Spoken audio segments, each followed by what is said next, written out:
This baby born in the underground maze became an orphan at birth. It could only grow up drinking monster milk. So this child possesses extraordinary powers. So powerful that it's not considered human. As the battle progresses, more and more of these children are being rescued. Kim Jin-woo was a child rescued from the underground maze over 10 years ago. He was later adopted by Soo-ji's family. Because he lived in the underground maze as a child, his B sister asked him to join an underground photography team as a guide. Who would have thought that just 10 minutes after entering the underground maze, the rich kid and his sister got tired and insisted on resting on the spot, ignoring warnings. Kim Jin-woo had no choice but to compromise. He could only remind the accompanying bodyguards not to use guns if they encountered monsters and to avoid conflict if possible. Unexpectedly, his reminder was met with mockery from the bodyguards, who ridiculed him for being just a cowardly guide. Seeing this, Kim Jin-woo said no more. After all, good advice is hard to take, you damn ghosts. While you people are chatting here idly, for all we know, a bloody massacre might be unfolding somewhere in the maze. Sure enough, with a cry from the rich kid, everyone's hearts sank. In that direction, they could vaguely see a blurry figure in the darkness, accompanied by low howls. As the dark figure appeared, everyone saw that it was an injured, bleeding ram-horn monster. The bodyguards immediately raised their guns and moved to the front, forming a battle formation. Kim Jin-woo hurriedly tried to stop them, but it was too late. The bodyguards were already too worked up. The massive damage caused the ram-horn monster to emit a shockwave before dying. The sound wave disturbed the bodyguards' eyes, causing tears to flow uncontrollably from their nostrils. Fortunately, the ram-horn monster soon fell to the ground and died due to its severe injuries. Only then did the bodyguards recover from their shock. They were still frightened,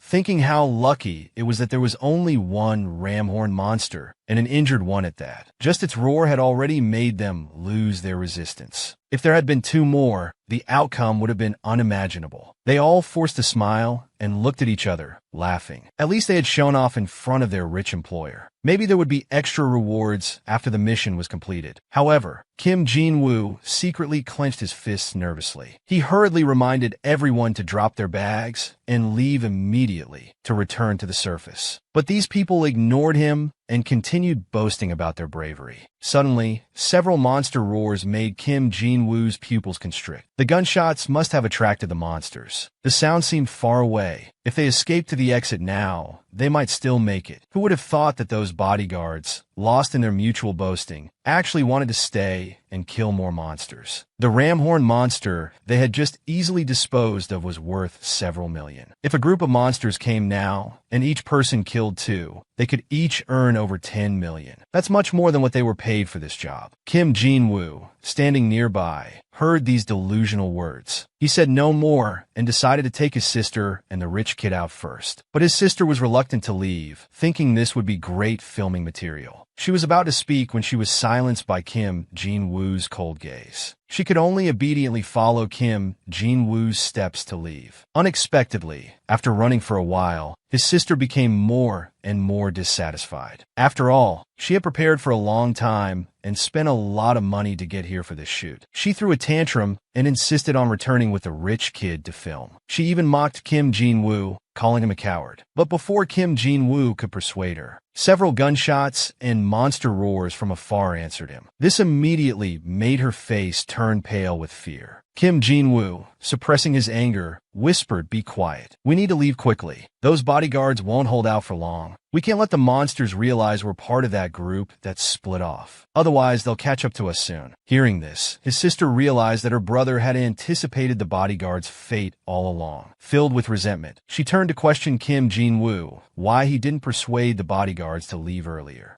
At this point, Kim Jin-woo no longer concealed the truth. The sudden appearance of that injured ram-horn monster meant that it was being hunted by another group of monsters. If I had wasted time trying to convince the bodyguards then, we probably would all have died there. However, at this moment, the rich kid who had been randomly filming with his camcorder, he noticed blood dripping onto his shoes. He turned the camcorder back to film. On the screen appeared a monster with a mouth full of fangs. Then a bloody maw was approaching him. The faint sound of something dropping caught the siblings' attention. They turned to look. By now, the rich kid had become the monster snack. He was clearly breathing his last, still stubbornly crying for help. From birth, he had grown up drinking monster milk in the underground maze. At 6, he was rescued from the Labyrinth and later adopted by a kind family. To repay his adoptive father, the family planned to prepare a generous dowry for his sister. For this reason, he agreed to be a guide for the rich kid's underground photography team. Who would have thought that under his guidance, his teammates would all end up as monster food? Kim Jin-woo immediately recognized it as a monster called a wolf monkey, known for its agility and immense strength. What was truly chilling was that this creature hunted in packs. Sure enough, the wolf monkeys targeted the team for slaughter. In an instant, several more teammates became their snacks. Even worse, one wolf monkey was lunging towards his sister. In a flash, Kim Jin-woo let out a shout and darted forward. At the same time, his right hand reached back to grasp the scabbard in his backpack. He drew the knife and held it in his hand. At this moment, his pupils changed to black. He scanned the wolf monkey's body. Instantly, all the weak points on the wolf monkey's body appeared in his vision. Then his movements became fluid like a dragon from bottom to top. A series of smooth, small movements. He precisely slashed across the wolf monkey's weak points. Where the blade passed, blood exploded in streaks. Suddenly, from the corner of his eye,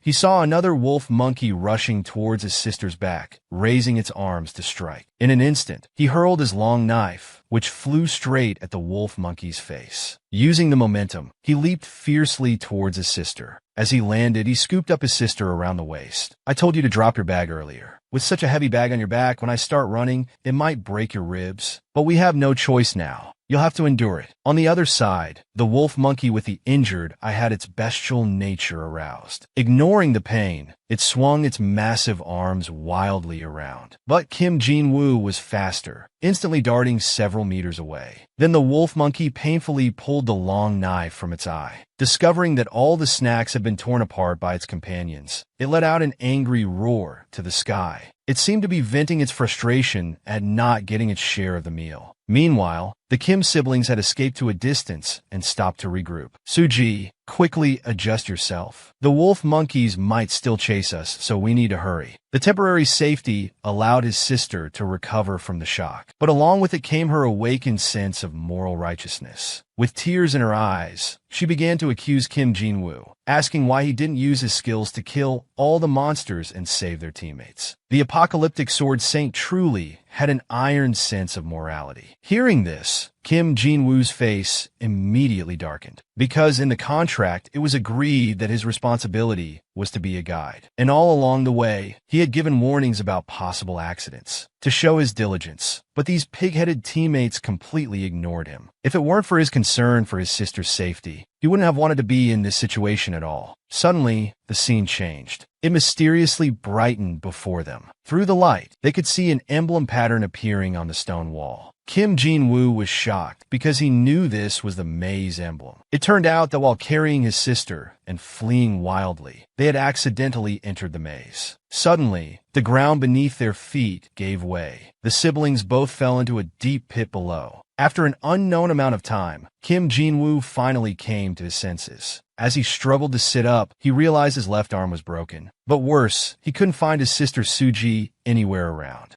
In his heart, he had already prepared for the worst. Looking at the maze emblem on the door before him, he guessed he might have fallen into the central chamber of the maze. He planned to leave this chamber to search for his sister. However, just as he was about to pass through the door, he inadvertently glimpsed the giant snake entwined on the emblem had come to life. It stared at him intently with its apricot eyes. Before he could react, the giant snake attacked him at lightning speed, at an extremely tricky angle. It bit his injured left wrist in an instant. A wave of dizziness rushed to his head. He thought to himself, "It's over." It seemed today was the day he'd meet his end. However, a voice echoed in his mind. "You will inherit this ominous underground maze." His consciousness gradually blurred, and he fainted. The man, in order to prepare a dowry for his sister's marriage, risked becoming a guide for the underground maze. But problems arose along the way. First, his incompetent teammates' actions attracted monsters, causing the entire team to be nearly wiped out. Having barely escaped, he was then bitten by a spirit snake that looked like a spicy strip and passed out. He didn't know how long he was unconscious. When he opened his eyes in shock, he found himself still alive. He calmed down and recalled the previous strange events. He could clearly feel the numbness and weakness from the venom spreading after being bitten by the snake. But now, not only had his body healed, even his broken arm had been restored. But now wasn't the time to think too much. He needed to find his sister quickly and leave the maze. Soon, he found his sister near the entrance of the first level of the maze, probably due to her holy mother aura. His sister was severely injured but still breathing. She needed to be rushed to the hospital for treatment. So he carefully carried his sister on his back and headed towards the maze exit. By now, a week had passed since the last underground expedition. Apart from becoming a news item on TV, everything had returned to normal. The only difference was that on his wrist where the snake had bitten him, a strange snake-shaped tattoo had mysteriously appeared. Even more bizarre, every time he touched it, the tattoo would glow green. Then a control interface would appear, displaying various parameters of this so-called Garora tribe maze. And Kim Jin-woo had become its 123rd owner. Out of curiosity, Kim Jin-woo searched online for a long time, but found absolutely no leads. However, today he accidentally touched the control interface and was instantly hooked, poking through the control interface. With a crisp sound, the space in his bedroom shattered like a mirror. It happened so suddenly he had no time to react. A feeling of weightlessness followed immediately. He fell backwards, but in the next second, the scene instantly switched to a dim secret room. A bewildered Kim Jin-woo forced himself to calm down and looked around. He saw the familiar snake-coiled emblem on the wall again and secretly breathed a sigh of relief. However, at this moment, a rustling sound came from above. He looked up and was instantly terrified. That damn snake had come to life again, its round eyes staring straight at him. This is too much, isn't it? Want to bite again? At the same time, his brain was racing, thinking of countermeasures. Recalling that he was caught off guard last time due to the snake's fast movement, he decided to take off his coat and wait for an opportunity. As expected, the spirit snake used the same trick, flashing in front of him in an instant. Kim Jin-woo seized the chance, throwing his coat to cover the snake's head. Then he quickly twisted it, tying several tight knots. It actually worked. The spirit snake seemed to lose its target, slowly crawling back to its original position. Damn it, next time I'll bring a knife and strike your weak spot. Suddenly, a deep voice sounded. You have become the inheritor of the maze and the one to sit on the Garora throne. But you are still too weak to bear the weight of the crown. Believe that all this is the arrangement of fate. These inexplicable words immediately made Kim Jin-woo shout in his heart. Because of an unforgettable experience living in an underground maze when he was young, he grew up to strongly resist and reject everything related to underground mazes. This time, he only accepted the job as a guide to prepare a dowry for his sister. He roared angrily in the direction of the voice, refusing the other's unsolicited emphasis. But that voice fell silent and never appeared again.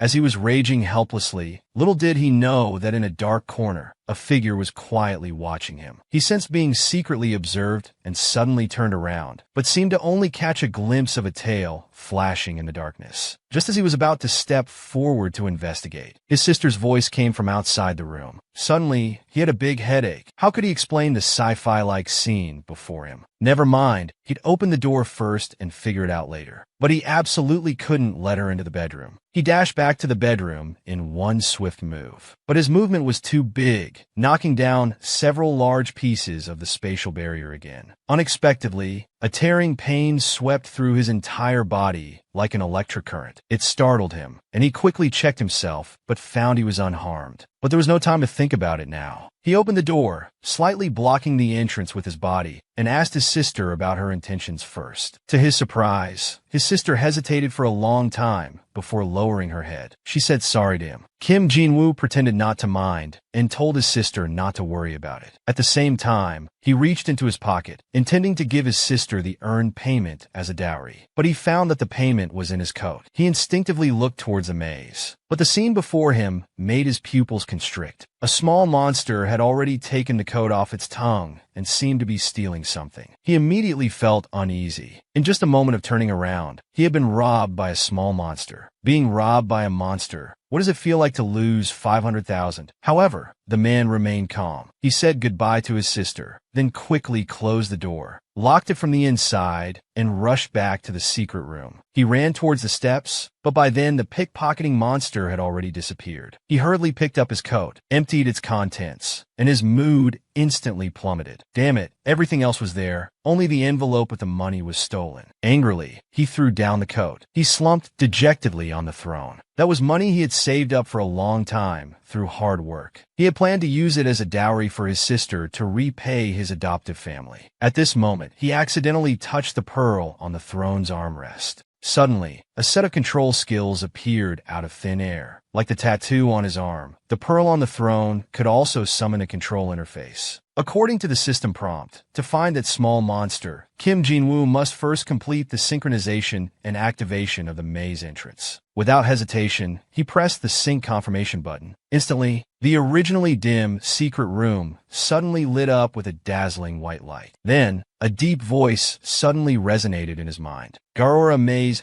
123rd Generation Owner Kim Jin-woo activation successful. As the system synchronized and obtained Kim Jin-woo's personal information, the previously dark and terrifying secret room was gradually changing. In no time, the maze reconstruction was complete. Compared to its previous appearance, the scene before him had improved more than just a little. He conjured the control panel. Apart from the addition of maze entrance information, there were no other changes. But what did this mean? He was told that after synchronizing and activating the maze entrance, he would be able to find a small monster and get his money back. Just as Kim Jin-woo was grumbling about this and closing the control interface, a sneaky figure appeared at the entrance of the maze. Their eyes met. After confirming with a glance, he was sure it was the right one. The little monster immediately turned to flee. Unexpectedly, Kim Jin-woo was faster, instantly flashing behind the small monster. He reached out a claw, directly grabbing its neck and lifting it up. Such a subtle approach obviously didn't scare the little monster. It struggled desperately to break free. Since the little creature was so ungrateful, Kim Jin-woo decided not to be gentle. He threw a big iron fist right at the monster's face. The effect was immediate. The little monster instantly became docile. "Before I kill you, hurry up and return the money." Unexpectedly, the little monster waved its hands repeatedly, indicating it didn't have it. "Very well. I'm starting to appreciate your impression." As he spoke, his fist tightened again. But this little monster was also quite perceptive. It hurriedly reached into its clothes and started searching. The next second, a large red gemstone was presented to Kim Jin-woo. "I want money. Who wants your stinking dog shit?" However, upon closer inspection, damn, the shit really smelled good. It was actually a velvet gemstone. It was a gemstone formed on a rare plant that grows in geysers. Due to its rarity and special growing environment, it was almost impossible for humans to find it. Usually, people could only venture to kill dangerous monsters to obtain it. Therefore, its price remained high. Just 1 carat could easily sell for millions. The one before him could probably sell for tens of millions without even looking closely. Shocked and excited, his hands were trembling involuntarily, and his grip unconsciously tightened a bit. His actions had a different meaning in the little monster's eyes. It immediately broke out in a cold sweat, clearly wanting to save its life. One wasn't enough. It had to add more. Understanding instantly, it reached into its clothes again.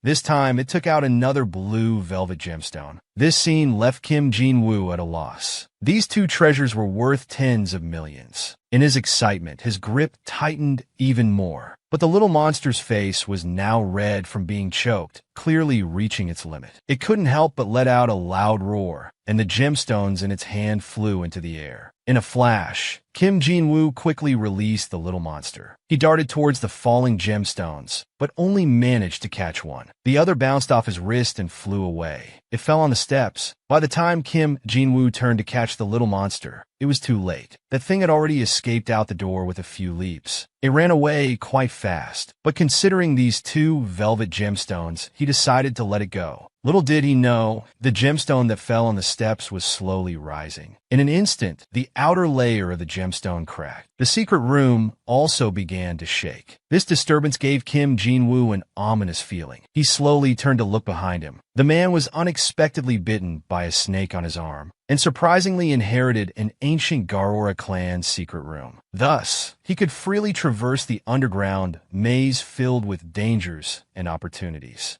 Today, a gemstone worth tens of millions accidentally fell. In an instant, it was about to be absorbed by the secret room. Kim Jin-woo suddenly turned his head. The control interface automatically popped up a prompt. Consuming a medium-sized gemstone will repair and upgrade the maze's durability. Seeing this situation, he immediately leaped towards the altar, grasping the gemstone in his hand, but it was too late. The gemstone's energy had already been absorbed by the altar, turning to ashes. The pop-up showed 24 hours to repair durability, 72 hours to complete maze upgrade. His heart felt like it was being clawed at. That gemstone was worth millions. With no choice, he sold the remaining red gemstone to a merchant for 18 million. 2 days later, his sister married her loved one with this generous dowry, blessed by their relatives. Back home, Kim Jin-woo still couldn't get over the gemstone consumed by the maze. He could only hope this upgrade would be worth it. At this moment, there were 24 seconds left until the maze upgrade was complete. Soon, with the system's prompt, the maze successfully upgraded to level 2.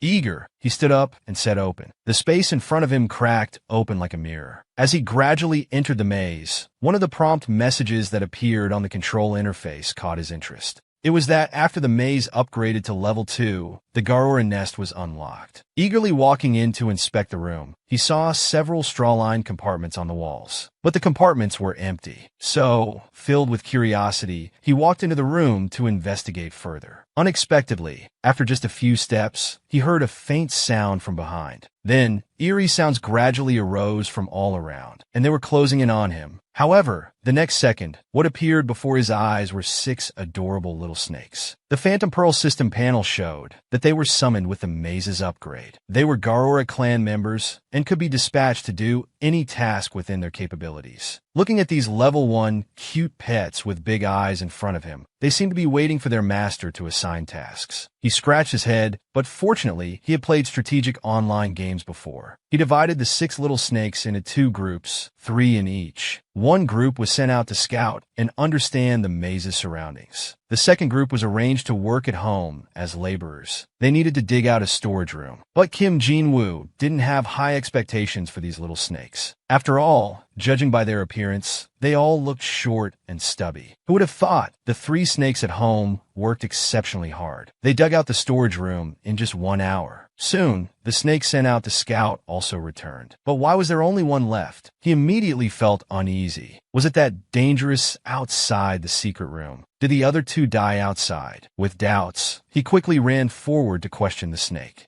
It turned out that because they had collected too many spoils during the scouting, the other 2 snakes stayed behind to guard the loot. There was such a good thing. Looking at the little snake in front of him again, it seemed adorable no matter how he looked at it. At this moment, the little snake obediently handed over a map. Kim Jin-woo opened the map and couldn't help but exclaim in admiration. The little snakes had thoroughly investigated the surroundings of the secret room. This would bring great convenience for future development. On the other side, the little snake had already dumped out all the spoils it brought back. But it greatly disappointed Kim Jin-woo. Judging from the appearance and condition, they were all broken and rusty miscellaneous items and weapons. They all looked like antiques from the era of the Great Intermittent Fist War. However, based on these items, it could be deduced that the location of his secret room should be in a relatively remote part of the underground maze. Otherwise, these items would have been picked up long ago. Suddenly, a few shiny objects caught Kim Jin-woo's attention. He pounced over in a flash and started rummaging. It turned out to be 3 velvet gemstones, although 2 of them were very small. Seeing his inexperienced look, the little snake indicated that they had seen many such stones along the way. This immediately made Kim Jin-woo smell money. Excited, he grabbed the little snake and shook it. He immediately stood up, ready to go search. But halfway through, he suddenly realized his secret room's defense was still so weak. What if while he was out, some monsters came to steal from his home? What should he do then? But soon he had an idea. That was to simply go all in and use these few gemstones to upgrade the secret room again. Said and done, he ran straight to the front and threw the gemstones into the altar. With the system's prompt, Kim Jin-woo returned to reality. Just now, did he consume gemstones worth tens of millions again? He had successfully moved further away from his small goal. Now he finally understood why humans, even knowing the underground maze was dangerous, still flocked to it, even at the cost of their lives. Since it was so interesting here, and he was bored to death recently anyway, he might as well play a big game in this underground maze and restore the glory of the Garora Empire. The man was unexpectedly bitten by a snake on his arm, and surprisingly inherited an ancient Garora clan's maze. He also obtained these 6 short and stubby cute pets. However, in this maze, apart from a broken chair from 82, there was only air left. Even rats would cry if they came here. To open up the situation, he gritted his teeth and sacrificed a few velvet gemstones. Old Wong next door said those gems were worth tens of millions. Soon after the maze upgrade was completed, it prompted that 2 types of troops could now be summoned. The first type was called Garora Guardian, known as the Fearless Ones, skilled in various combat techniques. The second type was a high-intelligence management troop. They could handle maze affairs in peace and lead troops in war, but had weak combat abilities. They were purely intellectual workers. Both types of troops were excellent and urgently needed. But the only thing that displeased him was the summoned soldiers required a certain amount of gems to be consumed monthly. This made him even more eager to obtain velvet gems. Now he could only count the days on his fingers. With his summon, a spatial rift appeared out of thin air in front of him. After a flash of dazzling white light, a formidable Garora Guardian stood before him. This set of weapons and equipment, capable of both offense and defense, looked quite reliable. Then, he gave the Garora Guardian the order to guard the warehouse. This guy's large build could probably single-handedly push through levels 1 to 3 of the underground maze. Next, he consumed 2 low-grade gems to summon the management-type troop. Another spatial rift appeared in front of him. Suddenly, the situation became tense. The rift before his eyes was unexpectedly large.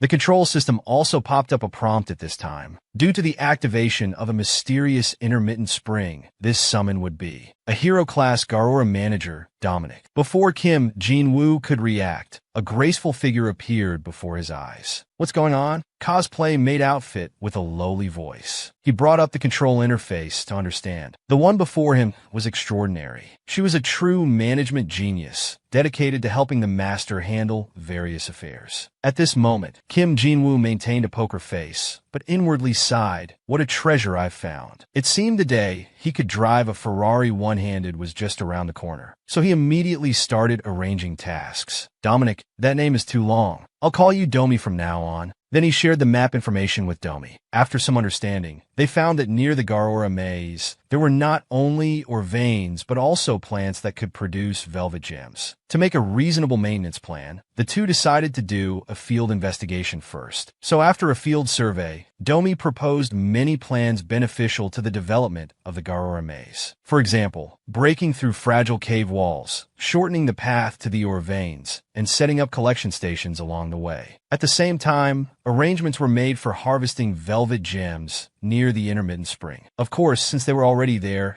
they naturally had to pick the gems that had already formed. Kim Jin-woo was dumbfounded, secretly giving a thumbs up. This girl knows how to live well. This behavior of considering it a loss if you don't pick up money when you go out, isn't it the excellent quality of a manager? There were also defensive works, drinking water supply, and other details all planned out. Of course, to accomplish these things would require a large number of personnel. So she suggested Kim Jin-woo increase manpower and upgrade the Garora maze as soon as possible. But Kim Jin-woo just wanted to be a hands-off boss. He planned to hand over all these trivial matters to Domi. After all, he couldn't always be in the maze watching. Little did he know that these two suggestions from Domi could only be operated by the maze owner. Even she, at a high level, couldn't do it on his behalf. This made Kim Jin-woo suddenly realize a fatal problem. If he didn't play this princess role well, would these Garora people leave him or rebel and force him off the throne? Hearing this, Domi told Kim Jin-woo not to worry. Even if a beast harmed the maze owner, it couldn't inherit the maze, because only those chosen by the maze could become its owner. So no Garora person would be stupid enough to overthrow the royal family that protects them. This way, Kim Jin-woo finally had a general understanding. He consumed another 3 ultimate gems to upgrade the maze. He himself also returned to the surface, coming to the profiteer's shop.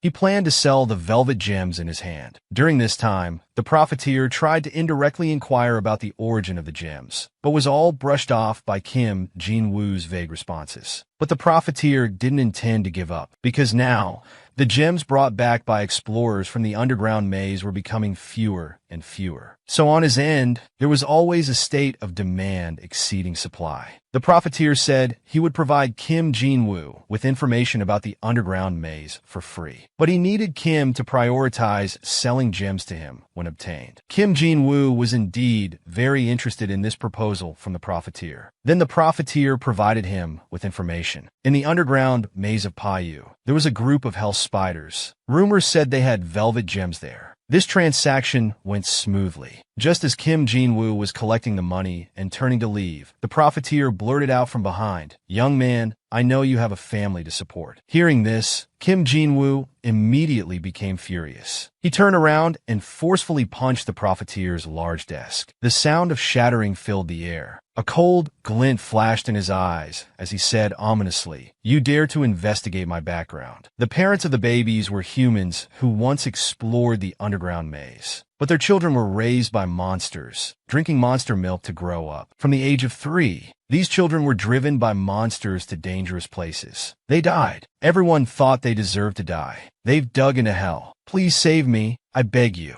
Save me. Kim Jin-woo suddenly woke up from the nightmare. His face pale, clearly looking drained of blood and energy. This frightened Domi, who hurriedly came forward to inquire about the situation. Kim Jin-woo said it was just a nightmare about the past. In fact, he had always been wary of letting others know about his past, so he was reluctant to say much. Unexpectedly, as he looked up, his eyes met with those of the cute pets. The hint of stupidity revealed in their clear eyes made Kim Jin-woo feel particularly at ease. He couldn't help but scratch his head and smile. His mood also became less tense and relaxed. He then ordered Domi to strengthen the security around the maze. If any hell spiders were discovered, it must be reported immediately. At this time, Domi reminded him that the maze had successfully upgraded to level 3. Hearing this, Kim Jin-woo immediately became interested. He opened the control interface and found that 6 more Garora workers had been summoned. At the same time, the maze's core hub had been unlocked. The moment he clicked on it, a huge iron lump fell from the sky, landing in front of everyone. But this clumsy appearance didn't look particularly impressive. This made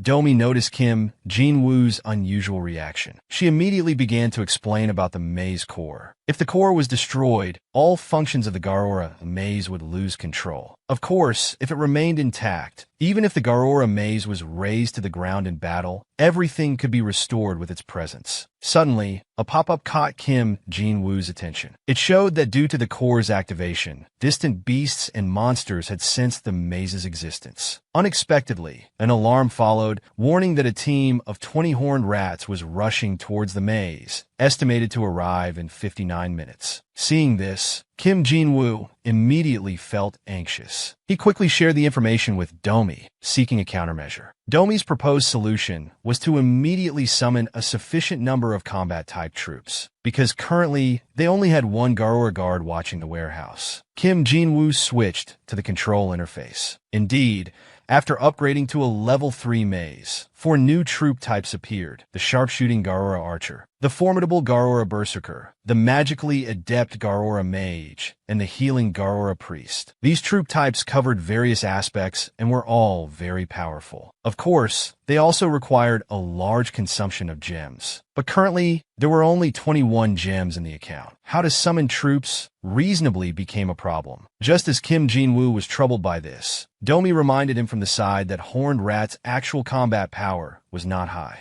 1 Garora guard could fight 4 Horned Rats alone. A berserker or a priest was equivalent to 2 Garora guards. An archer's combat power corresponded to 3 Garora guards, while a mage corresponded to 5 Garora guards. Finally, she emphasized that except for warriors, other troop types were weak in close combat, so the troop ratio must be carefully considered. Through Domi's easy-to-understand comparison, Kim Jin-woo instantly had an idea. Time was tight, so he immediately began summoning. After a burst of sparks and lightning, 2 imposing figures appeared. In total, 1 Garora guard and 2 Garora berserkers were summoned. The Garora berserkers' forms were truly intimidating. The heterochromatic Garora guard that was summoned could only shrink to the side, trembling. Seeing this, Kim Jin-woo was also delighted. Instinctively, he moved to shield himself. He even had the impulse to immediately lead the Garora berserkers to find the Wolf Marquis and avenge his previous humiliation. Suddenly, he noticed a small snake that seemed somewhat resentful. Now was the time for battle preparation, and such emotions couldn't be allowed. Domi clearly explained this. The small snake was actually a subspecies of these high-level warriors. The more powerful the Garora people, the higher the chance of such subspecies being born. Although the subspecies moved slowly and lacked willpower, however, due to their excellent performance in endurance and strength, they were very reliable as logistics personnel. Hearing this, Kim Jin-woo immediately understood. He immediately ordered all Garora logistics personnel to be gathered. Domi was also deeply puzzled by this. Unexpectedly, Kim Jin-woo picked up a host standing in the corner and said, "I know the Garora value honor the most. Now our Garora maze is about to experience its first battle. At this glorious moment, all Garora people should participate without distinction. Even a hoe can become a weapon for the warriors at this time." Hearing this, the eyes of the Garora small snake from earlier immediately regained their spirit. Kim Jin-woo looked at the small snake with encouraging eyes. Yes, it yearned for glory, yearned to kill enemies for Garora. Then Kim Jin-woo raised his arm and shouted, "Let's swallow all those bastards who dare to invade the Garora maze." Instantly, everyone's morale soared, their battle blood boiling. The rats were not afraid of blood pressure suppression, their minds only thinking about eating snakes. Only because he wanted to lead the horned rat tribe to stand at the top of the underground food chain, to break free from the identity of underground laborers, and become food for other beasts. Inside the Garora maze, Kim Jin-woo was also making the final mobilization for the upcoming battle. At this time, about 3 miles away from the Garora maze, dust was rolling and vaguely visible were knives, spears, and sticks raised in the team. As this fierce team approached, it turned out to be a group of rats with horns on their heads. When the lead horned rat saw only 3 Garora small snakes standing at the entrance of the Garora maze, he was immediately overjoyed, guessing that the new master of this Garora maze was a foolish person who couldn't create troops.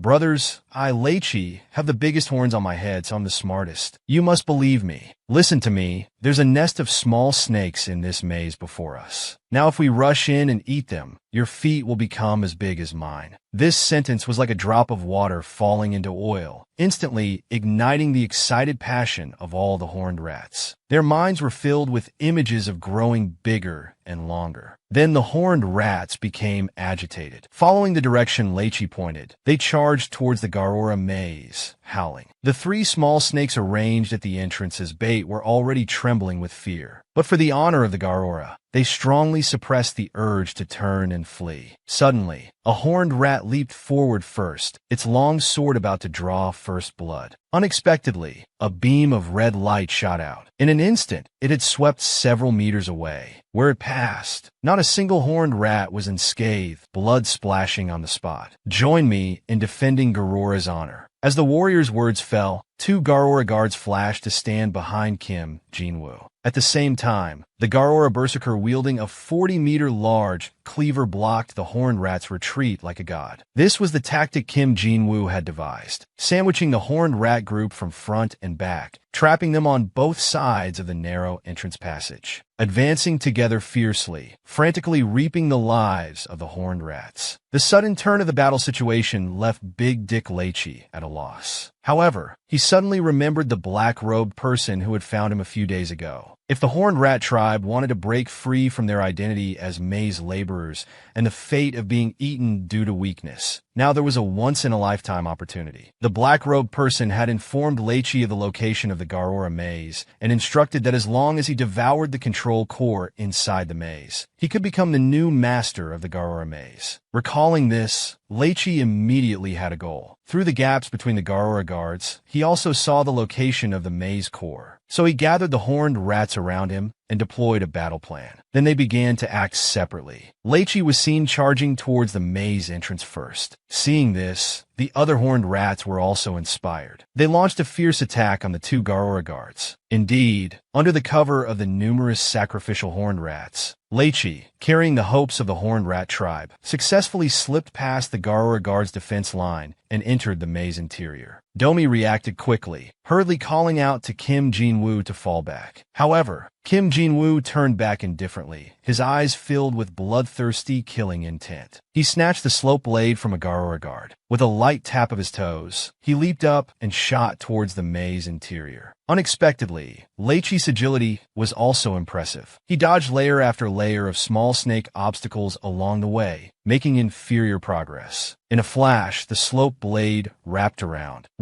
Instantly, a cloud of rouge burst around the maze core. Unexpectedly, as soon as Kim Jin-woo landed, he received an alert that the maze core was damaged. Looking up towards the maze core, he found Leichi already pinned to the platform, pierced by the slope blade. But his fangs in his mouth were still unwillingly trying to surge towards the core. Kim Jin-woo couldn't tolerate this. He went up and gave him a quick end with one strike. Upon investigation, it was discovered that what caused damage to the maze core was actually the slope blade thrown by Kim Jin-woo. This was a bit embarrassing. It was almost a rhythm of killing oneself. On the other side, with Leichi's death, the morale of the horned rats was severely hit. Dealing with them was just a matter of time. At the same time, Kim Jin-woo discovered that the Garora people's combat power was truly formidable. Due to their tails, their center of balance was particularly stable. This meant they weren't hindered by their massive bodies, but instead were more agile and swift. If it were him facing such enemies, he probably would have struggled to cope. At this point, the battle was nearing its end. Little did they know, a black-robed figure had been hiding in the shadows, silently watching everything. Somewhere in the underground maze, that black-robed person was kneeling before a giant beast, reporting the battle situation. Master, it has been discovered that there are only 5 combat units inside the Garora maze, namely 1 hero class and 4 ordinary warriors. Moreover, their master seems to be just an ignorant novice. Although they pose no threat to us now, they claim to be descendants of the dragon race, stating that even with impure bloodlines, they can dominate a part of this underground world. This black-robed brother was somewhat sowing discord. Sure enough, the giant beast on the seat was angered and let out a low roar, ordering the black-robed figure to organize another group of monsters to attack. Who understands, folks? This summer-headed rat actually wanted to swallow this pearl, just to make its horns bigger and longer. I'm really at a loss for words. As expected, the final outcome could only be this life and death effect. After the battle, the control system quickly compiled the data. Unfortunately, because the horned rats were too weak, Kim Jin-woo didn't receive any substantial rewards. Instead, due to the tactical arrangement of the front and rear pincer attack, his charm value increased slightly. He was awarded the title of Junior Commander. This battle also sounded an alarm in Kim Jin-woo's heart. He was even quite grateful that his first opponent was this group of weak horned rats. The Garora maze was located in the geyser area, surely surrounded by powerful enemies. Originally, he wanted to hide and develop, then slowly show his fangs. Who knew that now with the appearance of the maze core, the existence of the Garora maze was exposed. This made Kim Jin-woo inexplicably anxious. He had to develop and become stronger quickly. With a series of orders he issued, the entire maze immediately began to operate in an orderly manner. At the same time, he had many plans that needed to be improved and constructed, but all of these required a large number of gems. However, the gems collected from plants and mineral veins were far from enough.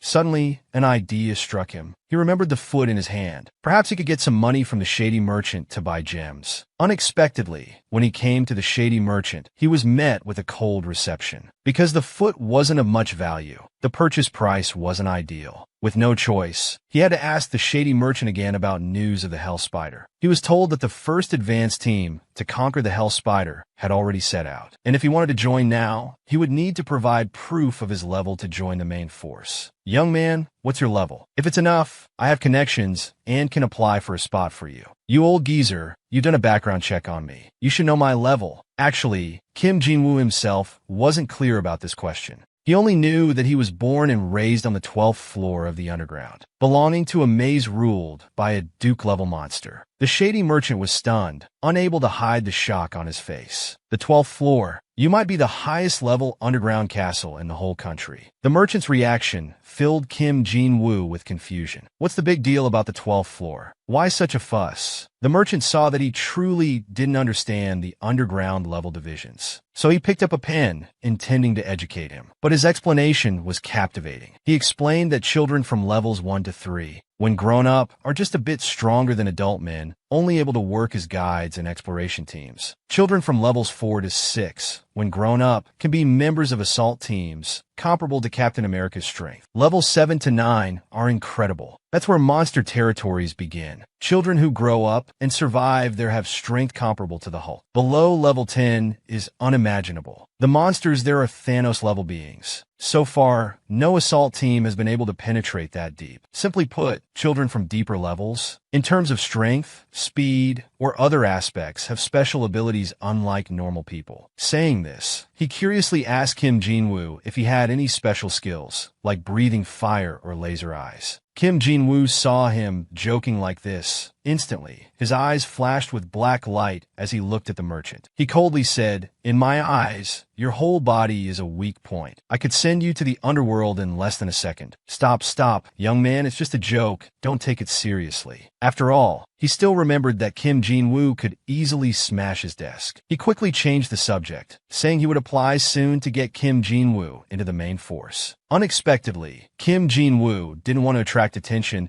and only asked him to apply when the opportunity arose. The merchant didn't dare to ask more and readily agreed. Next, he needed to arrange the affairs of the Garora maze for the coming period. As he estimated he wouldn't be back for 2 weeks, he asked Domi to bring the gems collected these days. He threw all the gems into the altar at once. He summoned a Garora archer, but with this ridiculous appearance, was it really not here for comedy? Well, since you're here, go guard the main gate. He also left 2 gems in the account for Domi for daily maintenance. At this time, Kim Jin-woo asked Domi, "Can this portal be opened and closed at will, or can its size be adjusted?" After all, having this door always open seemed a bit inconvenient. The man was originally a powerful level 12 boss, but now had to mingle in the exploration team as a level 7 newbie carrying heavy bags, only because he had just 2 pitiful gems left in his account. At this time, at the entrance of the Paiyu underground maze, Kim Jin-woo had already infiltrated the main force to exterminate the Hell Spider. Young Tae, a woman wielding a large machete, was the captain of this squad. This mission required the complete annihilation of Hell Spiders invading the second level of the maze within 2 weeks. The team included 7 main force members, with an additional 15 regular assault team members as support. After checking the head count, they immediately prepared to set out. As the maze entrance gates slowly opened, Captain Young Tae again emphasized to the team members to follow orders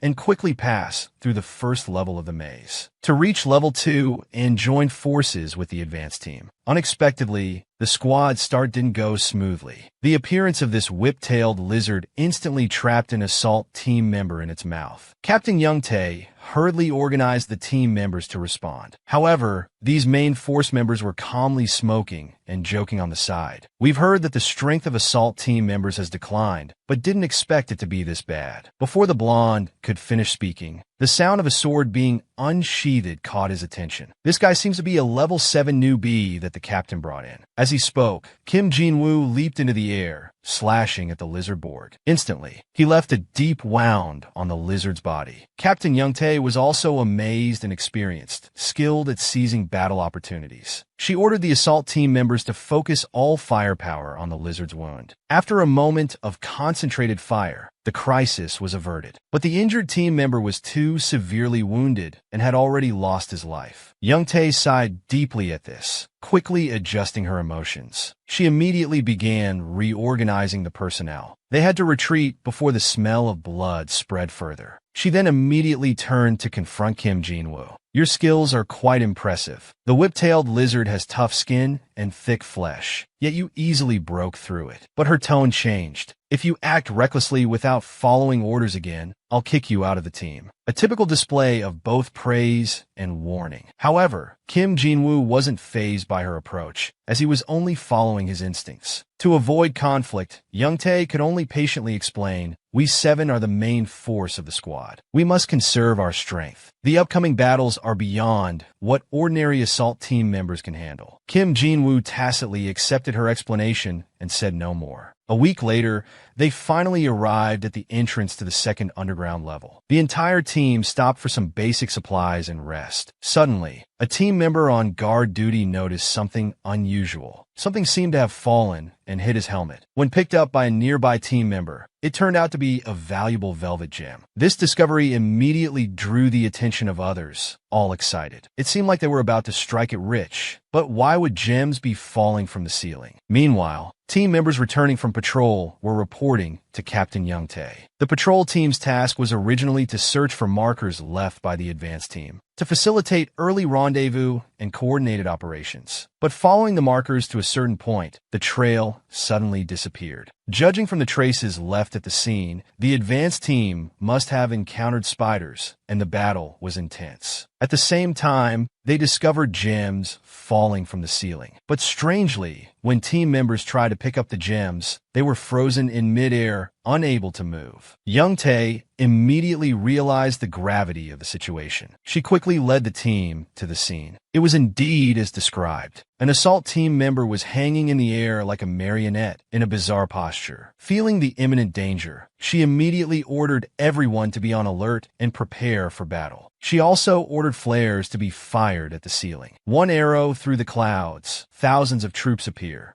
However, what responded to the flares wasn't human. Instead, they saw human-shaped cocoons hanging from the ceiling. The sudden appearance of this horrifying scene made everyone's hair stand on end. Youngtae forced herself to calm down. There were only 10 bodies here. There should be other advance team members still alive. We need to quickly evacuate and regroup. As she was speaking, unbeknownst to her, a spider had silently appeared behind her. The startled cries of team members made her aware of the urgent situation behind her. With no time to think, she gripped her large knife tightly. Turning suddenly, in an instant, she decapitated the spider. The assault team reacted quickly without hesitation, deploying folding defense shields. At the same time, they swiftly and orderly consolidated the team, forming a close formation. The main force members brandished their weapons, creating a defensive line on the perimeter, protecting the others. The moment the flares extinguished, the spider's attacks followed. Kim Jinwoo immediately flashed behind Youngtae, raising his knife to block. He felt the blade vibrate, instantly showering sparks. "Quick, fire the flares." As soon as the words were spoken, the second flare was fired. However, the scene before them now terrified everyone to their core. A large group of spiders was slowly descending along silk threads. Have you ever seen a group of giant spiders teaming up? In the eyes of these spiders,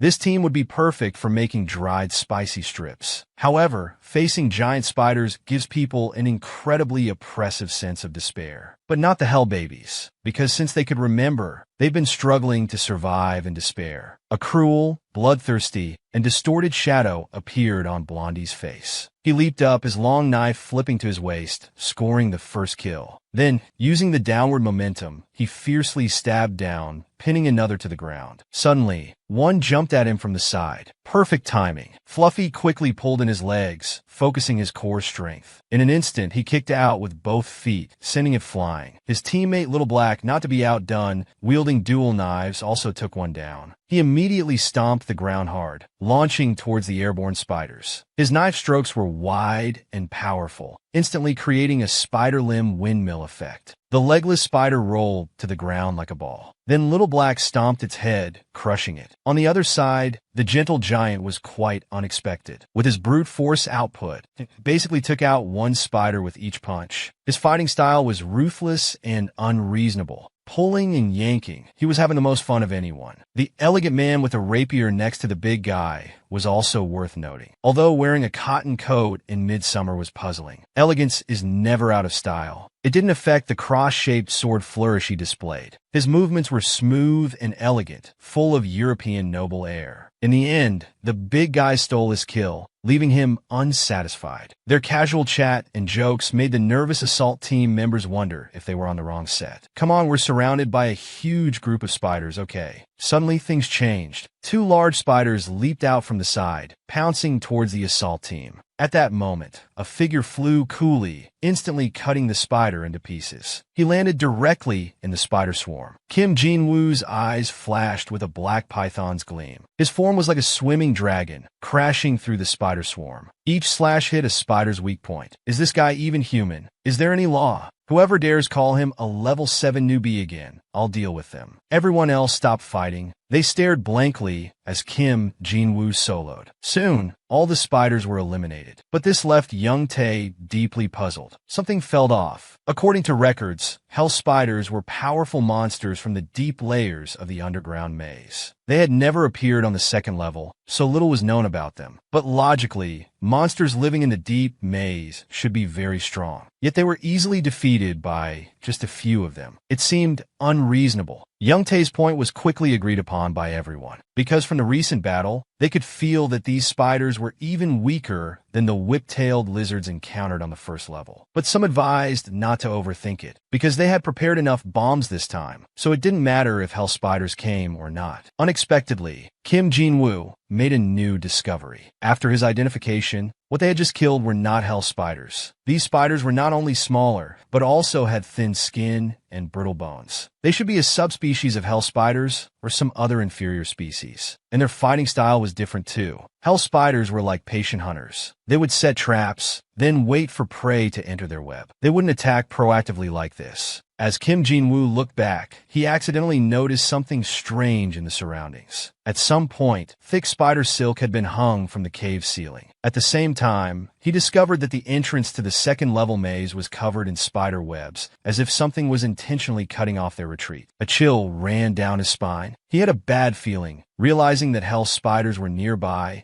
and had been quietly waiting, patiently expecting them to enter their web. He immediately found the demolition expert, telling him to plant explosives at the second level entrance as quickly as possible. He also warned his teammates to stay alert. The battle wasn't over. Hell spiders were hiding nearby. But Blondie thought Kim Jin-woo was being mysterious for no reason. Young Tae was also skeptical. Why did Kim Jin-woo know so much about hell spiders? In fact, Kim Jin-woo was probably the only one among them who had seen and understood hell spiders. Just as Young Tae was about to ask him for clarity, a scream caught everyone's attention. Looking over, they saw an enormous spider suddenly appear in front of the elegant swordsman. Kim Jin-woo hurriedly shouted for him to run away, saying this was a genuine hell spider. But the elegant swordsman, who seemed to have already been injured by the hell spider, was only thinking about killing it for revenge. He didn't heed Kim Jin-woo's warning. In that moment of distraction, his body was instantly frozen by the spider's pincers. He hung from the pincers like a rag doll. In the moment his pupils dilated, the elegant swordsman probably never imagined that the last image of his life would be this blood-filled maw. A master of connecting the dots, his sword flourishes were just as unadorned. Yet he misjudged the monster's strength and was pierced by one strike. In the end, he became a spicy snack in the hell spider's mouth. With a sharp roar from the hell spider, countless rustling echoes came from the depths of the dark maze. In an instant, numerous spiders of various sizes slowly emerged from the darkness. Young Tae immediately turned back, ordering all personnel to gather urgently. But it was a step too late. The team had already suffered casualties. However, the scene before him was so familiar to Kim Jin-woo, because when he was young, this scene had appeared before and was deeply etched in his mind, accompanying the young, him through countless sleepless nights. Suddenly, Young Tae's questioning voice interrupted Kim Jin-woo's thoughts. Looks like your judgment was correct. What are you spacing out for? Quickly tighten formation and prepare for battle. Hearing this, Kim Jin-woo looked at Young Tae as if he were an idiot, still thinking of fighting, more like offering themselves up. But he held back and analyzed the current situation for him. There's not just one spider queen here, but also two equally high-level hell spiders and a massive number of low-level spider subspecies. We have no chance of winning with our small number. The only way is to quickly use the bombs to buy us more retreat time. Don't worry about the explosion causing a cave-in. The hell spiders have probably already covered the cave ceiling with tough spider silk. Hearing this, Young Tae was certain. This level 7 newbie not only understood hell spiders, but seemed to have experience dealing with them. Meanwhile, the other main team members had already engaged with the spiders. But the number of spiders was despairingly overwhelming. What was the advanced team doing? How did they leave so many spiders undealt with? Are you stupid? The advanced team has been dried up. Their jerky is hanging above your head. The rest have probably been eaten. Then, he turned to urge the assault team to hurry and plant the bombs. But the cultured big guy disagreed, thinking they should fight if they weren't satisfied. No need to listen to that level 7 newbie pretending to be a spider expert. Our original mission entering this underground maze was to eliminate hell spiders. How can we flee as soon as we find our target? At this moment, Kim Jin-woo, who was killing spiders at the front, turned back and warned urgently that the hell spider was about to attack. Perfect timing. This is what I've been waiting for. With a powerful push from his feet, the big guy shot towards the hell spider like a human cannonball. Kim Jin-woo and Young-tae were furious. Indeed, those who want to die can't be persuaded. By now, the big guy had leaped in front of the spider, channeling all his strength into his fist. A powerful, heavy blow smashed into the spider's head. With a crisp sound, the big guy's arm snapped clean off, bone protruding through the skin. Heart-piercing, bone-chilling pain instantly spread throughout his body, causing him to let out a heart-wrenching wail. But the scream was suddenly cut short as he had already been impaled by the pincers. The next second, before everyone's eyes, he was brutally devoured by the hell spider. Just as Blondie and Little Black were shocked by the scene before them, unexpectedly, another hell spider suddenly leaped up, pouncing towards the two. In a flash, Jin-woo rushed out from the side, his gray blade blocking the pincers. Then, brandishing his sword, he flashed in front of Blondie and Little Black, his eyes gleaming with a black python's light. Kim Jin-woo's action was no different from snatching food from a beast's mouth, instantly provoking the hell spider's wild nature. The tree-like sharp pincers, wrapped in fierce wind, thrust towards him rapidly. Sevenson Demon's hands moved as fast as lightning, swinging his blade to create a sky full of sword shadows, blocking each pincer strike. Level 7 boss, please accept this humble one's spirit. When he came to his senses, he realized Blondie had already fled to a distant place. Returning to the battlefield, Kim Jin-woo dodged the sweeping pincers like a cat demon. Then he rose, swinging his sword to block the pincers, preventing a backhand sweep. Suddenly, from the corner of his eye, he saw a shield. That was close. He almost got flattened by another hell spider that had jumped up for a sneak attack. Strong Guy steadied his mind and adjusted his state, because at this moment, he was facing attacks from two hell spiders of the same level. It seemed he needed to reveal some of his trump cards to deal with the current situation. As his thoughts solidified, Kim Jin-woo's body suddenly crackled with electricity, his aura astonishing. With a quick step forward, he swung his sword towards the hell spider. Bro, I said show some trump cards, not electrocute yourself. At this time, Young-tae also received a report that the explosives were ready. He decisively ordered, detonate immediately. With the explosion of the bombs, the others were quickly entering the passage, retreating to the first level of the maze, not forgetting to call for Kim Jin-woo to escape together. Who would have thought that as soon as the words fell, Kim Jin-woo flashed in front of them, directly knocking Young-tae, flying towards the passage behind. However, the hell spider's attack followed closely. A palm swung down, but Kim Jin-woo was faster, his form instantly soaring into the air. He also managed to catch the detonator Young-tae had dropped. Then, twisting his body, he used the momentum to kick towards the huge rock at the top of the cave entrance. The massive rock shattered with a boom, falling in pieces. Seeing this, everyone was astonished. Young-tae was the first to realize his intention.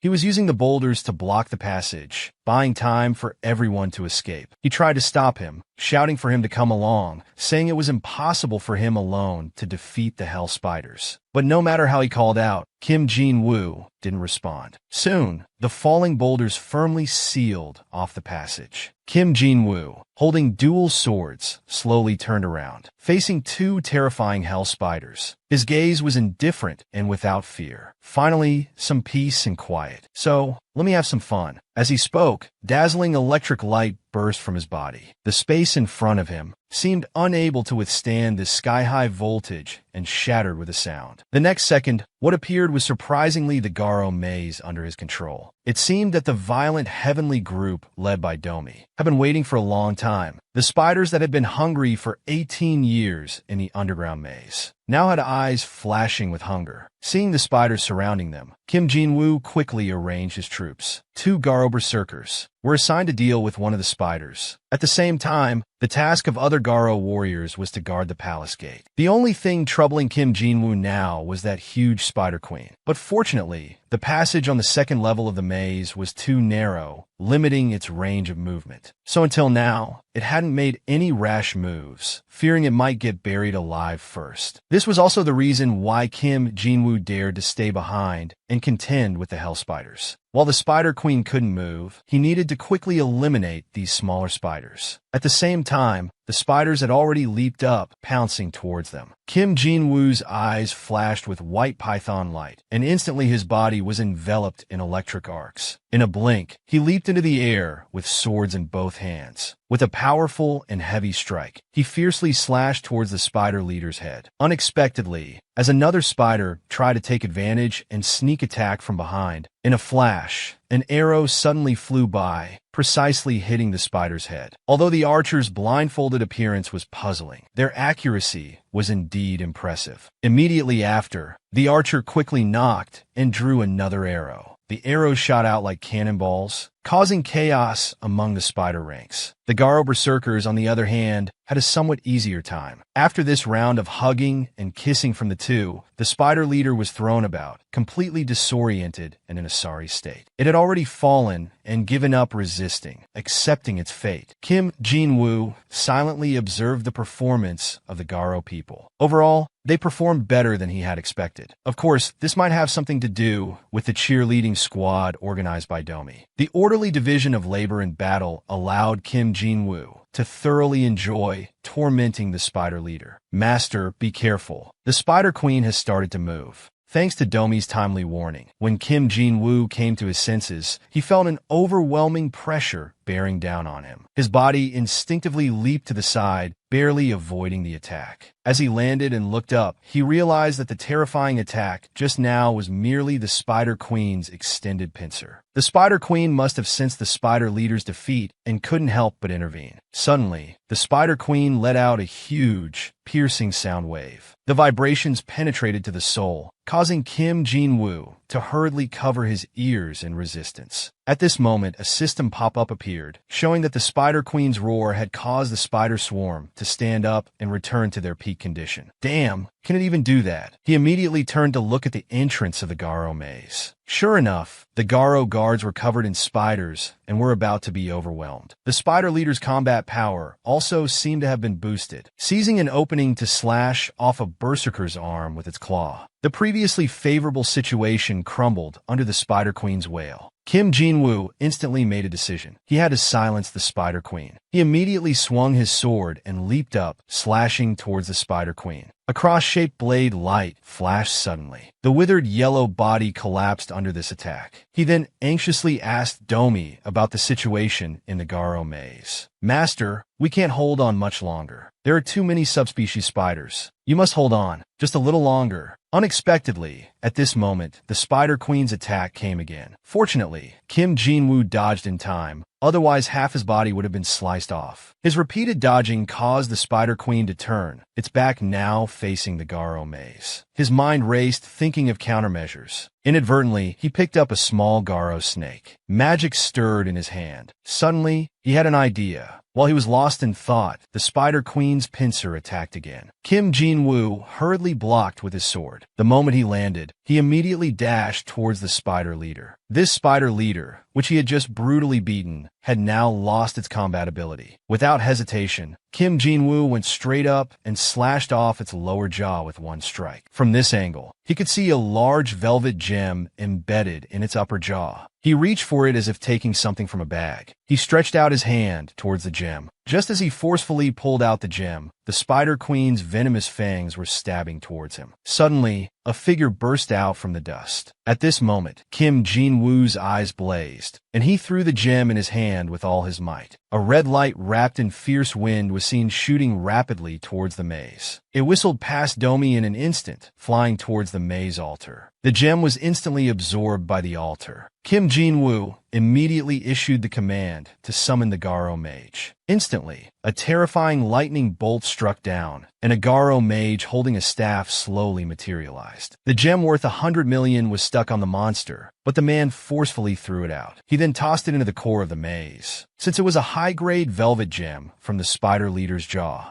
The summoned mage turned out to be a rare-class Garo mage. With a wave of the Garo mage's hand, a massive magic circle appeared out of thin air. Immediately after, a bone-chilling frost spread rapidly. The path that was once crawling with spiders suddenly froze over. In an instant, all spiders except the Spider Queen were sealed in ice. Their group had been fighting desperately, unable to withstand the spider swarm, yet the mage effortlessly dealt with them with a wave of his hand. The spider leader suddenly broke through the ice, truly frightening the berserker. He instinctively stepped back, raising his sword to block two sharp claws, narrowly avoiding a life-threatening situation. Unexpectedly, as the spider leader's sneak attack failed, it immediately extended another limb towards the berserker's back. In this critical moment, the berserker could only, suddenly, a white flash passed by, and the spider leader was split in two, flesh and bone shattered. Upon closer look,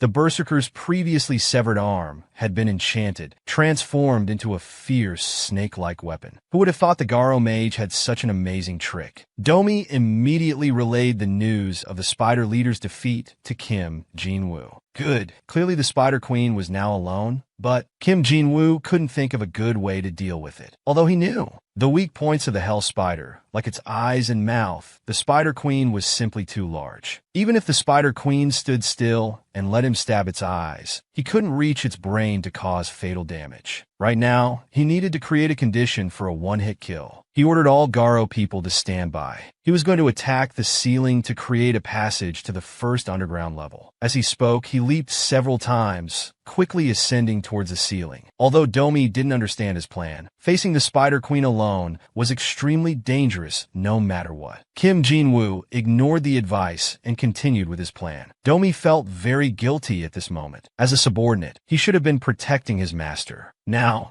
he could only watch helplessly as his master faced danger alone, unable to help in any way. In his eyes, the master was doing this to avoid casualties among the Garo people. With Domi's analysis, Kim Jin-woo's image among the Garo people instantly became incredibly grand. Kim Jin-woo's actions naturally caught the Spider Queen's attention, and it immediately lunged at him. Good. I was worried you wouldn't follow. At the moment the Spider Queen pounced, Kim Jin-woo leaped instantly, his speed leaving after images. The narrow ceiling passage was filled with falling debris as the Spider Queen's claws dug into it. Seeing this, Kim Jin-woo was secretly pleased. Everything was going according to his plans so far. He leaped again, continuing to lure the Spider Queen towards the ceiling. Meanwhile, the berserker who had earlier escaped to the first level of the maze with Kim Jin-woo's cover suddenly felt a violent tremor beneath his feet. Terrifyingly, this tremor was getting closer to them. It was as if some abyssal monster was about to emerge. Suddenly, the ground not far in front of them began to deform. The next second, two huge, powerful claws burst through the earth, scaring Huang Mao and the others half to death. They froze in place. At this moment, Kim Jin-woo also received a pop-up notification. A new passage between levels 1 and 2 had been opened. At the same time, he caught sight of Huang Mao and the others' backs not far away, confirming he had indeed dug through to the first level. The Spider Queen, due to the small opening, was stuck between the rocks of levels 1 and 2.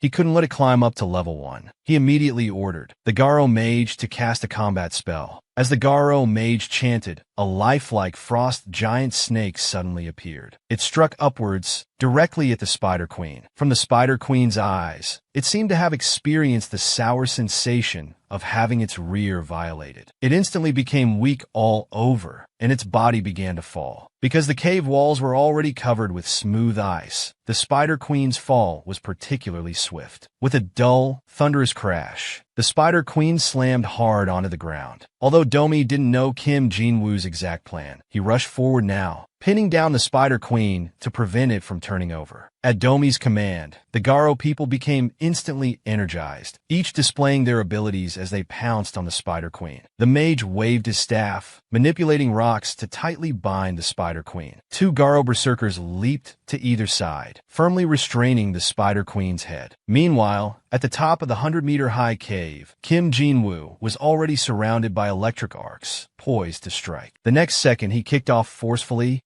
shooting down towards the Spider Queen from above. In an instant, a dazzling star-like light flashed before the Spider Queen. His great sword, carrying tremendous power, swung down towards the Spider Queen's head. They say a good woman fears a persistent man, but in this case, the giant beast was suppressed by the relentless attacks of the Garo people, allowing Kim Jin-woo to cleave its head with one strike, dealing a fatal blow. After the battle, the control system quickly compiled the data. Since the slain Spider Queen was a Duke-level monster, and Kim Jin-woo's final strike achieved victory with absolute dominance, his charisma value increased significantly, promoting him to official commander. The benefit was that his battle orders could now grant Garo warriors a 10% combat power increase. At the same time, all warriors who participated in this battle were promoted to 2-star rank. The resulting changes were quite unexpected for Kim Jin-woo. The already unfriendly-looking Garo berserkers became even more ferocious after their promotion. Their facial features seemed to have minds of their own. He was really looking forward to seeing how the berserkers would look in the future. However, unfortunately, the berserker who lost an arm did not regrow it after the promotion. Strangely, the Garo mage didn't receive a promotion. His contribution to this victory was truly indispensable. Domi was quite clear about the reason for this issue. First, mages need a massive amount of experience to level up. Secondly, they need to be provided with a well-equipped laboratory. So now they needed to upgrade the Garo maze to level 4. At that time, they could create a laboratory and a forge, solving all problems. Well, it's just gems, right? I have plenty. Killing these spiders should yield at least 20 or 30 gems. But when he opened the control system, he saw that the upgrade required 50 gems. He suddenly felt deflated. Just as he was about to complain, he saw the little snake running over excitedly. Before him were dozens of velvet gems of various sizes, all collected by the little snake while cleaning up the battlefield. Who would have thought there would be so many? Kim Jin-woo was overjoyed at this moment, but he maintained a nonchalant expression, picking out 2 high-grade gems and tossing them into the maze. The core control system sent a notification. It will upgrade to level 4 in 120 hours. Since that's the case, he decided to use these few days to return to the surface and recuperate. At the same time, to avoid suspicion, he selected some low-grade gems to take back. Just as Kim Jin-woo was about to leave, he immediately realized he had made another major oversight. Because a large-scale battle had just occurred,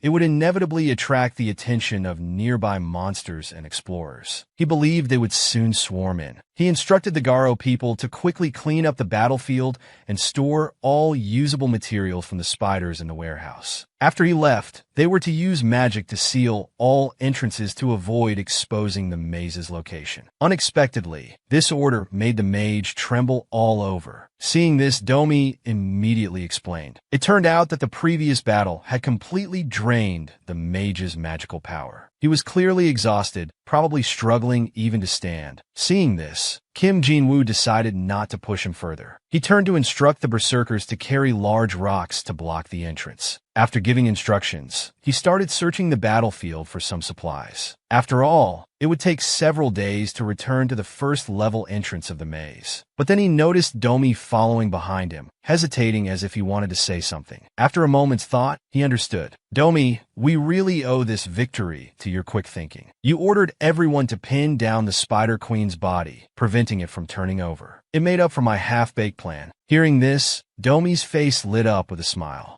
Being acknowledged by his master was the greatest encouragement for him. Also, the other Garo warriors who participated in the battle did very well. Whatever rewards they want, just ask. When I return in 5 days, I'll fulfill them all. Indeed, since ancient times, true feelings can't be retained, only human nature's tricks. This is how bosses always make promises to their employees. 5 days later, when Young Tae and his group returned to the Payu camp in a miserable state, they found that Kim Jin-woo had arrived before them. Afterwards, no matter how much Young Tae inquired about the situation on the second floor of the maze, Kim Jin-woo always dodged the questions and changed the subject. He said that he was lucky at the time and successfully escaped the spider's encirclement. After all, being lucky is also part of one's ability. In the end, Young Tae had no choice but to ask for Kim Jin-woo's contact information. The two agreed to work together on the next mission. Then, he went to the merchant's shop. He sold a whole bag of low-grade gems, worth about 40 million, to the merchant in bulk. This price naturally allowed the merchant to make a hefty profit, but there was a condition. The merchant had to find him a secluded residence. The merchant gladly agreed to this, returning the favor. Inside the Garo maze, everything was running as orderly as usual. Suddenly, a sky-high rift appeared next to Domi. Kim Jinwoo walked in, looking dejected. It turned out that his foster father had lectured him all morning about moving out. Domi, observing his expression, realized he was in low spirits. So he pondered on topics that might interest Kim Jinwoo. He quickly informed him that the maze upgrade was complete, unlocking various buildings and personnel configurations. Also, a guest had arrived at the maze and was currently waiting at the entrance. Kim Jinwoo's interest was immediately piqued. A guest, you say? Regarding the background of this guest, Domi knew very little. He only knew that their organization was powerful enough to cover the entire underground maze. They could freely traverse every level of the maze. As they spoke, the two had already walked to the guest location. They heard the short-statured guest respectfully kneeling on the ground, saying, "The black market merchant has come to pay respects to the great Garo ruler. I very much look forward to the opportunity for beneficial cooperation with you." This old monster, being a black market merchant, was capable of anything. As long as you're willing to pay, he'd even sell you the horns off his head. Being approached unexpectedly by such an unknown character, Kim Jinwoo's instinct was to reject. He bluntly asked the black merchant, "How did you find this place?" Faced with this startled and unfriendly inquiry, the black merchant seemed unfazed and spoke eloquently. It seemed he was used to handling such situations, giving a sense of déjà vu. Currently, the brave Garo ruler's feat of slaying the Hell Spider has already spread. Our organization holds you in the highest esteem and has sent me here hoping to gain your friendship and cooperation. This nutrient-free official response immediately made Kim Jinwoo lose interest. He was about to dismiss him when he received a mental message from Domi. "Master, these black merchants can freely move throughout the underground maze and monitor everything that happens inside. There must be an extremely terrifying existence behind them. I suggest maintaining boundaries. It's better to give him an image of being picky and eccentric rather than appearing too friendly and letting him underestimate you." Hearing this, Kim Jinwoo was secretly alarmed. After pondering for a moment, he said, "Tell me, what kind of cooperation do you propose?" Hearing this, the black merchant joyfully lifted the package behind him. He then dumped its contents onto the ground. There were quite a few items, various scrolls, gems, weapons, and some unidentified bottles and jars. "As you can see, we hope to establish a friendly trade network with you." But Kim Jinwoo casually glanced over and didn't find anything particularly rare. He was about to ask the black merchant to bring a different batch when Domi pulled him aside. "Master, I know what you're thinking. If we just casually deal with this and send him away, we'll surely offend them. Then the black merchant will spread information about us everywhere. We might unexpectedly become a place of interest.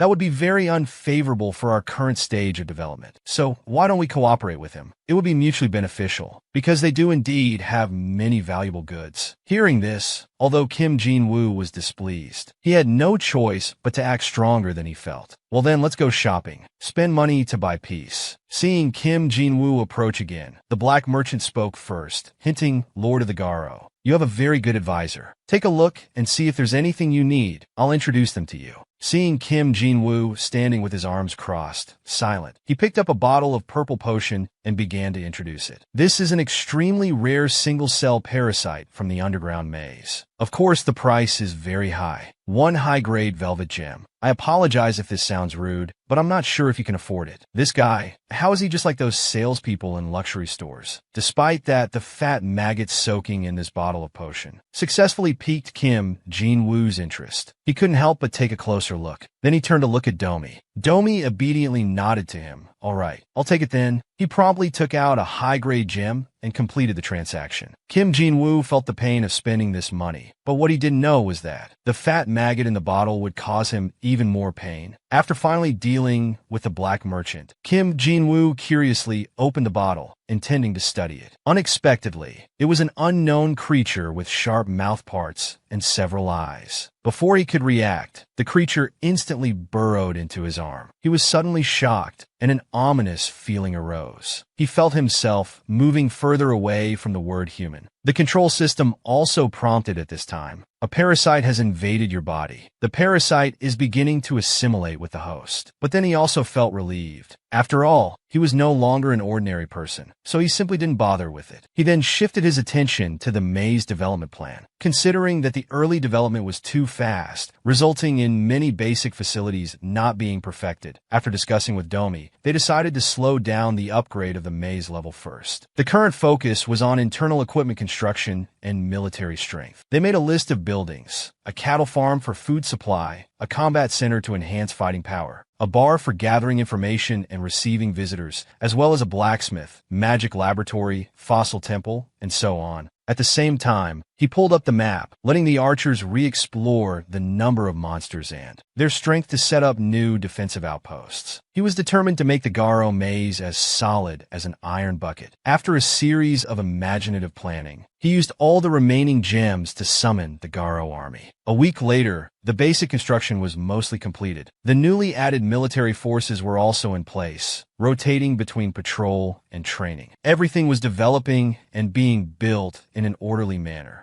But the only thing that worried Kim Jin-woo was that he had run out of gems again. But it was okay, because he had now moved out of his foster father's house. This allowed him to easily enter and exit the maze, and go out to farm at any time. It couldn't be more perfect. After finishing today's arrangements and saying goodbye to Domi, he planned to go home and sleep. However, as soon as he entered the bedroom, the control system popped up a warning. The parasite has completed assimilation and is attempting to control and dominate the host. Before Kim Jin-woo could react to the pop-up message, a sudden, intense pain enveloped his entire right eye. Blood vessels congested and ruptured, shooting out 2 streams of hot blood. At this moment, he felt as if his right eye was being roasted in a fierce flame. The excruciating pain made him involuntarily grab at his right eye. Unexpectedly, when he touched it, he felt that half of his face was covered with flesh, seemingly raised. It was like something out of Resident Evil, absolutely chilling. The fat maggot that had been dead for hundreds of years had somehow evolved a mouth full of fangs and 6 eyes. At the moment it was released, it suddenly burrowed into the man's body. Instantly, a sharp pain enveloped him. Kim Jin-woo couldn't help but let out a painful scream. After an unknown amount of time, a figure appeared at Kim Jin-woo's doorstep. It was Young Tae, who had found his way here using the address. A heart-wrenching scream made Young Tae, who was outside the door, realize something was wrong. Without hesitation, he hurriedly pushed the door open. However, what met his eyes was Kim Jin-woo's face looked demonic. His crimson right eye emitted a soul-stirring aura. Soon after, the two were sitting in the room. Young Tae was still shaken by what he had just witnessed. What exactly happened just now? It looked like half of your face had melted. However, Kim Jin-woo pretended to be nonchalant and said, "It's an eye infection from living in the underground maze as a child." Obviously, Young Tae didn't believe his nonsense. After all, he was also a maze baby. He had lived in the underground maze as a child too.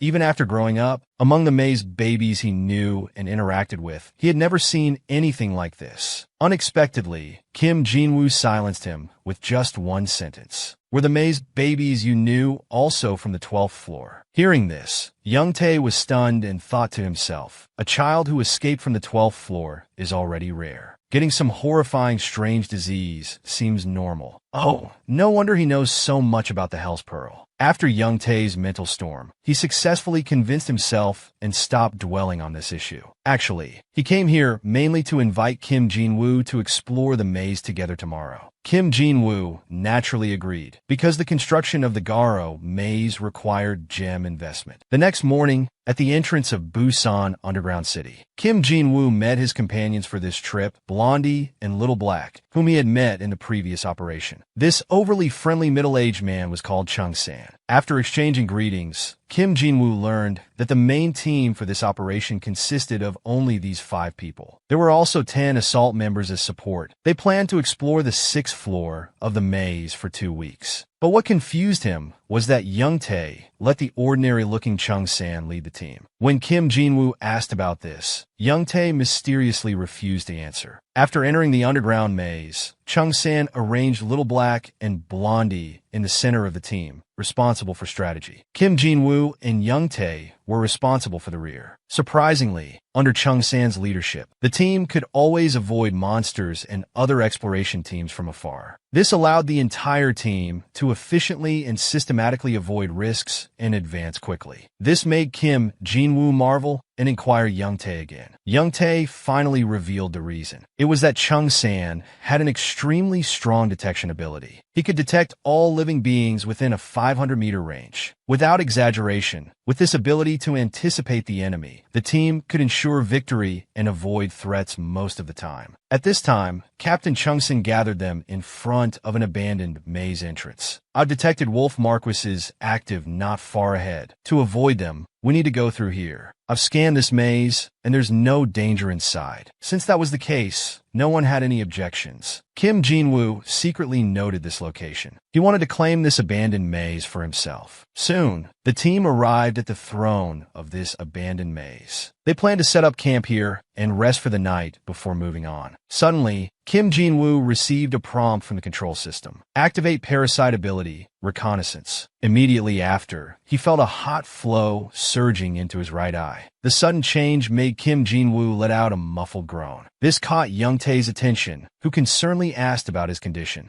It's nothing, just my eye condition acting up again. But to avoid causing panic among others who might see, he asked Young Tae to help clear the area of nearby people. After Young Tae left, the eye seemed to stop hurting. Just as he slowly lowered his hand, a red flash in the broken altar ahead caught his attention. He quickly covered his right eye again, but could see nothing with just his left eye. Strange. Could this be the reconnaissance ability of the right eye? He couldn't help but wonder. So he walked forward to investigate. Sure enough, he found a strange stone in the ruins. When he grasped the stone in his hand, the pop-up window prompted again. This object is an energy fragment from an abandoned maze. Although it's old, it can still be used. Kim Jin-woo showed little interest in this. Clearly, in his eyes, this small stone was less attractive than even a low-grade velvet gem. Who would have thought that as soon as this idea crossed his mind, his right eye, as if receiving a command, intensified its reconnaissance of the surroundings. When he looked up again, the scene before him was shocking. Could all these shimmering bright spots be gems? Early the next morning, everyone was ready to set out. But Young Tae keenly noticed something unusual about Kim Jin-woo. How come you look tired, but seem to be in a good mood? Is your eye okay now? How could he not be in a good mood? Using his right eye's ability, he had secretly collected dozens of gems during the night and hidden them. He planned to come back alone later to retrieve them. This guy was really cunning. Suddenly, the assault team walking ahead stopped. As the two were wondering why, an assault team member brought Captain Chung San's order to gather. Chung San pointed to the end of the passage, saying, "The exit is behind that stone wall. But I've detected two groups of monsters fighting over territory there. Judging from the sounds, one group is giant-toothed bats, and the other is ghost-faced mountain whistlers. There are more giant-toothed bats, about 20, while there are only 8 ghost-faced mountain whistlers." Through Chung San's description, everyone got a general understanding of the current situation. They then discussed strategies together. Blondie suggested waiting until the two groups of monsters had fought each other to exhaustion before rushing out to deal with the aftermath. This proposal didn't gain everyone's approval, because dozens of monsters fighting together would produce enormous noise and a strong smell of blood, which would attract even more monsters. In the worst case, it could put the team in a dilemma, unable to advance or retreat. At this point, Little Black suggested rushing out before the two waves of monsters started fighting and annihilating them all in one go. His proposal was seconded by Young Tae. He had hoped to avoid combat before reaching the 6th floor by relying on Chung San's ability. But this battle now seemed inevitable. Their decision made Captain Chung San panic. These were monsters living on the 3rd floor of the underground maze, and there were 28 of them in total. Are we just going to attack them with our 5 people? That's an average of 5 monsters per person. Have these young people become overconfident? Are they that sure of their combat abilities? Seeing this situation, Young Tae couldn't help but tease, "Don't panic, don't panic. It's time for you to witness Kim Jin-woo's prowess." Kim Jin-woo didn't waste words. He had already drawn his sword and moved to the front of the team. "No problem. I'll take care of half the monsters. No one else is allowed to steal my kills." Meanwhile, the battle between the ghost-faced mountain whistlers and giant-toothed bats had already begun. Just as Chung San had detected, nearly 30 monsters were fighting in a chaotic mass. we really picked the wrong day to come out, to run into these road-blocking ghosts. While Chung San was still muttering, Kim Jin-woo first crouched down. Then in an instant, he kicked off the ground with both feet. Like an arrow released from a bow, he charged into the group of monsters. His movements were like a swimming dragon, attacking left and right like a tiger among wolves. Every strike hit flesh, leaving Chung San watching in terror. He had never seen anyone fight as cleanly and efficiently as Kim Jin-woo, because every maze baby's fighting style was related to the maze level they had once lived in and their environment. For example, Blondie and Little Black's fighting styles were broad and open, attacking without much thought. This was the combat style of most maze babies.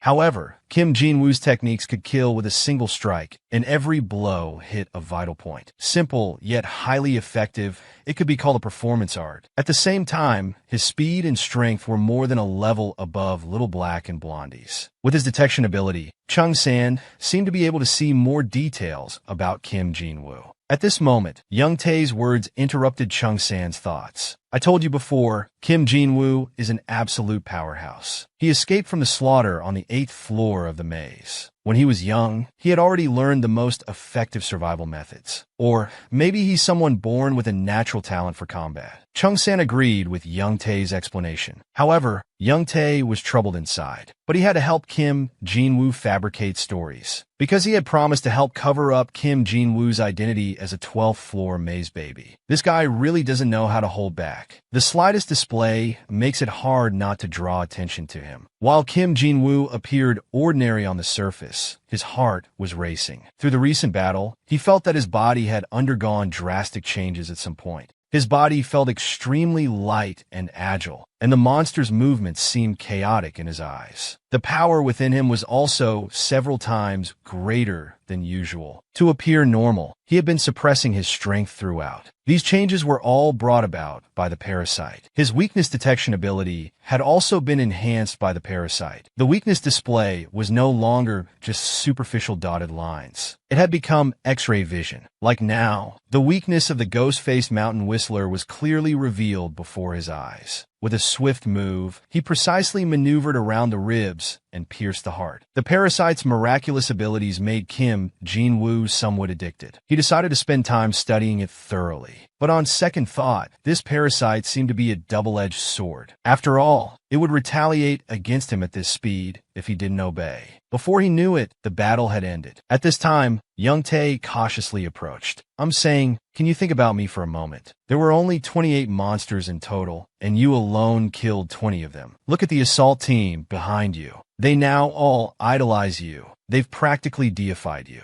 Why do I still have to make excuses and fabricate stories for your abilities? This tragicomic statement left Kim Jin-woo speechless. If Young Tae knew the truth, would he go crazy? To prevent anyone in the team from continuing to discuss Kim Jin-woo, Young Tae quickly sent the assault team to clean up the battlefield and collect gems. At this moment, Chung San ran over with a panicked expression, bringing bad news. They were being targeted. An exploration team, twice their size, divided into several groups, was surrounding them. Chung San had been too engrossed in the recent battle, which is why he hadn't detected their presence. By the time he noticed, the other side had clearly completed their encirclement. Young Tae was immediately alarmed. He immediately ordered everyone to be on alert and prepare for battle. In this underground maze, potential enemies weren't just monsters. Betrayal was very common in the maze. Having just gone through a battle, the team members were all exhausted. The other side was not only energetic, but also outnumbered them. The current situation was very unfavorable for Kim Jin-woo and his team. At this time, Young Tae looked at Kim Jin-woo with a serious expression. If something goes wrong later, can I leave the decision-making to you? Sure, with me here, you can rest assured. Then everyone lined up in front. They wanted to see what tricks the other side was going to play. Soon, a guy with a head full of red hair arrogantly led a large group of people to surround them. Young Tae, it's been a while since we last met. I thought you'd been killed by the Hell Spider. Song Cheol, enough with the nonsense. Just do as you please. Unexpectedly, Young Tae knew the newcomer. So, Kim Jin-woo quietly asked Chung San about Red Hair's identity. He belongs to an organization called the Exploration Association, but their reputation is very bad. To put it bluntly, they're just a bunch of gamblers and thugs who create violent incidents.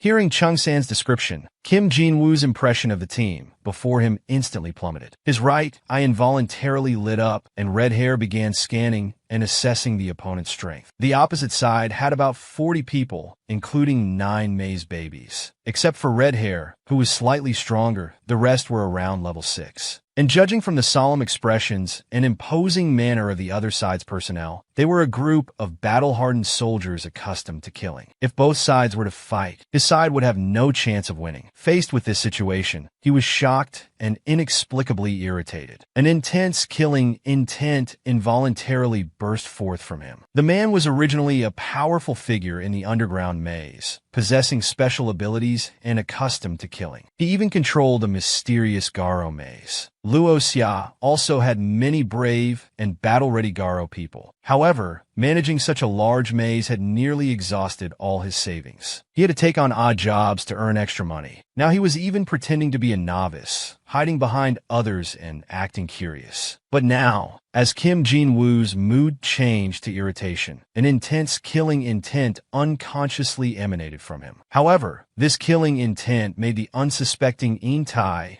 and Zhengshan feel a sudden chill, as if plunged into an ice cave. Under the influence of this killing intent, they couldn't muster any feeling of resistance. They were completely frozen. Young Tae's face instantly turned pale, devoid of color. Song Cheol naturally noticed the dramatic emotional change, mistaking it for Young Tae's fear of him. Putting on a little white rabbit expression, he said, "I can't stand it. I didn't expect that after not seeing you for just a while, you've become so strange. Strangely cute. Oh my, this sudden cheesy flirting." Young Tae almost drew his knife to fight him to the death. Unexpectedly, he was held back by the composed Zhengshan, who signaled him to stay calm and not start a conflict. But Song Cheol seemed unable to read the situation and continued talking. "We originally found you surrounded by monsters and planned to come to your aid. But it seems you don't welcome us." Then he threw what he thought was a cool wink at Young Tae. Young Tae was so embarrassed that veins popped on his forehead. Unexpectedly, Song Cheol suddenly turned to Kim Jin-woo. "You look pretty good. If you're interested in earning more, come work for me."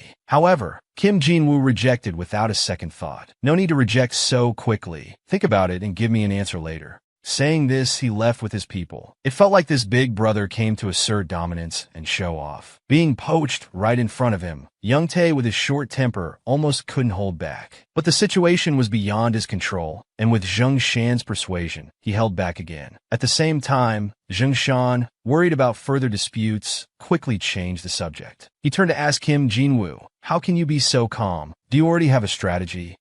Kim Jin-woo looked confused when asked. He was completely baffled at this moment. "Just now, cold sweat was pouring down my back. I've never felt such a strong desire to kill in my life." Zheng Shan's words were immediately echoed by Young Tae. "I had the same feeling at that time. It was as if the king of the maze was standing right behind me." Their conversation left Xiaohe and Huang Mao completely confused. Seeing this, Zheng Shan explained, "You two haven't experienced much killing yet. This kind of intangible opportunity can only be sensed after experiencing life and death many times." Suddenly, Kim Jin-woo curiously asked about Young Tae's relationship with Song Cheol, who knew his inner gossip fire was so intense. Sure enough, this question again triggered Young Tae's irritation. It turned out Song Cheol and Young Tae had known each other since childhood. They were maze babies living on the same level. At that time, Song Cheol was brave, progressive, and had strong leadership qualities. However, after escaping back to the surface and tasting freedom and money, he completely changed. Some people, once they change, can never go back. Young Tae sighed deeply as he said this. The recent incident also made Young Tae realize that they had been targeted by Song Cheol. Although there hadn't been any conflicts yet, based on his understanding of Song Cheol, this guy would definitely make moves behind their backs. So, he decided to abandon the plan to continue exploring the 6th floor. After all, they had gained something on this journey. After cleaning up the battlefield here, he ordered to return the same way. The entire return journey took about a week before they exited the maze. After selling the items, everyone was happy to receive generous compensation. After saying goodbye to Young Tae, Kim Jin-woo immediately went to the cunning old man to inquire about Song Cheol's situation. The cunning old man,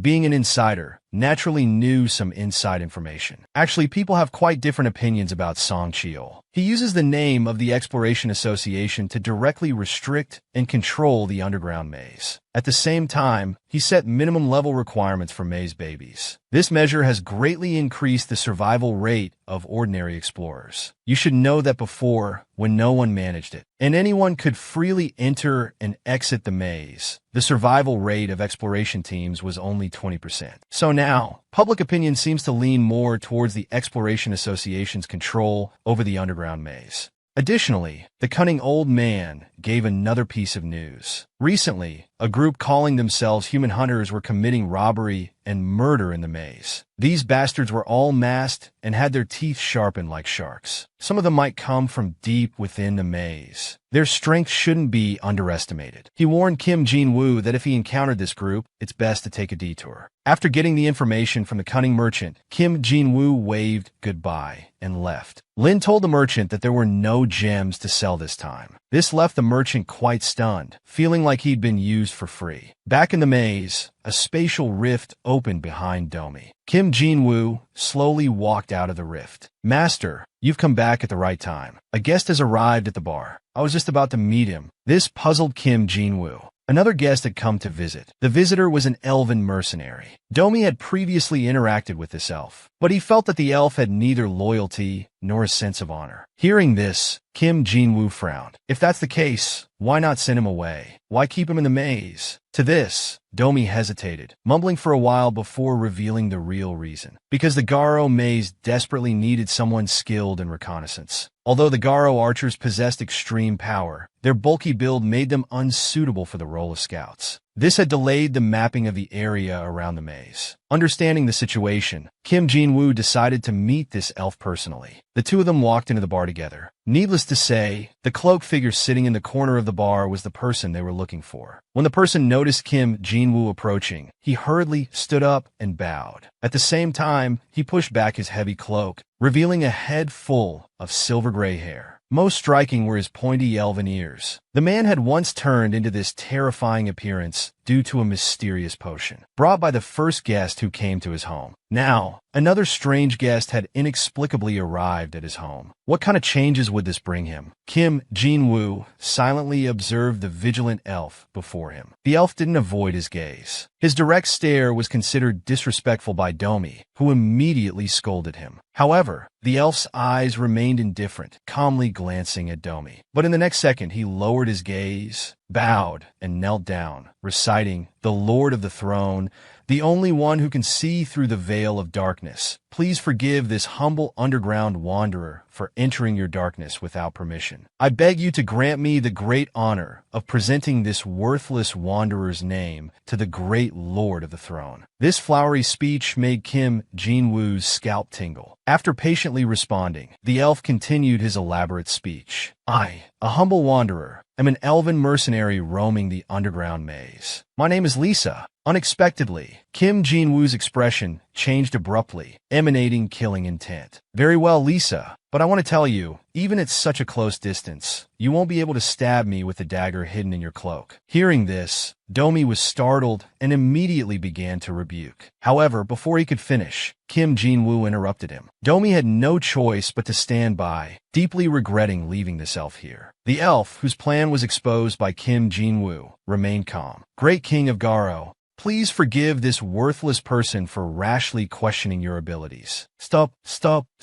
No more of your flowery words. Keep this up, and I'll be sick of it. Stand up and speak normally." The elf stood up. His expression remained neither servile nor overbearing. He explained that his actions were simply to verify if Kim Jin-woo's abilities were worthy of his loyalty. After all, for thousands of years, it had never been heard of a human becoming the lord of an underground maze. His answer intrigued Kim Jin-woo. Ignoring Domi, who was gritting his teeth beside him, he continued speaking. "In that instant, I confirmed that I couldn't harm you in combat." Kim Jin-woo also said with interest, "So you're saying you've acknowledged me now?" Since everything was out in the open, Kim Jin-woo didn't dwell on the matter further. He felt a bit of secret joy at being able to subdue such an unruly subordinate. During the subsequent questioning, it was learned that Lisa's skills were reconnaissance, search, and information gathering, which perfectly matched Kim Jin-woo's current needs. He decisively recruited him. This decision made Domi panic. In his eyes, Kim Jin-woo's behavior was too rash. However, Kim Jin-woo didn't mind. Isn't the chief administrator still watching? What tricks can this elf pull? Saying this, he turned to take Lisa on a tour of the maze. Before leaving, Lisa flashed a smirk at Domi, as if his scheme had succeeded. This drove Domi crazy, feeling that his position as chief administrator was in jeopardy. He secretly decided that he must expose Lisa's true face as a spy. But as they toured, Lisa couldn't help but frown. The maze's core was exposed and unprotected. The management system was loose, and combat training was haphazard. What puzzled Lisa the most was that there was even a system of rotational holidays. He also discovered that the Garo maze's productivity was low. From the velvet gems obtained from veins and foraging, after daily expenses, only a pitiful 3 low-grade gems remain. It could be said that the entire Garo maze was just a declining power struggling at the subsistence level. These observations led Lisa to speculate that this so-called Garo maze wouldn't survive long in the underground maze surrounded by powerful enemies. After touring with the 3 of them, they returned to the bar. Kim Jin-woo asked Lisa for his thoughts on the maze. After pondering for a while, Lisa's words were shocking. Do you know that within a 4-day journey from you, there's a powerful maze ruled by the Flood Dragon King? It's rumored that he was the surviving overlord before the Great War of the Intermittent Fist. Upon hearing this, Kim Jin-woo immediately realized that his Garo maze was no more than a small building in front of such a powerful maze overlord. Without a doubt, the other's army, in terms of scale, quality, and quantity, would certainly overwhelm the Garo maze. Lisa also warned that the Flood Dragon King seemed to be aware of the Garo maze's existence. This made Kim Jin-woo and Domi ponder. According to the law of the jungle, weak mazes are usually plundered by stronger ones. Recalling his childhood on the 12th floor, their group of maze babies was always enslaved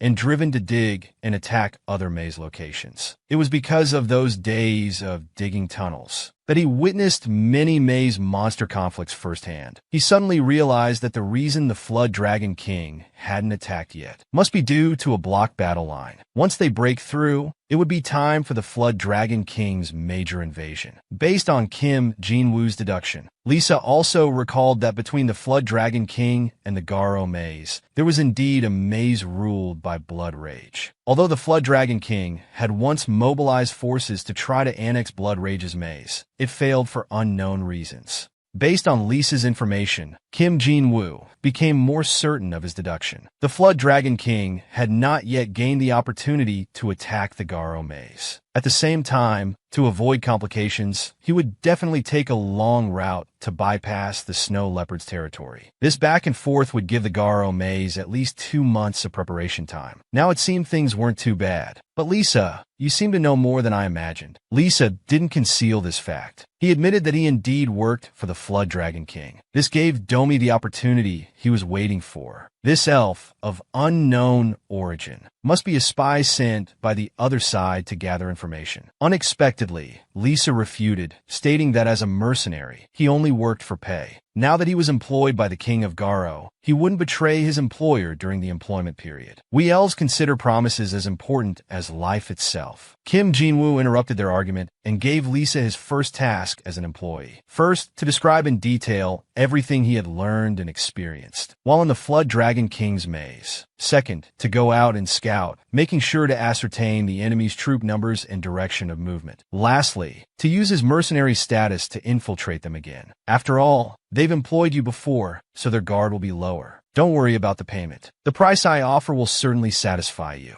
The long-eared elf was attempting espionage for the first time in 50 years. But even he didn't expect to be exposed right from the start. These days, Domi had gotten used to reporting on the elf Lisa situation at regular intervals. Master, that little elf left with some food, saying he was going to gather intelligence. Very good. We played along with his act for a few days. It's time for us to start our preparations. Hearing this, Domi felt confused but still couldn't help bringing it up again, as he always felt the elf must be hiding something. In fact, the timing of the elf's appearance had already aroused Kim Jin-woo's suspicion. After all, a weak maze on the brink of war wasn't a good ending. The reason he was certain at the time that the elf had other motives, suspecting he was there to spy for the Flood Dragon King, was why he played along and gave him a tour of the Garo maze. He tried to show him as much as possible that we were vulnerably weak. Hearing this, Domi was shocked. Master, why did you do this? While he hasn't gone far, we should immediately send the berserkers to capture and kill him. Unexpectedly, Kim Jin-woo stopped him. I want him to take the news back. You should know that war is fought with finances and troops. When the time comes, they will misjudge our fighting numbers and know that we have no reserves. In this impending war, we have no choice but to stand in fear. After hearing Kim Jin-woo's explanation, Domi was even more shocked. Because as Kim Jin-woo said, it was indeed the situation of the Garo maze. That's right, but I also got the information I wanted from Lisa. He mentioned that although the Flood Dragon King is strong and immune to various attacks, he's very afraid of humans. Only because he heard that humans have a weapon that can kill him. Because of this, he's been hiding deep in the maze to avoid conflict with humans. Since the Flood Dragon King fears human weapons, I must prepare well to welcome his arrival. Oh, when I told Lisa we'd have 2 months to prepare,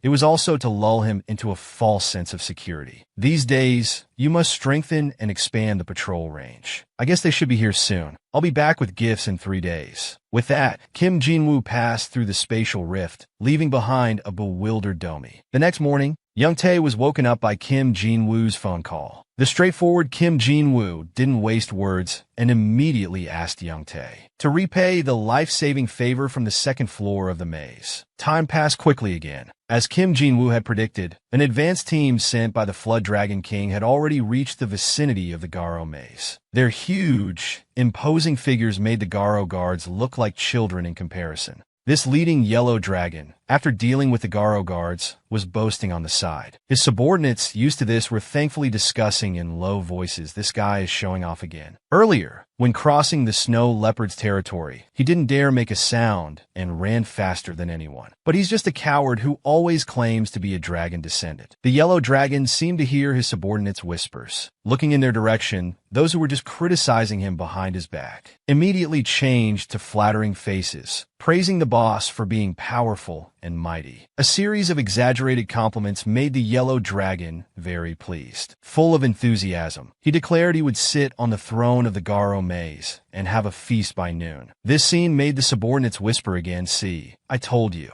Anyone with a fully developed brain wouldn't behave like this." Just then, the yellow dragon made a new discovery. The Garo snake also sensed danger and hurriedly turned to flee. The yellow dragon couldn't let him go. He was just worried about not having a guide. He immediately called his subordinates to give chase. Just as they cornered the Garo snake with nowhere to escape, suddenly, with a whoosh, a figure flashed before their eyes. The Garo snake, which was about to be caught, vanished on the spot. This sudden change caused the yellow dragon to cry out involuntarily. At this moment, a voice drifted over. Does a dragon descendant also panic and shout like this? "Oh ho, who's there tarnishing the dragon's reputation? Quickly state your name." Kim Jin-woo's eyes immediately sharpened as he turned his head. "I believe I'm the Lord of Garo you're after." Kim Jin-woo's sudden appearance caused some panic among the Yellow Dragon's group. A subordinate suggested the Yellow Dragon retreat immediately and report back. Unexpectedly, the Yellow Dragon started showing off on the spot, challenging Kim Jin-woo to a duel in the name of the Dragon Descendant. Hearing the term Dragon Descendant, Kim Jin-woo's head started to throb. He had been following this group led by the Yellow Dragon for a while. During this time, he had heard this term no less than 50 times. Now he could no longer tolerate it. He gave Domi behind him the order to attack. In an instant, dozens of small heads popped out from the surrounding rock walls. Surprisingly, they were the usually inconspicuous Garo snakes. The frightening part was that they each held a Thunder Shield shotgun. Even if the Yellow Dragon was stupid, he realized the danger at this point. However, he put his hands on his hips, trying to criticize from a moral standpoint. How shocking that these laborers who can't even hold their guns steady are involved in this terrible war. His words thoroughly angered Domi. How dare this stupid lizard disparage the honor of the Garo people? The Gatling gun in his hands was itching to open fire. The next second, at Domi's command, dozens of long and short guns were fired, mercilessly venting their anger at the yellow dragon. He was the most flamboyant dragon descendant in the underground maze, but gradually lost himself in the admiring gazes of his subordinates. Facing dozens of guns alone, he still remained calm. He delusionally thought his powerful charm would make the opponents lay down their weapons and kneel in admiration. However, it backfired. He successfully angered the girl holding the Gatling gun. At Domi's command, the Garo snakes opened fire with their shotguns. In an instant, an indiscriminate barrage of bullets rained down. Facing the incoming bullets, the monster was panicked but not afraid. He naively thought that human weapons couldn't cause him substantial harm. However, the next second he was shot in the head. The intense pain in his head and the gushing blood immediately terrified him. Just as he was about to turn and flee,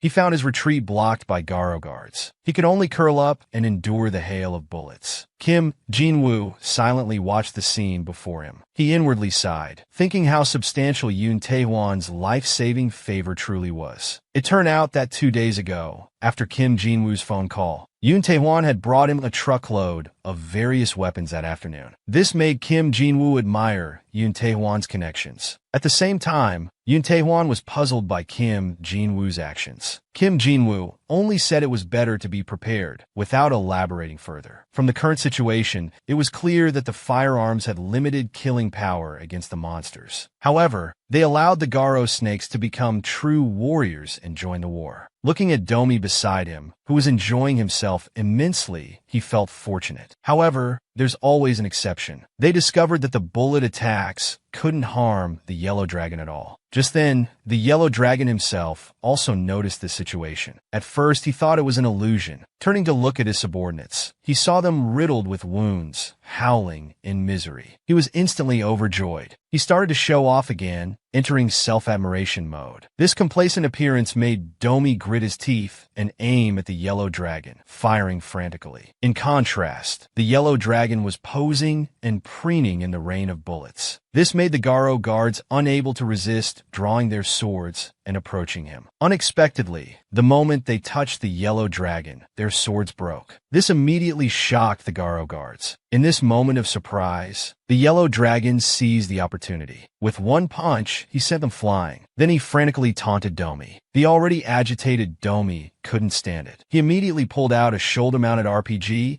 and was about to aim at the yellow dragon. But Kim Jin-woo stopped him, as his interest in the yellow dragon was undeniable. He flashed behind the yellow dragon. Then, like a ghost, he circled to the front of the yellow dragon, swinging his knife towards Burgundy. Unexpectedly, the yellow dragon wrapped around his waist. Dodging the sudden change, Kim Jin-woo's eyes widened in disbelief. Before Kim Jin-woo could steady himself, the yellow dragon, using the momentum of his waist, stood up. His arms, wrapped with fierce power, suddenly came down. Kim Jin-woo immediately flipped and dodged to the side. Taking advantage, he circled behind and aimed a slash at the back of the head. There was a crisp clash of metal. The yellow dragon howled in pain. However, Kim Jin-woo was frustrated. Even his aimed strike couldn't break through the defense. What was the point? Suddenly, the yellow dragon's tail swung towards him. Kim Jin-woo immediately raised his knife to block. Yet he was still hit by the powerful strike and sent flying several meters away.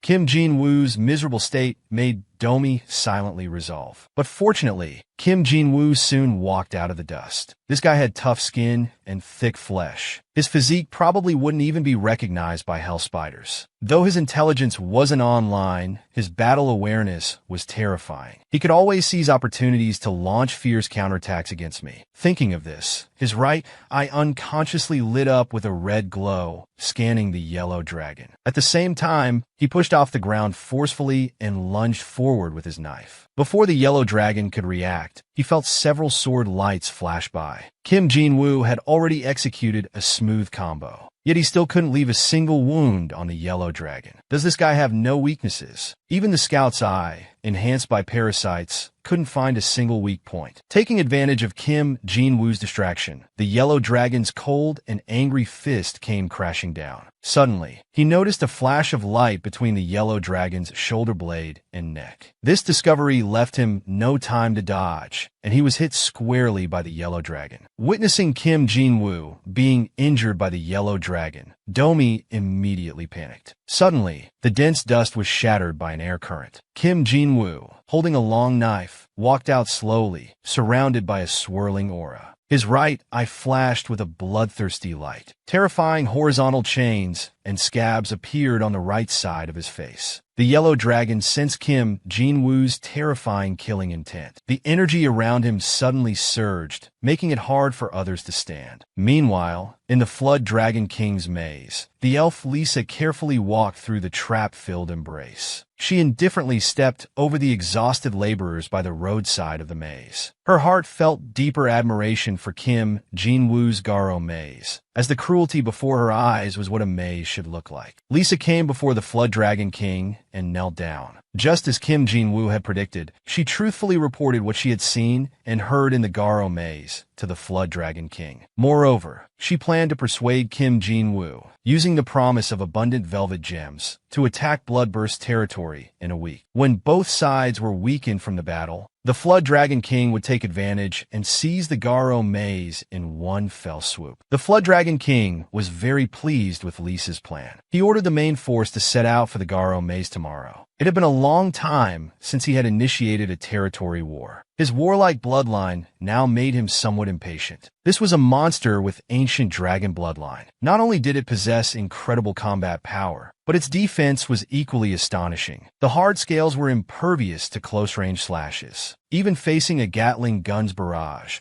it was like a spring breeze caressing its face, leaving it unscathed. The situation of being passively beaten thoroughly angered Kim Jin-woo. He activated the Scout's eye to its maximum power. Sure enough, he discovered a weak point in a hidden spot behind the yellow dragon. Immediately, electric arcs spread around his body as he attempted to launch a fatal strike at the yellow dragon. The yellow dragon sensed the oncoming danger. The energy around him suddenly surged and roiled. His transformation made Kim Jin-woo even more vigilant. Unable to hold back, he struck first, holding the knife in one hand. His movement was as fast as lightning, slashing towards the yellow dragon. Facing his attack, the yellow dragon remained motionless, allowing the sharp blade to strike his body. Though it was a successful hit, it still couldn't cause substantial damage to the yellow dragon. But Kim Jin-woo had achieved his goal, because the yellow dragon's weak point was on its shoulder blade behind. At the same time, he was puzzled by the yellow dragon's immobility. He couldn't help but suspect it was a trap set by the yellow dragon deliberately exposing its weak point. However, this thought only flashed by. He couldn't possibly give up the chance to win with one strike. Then he stomped hard on the ground, using the rebound force to shoot towards the yellow dragon. However, what Kim Jin-woo didn't know was that the yellow dragon had been scared to the point of cold sweat. Earlier, when Kim Jin-woo flashed behind him, he felt like there were thorns in his back. It made him vaguely feel that his weak point had been discovered. He was instantly terrified, his whole body trembling unconsciously. Now he could sense Kim Jin-woo's movement behind him. Even though he was scared to death, he still refused to move. As the blade sliced through, the pain of flesh spread throughout his body instantly. It immediately terrified him, his hair standing on end. The gushing blood was unbelievable to him. This was probably the first time he had been injured in his life. Suddenly, an indescribable life and death crisis arose behind him. He was instantly scared out of his wits. The instinctive survival consciousness made him instantly duck and kneel on the ground, barely dodging Kim Jin-woo's sudden fatal strike. He loudly begged for mercy, claiming he was just a mercenary, deceived and forced here by the Flood Dragon King. This cowardly behavior instantly made Kim Jin-woo lose interest in killing him. But this created another problem. Originally, killing the yellow dragon would have ended everything. However, now that this guy had begged for mercy, how should he be dealt with? It's known that normal attacks can't harm him at all. Since it was so difficult to decide, Domi suggested just killing him to save trouble. Kim Jin-woo seemed to think it was a good suggestion. The master and servants back and forth made the yellow dragon beside them terrified. He hurriedly pledged his loyalty. deciding to abandon darkness for light and serve the Garo maze. However, such easy betrayal of his former master couldn't easily win Kim Jin-woo's trust. Seeing this, the Yellow Dragon immediately swore solemnly, using the dragon race's name to vow against betrayal. As the Yellow Dragon made his vow, a dazzling light suddenly emanated from his body. However, Kim Jin-woo saw this scene as a trick of sorcery. He angrily raised his hand to draw his knife, intending to beat him on the spot. Unexpectedly, Domi stopped him at this moment because he recognized it as a true dragon race oath. Once the oath is broken, one would be cursed and die in extreme pain. Even though this guy was just a mixed blood dragon with impure bloodline, the oath was still effective. Seeing Domi vouching for him, the Yellow Dragon finally felt relieved. Little did he know that Kim Jin-woo had already thought of an excellent way to deal with him. Since this guy's thick skin and flesh were comparable to the Flood Dragon King's, it would be perfect to test the effect of standard anti-tank shells. So the unfortunate Yellow Dragon was tied up and made to play the role of a target. Before firing, Kim Jin-woo warned the Yellow Dragon not to dodge to ensure the test's effectiveness. Otherwise, it would be treated as betrayal. Without waiting for the Yellow Dragon's reaction, he fired the shell directly. A violent explosion followed. The blast knocked the Yellow Dragon unconscious immediately. It seems this guy wasn't much after all. Just one shot did the job. Lisa happened to return at this moment, encountering this shocking scene. Kim Jin-woo probed by asking Lisa if she knew the Yellow Dragon. Lisa actually said outright that she wouldn't admit it. Then she added that they had only met a few times due to different responsibilities. To avoid raising Lisa's suspicions, Kim Jin-woo didn't pursue this question further. Instead, he asked Lisa if she had learned about the Flood Dragon King's marching schedule and direction. Lisa lied that the Flood Dragon King was already gathering troops and would arrive in about a month. We have too little time to prepare. Based on our production of 3 low-grade gems per day, we can't recruit enough soldiers to deal with the war. So right now we need a large number of gems to recruit soldiers. Using this as a pretext, Lisa suggested to Kim Jin-woo to first implement the plan to conquer Xiaobao. She emphasized that this seemingly risky plan was the only way to obtain a large number of gems at the moment. At the same time, she kindly reminded Kim Jin-woo to spend a week collecting gems first, to recruit more soldiers before conquering Xiaobao. After all, Xiaobao was no pushover, and if they failed this battle, they wouldn't even be able to face the Flood Dragon King's army. To cooperate, Domi also pretended to agree with Lisa's plan. Since that was the case, Kim Jin-woo proposed that Lisa should first draw up the route to Xiaobao's territory. After sending Lisa away, Kim Jin-woo instructed Domi to continue strengthening the patrol around the maze. He then hurriedly left the Garo maze. Somewhere in the underground maze, Kim Jin-woo took out the maze blueprints for levels 1 to 3. He input all of them into the control system. As the control system scanned and captured, it successfully located the gem site previously hidden on the 3rd floor of the maze. Then he activated the Scout's Eye, enhanced by the parasite. This time he planned to make a big score. Using the Scout's Eye's ability to detect gems, he intended to sweep through like a locust plague, emptying all the gems along the way on floors 1 to 3. The detective cat was a tough one, acting as soon as he thought. He immediately channeled strong energy to the ground, rushing towards the 3rd floor of the maze. Wherever he passed, any location hiding gems, even in nooks and crannies, was all collected by him. The man, in order to reach the bottom of the wall, dug to the 3rd foot, just to harvest the expensive and rare velvet gems. Only with such gems could he summon powerful Garo warriors to deal with the war launched by powerful monsters against him. The sudden spatial fluctuation made Domi realize that Kim Jin-woo had returned. Kim Jin-woo walked out of the spatial rift and immediately asked about the maze's situation with concern. After receiving Domi's reply that everything was normal, he finally relaxed and took off his heavy backpack, fiddling with it sparsely. This aroused Domi's curiosity. Just as he was about to step forward, the next second he was stunned. Over 100 velvet gems of various sizes were dumped by Kim Jin-woo into the maze's core. Suppressing his inner excitement, he carefully inquired about the gems. Upon learning that such a large number of gems were just picked up along the way, he sighed inwardly that he had been fooled again, but this time he loved being fooled. Although they were mostly low-grade gems, the quantity was substantial, which could be considered a small harvest. It would allow Kim Jin-woo to summon several hundred level 1 to 2 Garo warriors. However, considering the weak combat power of low-level soldiers, they wouldn't play a decisive role in the impending war. What was urgently needed now were high-level warriors with formidable combat power. Thinking of this, Kim Jin-woo decided to decisively consume 100 gems to upgrade the maze to level 5, which would allow him to summon warriors to deal with 5 enemies. Considering the weak basic defense of the maze, he then consumed more gems to summon a stimulating person. On the other side, Lisa had already completed the route to Xiaobao's territory. All along the way, Lisa was calling herself a fool in her heart. Recalling the Flood Dragon King's decision to cross directly instead of bypassing Xiaobao's territory, she deduced that he must be using siege beasts to dig a tunnel from Xiaobao directly to the Garo maze. By this calculation, the battle would begin in a week. With such a disparity in forces, the Garo maze would only face capture and annexation. Suddenly, a fateful beast's roar interrupted her thoughts. A terrifying giant beast was crouching at the entrance of the Garo maze, about to launch a fierce attack on her. At this moment, a forceful voice from the side stopped the beast's action. Lisa's return surprised Kim Jin-woo, who didn't expect her to explore and draw the map so quickly.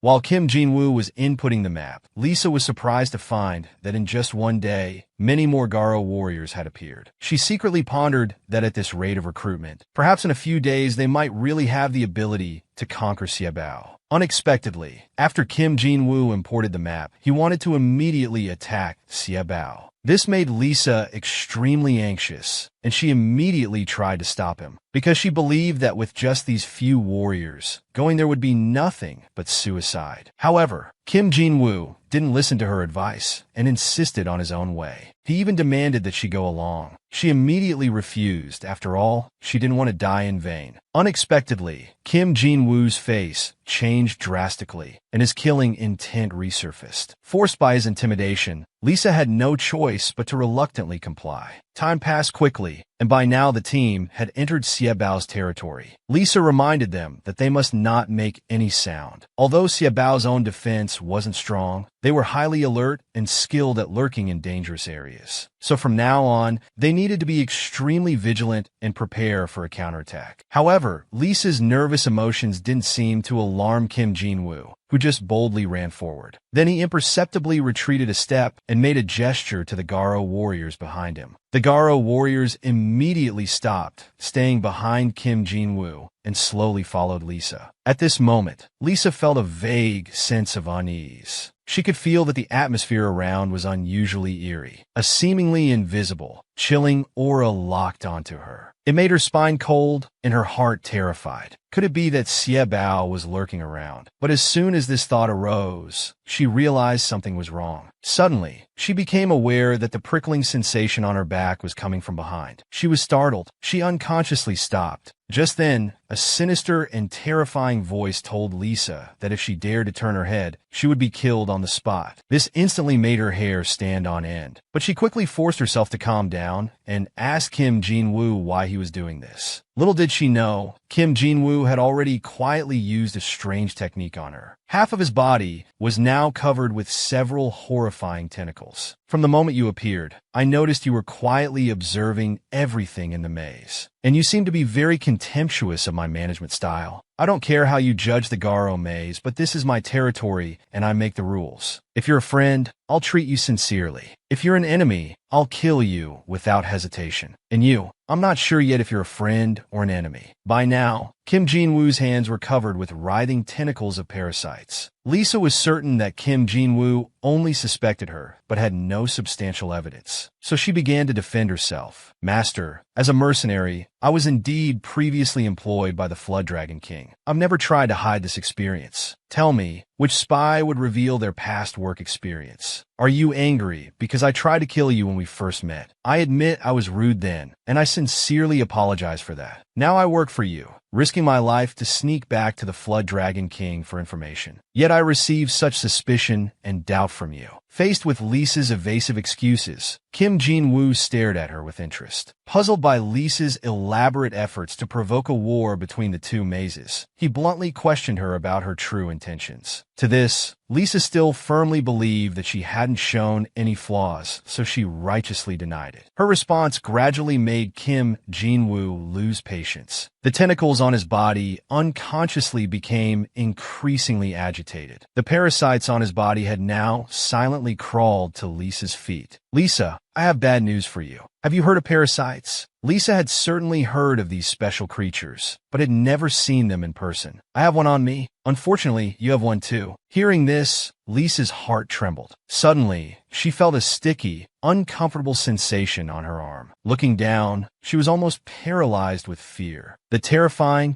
harmful parasite had somehow attached itself to her arm. In the blink of an eye, the parasite's tentacles spread all over her body. The main body was quickly crawling up to her neck, seemingly about to devour her whole. At this moment, Kim Jin-woo's voice drifted over. "The first time I saw you, I secretly placed a parasite fragment on you. So I know everything that's happened to you recently. Do you have anything else to say now?" At this point, Lisa felt that her previous performance was like that of a puppy, so she once again pleaded for another chance. "I'm starting to appreciate your shameless and improper behavior." As he spoke, Kim Jin-woo unexpectedly withdrew the parasite fragments clinging to Lisa's body. "Lord of Garo, I must say, I truly underestimated you. Actually, I have no connection to either the Dragon Maze or the Garo Maze. All I wanted was revenge, to become the Elf King." But before she could finish speaking, she suddenly felt a sense of mortal danger approaching, causing her to turn around involuntarily. The moment she turned, Kim Jin-woo also moved his sword, swiftly striking. Thrusting towards her face, he said, "I told you you'd die if you turn around. Why didn't you listen?" The long-eared elf was held captive by 4 inhuman monsters. They warned that turning around would result in a bloody disaster. But her rebellious nature and stubbornness prevailed. Faced with Kim Jin-woo's sudden attack, Lisa had nowhere to dodge. Unexpectedly, at the last moment, the sword veered off course, suddenly letting Lisa pass. Lisa, who thought she was surely going to die, was now heavily knocked to the ground. Feeling her face that had just been grazed by the sharp blade, she was filled with disbelief. However, the scene before her eyes was even more chilling.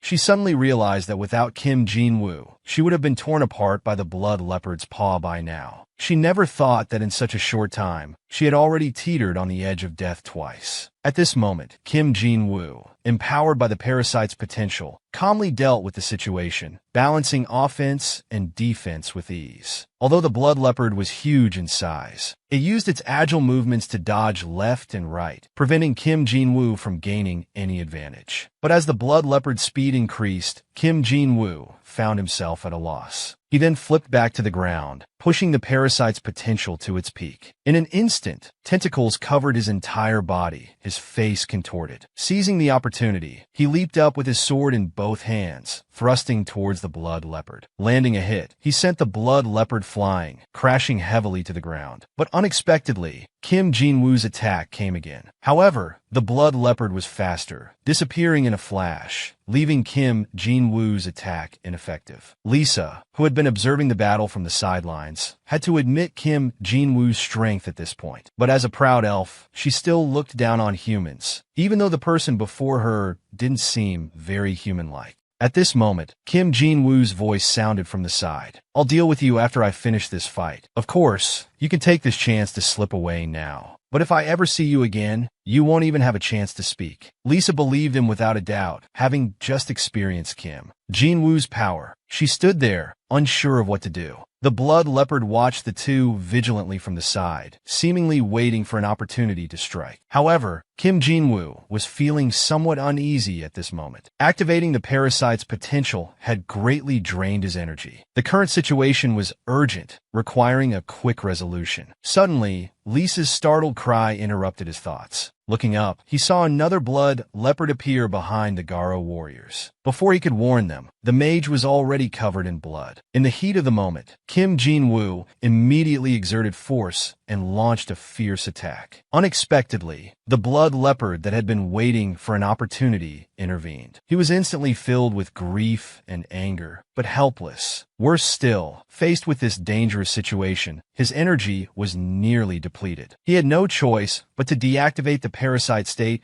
and face the blood leopard with his sword. To his surprise, Lisa drew her sword at this moment, intending to help. However, Kim Jin-woo didn't appreciate Lisa's gesture. He told her to just watch from the side and not come over to cause trouble. On the other side, the individual combat skills of the Garo berserkers were demonstrated. The priest protected among them was chanting spells to heal the mage. Although the injuries were severe, after treatment, there was no immediate threat to life. They all knew the mage held a special place in Kim Jin-woo's heart. It was extraordinary, and they decided to protect him at all costs. So they faced the powerful snow leopard fearlessly, swinging their blades. But due to the vast difference in strength, their attacks couldn't harm the snow leopard. A casual swipe from the snow leopard nearly severed an arm. The gushing blood ignited the fury of the horned warrior. He again raised his blade with both hands and swung fiercely at the blood leopard. Unexpectedly, the blade in his hands was shattered by the blood leopard's sharp fangs. This horrifying scene instantly filled him with terror. Taking advantage of the horned berserker's distraction, a powerful tail whip suddenly lashed out. Unable to dodge in time, he was instantly thrown several meters away. As the dust settled, the battered horned berserker struggled to prop himself up. But what he saw next was the horrific sight of a Garo guard being torn in half by the blood leopard. Despite being in such dire straits, the guard continued to stab at the blood leopard with his broken blade. But it was all in vain, unable to inflict even a scratch. Finally, the blood leopard pinned down his tail with one paw. Then, with its jaws clenched, it violently shook its head. In an instant, the guard was brutally torn apart like a rag doll. Witnessing his comrade's cruel death before his eyes filled the berserker with immense grief. Recalling past memories, he was determined to survive, to witness Kim Jin-woo's hypocrisy and the bright future of the Garo tribe. He vowed to follow his lord to the death and resist all external enemies. His body suddenly sprang up, tightly wrapping around the blood leopard's massive jaws. But before he could make his next move, his body was entwined by the blood leopard's tail. He was violently slammed to the ground, kicking up dust everywhere. To prevent the blood leopard from delivering a fatal blow, another berserker hurriedly rushed forward. He aimed to strike at the blood leopard's jaw, successfully drawing its attention. But for this, the berserker was swatted away by the blood leopard's powerful paw, his blade injuring its arm. The blood leopard opened its bloody maw, intending to bite him to death. At this critical moment, a system pop-up notification appeared, indicating that the hero's hall had responded to the horned berserker's wish. The one-armed berserker, who was about to be torn apart, miraculously escaped as the jaws came down. It turned out that the horned berserker had pulled the blood leopard's tail from behind, causing it to shift position and saving his comrade. But now, the horned berserker was enveloped in a pale blue flame. The blood leopard was so startled by the sight that it forgot to struggle free. This pale blue flame seemed to have a life of its own, spreading and moving across the horned berserker's body. Frighteningly, the skin and flesh covered by the flames were being burned in a terrifyingly grotesque manner. Originally just a simple-minded brute with horns who could only swing a big club, but limited in strength, he could only watch helplessly as his tribesmen were brutally killed by monsters. In his extreme grief and anger, he unexpectedly awakened his bloodline power. The awakening fire that enveloped him burned his appearance beyond recognition. A surge of wild, formidable power rose within him, as if he was reborn from the flames. But his appearance was now quite indescribable, somewhat resembling a monkey scent as reinforcement. With a roar of rage, he unleashed a terrifying force, actually managing to slam the blood leopard hard onto the ground. The intense pain instantly ignited the blood leopard's ferocity. Its sharp claws angrily swiped down, but this time it was easily blocked by the horned berserker. He then followed up with a powerful punch. With a crisp sound of flesh tearing and bones breaking, the blood leopard's powerful claws were actually broken by the impact. The excruciating pain in its paws made the blood leopard let out an earth-shattering howl. However, the horned berserker's attacks continued relentlessly. He picked up the severed paw and swung it back at the blood leopard, silencing its howls. The blood leopard's body was sent flying, crashing heavily into the rock wall. "I'll knock your teeth out. Let's see you howl now." By now, The awakening fire on the horned berserker's body had completely dissipated. His form and appearance had undergone a drastic change. Lisa, who had witnessed everything, was left dumbfounded. With disbelief written all over her face, she muttered, "That guy actually managed to awaken his bloodline on his own and evolve into a hero form." Although Kim Jin-woo had emphasized the strength of his subordinates before they came, Lisa knew that the conditions for evolving into a hero were extremely stringent. First, one must possess a certain level of experience, then trigger the conditions through trials or enlightenment to transform into a hero. However, such occurrences were extremely rare, a 1 in a million chance. Moreover, each person's situation was different, with no precedent to follow. Thinking of this, she silently looked towards Kim Jin-woo's back, the Lord of Garo. "Just how many surprises have you prepared for me?" However, Kim Jin-woo looked completely bewildered, having no idea what had happened. It was only just now that he learned about the horned berserker's transformation from the system pop-up. With that, he no longer held back, fully unleashing the potential of the parasites. In an instant, countless parasitic tendrils burst forth from his body, creating a terrifying scene. Meanwhile, the horned berserker was facing off against the blood leopard, holding its severed claw. The previous excitement had made the blood leopard wary of attacking recklessly. Instead, it pounced towards the weaker one-armed berserker.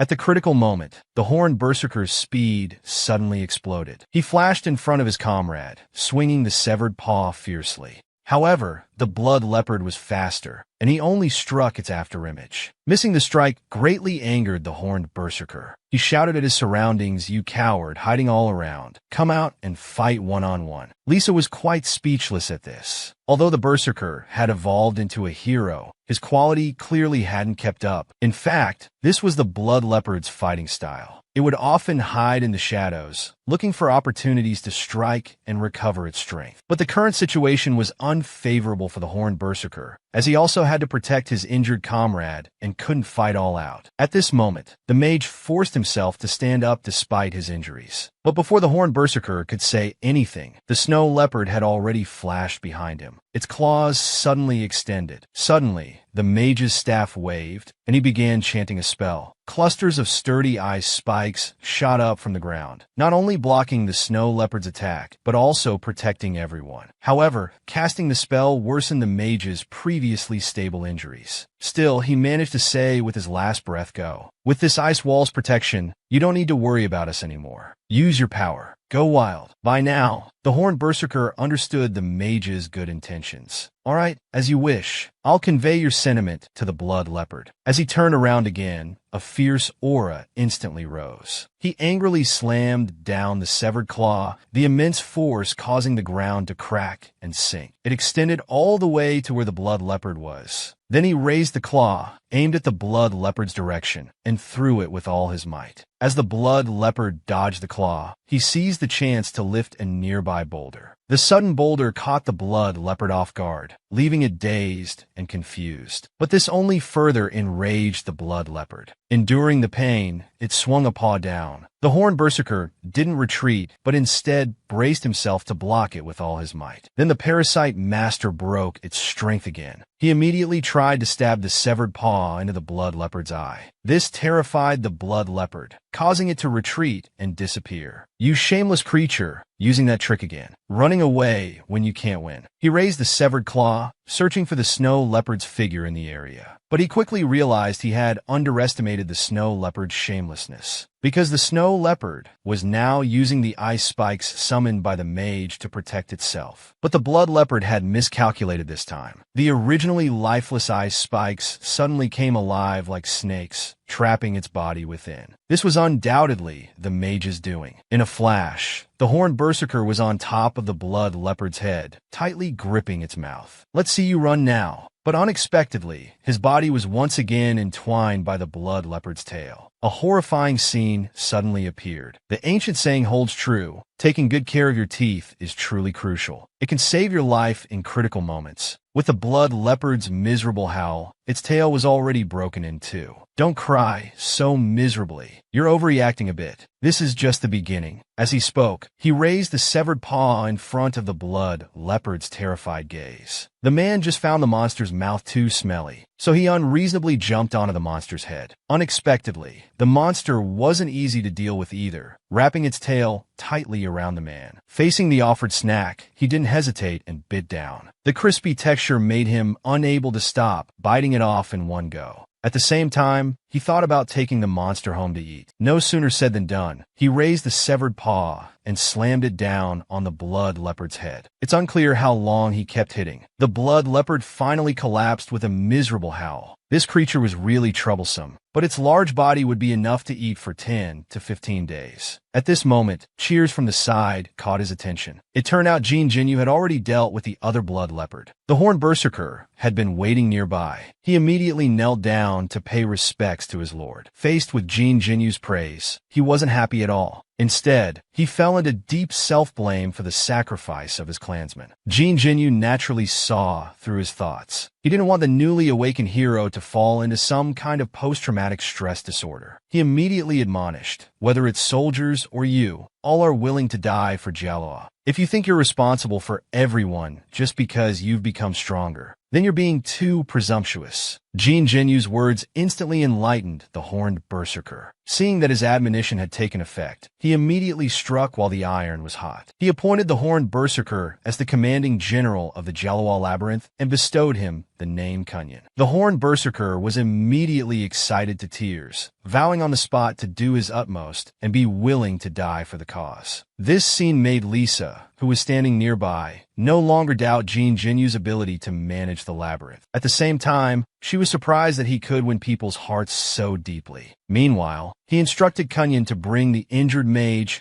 and the blood leopard back to the labyrinth. He solemnly reminded them to be careful because that blood leopard was still alive. He had intended to capture both alive, but during the fight, he accidentally killed one of the blood leopards. However, he did obtain a blood leopard's heart, which contained its fierce power. The gains from this operation were truly pitiful. Of course, he said this for Lisa to hear behind him. Earlier, to persuade Jin Jinyu to attack the blood leopards, Lisa had claimed that the blood leopards were hiding a large number of gems. Lisa could naturally hear the sarcasm in his words and hurriedly knelt down. Taking this opportunity, he let Lisa make one last choice. If she pledged allegiance to the Jialoa Labyrinth, he could help Lisa take revenge, kill the Elf King, and rescue her family. But he didn't mention the consequences if she didn't submit. Unexpectedly, Lisa spoke frankly, saying she wanted to wait until the war between Jin Jinyu and the Flood Dragon King was over before making her choice. However, as soon as she finished speaking, a large hand firmly gripped her neck. So you're planning to join the side that ultimately wins. I guess you still don't understand your situation. You're the first person to still be alive after betraying me for so long. Don't test my patience anymore. You must make a choice now. Terrifying parasitic tentacles once again crawled onto Lisa's face. This wasn't really a choice at all. Clearly, Lisa was already inside the Jialoa Labyrinth. Meanwhile, Duomi was arranging the spoils of war brought back by Kunyan. Shortly after, Jin Jinyu also returned to the labyrinth. However, Lisa was following behind him. It seemed Lisa had made the right choice. His appearance surprised Duomi greatly. He was one of only 2 people in the labyrinth who knew Lisa was a spy. His expression immediately changed, glaring at Lisa with a fierce look. Don't be like that, Duomi. Lisa is now one of us. Then he changed the subject, asking Lisa to inform everyone about the Flood Dragon King's intelligence. Upon learning that the Flood Dragon King would arrive at their gates in 5 days, Jin Jinyu immediately made arrangements for the impending war. He ordered Kunyan to lead the soldiers in building watchtowers and setting traps in front of the labyrinth. At the same time, he ensured that all soldiers would be trained within 3 days. As for himself, he planned to go underground to get some gems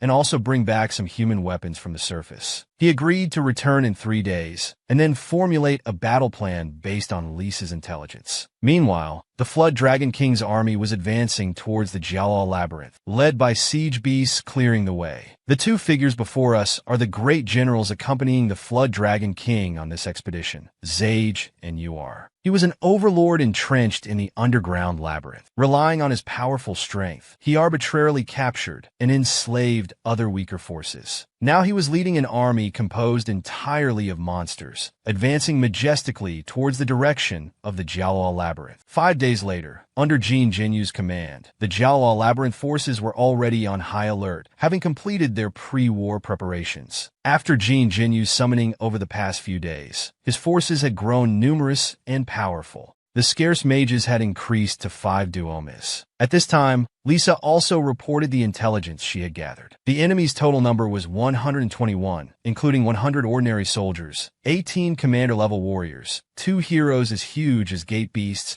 and the Flood Dragon King, who was personally leading the expedition. After hearing the report, Jin Jinyu was surprised to find that the enemy had no long-range attack forces. But the opponent was a long-established power entrenched in the underground labyrinth for years, so he had to be cautious. While he was still pondering countermeasures, Duomi's exclamation interrupted his thoughts. Looking up, he saw dust rolling in the distance and could vaguely see the enemy's silhouettes. As the battle was about to begin, Lisa brought out the map and briefly reviewed the battle deployment with Jin Jinyu once more. Then, at Jin Jinyu's signal, Duomi issued the battle orders, and they were sent out. But the commanding general glanced at Yellow Dragon, who had been lurking around suspiciously. "I imagine you've had a very fulfilling few days." No, Master. You're joking. I don't want to be used as practice anymore. If that's the case, then prove that you can do something other than being a punching bag. Just like that, Yellow Dragon was tricked by Jin Jinyu to the front lines again. This fool was recognized by the enemy as soon as he appeared. After all, they were old acquaintances who had worked together in the Dragon Labyrinth before. Now that Yellow Dragon had betrayed them and joined the Jiaoa Labyrinth, he naturally faced their mockery. Is the Jiaoa Labyrinth out of people? They actually sent you, a lizard who claims to be a dragon descendant, to speak. Meanwhile, Zage was secretly observing the Jiaoa Labyrinth's formation. Unexpectedly, this observation made his heart tremble and become cautious, because he discovered that within the Jiaoa formation, several mages seemed to be brewing magic. He immediately decided to strike first. Then he raised his arm, and the monsters behind him immediately swarmed towards the Jiaoa camp. He took the opportunity to retreat, came to the Flood camp, and issued a plan to eliminate the Jiaoa mages. Only then did he feel at ease to face Yellow Dragon in battle. He sprang up, his body launching into the air, with 2 giant blades in his hands aimed at Yellow Dragon. However, facing Zage's lethal strike, Yellow Dragon seemed distracted. With a crisp sound, the same scene happened again. Yellow Dragon, hit by the giant blade, remained unscathed. Zage was stunned. He swung another blade, but still no wound appeared. Damn it, I don't believe this. His speed suddenly increased, his figure turning into several afterimages, slashing at Yellow Dragon. But the more he slashed, the more dangerous it became. Duomi, who had been watching the situation on the field, now worried about Yellow Dragon. Master, Yellow Dragon is not moving at all. Could he be scared stiff again? Jin Jinyu silently raised his hand, signaling Duomi not to worry. As you know, this guy is afraid of death. Because of this, he's very good at gauging his opponent's strength. The reason he's passively taking hits now might be to assess his opponent's abilities. This explanation made Duomi even more confused. Yellow Dragon's weakness is on his back, yet he's not dodging. It must be said that Jin Jinyu was once again acting when facing Duomi's questions. This should also be one of this fool's tricks. He's testing if his opponent knows his weakness.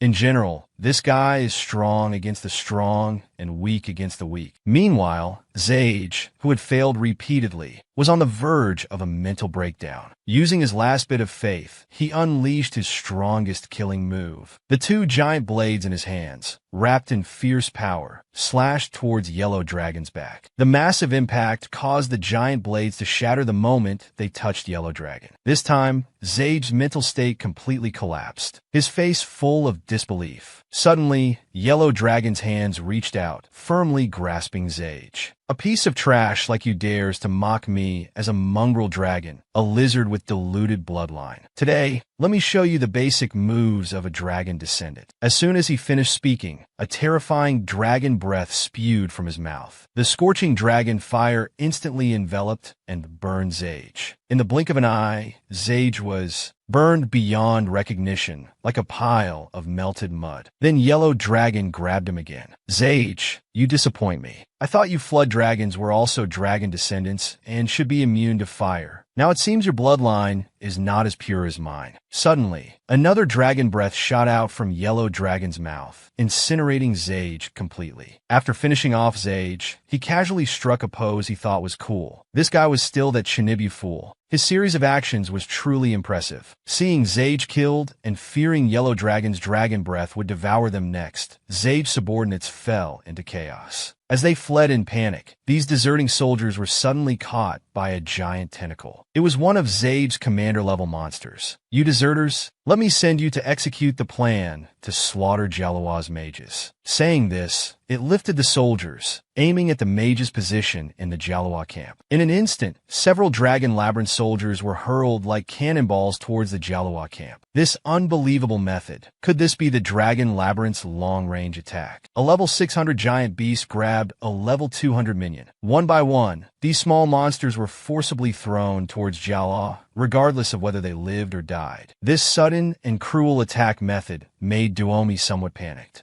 He suggested ordering the archers to shoot them down in advance, but Jin Jinyu rejected the idea. There's no need to waste the archers' energy on these small monsters. Besides, for such aerial targets, arrows would have minimal effect. It's time to test the quality of our mage corps. He then ordered 2 mages from the corps to be assigned for defense. Immediately, 2 mages took off their cloaks, revealing their wands, and began chanting spells. Instantly, clusters of ice spikes sprang up from the ground where the monsters were about to land. The monsters had nowhere to dodge and experienced a chilling sensation through their bodies. The few that slipped through were caught by the nearby 5 beasts. Without a word, they were given a free return ticket. This move was nothing short of a provocation to the flood beasts, who began throwing more enthusiastically. Jin Jinyu was inspired by this and immediately ordered the gate beasts to continue the same tactic, to lure the flood army into the preset ambush area. At this time, Duomi also reported the current situation on the field. With Yellow Dragon holding the middle, it was temporarily secure. However, after the enemy commander's age was killed, the enemy's central forces dispersed to both sides. They were now attacking our weaker left and right flanks. Our defense line was about to break. Should we activate the trap now? After a moment's thought, Jin Jinyu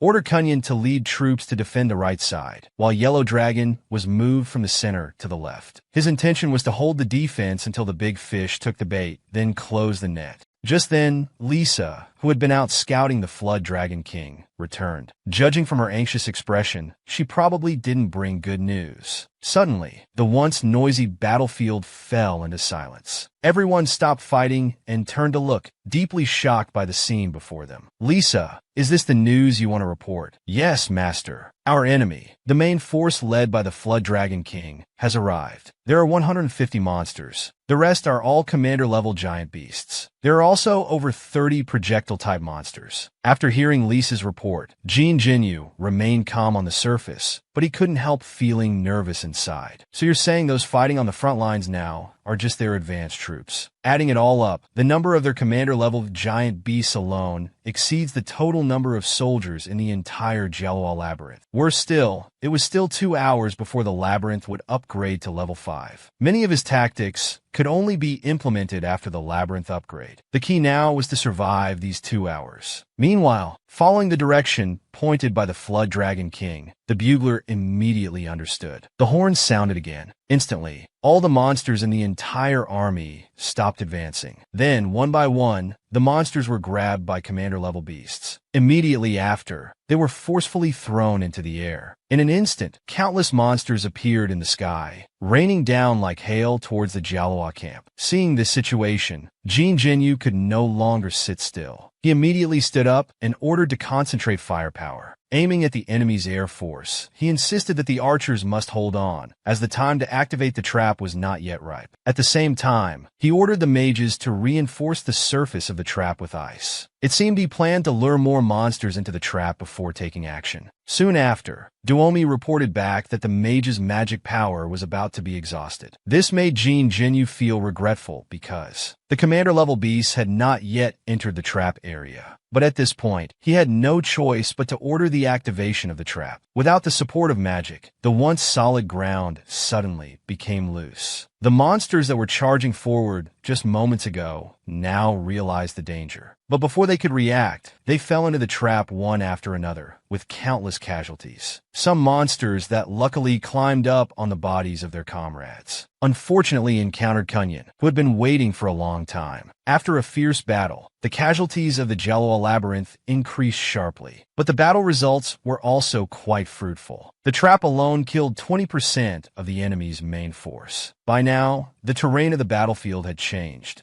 With bottomless pits on both sides, only a narrow passage remained leading to the Jello Labyrinth. He immediately ordered Yellow Dragon and Kunyan, the two heroes, to guard the entrance. The rest of the soldiers were arranged in staggered formation to reduce the impact of aerial troops on the camp. At the same time, he announced to all troops to aim their attacks at the weak spots under the monster's jaws. Jean Jinyu's series of deployments and responses had already left Lisa secretly amazed. She couldn't help but ask where he learned these military tactics. This question caught Jean Jinyu off guard. As a veteran netizen, these were just basic operations in online games. No need to make such a fuss. Little did he know, his words stirred up a storm in Lisa's heart. It was too terrifying. Humans actually treated war as a game. This sister was somewhat overly jealous. She probably hadn't even heard of the term online game. Then, the right side of the Jello Labyrinth seemed to be penetrated by a terrifying force from inside out. With Duomi's exclamation, a brutally fierce monster suddenly emerged, letting out a thunderous roar at them. A horned lion beast with a ferocious appearance appeared before everyone. Lisa immediately recognized it as the siege beast led by the Flood Dragon King. However, the surprises were far from over. Amidst rolling dust, a troop of cavalry emerged from the breach hole. What on earth was this? Each wielding long swords, moving with ghost-like speed, they charged straight towards the Jalua camp, swinging their swords without hesitation. Before they could recover from these successive dramatic changes, they noticed the siege beast roaring and charging towards their direction. In this critical moment, Jean Jinyu forced himself to calm down. He issued an order for all Jelloa forces to retreat to the second line of defense. At the same time, he ordered the gate beasts to assist Kunyan, who was guarding the right side, to block the intruding troops. But Duomi worried that Kunyan's strength might not be enough to resist and suggested sending Yellow Dragon directly into battle. Unexpectedly, the left defense line guarded by Yellow Dragon was also in a precarious situation. It was clear that if this dragon's breath were extinguished, the defense line might collapse instantly. In this critical moment, Lisa volunteered to fight. Master, that troop is the Flood Dragon King's elite force. Each of them has the strength of an elite monster. Moreover, I spotted war among them. Kunyan's strength is no match for them. So let me go assist Kunyan. In fact, since her allegiance, Lisa had felt that Jean Jinyu didn't fully trust her. That's why she made this gesture to prove her loyalty. Jean Jinyu, in need of manpower, hesitated only briefly before agreeing to Lisa's request. Then, Jean Jinyu issued another order that shocked Duomi. But given the critical battle situation, Duomi dared not ask more. He immediately relayed the order to the Mage Corps. Under the combined efforts of the mages, a huge ice sculpture rose from the ground. Vaguely visible, the ice sculpture seemed to have a terrifying primordial divine head. Under the mage's control, the ice sculpture shot up like a giant snake. In the next second, it crashed heavily into the enemy's main force. The shattered ice shards also harvested a batch of monsters. But even more terrifying was a surge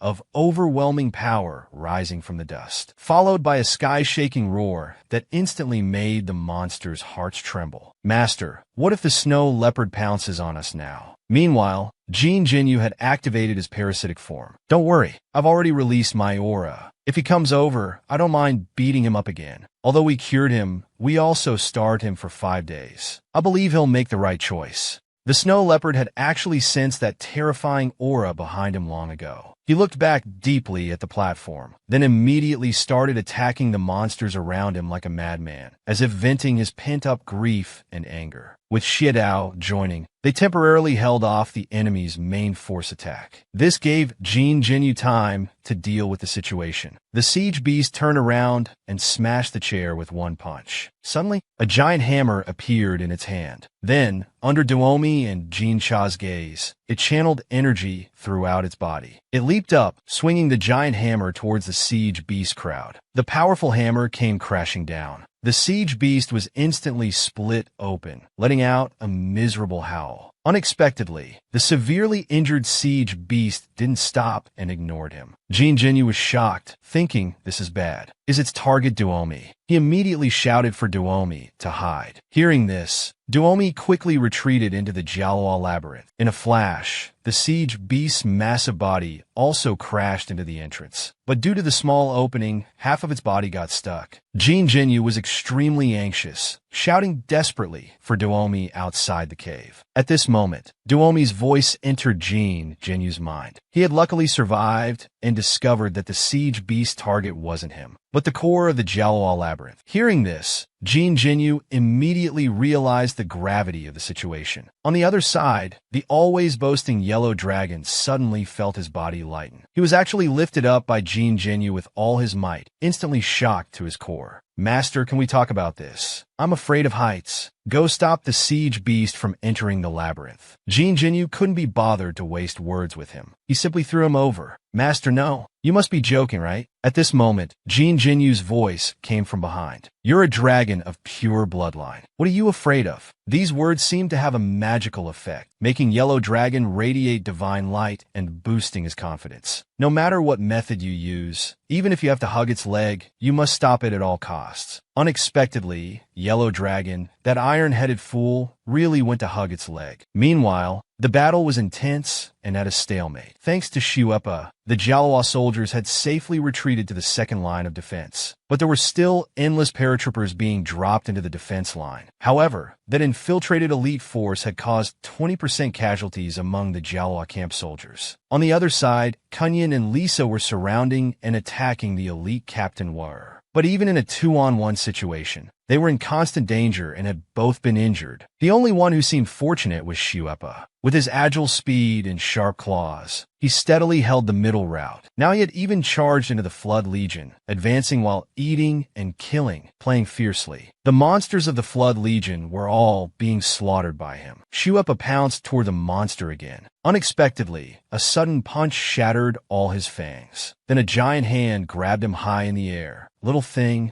I wonder what you'll taste like when roasted. As soon as the words were spoken, a terrifying dragon breath suddenly erupted, blasting several dozen meters away. Everything in its path was reduced to ashes. Along with the destruction, half of the soldiers in Jialuo's left camp were also annihilated. This devastating scene was witnessed by Duomi, who had just escaped and walked out of the maze. He hurriedly warned in a panicked voice, Master Jinyu, the Flood Dragon King, has personally entered the battle. The ferocious monster, in its bloodline connection, was perhaps quickly fattening up. Just as the blood-crazed beast was revealing its smooth and tender self, it was suddenly struck by a punch that shattered all its fangs. Strangely, the severely injured blood leopard didn't feel any urge to resist. It was simply picked up obediently by the giant hand, ignored in front of everyone's eyes. The immense shock caused by the terrifying dragon lizard. On the battlefield, those engaged in fierce combat couldn't help but stop and watch. That enormous figure emanating a fierce aura all over its body. Lisa realized that with the appearance of the Flood Dragon King, it must also be time for his subordinate monsters to launch an all-out attack. The battle would become even more brutal. Right now, what Kunya needed to do was to hold off War as much as possible, waiting for Jinyu to defeat the Flood Dragon King. Jinyu had already flashed in front of the Flood Dragon King, blocking his advance. What was expected to be an immediate clash of kings. Unexpectedly, the Flood Dragon King suddenly had the idea of recruiting him. However, what responded to him was Jinyu's furious cold anger. A hammer strike, as expected, his powerful attack didn't cause any damage. Instead, he was almost shaken off by the strong impact force. As his body fell, he activated his scout eye, scanning the Flood Dragon King. Although he was mentally prepared, the result still surprised him, because he couldn't find any weaknesses at all. Even joints, scales, or parts like the eyes were incredibly sturdy.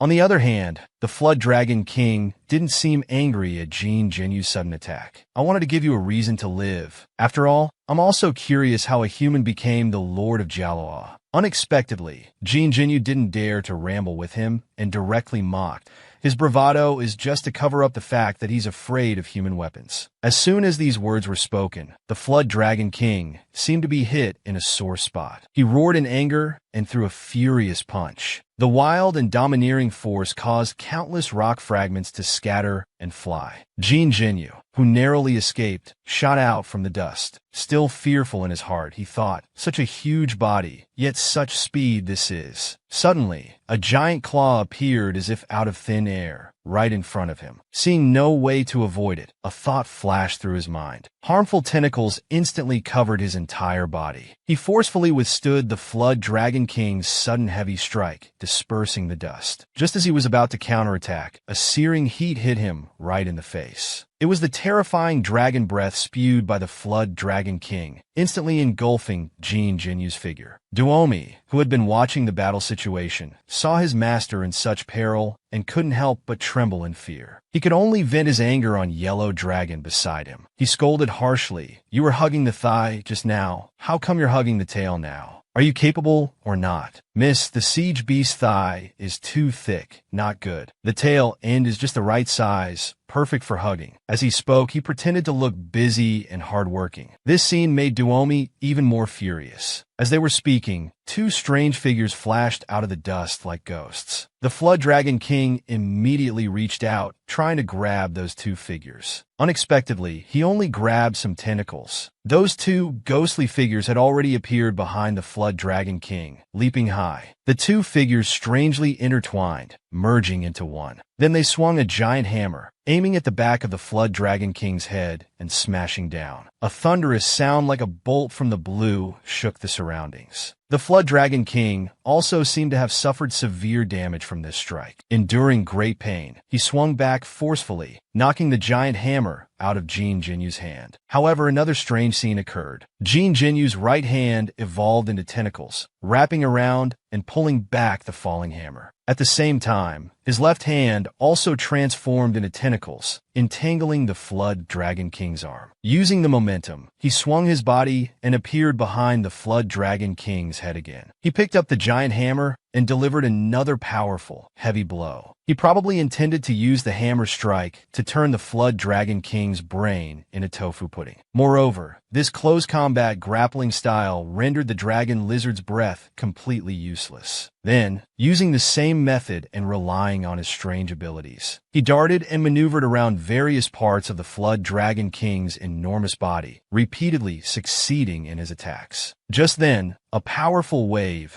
suddenly emanated from the Flood Dragon King's entire body. Immediately after, a beam of dark light shot up into the sky. Jin Jinyu, who had landed to the side, was also shocked at this moment. However, the monsters on the battlefield belonging to the Flood Legion, upon seeing this scene, were not excited. Instead, they were all terrified, turning tail and running, wishing they had two more legs. Their behavior naturally caught Lisa's attention. She thought Jin Jinyu had already defeated the Flood Dragon King, causing this situation. Turning to Wer, who was still confronting them, she said, "Your legion is already in disarray. Do you still want to fight to the death?" Unexpectedly, Wer responded with a sneer, "Actually, it's you who should be running. At the same time, I should thank your Lord of Jiala for letting me see the Flood Dragon King go all out once again. He is the overlord of this region, possessing strength comparable to the gods. With part of the dragon bloodline still in his body, every part of his body is incredibly sturdy. However, after enduring Jin Jinyu's relentless beating, the Flood Dragon King had no choice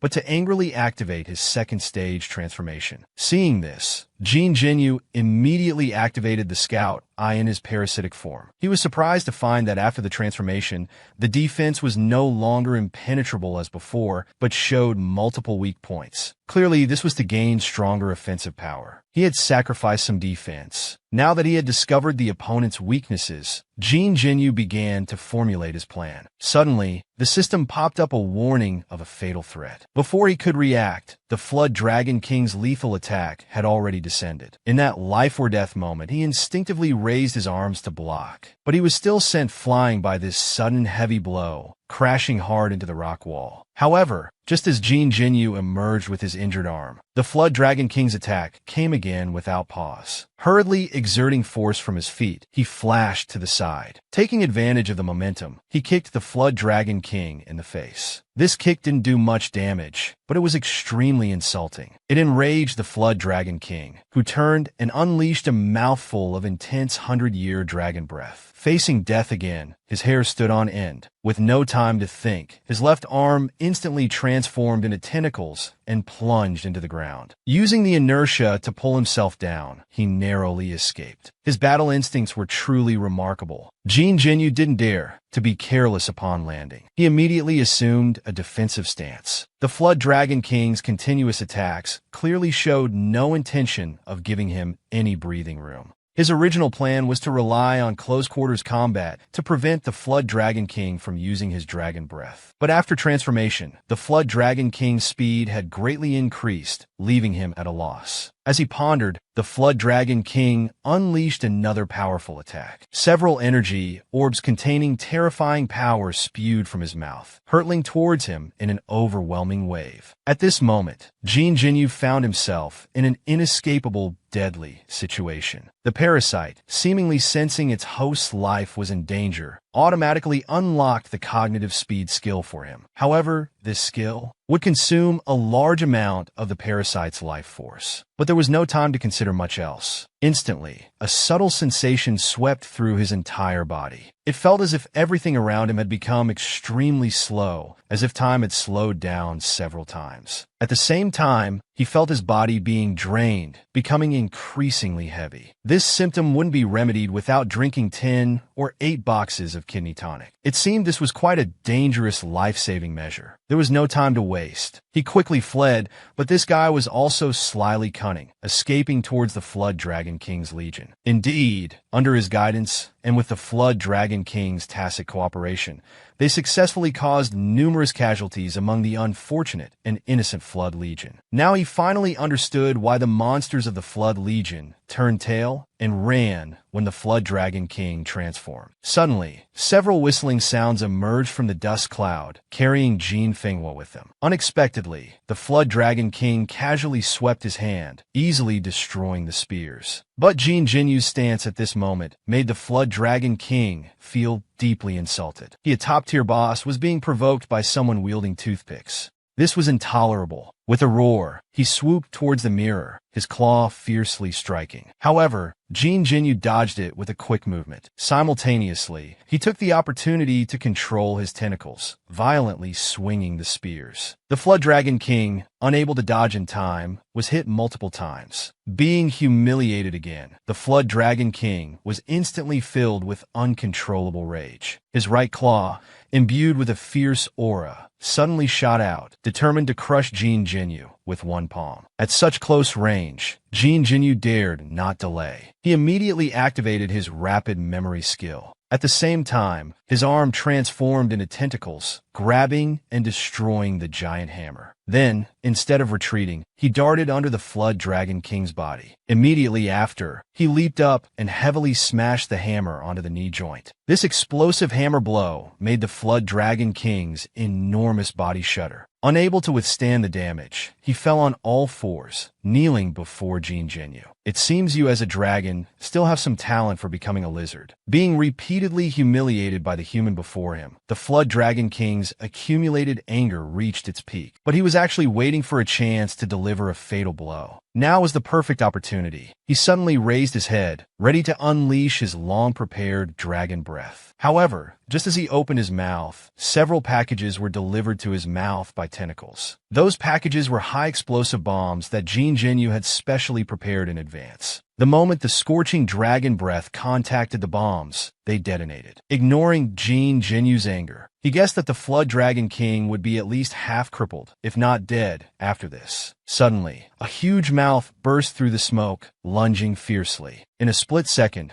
Jin Jinyu immediately tried to activate his speed skill. However, this time the skill didn't respond. It turned out that after the previous use, the parasite's energy was depleted, and it had fallen into hibernation. In that moment of hesitation, he was swallowed by the Flood Dragon King. Now truly cornered, he could only raise his hands and struggle desperately. The strong desire to survive in his heart made him unwilling to die like this. But without the parasite's enhancement, his strength alone was far from enough to shake the Flood Dragon King. Seeing its master being swallowed, Duomi's mind went blank instantly. It collapsed to the ground as if losing its backbone. Seeing this, the Flood Dragon King's ferocious face showed a victorious expression, completely unaware that the matter was far from over. As the final 3 seconds ended, the Jalome successfully upgraded to level 5. Immediately, a series of system pop-up notifications appeared, repairing all damage to the Lord of Jaloa's body, restoring the parasite's energy. The parasite has awakened from hibernation. In the darkness, Jin Jinyu slowly appeared, as if protected by the parasite's eye-binding cocoon. The man had managed to survive for 3 seconds in the monster's mouth to stay alive, because only in this way could he be reborn and turn the tables. Just as the Flood Dragon King was gloating, thinking he had eliminated Jin Jinyu, a sudden change occurred. Amidst intense tremors, the Jalomes expanded by dozens of meters. Unexpectedly, the entrance was also widened. The siege beast seized the opportunity to break through. Huang Long, that iron-headed fool, couldn't stop them at all. One side of the Jalomes made the Flood Dragon King feel inexplicably uneasy. The next second, an irresistible force pried open his huge mouth. Jin Jinyu's figure suddenly appeared between the jagged fangs. Taking advantage of the Flood Dragon King's shock, he flashed out of the giant mouth. But how could the Flood Dragon King be content to let his tender morsel escape just like that? Roaring and swinging his powerful claws, he pounced again. But Jin Jinyu was not about to sit idly by. Seizing the opportunity, he swung his arm forcefully, once again accurately throwing explosives into the beast's mouth. A violent explosion suddenly echoed through the heavens and earth. Jin Jinyu, upon landing, hastily activated his scout eye again, because he knew that even if the bomb exploded in the Flood Dragon King's mouth, it wouldn't cause much damage. However, the brief experience of being swallowed by the Flood Dragon King earlier had given him a vague idea of where the Flood Dragon King's fatal weakness might be. His current action was to verify his guess. The facts before his eyes were indeed as he had expected. In his heart, he immediately took courage. Yuar's sword-wielding arm was broken by Jin Jinyu's sneak attack. Immediately after, he controlled his tentacles to snatch Yuar's sword. This seemingly unprovoked action appeared to be solely for seizing the sword. Unexpectedly, Yuar, despite losing his arm, endured the pain and threw a fierce punch. However, Jin Jinyu turned even faster, bringing down the sword with force, cleaving Yuar in two. Such an effortless kill made Lisa reassess his strength to an unimaginable level once again. Meanwhile, Yuar's subordinates had discovered their leader's death. They immediately rushed at Jin Jinyu from all directions. Little did they know, this gave Jin Jinyu the perfect opportunity to take them all out at once. This bizarre and shocking scene left Lisa and Kunyan speechless. But even more terrifying was that ugly little heads grew on the tentacles, opening huge mouths to devour all of Yuar's subordinates. Taking advantage of this moment, Jin Jinyu gestured for Kunyan to hand over the handcrafted sword. But just as Jin Jinyu reached out to take the sword, Lisa seemed to discover something terrifying and let out a startled scream.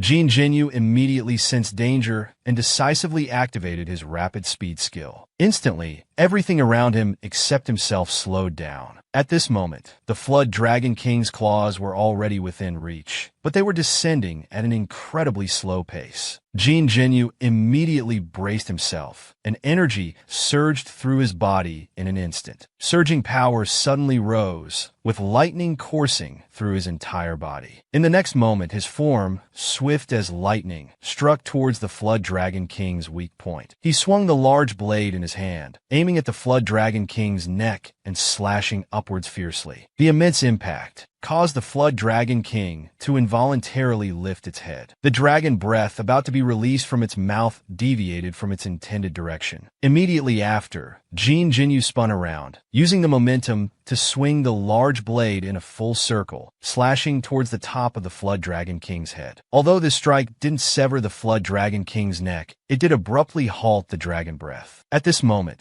the tentacles on Jin Jinyu's body also became active, controlling several long swords to thrust towards the Flood Dragon King. They pierced the neck area where flesh and bone were barely connected. The successive attacks caused the Flood Dragon King to grimace and howl in pain. Seizing this opportunity, Jin Jinyu once again raised his blade and leaped high. As the blade fell, the Flood Dragon King's head was severed and flew off. Its face still bore an expression of disbelief. Just then, a system pop-up appeared, indicating that the parasite was requesting to devour the Flood Dragon King. After a moment of contemplation, he surprisingly agreed to the parasite's request. Wasn't he afraid that the parasite might turn against its host after becoming stronger? In an instant, a head several times larger than the Flood Dragon King's emerged from Jin Jinyu's body, swallowing the Flood Dragon King's head. And so, one of the underground maze's overlords met its end. At once, the members of the Jewel Maze were overwhelmed with excitement, cheering jubilantly. However, at this moment, no one noticed the subtle changes occurring on Jin Jinyu's body. The tentacles attached to his body transformed into a set of rock-solid scales. This was a defensive skill acquired after the parasite devoured the Flood Dragon King's core. It's good, but the appearance leaves something to be desired. Meanwhile, a major problem remained unsolved. The siege beasts were now less than 3 meters away from the maze's core. A group of small jello snakes fearlessly stood guard around the core. However, as a system prompt sounded, the massive bodies of the siege beasts began to disintegrate amidst agonizing wails. This didn't seem to be Jin Jinyu's doing. It appeared to be an autonomous defense ability acquired when the Jello Maze reached level 5. In contrast, the monsters of the Flood Army, no longer suppressed by the Flood Dragon King or perhaps frightened out of their wits, fell into a frenzy. They began to fight and devour each other in secret. Jin Jinyu coldly observed the scene before him. It was time to end all of this. With a thought, the maze's core immediately lit up with a dazzling light. In an instant, dozens of level 5 Jello defenders appeared from the light. Following the direction of Jin Jinyu's blade, the Jello Maze members were instantly filled with passion. They wanted to avenge their fallen comrades and completely annihilate these invaders. The monster that had just swallowed the man found him stickier than chewing gum. Who would have thought that in the end, the man would behead it with a single slash? His subordinates were also completely wiped out. After the battle, the control system quickly compiled the statistics. In this campaign, over 400 enemies were eliminated. The spoils of war were too numerous to count. Except for the Jello mages who suffered no casualties, the other units had lost as many as 50 people. Nearly half of the total force was lost, which deeply saddened Jin Jinyu. He proposed building a cemetery where the fallen warriors would be honored eternally. His actions greatly moved Lisa. No wonder the soldiers of the Jello Maze, when facing enemies 5 times their number, still fought fearlessly and held their ground to the death. As Lisa was lost in thought, Jin Jinyu inquired about her injuries. She moved her arm, which had been healed by the priest, indicating she was fine. She then suggested to Jin Jinyu that the most urgent matter now was to set out immediately, to take over the Flood Dragon King's Dragon Maze, to prevent other monsters from seizing it first. Hearing this, Jin Jinyu immediately decided to lead troops there. This was the crystal tunnel the Flood Dragon King had dug earlier to attack them. It would only take half a day to reach the Dragon Maze. Just as they were about to leave, Kunyan appeared, dragging a rat-faced fellow.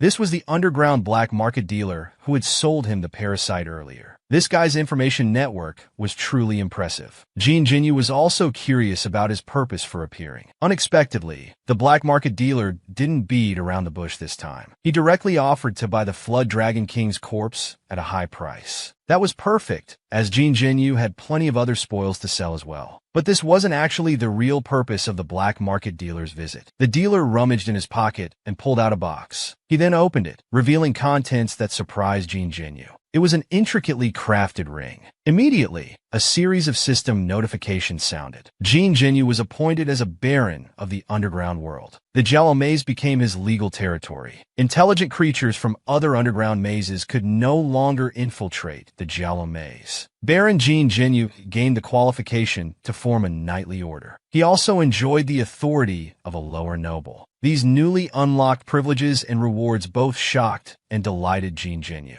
Although he had long known that the black market dealer's background background was terrifyingly powerful. He still couldn't help but try to probe for more information. Understanding the dealer's evasiveness, who claimed to be just a delivery person, Jin Jinyu had to let it go. But it was strange that the dealer followed them all the way to the Dragon Maze. Fortunately, he couldn't be bothered to ask further and led his group into the maze. At this time, the Dragon Maze was ownerless, so its core had risen on its own, exposed to the outside. Looking at the level 7 maze core, the black market dealer's eyes flashed with greed. So he pretended to be well-intentioned and mentioned that although the Jello Maze had won the previous battle, it was only a Pyrrhic victory, and they currently lacked the strength to take over the Dragon Maze. He offered to buy the Dragon Maze at a high price to help Jin Jinyu. Who would have thought that Jin Jinyu would completely ignore his proposal? He responded with actions instead. At Jin Jinyu's command, the Jello Maze members began to ransack the place like hungry wolves. He also ordered the door beasts to destroy everything they couldn't take with them. Jin Jinyu's actions shocked the black market dealer, who hurriedly tried to stop him, because his actions would cause this area to lose its foundation, making it impossible for new mazes to appear. Little did he know, this was exactly what Jin Jinyu wanted. Ignoring the dealer's protests, he directly removed the Dragon Maze's core. He didn't want another Flood Dragon King-like maze power appearing near his territory. The black market dealer was so angry, he nearly called for an ambulance on the spot. Of course, Jin Jinyu wasn't completely heartless. To appease the dealer, he left a pile of miscellaneous armor scraps in the corner specifically for him. This infuriated the dealer even more, his facial features contorting. But on second thought, even scrap metal was worth something. Better than nothing. Just as the black market dealer was about to pick them up, he was blocked by falling boulders. One couldn't help but feel sorry for him. It was truly tragic. At this moment, Lisa's voice sounded from behind. Turning around, he saw a large group of small creatures following Lisa. They were the horned rats who had long been enslaved by the Flood Dragon King. Now,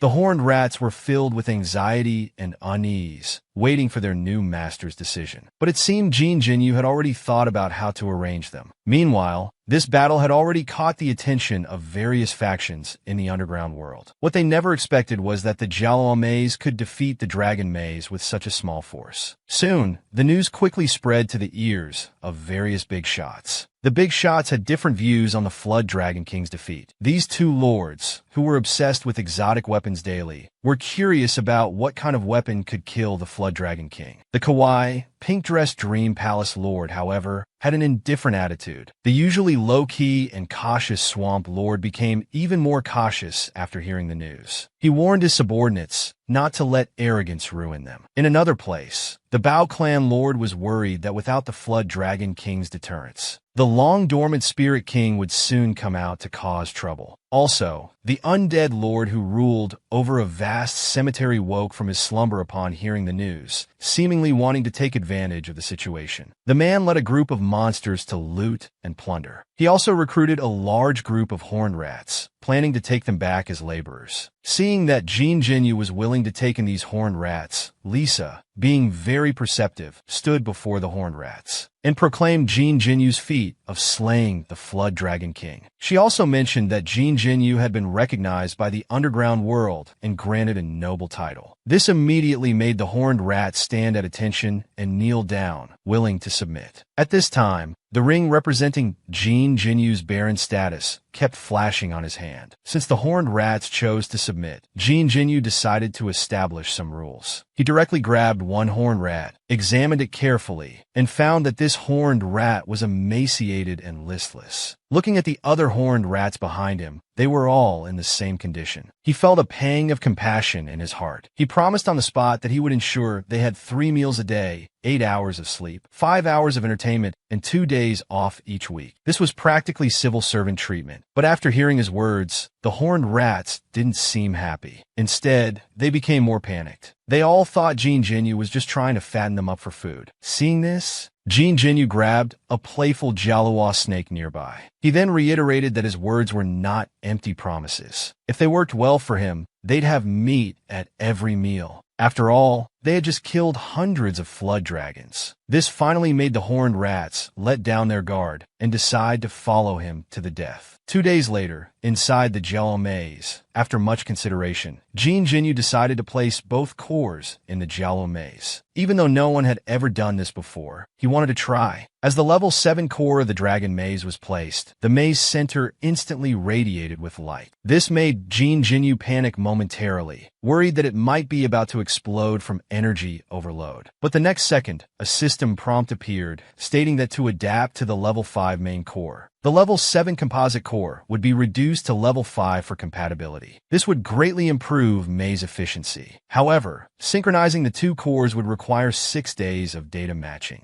At present, the effect of merging the cores seemed quite promising. Taking advantage of this idle time, Jin Jinyu asked Domi about the settlement of the horned rats. Speaking of this, Domi seemed to have a hard time explaining. Due to the good food and drink in recent days, the horned rats were having trouble adapting. There were also rumors within the Jello maze about raising them for food. Jin Jinyu felt exasperated about this. He instructed Domi that at the right time, he could pick out a few troublemakers to kill as a warning. Faced with Jin Jinyu's decisiveness, Domi could only tearfully carry out the order. His angry expression made it hard for Jin Jinyu not to suspect that Domi actually wanted to taste the horned rats himself. Perhaps sensing that Jin Jinyu's expression was off, Domi quickly changed the subject, reporting on the progress of post-war work. After several days of sorting, they had completed extracting gems from the flood dragon corpses. A total of over 400 velvet gems of various grades were harvested. The most precious gem among them was this blood rage heart. Such a huge harvest was enough to compensate for all the losses in this campaign. But the joy lasted no more than 2 seconds before Domi brought Jin Jinyu back to reality. Because after the maze upgraded to level 5, the territory had expanded greatly, and they had also incorporated a large number of horned rats. He proposed a major layout and planning for the entire Jello maze. This gave Jin Jinyu,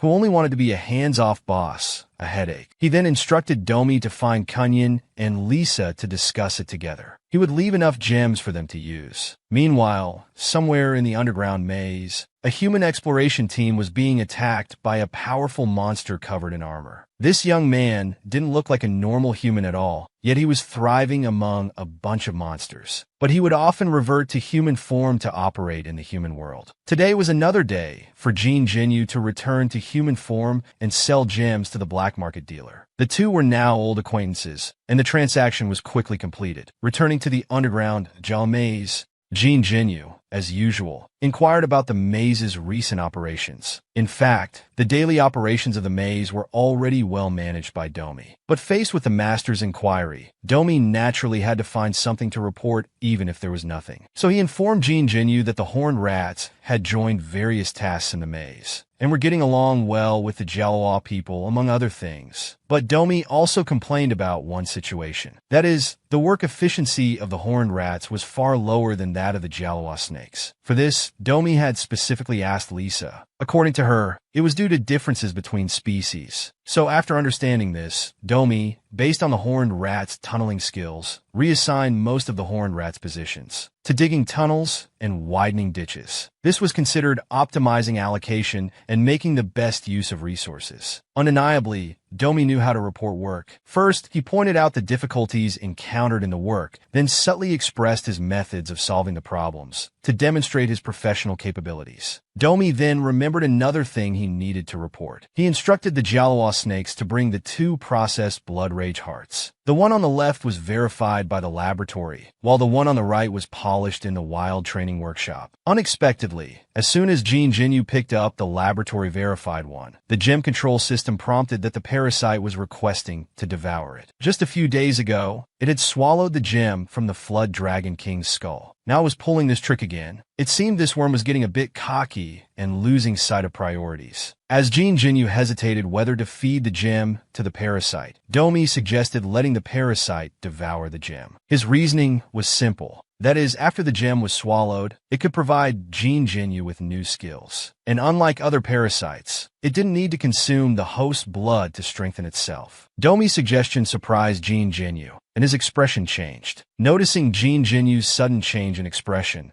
Domi was immediately frightened and hurriedly turned away, not daring to make eye contact. But Jin Jinyu thought again and realized Domi was right. Without the parasite, he wouldn't have been able to defeat the Flood Dragon King. He steeled himself and agreed to the parasite's request to devour. His arm instantly transformed into the parasite's form and swallowed the gem in one gulp. The next second, the control system prompted that he had gained a new skill called disguise. After activating this skill, without special detection, the skill would make the host's body unrecognizable. Jin Jinyu immediately followed his instinct. He activated the disguise skill. In an instant, his arm miraculously disappeared from everyone's sight. With another thought, he deactivated the skill, and his arm reappeared. Unexpectedly, the control system's pop-up window appeared again. It indicated that after devouring the gem, the parasite had reached its growth limit and needed to sleep for a week to break through its own growth limit. Whether the parasite's evolution was good or bad for Jin Jinyu remained unknown. Anyway, he didn't consider himself a normal human, so he didn't care. He picked up the other gem, and the system prompt he received was, embedding the gem in a weapon would grant a special function. But what specific function wasn't mentioned? This gave Jin Jinyu the idea of getting a specialized weapon. With matters settled, Jin Jinyu instructed Domi to take good care of things. He would be leaving for a few days to go to the 7th floor of the underground. Domi was very worried about this. After all, the parasite had fallen into a dormant state. What if he encountered powerful monsters? Jin Jinyu told Domi not to worry. He was a man who could fight hell spiders single-handedly. He was just commissioned to investigate the whereabouts of werewolves on the 7th floor. This was because a trend of breeding and enslaving underground intelligent creatures had become popular in the human world. The black market dealer had reluctantly asked Jin Jinyu for help. At the time, after understanding the situation, Jin Jinyu immediately refused in a rage. But the dealer also had his own difficulties. He really couldn't afford to offend the client. Fortunately, the dealer's moral compass was still quite straight. He instructed Jin Jinyu to just go to the designated location on the 7th floor, and that would suffice. Jin Jinyu reluctantly agreed, but when he arrived on the 7th floor, he found that there was already an expedition team, seemingly also investigating the werewolves' whereabouts. To avoid drawing attention, he didn't reveal himself to join the expedition team. Instead, he accelerated his search around the city. Soon, in an open area, he discovered the bodies of a small human expedition team. Jin Jinyu deduced from the lack of bite marks on the bodies and the fact that the equipment hadn't been stolen that the killer wasn't a group of predators. Because most predators that come out to hunt wouldn't leave bodies behind. It was likely a solitary, powerful species, and because of its presence, other predators, even if they smelled blood, wouldn't dare to come and gnaw on the bodies. It seemed this species should still be nearby. Just as this thought crossed Jin Jinyu's mind, a figure leaped from the side, swinging its claws, pouncing to kill him. To determine the cause of death, the man rummaged through the pile of bodies. He actually managed to find 2 strands of hair. At that moment, Jin Jinyu suddenly felt a gust of wind from behind his head. As he turned his head, his body instinctively moved half a step to the side, but the backpack on his back was torn by the claws. However, the danger wasn't over. The monster's speed was incredibly fast, and it pounced at him again. Jin Jinyu quickly drew his sword to block the incoming claws. Seeing its attack fail, the monster suddenly flipped its other paw to kick. But Jin Jinyu pushed off the ground with force, dodging just in time. The brief exchange allowed Jin Jinyu to clearly see the monster's appearance. He realized that the creature before him should be the werewolf the dealer mentioned, and judging from its claws, it was likely responsible for wiping out that expedition team. As he pondered, the werewolf pounced at him again.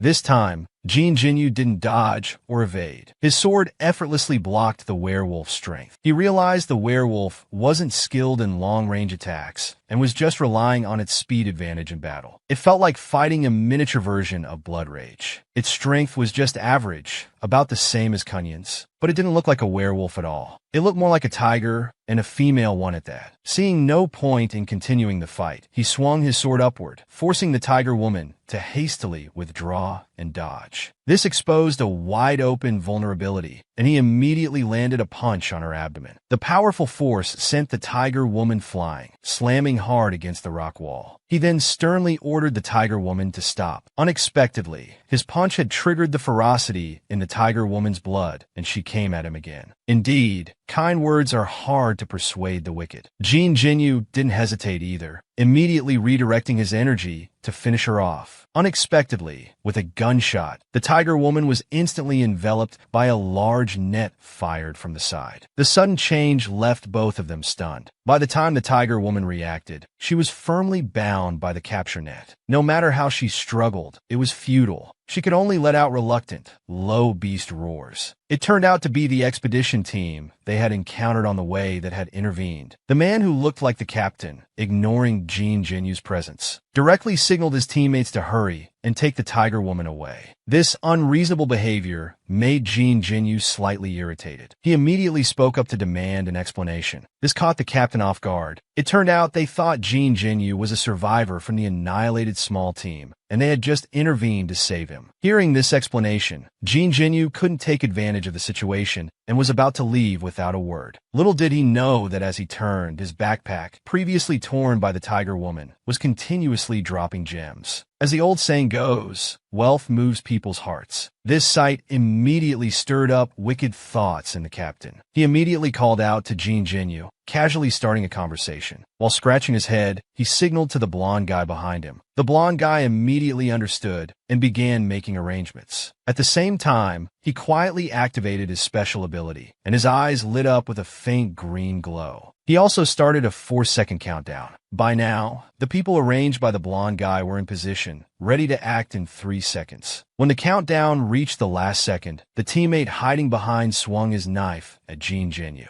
At the same time, the blonde guy's eyes showed the scene of Jin Jinyu being stabbed to death 1 second later. He felt relieved, letting his guard down. Unexpectedly, in the last 0.18 seconds, his vision showed Jin Jinyu swinging his sword and killing his teammate. Indeed, before he could warn them, 2 sprays of blood appeared before his eyes. Seeing the plan exposed, the captain didn't immediately attack Jin Jinyu. Instead, he turned and blamed the blonde guy's incompetence, not warning them of danger in advance. Clearly, the captain didn't take Jin Jinyu, with his seemingly trash equipment, seriously. Little did he know that the blonde guy was now extremely terrified, because, through his ability to foresee 2 seconds into the future, he had already seen that Jin Jinyu would kill them in 1.3 seconds. As he foresaw, after Jin Jinyu uncovered their plan to kill and rob, he became furious. In a flash, like a demon from the abyss, he launched a one-sided attack on them. The successive deaths of their teammates left the two binding the werewolf frozen in fear. Their minds couldn't process it quickly, still debating whether to help or flee, when their bodies were suddenly struck by a sharp object, slamming them hard against a rock wall. This series of events also startled the tiger woman. She stared blankly at the scene of corpses strewn everywhere before her. Her gaze was shocked, but when their eyes met, she saw him gesture for her to come quickly. At this moment, an angry shout came from the side. It was the captain. He was now severely injured, with one arm cut off. The excruciating pain made his mind race, and he suddenly understood everything. Standing on moral high ground, he began to condemn Jin Jinyu's despicable actions, accusing him of killing his own team to keep the gems and the tiger woman for himself. Hearing this, Jin Jinyu was filled with rage, gripping his sword with both hands. This captain with a dark and filthy heart finally reaped what he had sown. On the other side, the remaining team members were scared and fleeing in panic. Jin Jinyu wouldn't let them escape. This group of villains instantly turned into a bolt of lightning, flashing past the blonde guy's eyes. At this moment, in the blonde guy's vision, he had already seen the fate of these teammates 2 seconds later. This gave him a sense of sympathy for their shared fate. Realizing the vast difference in strength, he couldn't even muster the will to resist. Instead of resisting, he changed his ability's target to himself. He wanted to see how he would die 2 seconds later. Indeed, he saw the scene of himself falling headless 2 seconds later. In that moment of shock, Jin Jinyu's figure suddenly appeared. With one slash to his neck in the final moment of his life, he saw the level 12 badge on Jin Jinyu's arm. After this outburst, the violent aura around Jin Jinyu finally dissipated. He began to regret his broken backpack, causing gems to scatter and fall. Of course, he also noticed that the tiger woman behind him hadn't taken the opportunity to escape and was now slowly approaching him. This made him feel quite helpless. He shouldered his sword and turned to face her, but was startled upon turning around. The tiger woman's gaze and expression were full of admiration. Oh no, this situation seemed a bit off. The man killed people in the underground world. While walking on the street, he accidentally picked up a Kajimi. Little did he know that this seemingly harmless Kajimi would eat a whole dragon in one meal. His household was barely making ends meet, and he had picked up such a glutton. Recently, Domi had been worrying about the rapid consumption of food. It was because the Garo maze was developing too quickly. The meat in the pastures couldn't breed fast enough before being taken to the kitchen. If it weren't for Domi's foresight at the time, ordering the mages to freeze the flood into frozen meat, they might have had to relocate and adopt a nomadic lifestyle. Kunyan suggested prioritizing food supply for the hornbearers. The Garo people could consume velvet gems to sustain themselves. This wasteful idea sounded good,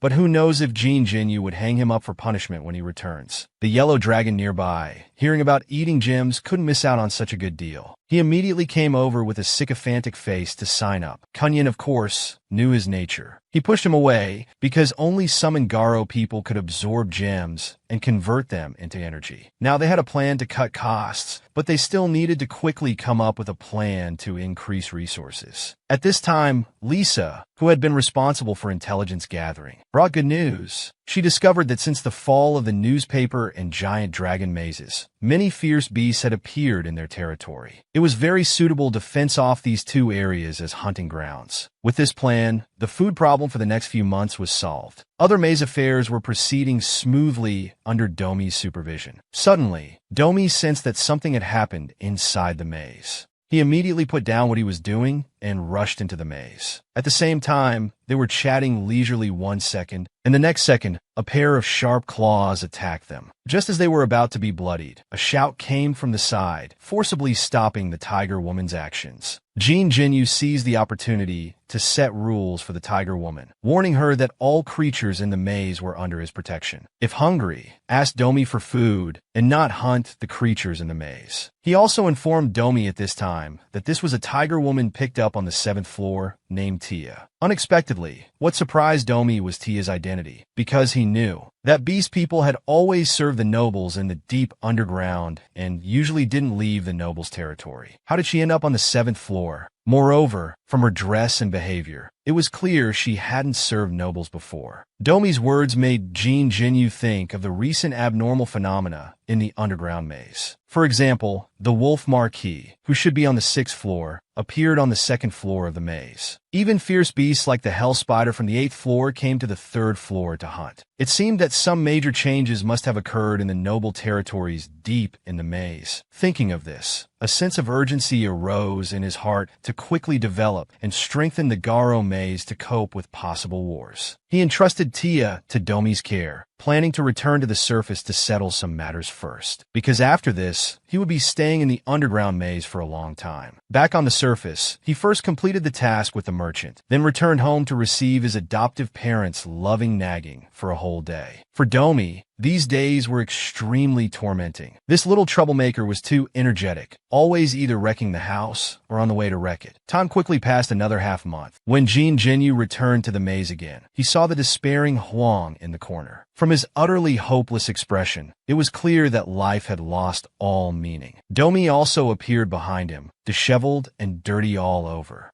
This made Jin Jinyu both troubled and speechless. It seemed the little one was living quite comfortably and had adapted well to life in the maze. To ease his master's embarrassment, Domi very deliberately changed the subject. The two came before the maze core that had already completed synchronization. After merging with the 7th level core of the dragon maze, two new types of units were born. One was the 6th level Garo soldier with long-range assault capabilities. However, due to the level of the main core and smelting workshop not meeting the conditions, they couldn't be summoned yet. The other was the 7th-level siege beast that could be used as a mobile fortress. But the daily maintenance cost of the siege beast was too enormous. This big guy was not something the Garo maze, which was barely making ends meet, could afford to keep. For now, they could only look at it longingly. Finally, on Domi's suggestion, they summoned Garo scouts skilled in reconnaissance and hunting, as well as Garo wizards who could buff teammates and cast spells to weaken enemy status. Then, he authorized Domi to use the energy stored in the maze core. Next, he called for Lisa. The newly summoned scouts were assigned to Lisa's command. Kunyan continued to be responsible for training soldiers and patrol work. As for the yellow dragon, he seemed to be good at babysitting, so he continued with that task. A month later, the Garo maze had undergone tremendous changes. Thanks to the news of the Garo Lord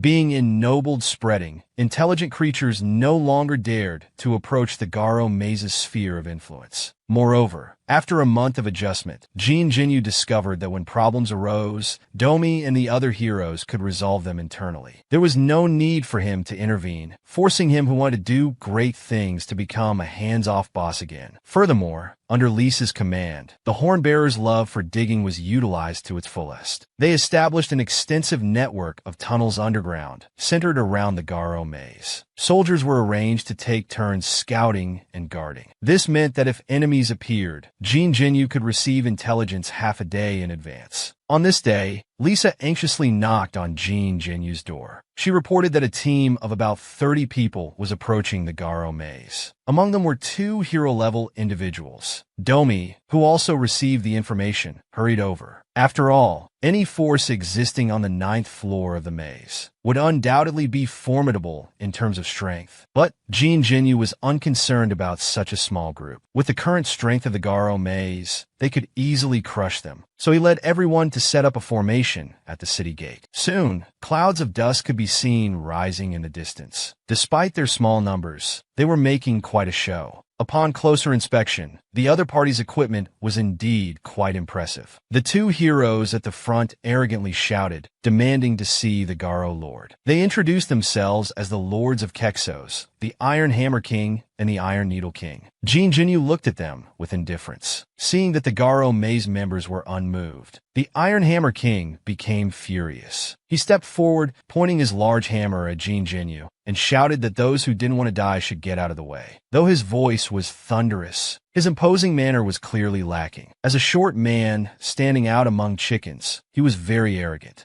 He dared to hold his large hammer and shout challenges to duel this seemingly human man. Who would have thought that upon learning Jin Jinyu was the Garo Lord? The 2 heroes who were just boasting arrogantly immediately fell to their knees. Then, with an extremely respectful attitude and tone, they expressed their purpose. They had come to congratulate the Garo Lord on obtaining his noble title. Jin Jinyu was skeptical of these 2 simpletons' explanation, who would bring a fully armed army to offer congratulations. Jin Jinyu's expression was naturally noticed by these 2 short but clever individuals. Iron Hammer, being quite perceptive, gave a signal to his subordinates behind him. Soon, 2 goblins, panting heavily, brought out a large chest. However, the contents of the chest immediately surprised Jin Jinyu. Iron Hammer, supporting the chest, stated that on behalf of the Kexos monarch, they were presenting 500 velvet gems as a congratulatory gift. He also subtly explained that to ensure the safety of the gift,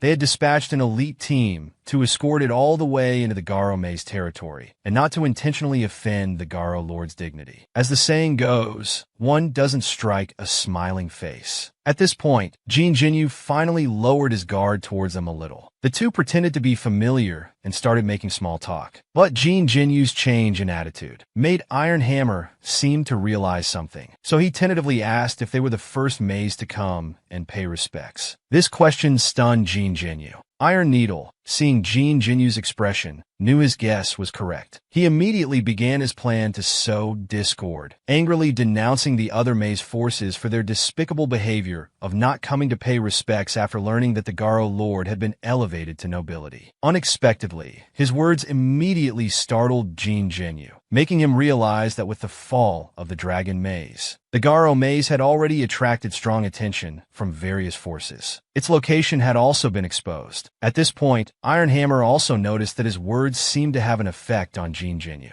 So he began to educate Jin Jinyu about the situation of the major maze forces on this ninth floor of the underground. Before the dragon maze was destroyed, there were 6 major mazes on the ninth floor. They were the Bao Lion Maze, Undead Maze, Swamp Maze, Dream Maze, Wanderer's Maze, and Goblin Maze. For a long time, the mazes had been keeping each other in check and balance. Among them, the Bao Lion Maze, Undead Maze, and Dragon Maze were the 3 most powerful, forming a tripartite balance. As Iron Hammer spoke to this point, Jin Jinyu also realized that the rise of the Garo Maze had disrupted the balance of the 9 eternal world. Seeing this situation, Iron Hammer also revealed the true purpose of his visit at this time. It was that his monarch, Kexos, after learning of the Dragon Maze's destruction, predicted that the 9th floor would soon fall into a bloody battle. That's why he sent the 2 of them under the guise of congratulations to offer descendants, seeking protection from the Garo Maze. Hearing this, Jin Jinyu also raised his own doubts. Since the Dragon Maze's destruction had been some time ago,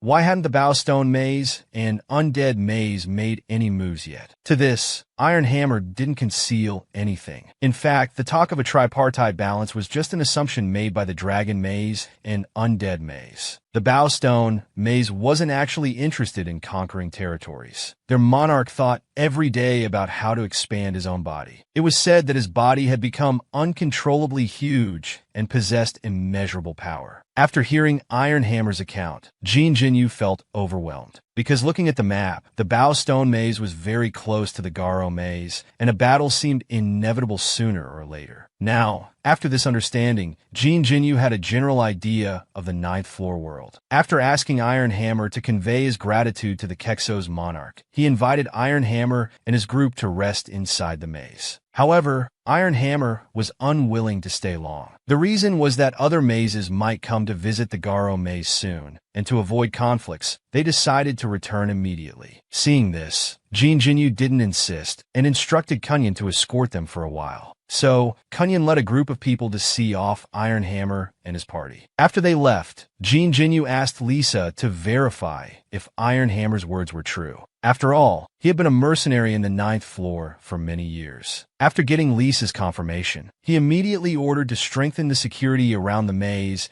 and sent out people to gather intelligence on these major mazes. Sure enough, in the following days, envoys from the swamp, wanderers, and dream mazes came to visit. They all brought gifts for important matters. The dream maze sent these 2 young fallen elves, which looked like they were intended to be planted in the Garo Maze as spies. The swamp maze sent several species similar to slimes, hoping to reach a non-aggression agreement with the Garo Maze. Lastly, the Wanderer's maze sent several combative centaurs. Although they all sent gifts, Jin Jinyu still preferred the simple and direct gifts from the Goblin Maze. So far, except for the Undead Maze and Bowstone Maze, all other mazes had sent representatives. Suddenly, the control system popped up an alert warning of foreign species infiltrating the maze. Jin Jinyu immediately stood up slowly, without showing any sign. While activating his scout's eye, in a flash, his arm transformed into tentacles and shot out, pulling out a viscous creature with several eyes from a crevice in the rock wall. Looking at the disgusting creature before him, Jin Jinyu immediately became furious. This should be a spy sent by the Bao monarch to monitor them. Such a provocative act was tantamount to a declaration of war in Jin Jinyu's eyes. Unexpectedly, as soon as he finished speaking, Jin Jinyu received a message from Duomi, informing him that the Daoist clan possessed collective intelligence. Everything they saw and heard would be directly transmitted to the Bao monarch. This made Jin Jinyu realize his mistake. He had just declared war on them, which was a bit hasty. He suddenly felt awkward and unable to back down. However, Duomi suggested, why not follow through and directly attack to destroy the Bao maze? Jin Jinyu was immediately startled by Duomi's proposal. He wondered how Duomi had become so wild without him noticing. At this moment, Duomi also revealed his plan in full. Jin Jinyu's face immediately turned grim, and he began an impromptu performance for that puddle of slime. He loudly declared that he had already grasped the fatal weakness of the Bao monarch, as well as the location of the maze. In a week, he would personally lead the Mage Corps to conquer the Gluttony Maze. By then, the Gluttony Maze would be frozen by the ice and snow summoned by the Garo mages. He also expressed his anticipation to see the slimy Gluttony Monarch frozen into an ice sculpture. This emotional performance immediately frightened the Bao Monarch out of his wits. Just as he was panicking and despairing, Jin Jinyu suddenly changed his tone, stating that things hadn't reached the point of no return yet. As long as he came to apologize in person before next week, there might still be room for negotiation. After saying this, he crushed the slimy creature in his hand. On the Bao Monarch's side, there was a deathly silence, but it seemed that several puddles of slime gathered around, as if discussing something. Soon, several more days passed. On this day, Duomi came to report in panic that the Bao Monarch had arrived outside the Garo maze. Unexpectedly, Jin Jinyu stood up and told Duomi to hide behind him. As Duomi was confused, Jin Jinyu slowly walked to the entrance of the hall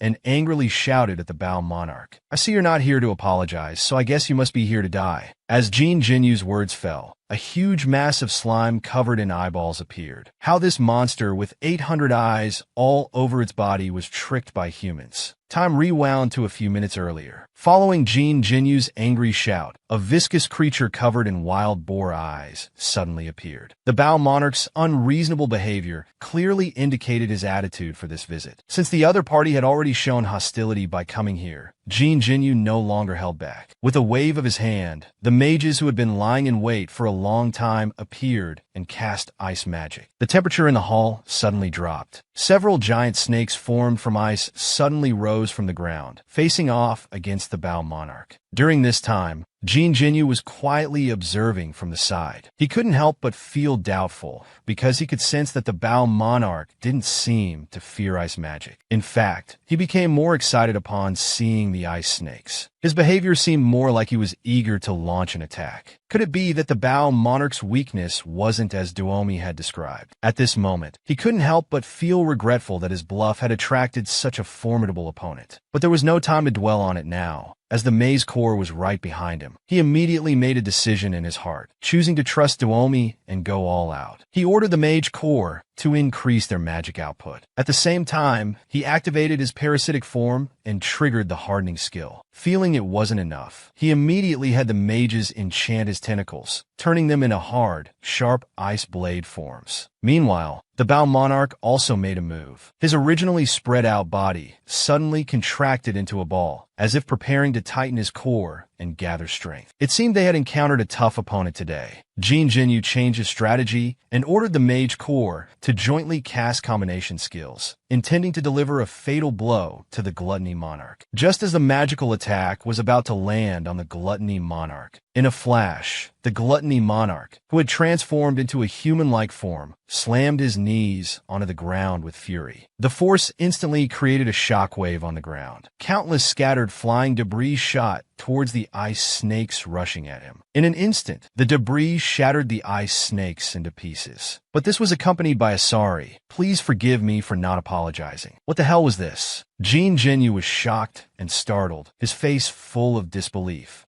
Looking at the guy in front of him who was now in tears and continuously apologizing, this sudden turn of events left Jin Jinyu stunned for a few seconds before he could recover. This scene was too awkward. It felt like he had led a group of adults to bully a small child to tears. After listening to the Bao Monarch's explanation, Jin Jinyu roughly understood the situation. He was indeed the Bao Monarch, named Yuzer. After receiving Jin Jinyu's threat, he immediately rushed over to apologize. Somehow, he had misunderstood and thought he was invited into the hall by Duomi. Unexpectedly, Jin Jinyu started shouting threats at him as soon as he arrived, scaring him out of his wits. Although he immediately begged for mercy and apologized, in his panic, he forgot that in his slime form, he had no vocal cords. So all the apologies just now were actually only in his mind. When he wanted to curl up and escape, the entire corridor had already been frozen by magic. Luckily, in that life or death moment, he transformed into human form and shouted out that apology. Hearing this, Jin Jinyu was still skeptical. He questioned him about how he would explain sending Bao soldiers to monitor the Garo maze. Unexpectedly, this incident was even more of a misunderstanding. The Bao monarch's original intention was indeed to congratulate the Garo lord on becoming a noble. But he had never had experience in gift-giving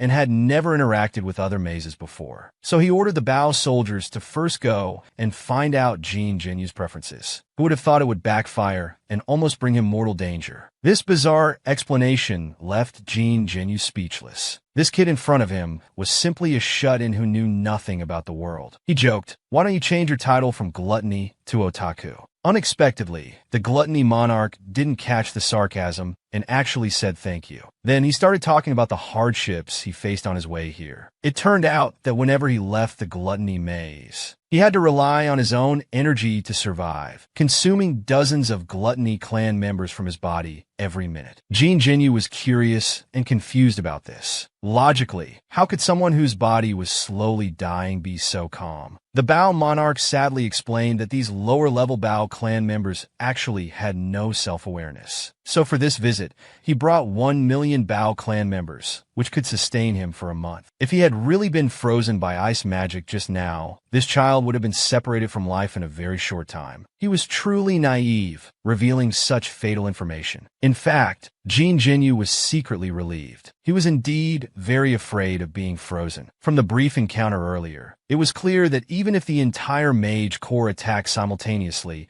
they couldn't freeze him in one go. During that time, he only needed to use the mobile parts of his body to hit the ground or ceiling, unleashing that overwhelming force within him to neutralize the magic and find an opportunity to attack the maze core or escape. Now that the misunderstanding between both parties was cleared up, the Bao monarch user pitifully asked Jin Jinyu if he could leave. However, Jin Jinyu was slyly trying to trick him. He immediately stated that he wouldn't accept an apology from someone who came empty-handed and showed no sincerity. Jin Jinyu's words instantly terrified user, who wanted to explain himself, but felt he shouldn't. Just as he was at a loss, Jin Jinyu suddenly changed his tone. He promised that if user was willing to become his first knight and serve him, he would accept the apology and forgive his mistakes. User was stunned upon hearing this, his face full of disbelief. This made Jin Jinyu, who thought he would need to argue further, inwardly jubilant. He began to embellish his description of the benefits of becoming a knight, saying at least he wouldn't have to worry about dying from weapons or magic. And becoming the first knight of a noble would make him a figure admired by all. Jin Jinyu's manipulation was so obvious that even Duomi found it hard to watch. However, hearing this description, user became even more excited, imagining himself in armor, looking powerful and imposing. He immediately agreed, fearing Jin Jinyu might change his mind. And so, the two signed a master-servant contract in front of everyone. This contract required user to unconditionally protect Jin Jinyu and join his maze. Additionally, he had to regularly submit half of the total income from the gluttony maze to Jin Jinyu in the form of gems. Meanwhile, Jin Jinyu didn't have to give up anything. Just like that, on the 9th underground floor, the feared Bao monarch was tricked into becoming Jin Jinyu's top enforcer. At the same time, in a secret room deep within the underground maze, black merchants from various levels were holding a standing committee meeting. However, it seemed that the black merchants responsible for levels 1, 2, and 3 were absent. It was said they were busy joining forces with the 4th level black merchant to resist human invasion. The black merchant in charge of Jin Jinyu's level, due to Jin Jinyu's promotion to nobility, was assigned by the organization to deliver a VIP ticket for an auction to Jin Jinyu. The ticket in his hand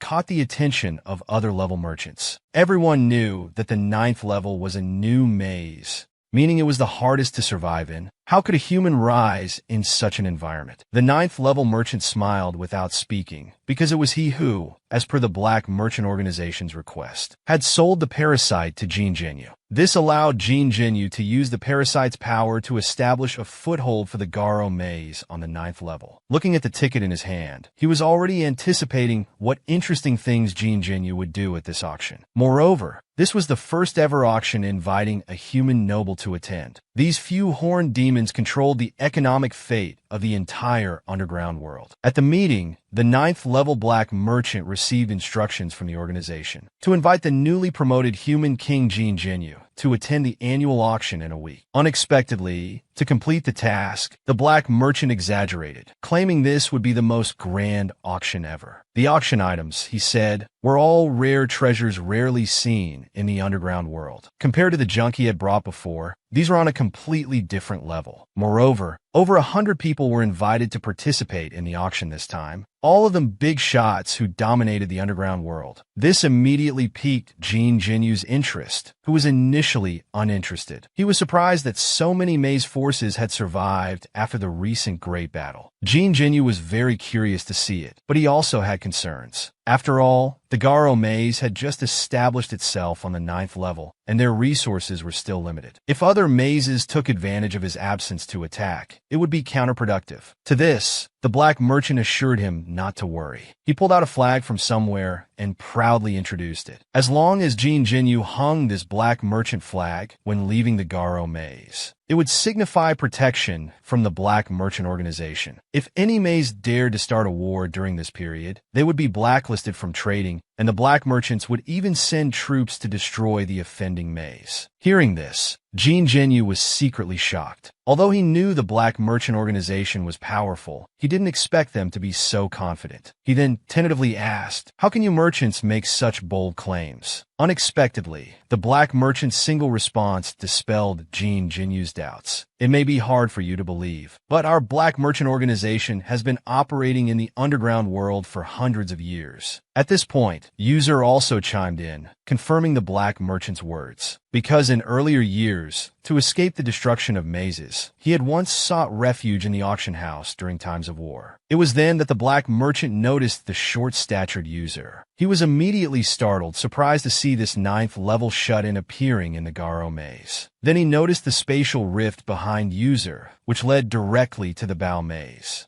Unable to hide his shock, he couldn't help but ask where this came from. Jin Jinyu decided not to conceal anything. He informed the black merchant that the Bao monarch had become one of his knights, thus gaining the ability to open portals between the two mazes. This information was incredibly shocking. The Bao maze being annexed by the Garo maze would form a powerful force in the 9th level world, inevitably alerting surrounding mazes. Jin Jinyu didn't seem concerned, but the black merchant's words gave him an idea. He immediately opened the control system page for the Gluttony Monarch User. He could only see the level 5 Gluttony maze under User's control, but he didn't have the authority to control the Gluttony maze. This result disappointed him somewhat. It seemed the master-servant contract only bound User as an individual. But as the black merchant recovered from the shock of this information, he once again steered the conversation back to the upcoming auction. He stated that if Jin Jinyu was willing to attend the auction with this VIP ticket, he would enjoy a private, undisturbed box. Inside, he could enjoy free food suitable for noble tastes, and there would be a dedicated person to assist with auction matters. Hearing this, Jin Jinyu had already decided to attend in his heart. But then, thinking of his biggest potential threat at the moment, he asked the black merchant if the undead monarch would also be invited. The black merchant naturally understood Jin Jinyu's meaning, but he only said that the undead monarch attends every year, and each time he buys a few live creatures to take back for experiments. The black merchant didn't say anything more about the undead monarch's personal information. Unable to get the information he wanted, Jin Jinyu couldn't be bothered to deal with the black merchant further. He accepted the ticket and said he would attend as scheduled. Considering it was Jin Jinyu's first time attending, the black merchant didn't forget to explain how to use the ticket before leaving. He said that simply tearing the ticket would open a portal directly to the auction. A week later, on the day of the auction, Jin Jinyu first instructed Kuan Yin to hang the black merchant's flag on the gate tower and arranged for him to strengthen patrols around the maze, watching out for beast intrusions. Since the undead monarch was also attending the auction, the only threat to them would be from beasts. Domi was also left behind to watch over the maze and ensure normal operations. He himself took Lisa and User to the auction. He tore open the golden glowing ticket in his hand, and in an instant, they arrived at the bustling auction site. There, he noticed many maze lords who usually couldn't stand each other arguing heatedly in the stands. But it was just verbal sparring. None dared to cause trouble at the auction. The rabbit girl beside him was his dedicated personal assistant for this event. Suddenly, User called out to Jin Jinyu. Following User's direction, he looked towards a solitary figure in the stands. "Is that the undead monarch?" "That's right. I heard that guy emits the smell of rotting corpses So you see, no one wants to sit near him. Just as user was about to continue criticizing the undead monarch, the auction began at that moment. A horned auctioneer walked out from the back, and as usual, said a few meaningless words to set the mood, building up the atmosphere. Then he immediately presented the first item of the auction. As the auctioneer lifted the curtain, the item was revealed. However, Jean Genu, who had been indifferent, first looked incredulous when he saw the item on stage. Unexpectedly, the next second, his aura became turbulent, extremely chaotic. Meanwhile, on stage, the auctioneer, in order to fetch a high price, was vividly describing the item. The item in the cage appeared to be a humanoid creature, a human child, actually being bought and sold like livestock by the underground maze monsters. Decades ago, humans, armed with firearms, engaged in a prolonged war with the monsters of the underground maze. And maze babies were children born to humans who had entered and fought in the underground maze. The girl in the cage before them was born in the underground maze. After being captured by monsters, maze babies were sent to the auction house to be sold. But as this item appeared, the monsters below booed, seemingly uninterested in bidding on this item. Seeing this, the auctioneer on stage wasn't worried at all, because he knew that for these monsters living in the shallow layers of the maze, humans weren't rare. So,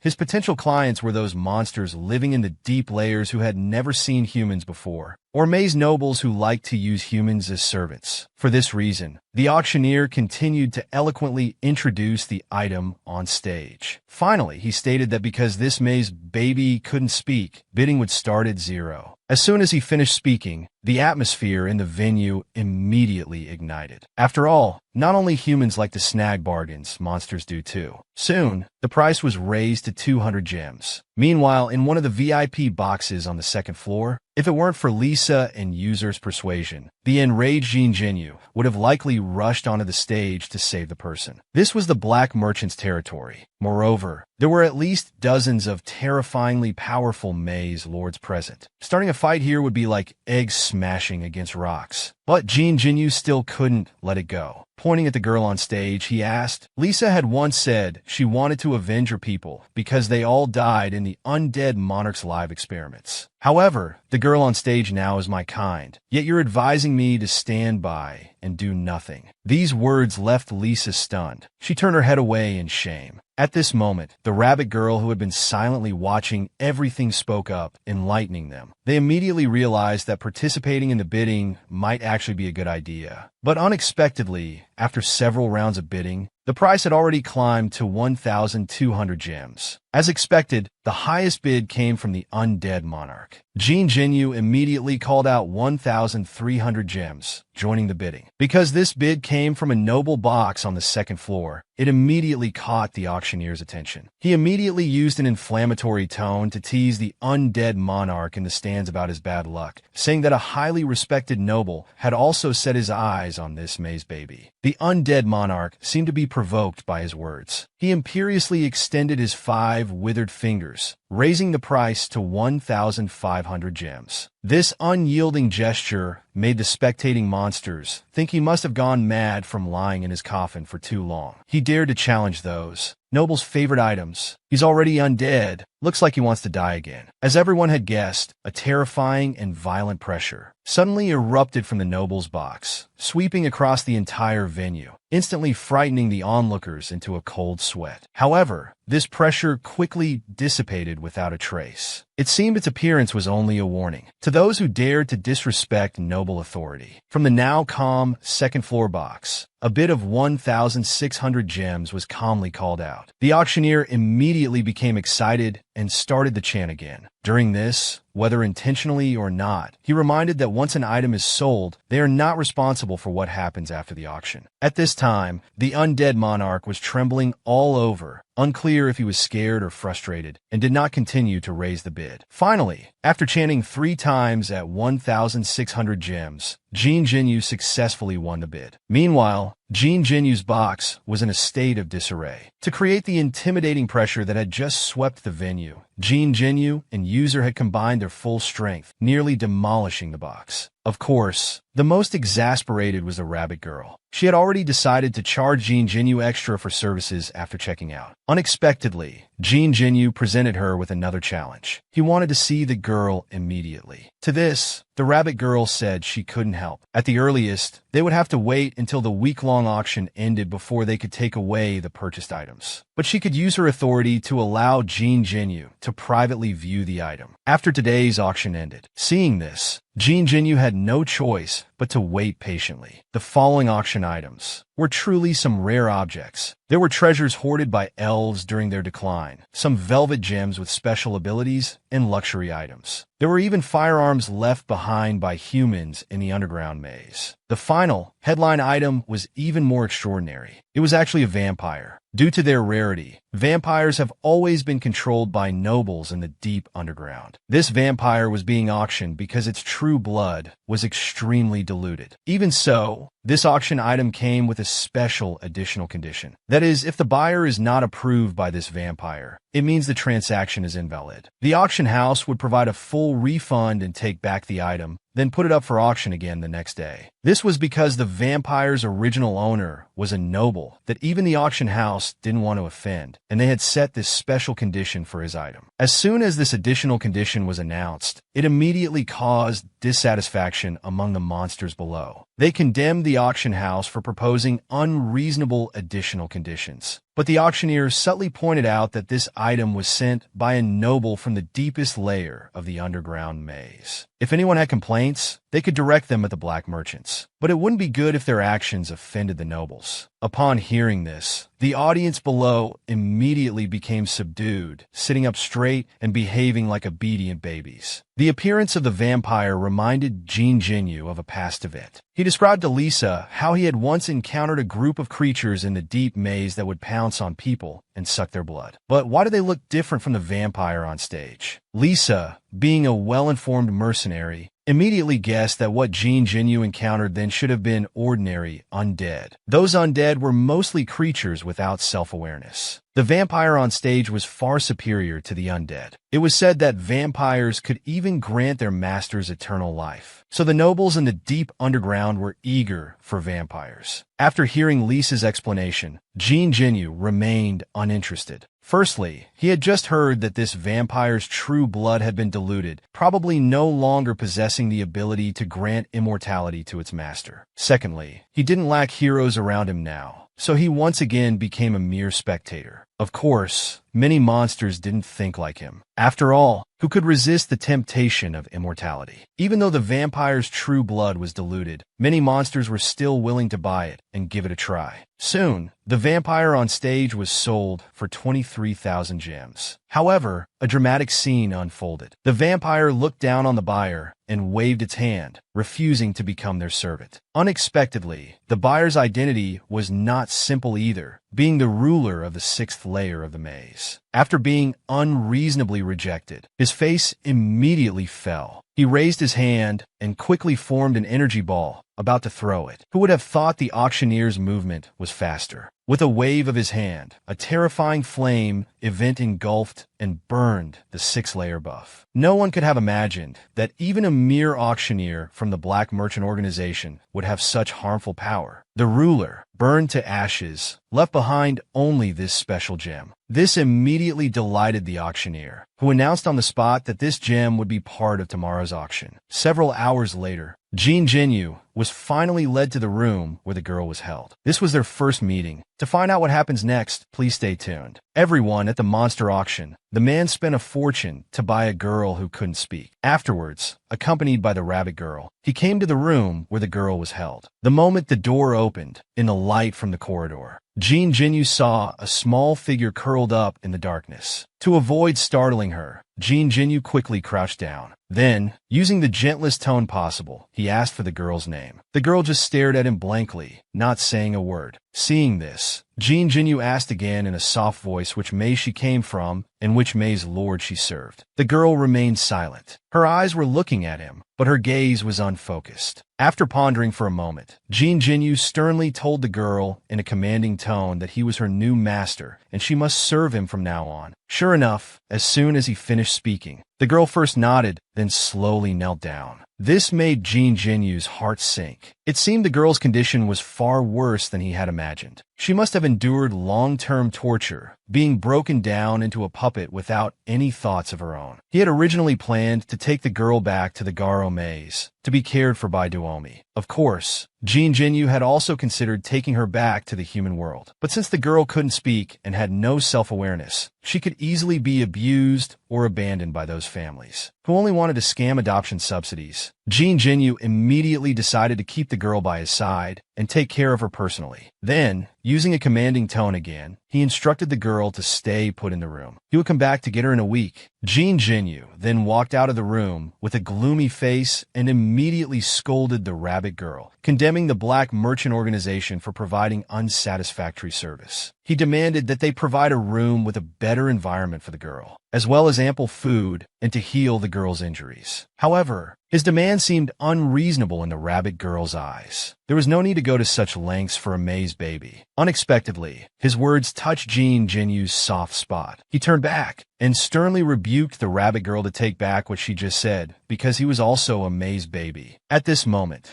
the parasitic mode uncontrollably spread across his entire body, ready for battle. The rabbit girl then realized she had misspoken. She immediately apologized and said she would do her best to arrange everything according to his requirements. This finally calmed Jean Jinyu's anger, but he was also worried that the rabbit girl might not follow through afterwards, so he hinted at her before leaving. He told her to take good care of the girl, as he would come to check on her regularly. In the blink of an eye, Jean Jinyu had already spent 7 days at the auction house. Apart from attending the auction on the first day, he spent most of his time in his room. Fortunately, the food and accommodation provided by the Black Merchant Organization were excellent, making their stay very comfortable and pleasant. During his free time, Jean Jinyu learned a lot about the Jinling people through casual conversations with Lisa. It turned out that after the fall of the Jinling clan, Lisa gathered the remaining clan members and formed a mercenary guild. Soon, they gained a reputation in the underground world due to the Jinling's formidable combat skills. This also caught the attention of the Undead Lord. This guy was obsessed with conducting crazy live experiments on various creatures, and elves themselves were delicate and rare species, so he set traps to capture elves. Lisa was the only elf who escaped the trap. Therefore, she had been wanting to avenge her people for years, but she also knew that it was impossible to do so with just one person's strength. So she attached herself to the dragon maze, waiting for an opportunity to instigate a war between the Flood Dragon King and the Undead Lord. After understanding the whole story, Jean Jinyu also stated that he would keep his promise to help her take revenge. Hearing this, Lisa was immediately grateful. In fact, even without Lisa's situation, just based on the Undead Lord's indiscriminate killing, Jean Jinyu wouldn't let him off. Afterwards, Jean Jinyu asked Lu Su about the girl's condition. Lu Su immediately pretended to exert effort, sharing the perspective through the time-reporting clone left with the girl. Sharing the view, he could see that the girl was still kneeling in the corner with a blank expression, just like before. Even when food was brought to her, she remained motionless. Only when given orders in a commanding tone would she respond. Hearing this, Jean Jinyu could only helplessly scratch his head. At least after today, they could head back. At this moment, the room's intercom sounded. It was a message from the Black Merchant Organization, asking all guests to gather at the auction venue,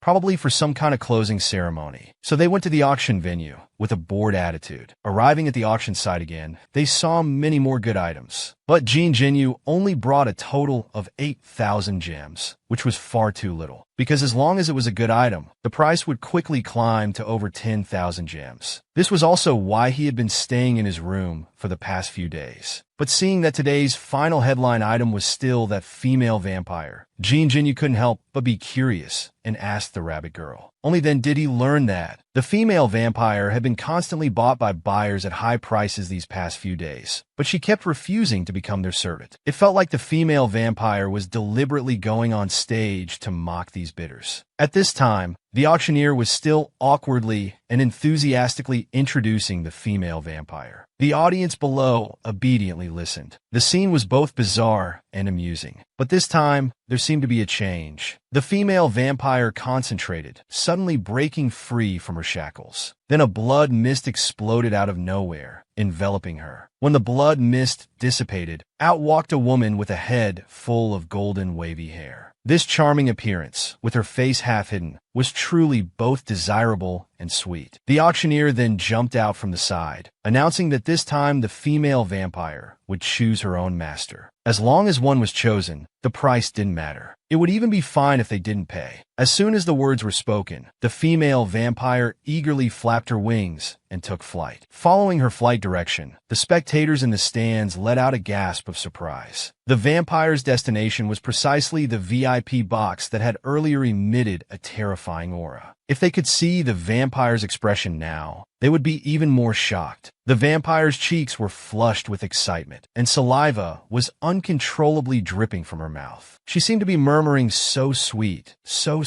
under her breath. The woman appeared in front of the glass, dressed up elegantly, but only to clean the glass, and she was drooling while wiping. This scene left Jean Genu a bit confused. In all his life, he had never seen a woman drooling over him like this. Bewildered, he asked Lisa beside him if this vampire might have some kind of illness. Lisa also looked embarrassed, hesitantly agreeing with this view. The auctioneer on stage also realized that the vampire had made her choice. He immediately announced this result to the entire audience. The ghosts in the stands wore expressions of disdain, as if they had guessed there was a fix all along. The precious vampire must have already been promised to a nobleman. Yet the auction house had put on this charade for a whole week. This made the auctioneer gesture for everyone to be quiet. Now came the part where the buyer would set the price. As agreed earlier, as long as the vampire chose the buyer, no matter what price the buyer offered, the deal would be made. The vampire also timely displayed her charming figure in front of the mirror, hoping the nobleman behind it would see and offer a good price. However, a bid of one low-grade gem came from the box, causing the vampire to freeze on the spot. The ghosts in the stands were in an uproar. The vampire, hailed as a treasure of the underground maze,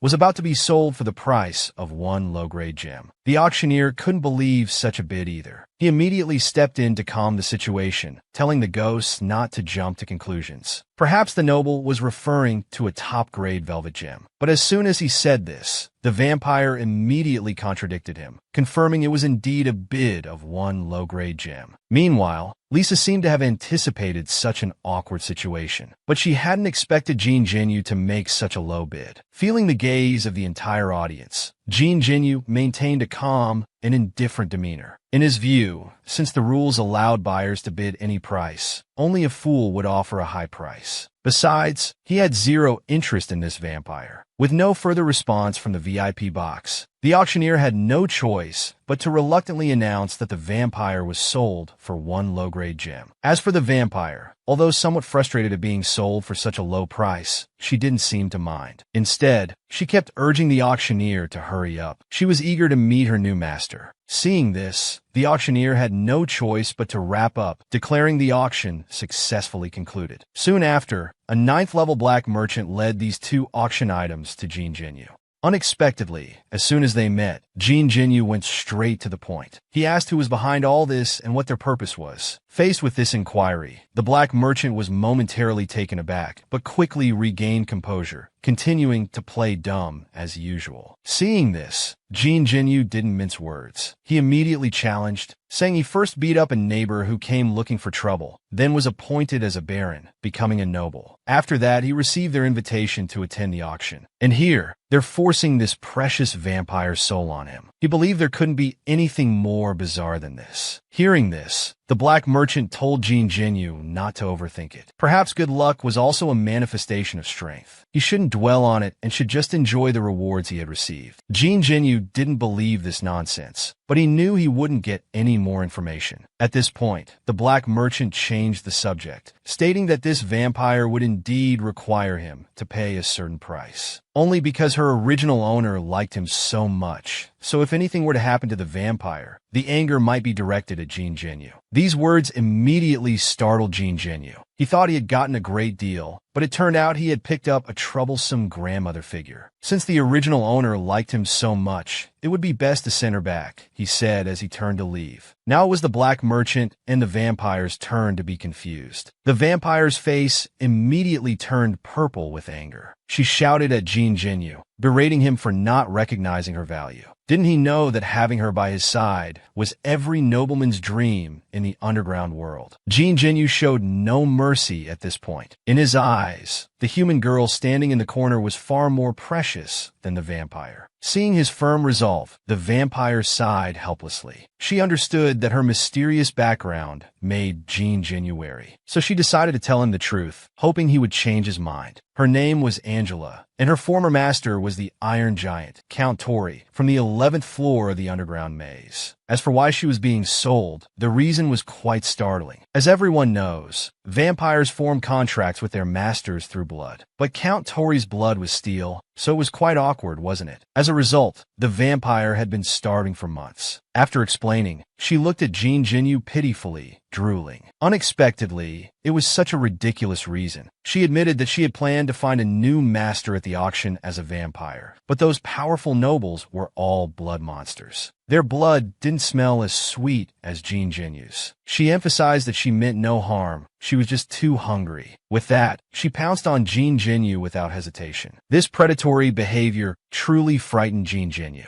The more Jean Genu resisted, the more excited she seemed to become. Suddenly, the black merchant appeared from behind, advising Jean Genu to give in. If he angered her, it would inevitably provoke Count Tori. These words immediately enraged Jean Genu. He unleashed a powerful attack, which only slightly eased his resentment. But he had to face reality. With his current strength, he couldn't challenge a count from the 11th floor. Reluctantly, he agreed to provide blood. Hearing this, the vampire Angela immediately pounced on him, overjoyed. In an instant, Jean Genu activated his parasitic form. Branches and tendrils shot out from behind him, as if to bind and devour Angela. Had Jean Genu suddenly changed his mind? At the ghost auction, the man had acquired a vampire soul and a girl who couldn't speak. When Jean Genu returned to the Garo maze with a large group, Domi, who was waiting to greet them, was slightly taken aback. He immediately noticed the two females in the group. Focusing on Angela, who posed the greatest threat to him, he inquired about her background. Jean Genu then introduced them, saying both were bought at the auction. The little girl was a maze baby named Yunshi. He had given her this name. The blonde woman was a vampire named Angela, and her strength seemed considerable. Jean Genu learned from the control system that she was a legendary hero. Hearing this, Domi looked troubled and complained that the maze had neither money nor food. Jean Genu understood her little scheme. He stated that Angela's structure didn't require food, she was scientific. Moreover, she was just a bonus from buying things at the auction, costing nothing. As soon as he said this, Angela became displeased. She stepped forward to prove that Jean Genu had bought her for one low-grade gem. However, no one responded, leaving her standing there alone. Afterwards, Jean Genu asked Domi to arrange accommodation for Angela. But as for Yunshi, due to her poor condition, he planned to keep her close to care for her. This decision unexpectedly made Domi's hair stand on end. Clearly, there was a misunderstanding. If he knew what Domi was thinking, he'd probably want to dunk her in water to cleanse her mind. To help Yunshi adapt to the new environment, Jean Genu crouched down, his face calm, but spoke in a commanding tone, telling her that if she needed anything in the maze, besides coming to him, she could also find Manager Domi, who was second in command of the Garo maze. Domi, overhearing their conversation, immediately embraced her role as second in command. She picked up Yunshi, enthusiastically calling her daughter. Angela, who had long noticed Domi's extraordinary nature, was surprised to see a hero-level servant. It's worth noting that hero-level servants are extremely valuable in the underground world. Their difference from ordinary servants is that they can improve as the maze grows stronger. Jean Genu was naturally aware of Domi's situation. Without Domi's management, the maze would surely be in chaos. He couldn't be a carefree, hands-off boss. Everyone was tired from the past few days of running around. He instructed Yuz and Lisa to go rest first. Suddenly, the black merchant called out to him from behind. Jean Jinyu calmly told him to find Domi for accommodation. He shouldn't think too much about other things. In fact, Jean Jinyu was deliberately leaving him aside. It was because this black merchant was too greedy, wanting him to help expand his business to the human world. He was well aware of the stakes involved. If this were to happen, allowing the black merchant organization to sell strange items from the underground world to the human world, it would inevitably lead to disaster. So when the merchant proposed this idea, Jean Jinyu firmly rejected it. However, after being rebuffed by Jean Jinyu, the black merchant turned to Angela, asking her to collect information about the human world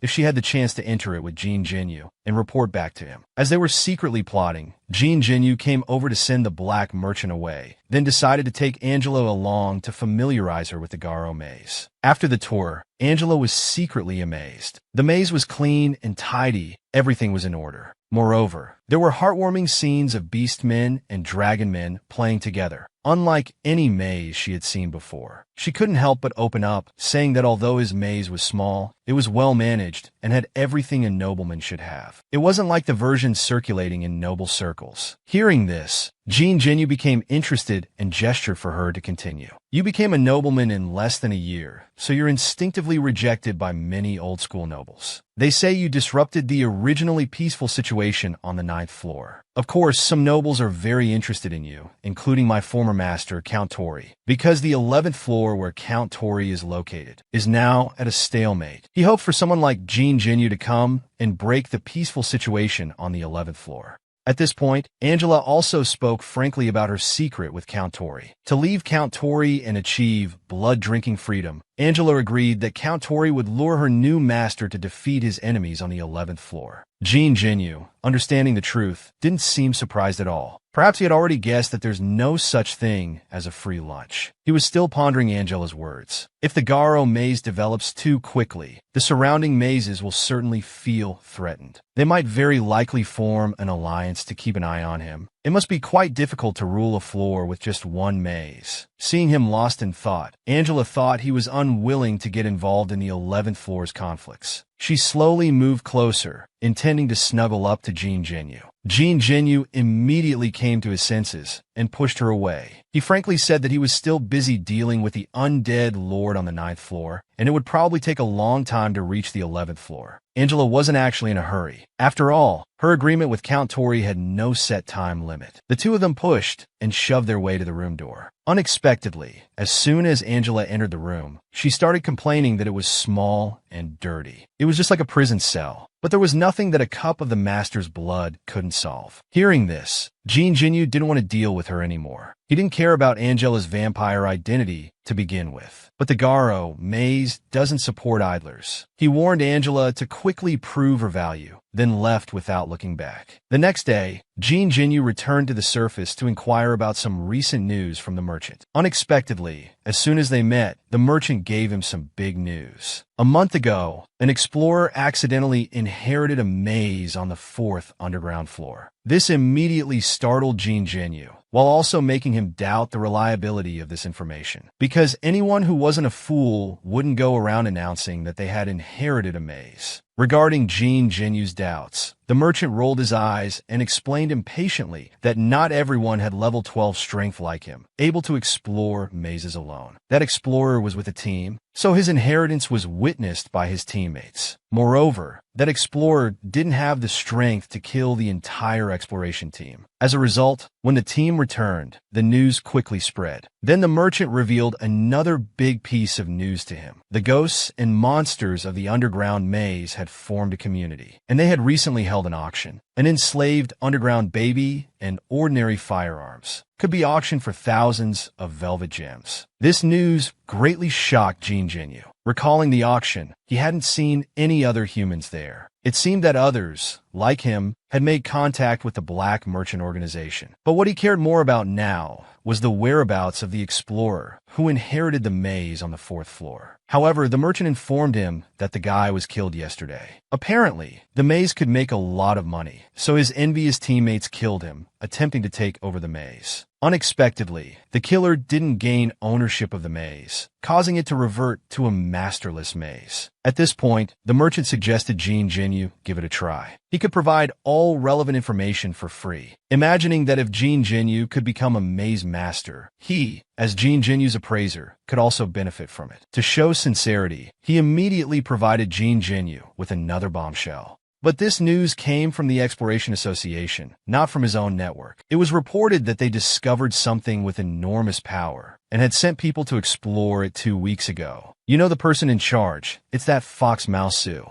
Then he continued to persuade gently. Rather than wandering aimlessly in the underground maze, why not go and try your luck? Actually, even if the merchant didn't say it, Jean Jinyu was destined to go. But now dark clouds took priority. He said he could leave right away. However, this time it would probably be a tough battle. The base to be attacked was the protagonist. To inherit the decision of the underground world, he went alone to the 7th underground floor to search. A spatial rift suddenly appeared next to Domi. Seeing Jean Jinyu dressed in hunting gear emerge from it, she knew he had received another commission and was planning to go on a long journey. As the second in command of the maze, he must stay informed of Jean Jinyu's movements as the hands-off boss. After inquiring, he learned that Jean Jinyu planned to explore an empty maze on the 7th floor and might come into conflict with people from the Exploration Association. So he suggested that Jean Jinyu bring more people along for mutual support. Domi's reminder made Jean Jinyu recall that Songju indeed had several formidable experts under him. But Domi and Kunyan had to stay behind to maintain the maze's daily operations. Yellow Dragon was unreliable, and Tiger Girl Taya was still young and harbored great hostility towards humans. After pondering for a moment, he could only trouble his first knight, Yuz, to accompany him. At this time, Angela, who had been eavesdropping, came forward to volunteer, clamoring to go along. Then she started talking about herself, saying she had the ability to detect creatures in the surrounding area, which could help Jean Jinyu avoid many unnecessary troubles. She also had stealth and disguise abilities, able to conceal her presence and traces, making her undetectable. Seeing Jean Jinyu still silent, with a face full of doubt, she immediately activated her ability. Her blood-red cape instantly turned into blood, and in the blink of an eye, her figure merged into Jean Jinyu's shadow. Seeing she indeed had skills, Jean Jinyu agreed, but still warned her that if she tried to suck blood, he would flatten her into the ground. At this moment, Lisa called out to Jean Jinyu from behind. He thought she also wanted to come along, but unexpectedly, she suggested that Jean Jinyu take Yunshi with him, because after interacting with her for the past few days, she unexpectedly discovered that Yunshi had the ability to create maps. She could record everything she saw onto a map. But this special ability seemed very stimulating to Jean Jinyu, who had a system map. Yunshi seemed to understand the meaning of their conversation. She stepped forward and grabbed his cloak. Immediately, Jean Jinyu received a system prompt. Yunshi is sharing her ability with you. Looking closely, he found that Yunshi's map could merge with the system map and could use him as a marker for real-time positioning. It was like a high-precision human GPS. Since that was the case, she could come along, with him taking care of her. He would definitely not let Yunshi get hurt again. But Yunshi's departure made Domi, who had already assumed a motherly role, uneasy. He didn't dare to go against Jean Jinyu's decision, and could only anxiously come forward to instruct Yunshi like a caring mother, telling her to be careful on the road and take good care of herself. The group of four thus set out from the Garo maze, heading towards the entrance of the 8th floor. At this point, they had been traveling for 2 days and hadn't encountered even a single wild beast. But it's no wonder. Their luxurious team, consisting of 2 maze masters and a high-level vampire, must have scared away the beasts with their aura long ago. However, along the way, Knight Yuz, who was in charge of leading the way, was full of complaints. Seeing his frustrated look, Jean Jinyu couldn't help but ask. Yuz, as if finding an outlet, turned and pointed at Angela, accusing, "This woman doesn't seem like a good person. She never knocks when entering his room." This situation was a bit awkward. He didn't know how to resolve it. Then he saw Yuz turn around and mutter pitifully that this was his 3rd consecutive field trip, and he hadn't had a good rest for a long time. Jean Genu was confused. Hadn't they rested for a day after the auction ended? But how could he know that this couch potato used to take at least a day off after each adventure? As someone who knew how to make promises, he immediately stated that he would give him a promotion after this exploration was over. Of course, the premise was that the undead lord would obediently stay at home and not cause trouble. This finally appeased the disgruntled youths. Soon, the group arrived at the entrance of the 8th floor. To avoid being discovered by the entrance guards, they exerted all their strength and quickly climbed up to the 8th floor. Unexpectedly, as soon as they reached the 8th floor, Yu's condition became miserable. Jean Genu thought he was still in a bad mood, but it didn't seem like an act. Upon asking, he learned that Yuz had never been to different floors. But what did this exhausted state have to do with the floor? Angela, however, wasn't surprised. She explained that some species become weaker the further they are from their birthplace. So many maze masters have never left the floor they were born on. Yuz was clearly in this situation. It seemed that his strength might be reduced by about 20% for each floor he moved. It was precisely for this reason that humans ultimately won the war. Hearing this, Jean Genu also recalled that, as Angela said, when humans and the underground maze went to war, the maze's main force was mostly beasts from the middle and upper layers. They hardly saw any intelligent beings from the deep underground. Then Angela didn't forget to mock Yuz, saying he gets more excited the higher he goes. This made Yuz furious, but unable to refute. His green face even swelled up with anger. Seeing them start to bicker again without seriousness, Jean Genu urged them to leave quickly, lest they attract the attention of those at the entrance. Unexpectedly, Angela's next words nearly made Jean Genu choke. She had already sensed about 50 monsters approaching to surround them. Indeed, Angela must have done this on purpose. The monsters were almost here, and only then did she say time was pressing. He immediately ordered Yuz to disguise and hide Yunshi. Yuz instantly turned into a puddle of slime and enveloped Yunshi. However, the scene before him made Jean Genu instantly furious. Yunshi, wrapped in slime, almost suffocated inside.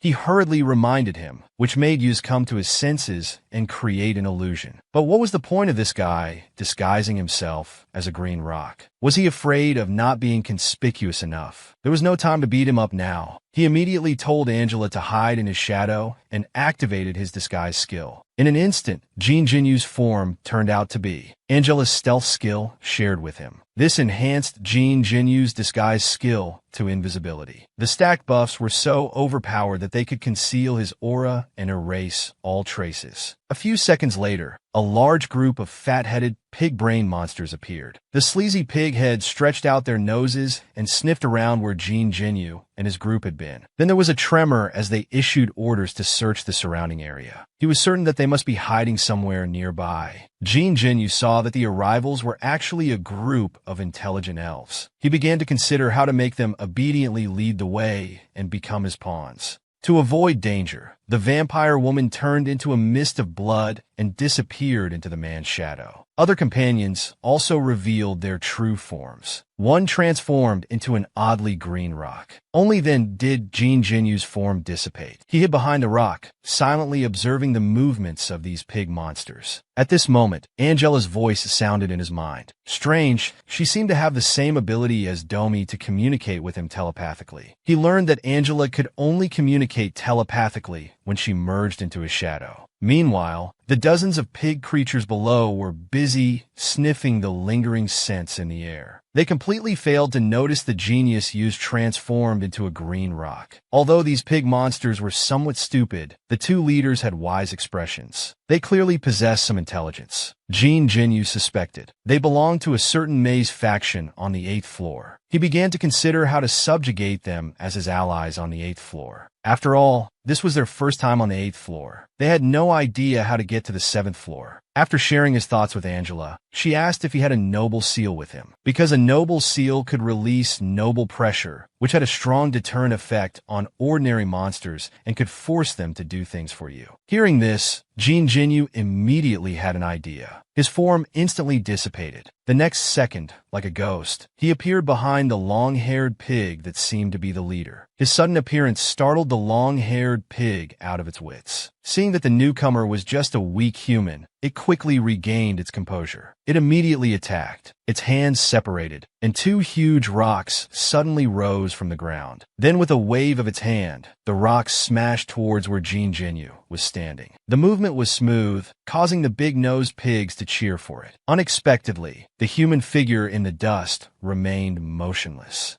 Jean Genu stomped his foot, dispersing the surrounding dust. He slowly walked towards the long-haired pig, who was now paralyzed with fear. In this life-or-death moment, the long-haired pig became even more vicious. It struggled to stand, planning to use its technique again. It tried to use its signature skill, Earth Array. However, this time, Jean Genu didn't intend to give it another chance. He leaped up with a tie, flying kick straight to its weak spot. The fallen long-haired pig was pinned under Jean Genu's foot. He quietly activated the Baron's ring on his hand, which represented the noble's seal. With a flash of dazzling starlight, a pale, golden light symbolizing noble pressure emanated from the ring. This pressure instantly spread throughout the area, instilling an irresistible fear in the pig monster's hearts. Kneel down. At this point, one had to admire Jean Genu's plan. Originally, he could have shown the ring to reveal his identity first, but to better control the pig herd and maintain the initiative, he deliberately displayed his invincible strength earlier. Now that the effect had been achieved, he revealed his intention of needing a guide. Understanding the noble's needs, the long-haired pig and big-nosed pig immediately transformed into left and right guardians. They started shouting orders within the pig herd. Of course, this was also Yu's most glorious moment as a knight, walking proudly at the front of the team. But as they walked, Angela noticed something was off. The pig creatures kept casting greasy glances at her, intentionally or not. This feeling made her uncomfortable, her whole body itchy. She couldn't help but scold them. Who would have thought things weren't as she imagined? Faced with her angry rebuke, the pig creatures were terrified, begging her not to suck their blood. This scene aroused Jean Genu's curiosity. He looked at Angela with a meaningful, indescribable gaze. Angela disdainfully bit Jean Genu. This also reminded him that a few years ago, he had indeed heard of a group of vampires who had come to the 8th floor and carried out a massacre against the pig herd, probably because the blood of these pig creatures tasted better than other monsters. She even suggested Jean Genu capture a few to raise. Surprisingly, her suggestion actually intrigued Jean Genu, and he started to seriously consider it. Their conversation was naturally overheard by the surrounding pig creatures, who were all instantly scared into a cold sweat. Just then, an angry roar came from the front. Looking up, they saw several pig creatures shoot out from the dust. Angela immediately warned Jean Genu to be cautious, as something seemed to be happening ahead. As soon as she finished speaking, an extremely thin and angry pig monster furiously charged towards the pig herd, instantly reaching their front. The long-haired pig and big-nosed pig immediately went to meet it, anxiously explaining Jean Genu and his group's identity and intentions. Jean Genu also timely released his noble pressure. However, this powerful pig monster was the chief of the tusked boar tribe, possessing the strength to resist the noble's seal. Even so, he couldn't completely resist the noble pressure released by the ring. His heart now harbored some reverence, as he knew that nobles who could own vampires were not to be underestimated. So he respectfully inquired about Jean Genu and his group's origins. After a brief conversation, he learned that Jean Genu's group wanted to pass through his tribe's territory. To reach the entrance to the 7th floor, he immediately tried to stop them. Unexpectedly, as soon as he finished speaking,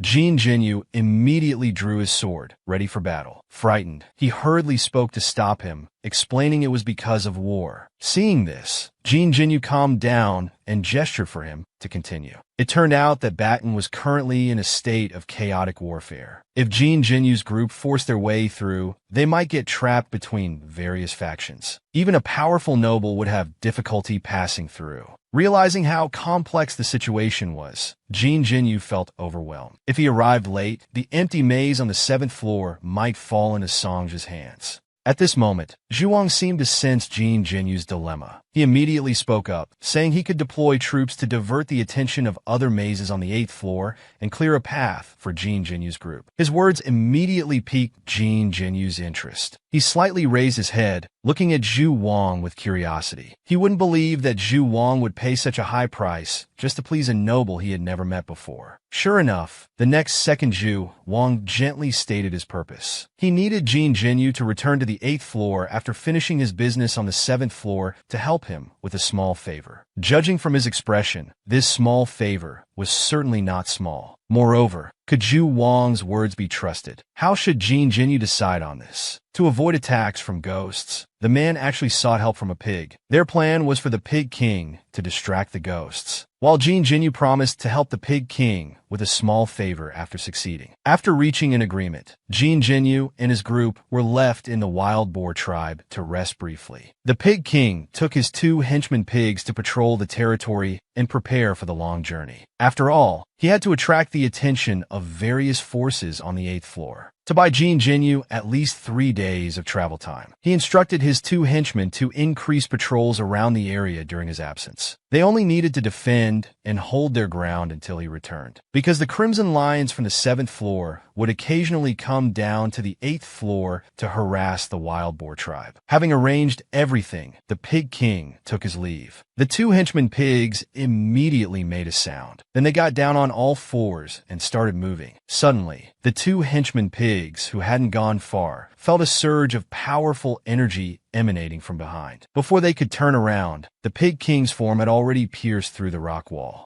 disappearing without a trace. Turning back, they only saw a bottomless tunnel. The Pig King's 2 large tusks were certainly not for show. Combined with his terrifying energy, he was undoubtedly a formidable vanguard. Afterwards, Jin Jinyu's group came to the tunnel that the Pig King had opened for them. According to the plan, the Pig King would create a big commotion on the 8th floor, attracting beasts and ghosts from within a 3-day journey radius. This would buy Jin Jinyu's group enough time to safely reach the entrance to the 7th floor. Jin Jinyu took out the map, confirmed the direction and route, and then the group began to hurry on their journey. 3 days later, at the entrance to the 7th floor of the underground maze. Although Jin Jinyu's group had successfully reached the 7th floor, as soon as they entered, they were unluckily caught in the middle of a battle between various factions of the 7th floor. What was originally a 3-way battle suddenly became a situation where the 3 factions united to fight against their 4-person group. The situation was extremely dangerous and perilous. However, the number of ghosts was simply too great. Even though Jin Jinyu and Yuz used all their skills to protect Yunshi, they couldn't avoid all dangers. Just as a ghost claw was about to grab Yunshi, unexpectedly, Yunshi's aura suddenly changed.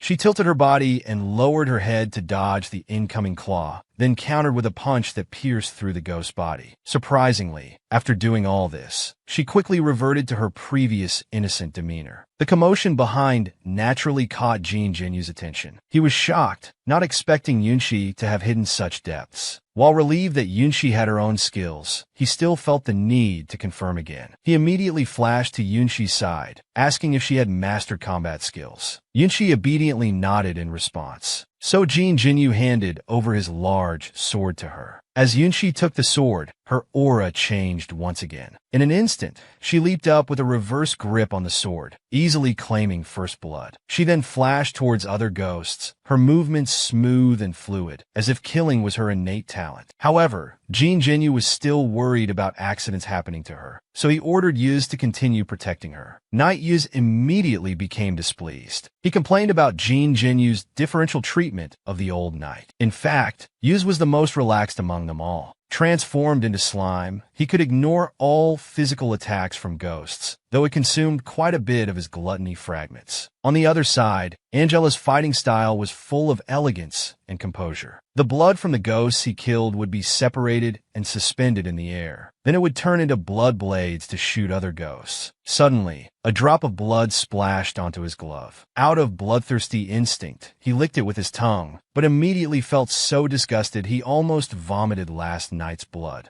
At this moment, he noticed Jin Jinyu had flashed behind him. He immediately greeted him eagerly, informing Jin Jinyu that he only needed to deal with about 200 more ghosts to end the battle. But Jin Jinyu didn't want to delay any further. The smell of blood on the battlefield was too strong. If they continued fighting, the blood scent would surely attract more beasts and ghosts. So he asked if there was a way to end the battle quickly. Hearing this, Angela immediately became interested, but he didn't show it. Instead, he acted coy, claiming he knew such a technique, but it consumed a lot of energy. Since he got a cup of blood from Jean Genu, he had been using it sparingly. After the recent intense battle, he had very little left. Seeing his words, Jean Genu knew exactly what he was thinking. But at this moment, he could only comply. He promised to give him 2 cups of blood as compensation afterwards. Successfully securing 2 cups of blood, Angela couldn't even bother to wipe the drool from his mouth. He immediately raised both hands with a thunderous motion. Instantly, the surrounding blood seemed to be summoned, swirling wildly. It condensed in the air, forming a bewitching, dripping blood color. In a moment, it wiped out all the ghosts on the battlefield, indeed worthy of a technique used by a legendary hero. But Angela was now exhausted, his face darkening. To comfort him, Jean Genu once again promised to keep his word and arranged 2 full cups of love for him. Of course, what also dropped was his nightly image as he slumped down, no longer caring about appearances. Suddenly, a rumbling sound came. The ground beneath Yunshi's feet unexpectedly collapsed violently. By the time everyone reacted, Yunshi had already fallen into the ground. This sudden turn of events left everyone shocked. Jean Genu's energy instantly surged and roiled. With a burst of power, he rushed towards where Yunshi had disappeared. But strangely, the ground that had just collapsed was now restored to its original state. Jean Genu ordered Yuz to transform into slime and dig down to infiltrate. Probably burning with anger, he turned and harshly rebuked Angela for not completely killing the ghosts, which allowed a magician to attack Yunshi. But Angela was most sensitive to magic and blood. He was certain that there were no magical fluctuations or signs of life around. However, Yuz didn't bring back good news either. He searched everywhere underground, but still couldn't find Yunshi. But one thing he said shocked Jean Genu greatly. During his underground search, he couldn't even find Yunshi's traces or scent. It was as if she had been swallowed by the underground sword scorpion. These words reminded Jean Genu of when he and his sister had encountered something similar. They had unexpectedly fallen into the Gala maze. Could Yunshi be in a similar situation? At the same time, another thought arose in his mind. If that was the case,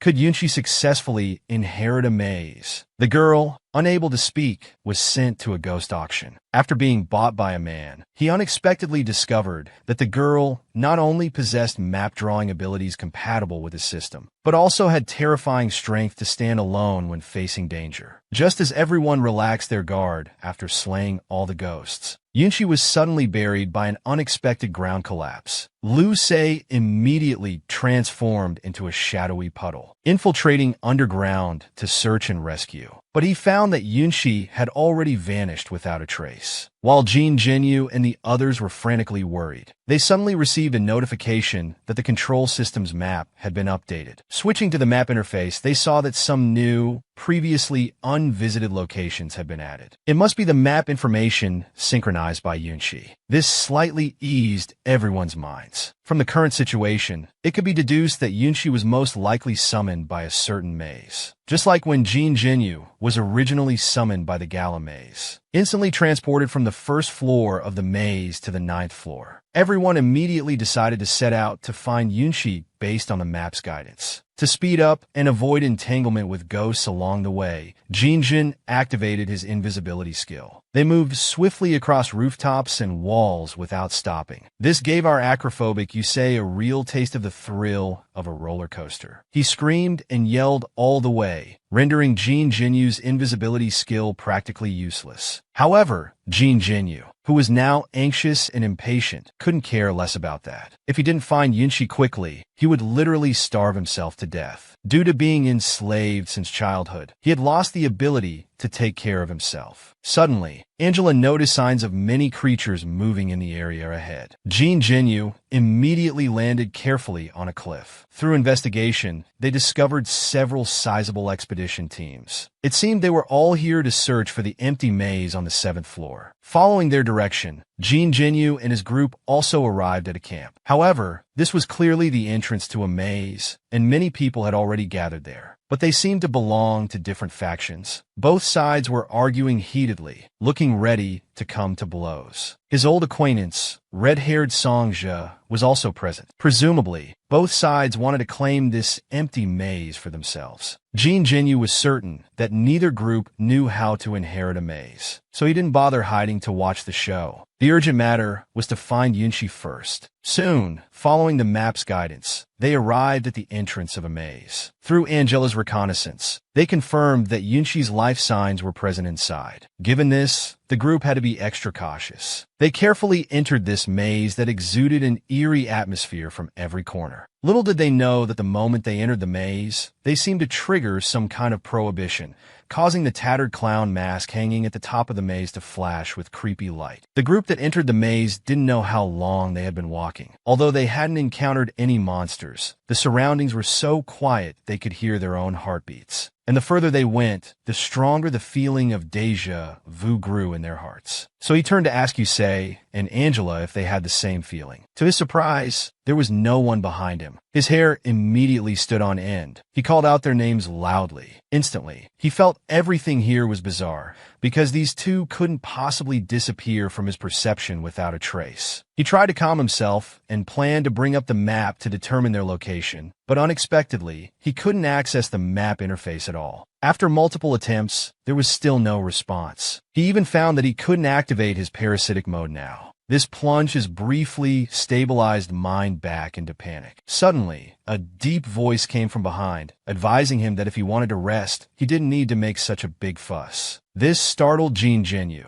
his pupils dilating in shock. He turned abruptly to see a scruffy-looking uncle looking at him calmly. Seeing Jin Jinyu unmoved, the uncle continued irritably, "Next time you want to slack off, give me a heads up. I'll cover for you. Otherwise, if the ghosts discover us, our entire team will be punished. We might even become their food." After saying this, he affectionately patted Jin Jinyu's head. He continued speaking, "When you just fell asleep, did you have a dream? Did you dream that you were the master of the maze, and that you were possessed by a parasite, even growing legs and arms like a spider? That was just a nightmare. Don't worry about it." Faced with his teasing, Jin Jinyu remained silent from beginning to end. Seeing this, the uncle thought that Jin Jinyu hadn't fully awakened from his recent sleep. He laughed loudly and walked ahead, jokingly cursing, "You little brat, after a nap you almost forget me, your captain." At this moment, Jin Jinyu replied firmly from behind, "I remember, but you're fake." Unexpectedly, as soon as he finished speaking,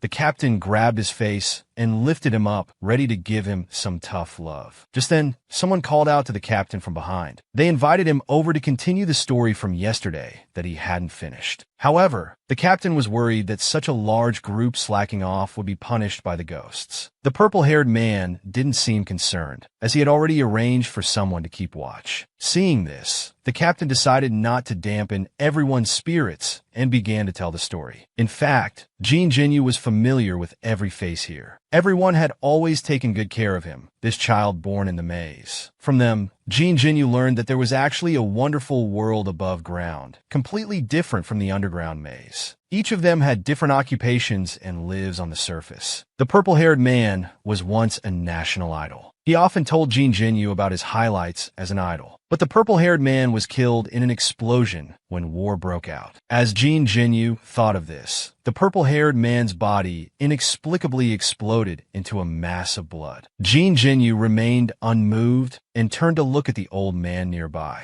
He was a baker who had promised to make Jin Jinyu the best bread in the world. He too had lost his life during the war, infected by poison. As Jin Jinyu thought of this, the old man's body also exploded. There was also Army Sergeant Li Jishua, who sacrificed himself to cover his teammates, and Chef Wuhan, who was eaten by beasts while protecting him. Everyone Jin Jinyu recalled now exploded into blood before his eyes. Now only the captain standing beside him remained. The captain looked at him with satisfaction and nodded. In his mind, he recalled the captain's final fate, being impaled through the abdomen by a monster's tentacle, dying in Jin Jinyu's arms. The name Jin Jinyu was actually given by the captain. It was the captain's death that made Jin Jinyu understand the vastness of death. Using the captain's name might be the only memento he left. After all, the time spent living with the captain and the others was Jin Jinyu's happiest period. "Thank you," this maze, for letting me immerse myself once again in the illusion of past happiness. But ironically, it's also a tragic memory I'm most reluctant to recall. Clearly, this illusion was created by the maze based on Jin Jinyu's inner thoughts. But as he recalled the tragic deaths of his teammates, it allowed him to see through the false hope before him and regain his senses. The underground maze, dormant for 200 years, had inexplicably summoned this mute girl. To rescue the girl, his companions had fearlessly entered this maze. Unexpectedly, the maze was bizarrely unpredictable. It had trapped the companions who came to rescue the girl in an illusion they couldn't escape. If it weren't for Jin Jinyu's special circumstances, having both joyful and painful memories, allowing him to wake up at the last moment, the consequences would have been unimaginable. Jin Jinyu glanced at Yusei, who was sound asleep and couldn't be woken up no matter what. This irritated him, having just escaped from the illusion himself. He raised his hand and punched Yusei's other hand, forcibly pulling him up. This startled Angela, who was feeling dizzy nearby, making her quickly come to her senses. But judging from her state, she had clearly also fallen for the illusion. But before they could figure out the situation, a hissing sound came from deep within the maze.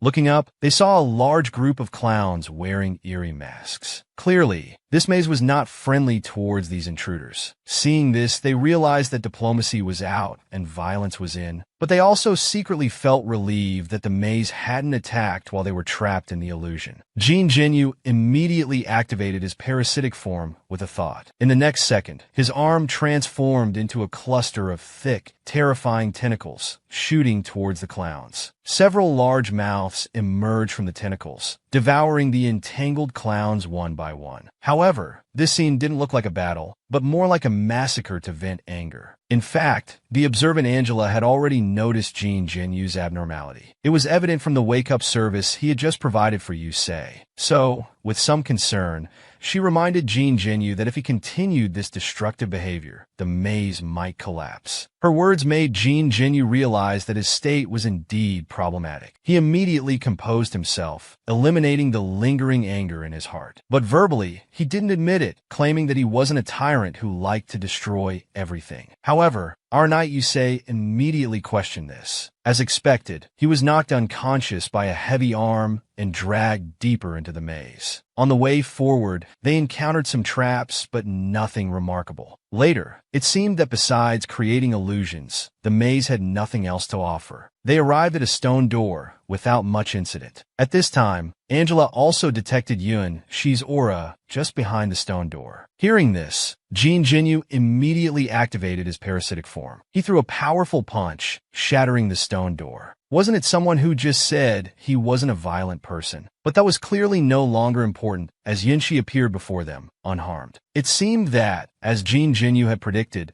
she had remained in this state since being teleported in. He stepped forward and ordered Yunshi to take over this maze in a commanding tone. Yunshi obediently nodded. In an instant, a huge carnival poster appeared before everyone. Then a deck of cards sprang out from within, lifting Yunshi high up, seemingly synchronizing maze data with her. Such a flashy and extravagant synchronization was indeed rare to see. Soon, a tear-shaped mark appeared on Yunshi's face, indicating that she had completed the maze synchronization. Jin Jinyu immediately stepped forward, drawing on his experience of receiving the gala maze. He guided Yunshi step by step through the real name authentication. A few minutes later, this maze named Carnival suddenly lit up with a dazzling white light. In an instant, the originally dark and eerie maze underwent a dramatic transformation. At this point, it meant that Yunshi had synchronized and reorganized with the maze data. Jin Jinyu scanned around and found that, just like when he first received the gala maze, only one door had been extended in the initial state of the new maze. Then, he impressively took out a velvet gem and tossed it onto the altar. The energy of the velvet gem was instantly absorbed by the altar. Next, the maze would enter a one-day repair and upgrade state. Now there was only one last step left, which was the moment for the black-hearted old party to deceive people and connect the divine artifact. Just like that, Yunshi unknowingly became the second knight under Jin Jinyu's command. Next, he taught Yunshi how to open the portal, but no matter how Jin Jinyu instructed, Yunshi always looked at him with a blank expression. This child seemed to genuinely not know how to speak. Accidentally, she ended up opening Jin Jinyu's portal instead. The next second,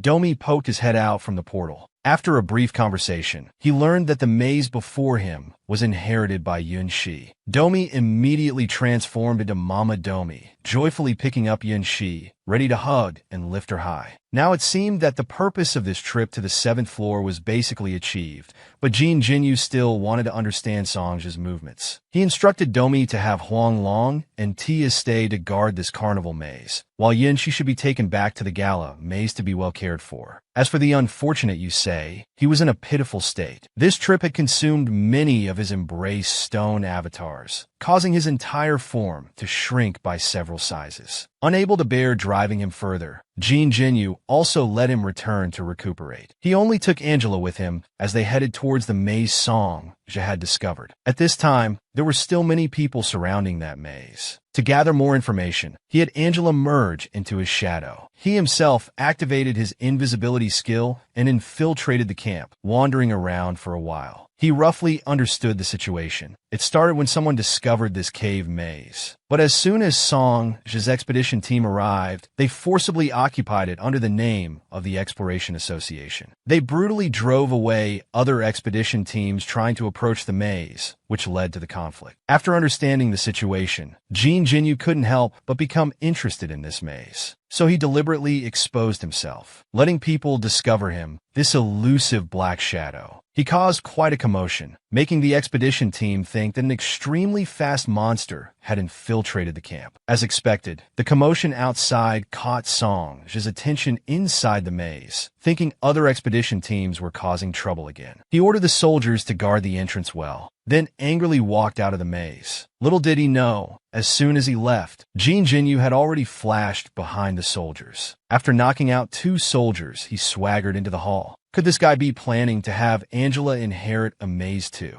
The vampire ghost was originally the pinnacle of power in the underground world, but now she bowed for just 2 bowls of blood, willingly accompanying the man, breaking into this heavily guarded maze. After swiftly knocking out 2 guards, Jin Jinyu strutted along the passage towards the main hall of the maze. Strangely, he encountered neither traps nor branching corridors along the way. He didn't even see the structure supporting the maze's core. It seemed this was just a small maze. But upon reaching the main hall, Jin Jinyu realized his earlier speculation might be wrong. Because, judging from the specifications of the emblems on the hall walls and the style of the altar, it was clear that this maze was originally at least level 3 or above. Now it was just dormant or in self-hibernation, reduced to about level 2. So, driven by curiosity, he activated his scouting eye. The next second, a flash of light passed through his eyes. Indeed, there was a surprise. Something good seemed to be hidden inside the altar. He immediately increased the power of his scouting eye, scanning the cracks on the altar's emblem. Through the cracks, he could faintly see a dim light emanating from within. Through the analysis of the control system, Jin Jinyu was instantly shocked. Hidden inside the altar was the core hub of this maze. He instinctively reached out to touch it, but felt a strong sense of rejection. Clearly, this ownerless maze refused his imprint.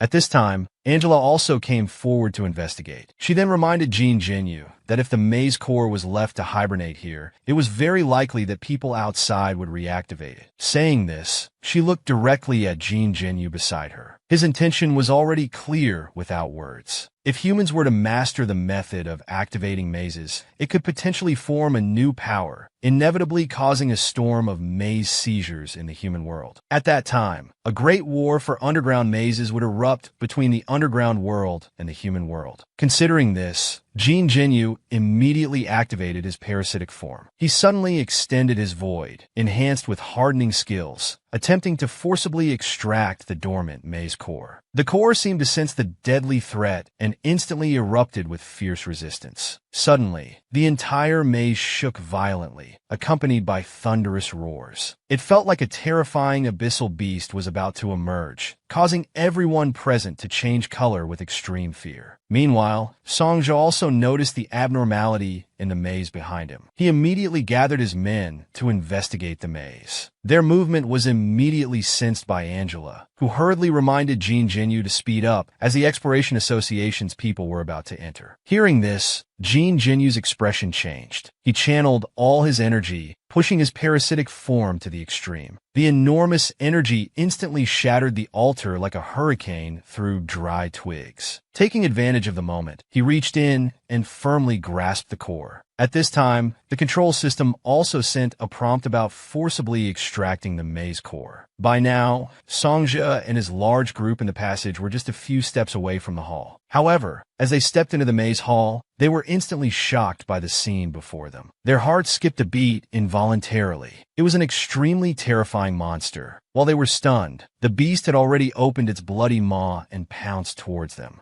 To be fair, the group of people with Songja did have high combat quality. They were even able to form a formation to respond. But how could they withstand the beast's savage attack? Their carefully arranged formation was instantly shattered. The beast's tentacles even wrapped around several people's bodies, throwing them outside the door. The commotion erupting inside the maze immediately drew the attention of everyone outside. As they were puzzled, various desperate screams and cries for help suddenly came from within. The next second, Songja and his companions' figures emerged from the billowing dust, falling to the ground in a miserable state. Songja, without time to think, frantically ordered his subordinates to prepare for battle. As soon as he finished speaking, that terrifying beast rushed out of the maze, appearing before everyone. But in an instant, the beast dove back into the maze in front of everyone's eyes. This scene immediately left everyone puzzled. Did it disdain them as insects too weak to bother with? Or was it saying that as long as they didn't enter the maze to disturb it, it was fine? A teammate beside Songja asked if they should pursue the beast, only to be angrily scolded by Songja. He had just personally experienced the beast's immense power. With their group, they weren't even enough to fill its teeth. Being able to escape with their lives was already lucky. How could they dare to continue risking their lives? He immediately ordered to pack up and evacuate the area. After all, their camp had already been exposed to the beast. They definitely couldn't continue to stay and camp here. Deep inside the maze, Jean Jinyu was now lying exhausted on the ground, vomiting uncontrollably. The parasite had also been worn out by this ordeal and entered a dormant state. The brief 10-second ordeal was an enormous strain for both him and the parasite. Fortunately, they succeeded in scaring off the people outside the maze. Otherwise, the consequences would have been unthinkable. To prevent Songja from returning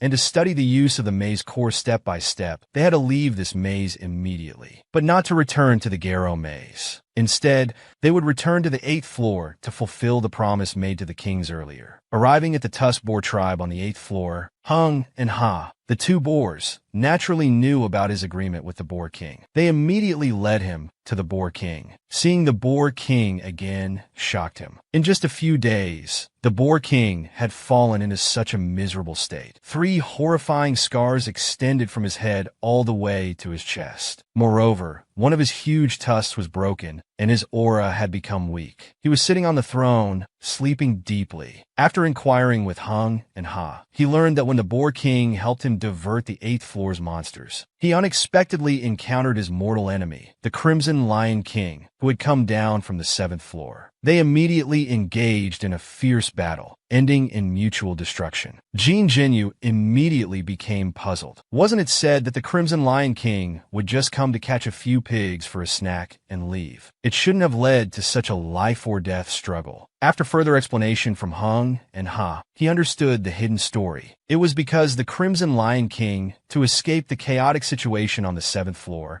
had consumed a large amount of maze core energy to move his entire maze from the 7th floor to the 8th floor. And the reason the 8th floor fell into chaos was mostly due to those monsters fleeing the 7th floor's chaos coming to the 8th floor and triggering territorial disputes. At this point, their conversation woke up the Boar King. Seeing it was Jin Jinyu, he immediately tried to rise and greet him, enduring the pain. But his movement aggravated his injuries, causing him to wince in pain. Jin Jinyu quickly spoke to stop his movement. He stated that he had come as promised to fulfill his commitment, and also frankly explained that he hadn't expended much energy on the 7th floor. If he were to kill the Crimson Lion King, it would probably take about 10 days. Unexpectedly, the Boar King's intention wasn't to have him rescue them from the Lion King, but to help move his entire tribe to the 9th floor of the maze. The Boar King, with just 2 big teeth, could carve out territory on the 8th underground floor, yet he ended up in such a miserable state just to help the man with a small favor. The reason he was so willing to risk his life was to have the man help move his entire tribe to the 9th floor of the maze. Jin Jinyu never imagined the Boar King had such grand plans for him. Seeing Jin Jinyu's slight frown, seemingly feeling this request was a bit excessive, but given his current state, he truly lacked the strength to resist external threats. His expression changed, as if he had made a major decision. He then stated that if Jin Jinyu agreed to help with this, he would voluntarily become Jin Jinyu's subordinate knight. The Boar King naturally knew what becoming a noble's knight meant, but for the survival of the entire wild boar tribe, he had no other choice. He hoped these conditions would be enough to move Jin Jinyu.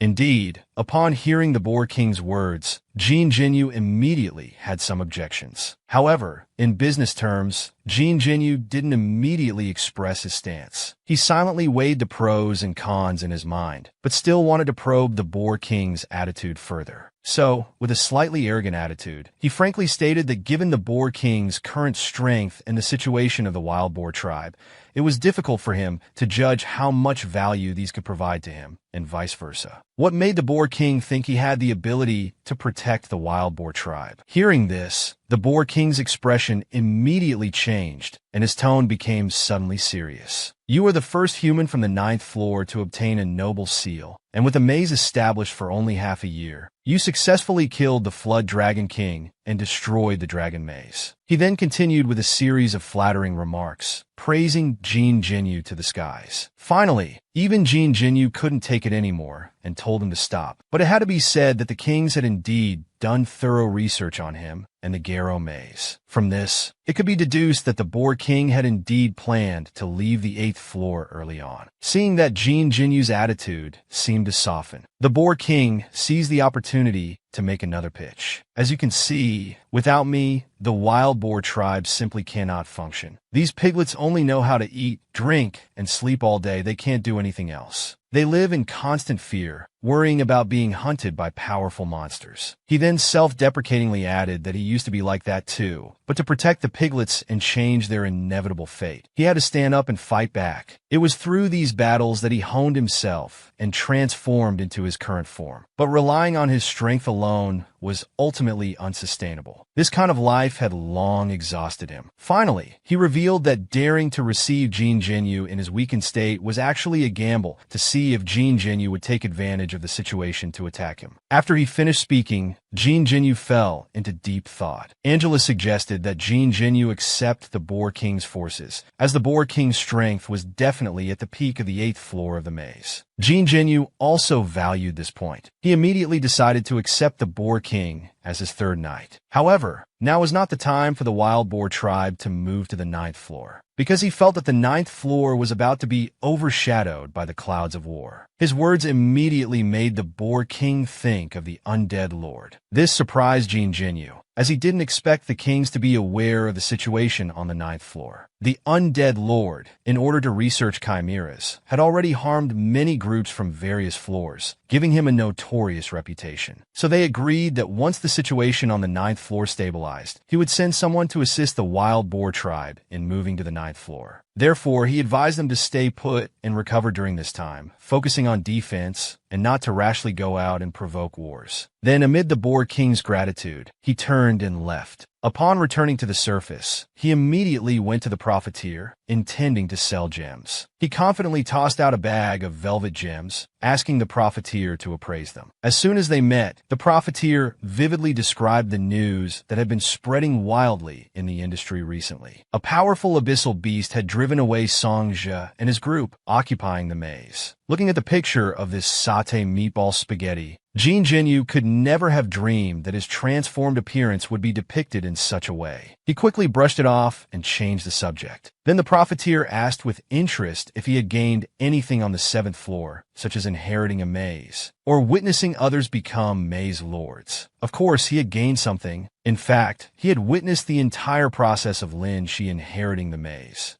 But these were secrets that he couldn't share with outsiders. So he pretended to be annoyed and warned the profiteer that inheriting a maze wasn't as simple as clicking on a random case. Seeing this, the profiteer lost interest in asking further questions. He took out a business card, saying someone wanted to meet him. Jin Jinyu took the card with confusion and saw it was from an organization called Maze Development. Surprisingly, it was actually affiliated with an official institution. He was immediately alarmed, wondering what he had done to attract official attention. He casually inquired about the other party's intentions. The profiteer didn't conceal anything. He said the person was introduced by incite, and they hoped to discuss a big project with him. However, they were unwilling to disclose the specifics of the project. They said it involved national secrets and preferred to discuss details in person. As he said this, Jin Jinyu's eyes suddenly changed, and the business card in his hand turned to ash. This scene surprised the profiteer, who didn't expect such a reaction from Jin Jinyu. In response, Jin Jinyu simply stated that he was tired recently and had no plans to enter the maze for now. In reality, he still had a lot of things to deal with on his own. He had no time to get involved. After settling the payment for the gems with the profiteer, he turned and left. Meanwhile, Yellow Dragon was sitting idly on the throne of the carnival maze. However, little troublemaker Tia was stuck to the wall, probably to prevent him from continuing to wreck the place. Suddenly, a spatial rift appeared in the maze. Yellow Dragon quickly sat up straight in shock. The next second,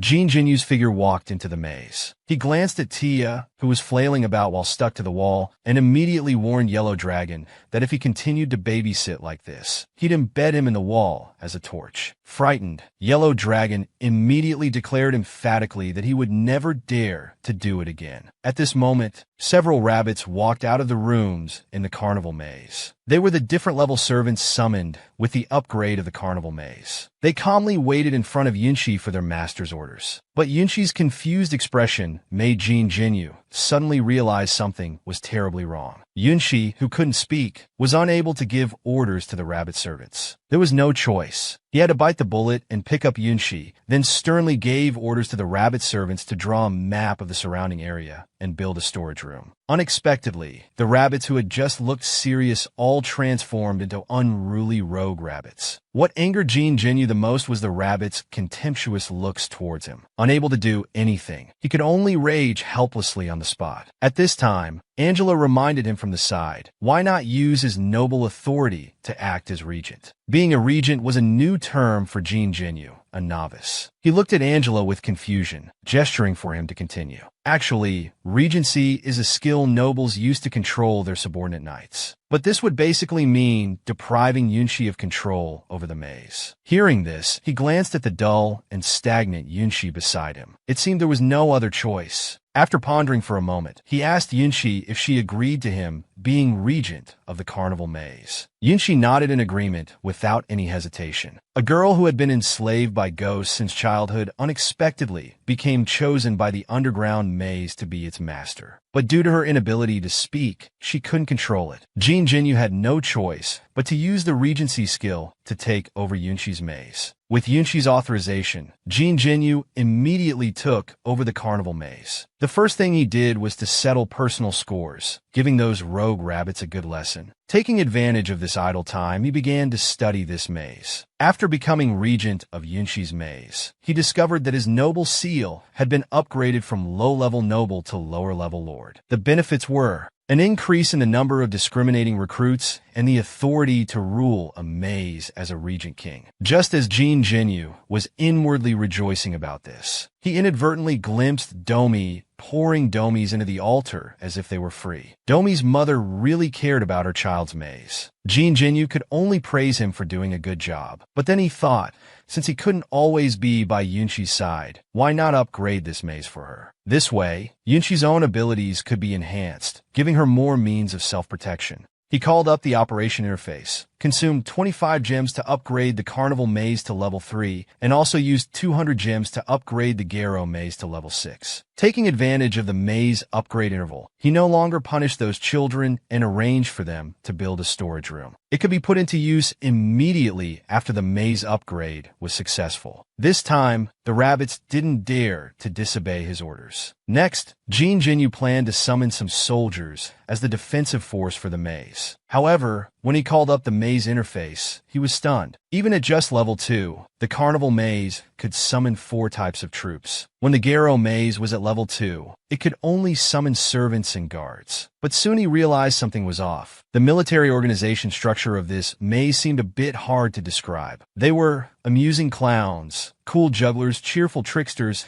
and exciting minstrels. Are these troops? Can they fight enemies? They seem more like they're here for comedy. Come to think of it, clowns really are here for comedy. Just looking at the troop types and descriptions, this is simply a party atmosphere group. He couldn't help but ask Domi beside him. Even the well-experienced Domi expressed that he had never seen this before. However, Domi's mother wouldn't say anything bad about her daughter's things. She could only deceive her boss, saying that each maze has its own unique skills or characteristics. Exclusive skill. Upon hearing this, Jean Jinyu skeptically opened another window. Surprisingly, it was just as Domi said. There was indeed an exclusive skill called Festival Carnival. This skill would be activated after the maze troops defeated enough enemies. The skill could increase soldiers' speed and attack power by 20%, but at the cost of sacrificing 10% of their defense. At first glance, this skill seemed not bad, but in the end, it sacrificed half of the maze's defense. This was a bit intriguing. If it really came to such a life-or-death moment, activating such a skill would require real courage. In this light, for small-scale battles, it would be best to just activate the second-level effect of this skill. At that time, sacrificing only 10% defense could achieve a very good effect. If encountering large-scale battles or wars, higher-level effects could be activated as appropriate. After clarifying the use of this exclusive skill, he couldn't resist his curiosity and summoned one of each of the 4 troop types. As his words fell, 4 figures appeared before him in succession. A minstrel holding a lute, a juggler playing with grenades, a trickster wearing a mylar suit, and a clown holding a knife backhand. If judged by appearance alone, each looked quite impressive. However, none were suitable for fighting on the battlefield. If forming a suicide squad to infiltrate enemy lines, that might work. Just then, Jean Jinyu made a new discovery on the control page. There was another maze-exclusive skill called Sweet Dreams. But this skill could only be used inside the maze or near the maze's teleportation gate. He immediately recalled the scene when they fell into the illusion in the maze. It must have been the effect of this skill. This skill should be very effective for guerrilla warfare against a small number of powerful enemies. But in large-scale wars, it would be useless because there wouldn't be enough maze energy to sustain this skill's consumption. At this point, Jean Jinyu understood why this maze had been abandoned. It was truly difficult to master. Thinking of this, he suddenly became very curious about what effect Yunshi would have when activating this skill after inheriting the maze. So he pointed at the foolish yellow dragon, indicating Yunshi to cast Sweet Illusion on him. However, as the skill was activated, Yellow Dragon still seemed unaffected. Only through the system prompt did he learn that the energy was insufficient. To apply the skill to Yellow Dragon would consume 423 points of maze energy. Jean Jinyu wasn't surprised at all. After all, this guy's strength ranked 3rd in the Garrow Maze, belonging to the 3-star hero category. With no choice, he had to coax and trick Yellow Dragon into releasing his abnormally high defense. Although the Spirit Law Dragon was foolish, he wasn't stupid. He immediately felt helpless. Since following this boss, if it weren't for his thick skin, he probably wouldn't have survived 3 seasons. Now being asked to unconditionally release his defense was simply bullying the dragon, not letting the dragon live. But under the pressure of his unscrupulous boss, he had to comply. Immediately, Yunshi cast the skill on him with lightning speed. Instantly, a beam of flashing macho pink light enveloped him. Yellow Dragon suddenly felt the dragon race's bloodline awakening, his body filled with power. He declared he would rule everything in this world as a descendant of the dragon race. This guy's inner desire was truly exaggerated, showing no deep understanding of himself. Jin Jinyu helplessly called over the minstrel to play a tune for him. As the strings vibrated, Yellow Dragon suddenly felt a heavy negative emotion enveloping his body, making it difficult to breathe and walk unsteadily. He felt like a failure abandoned by the entire underground world. Yellow Dragon's dramatic emotional changes made Jin Jinyu realize that if used well, this maze might have a miraculous effect in war. He instructed Domi to tell Lisa to draw a map of the terrain around the carnival maze. The important thing was to hide the passages leading to the maze to avoid discovery by ghosts or humans. He planned to focus on upgrading this maze in the near future, because this would expand his range of war strategy deployment. 2 weeks later, the Garo maze successfully reached level 6, and the carnival maze also reached level 4. This expanded Jin Jinyu's territory considerably and also significantly increased his own strength. It was time to launch the campaign against the Undead Lord. He summoned Yusuf, planning to send him to deliver a declaration of war to the Undead Lord. However, Jin Jinyu's action made Yusuf think it was unnecessary. He suggested directly scouting the enemy's terrain and activity patterns. It would be better to launch a surprise ambush. Why declare war formally, giving him a week to prepare? Aren't you worried he might find allies to fight us together? He said, spitting on the ground disdainfully. This action angered Jin Jinyu, who instantly flashed in front of him and grabbed him. Unexpectedly, that spit turned into a small creature on the ground, gesticulating and clamoring to wage war against the Undead Lord. This immediately made the situation awkward. Jin Jinyu also realized it was a misunderstanding. He put Yusuf down and explained his reasoning. It was because he knew too little about the Undead Lord and the Undead Army, making it impossible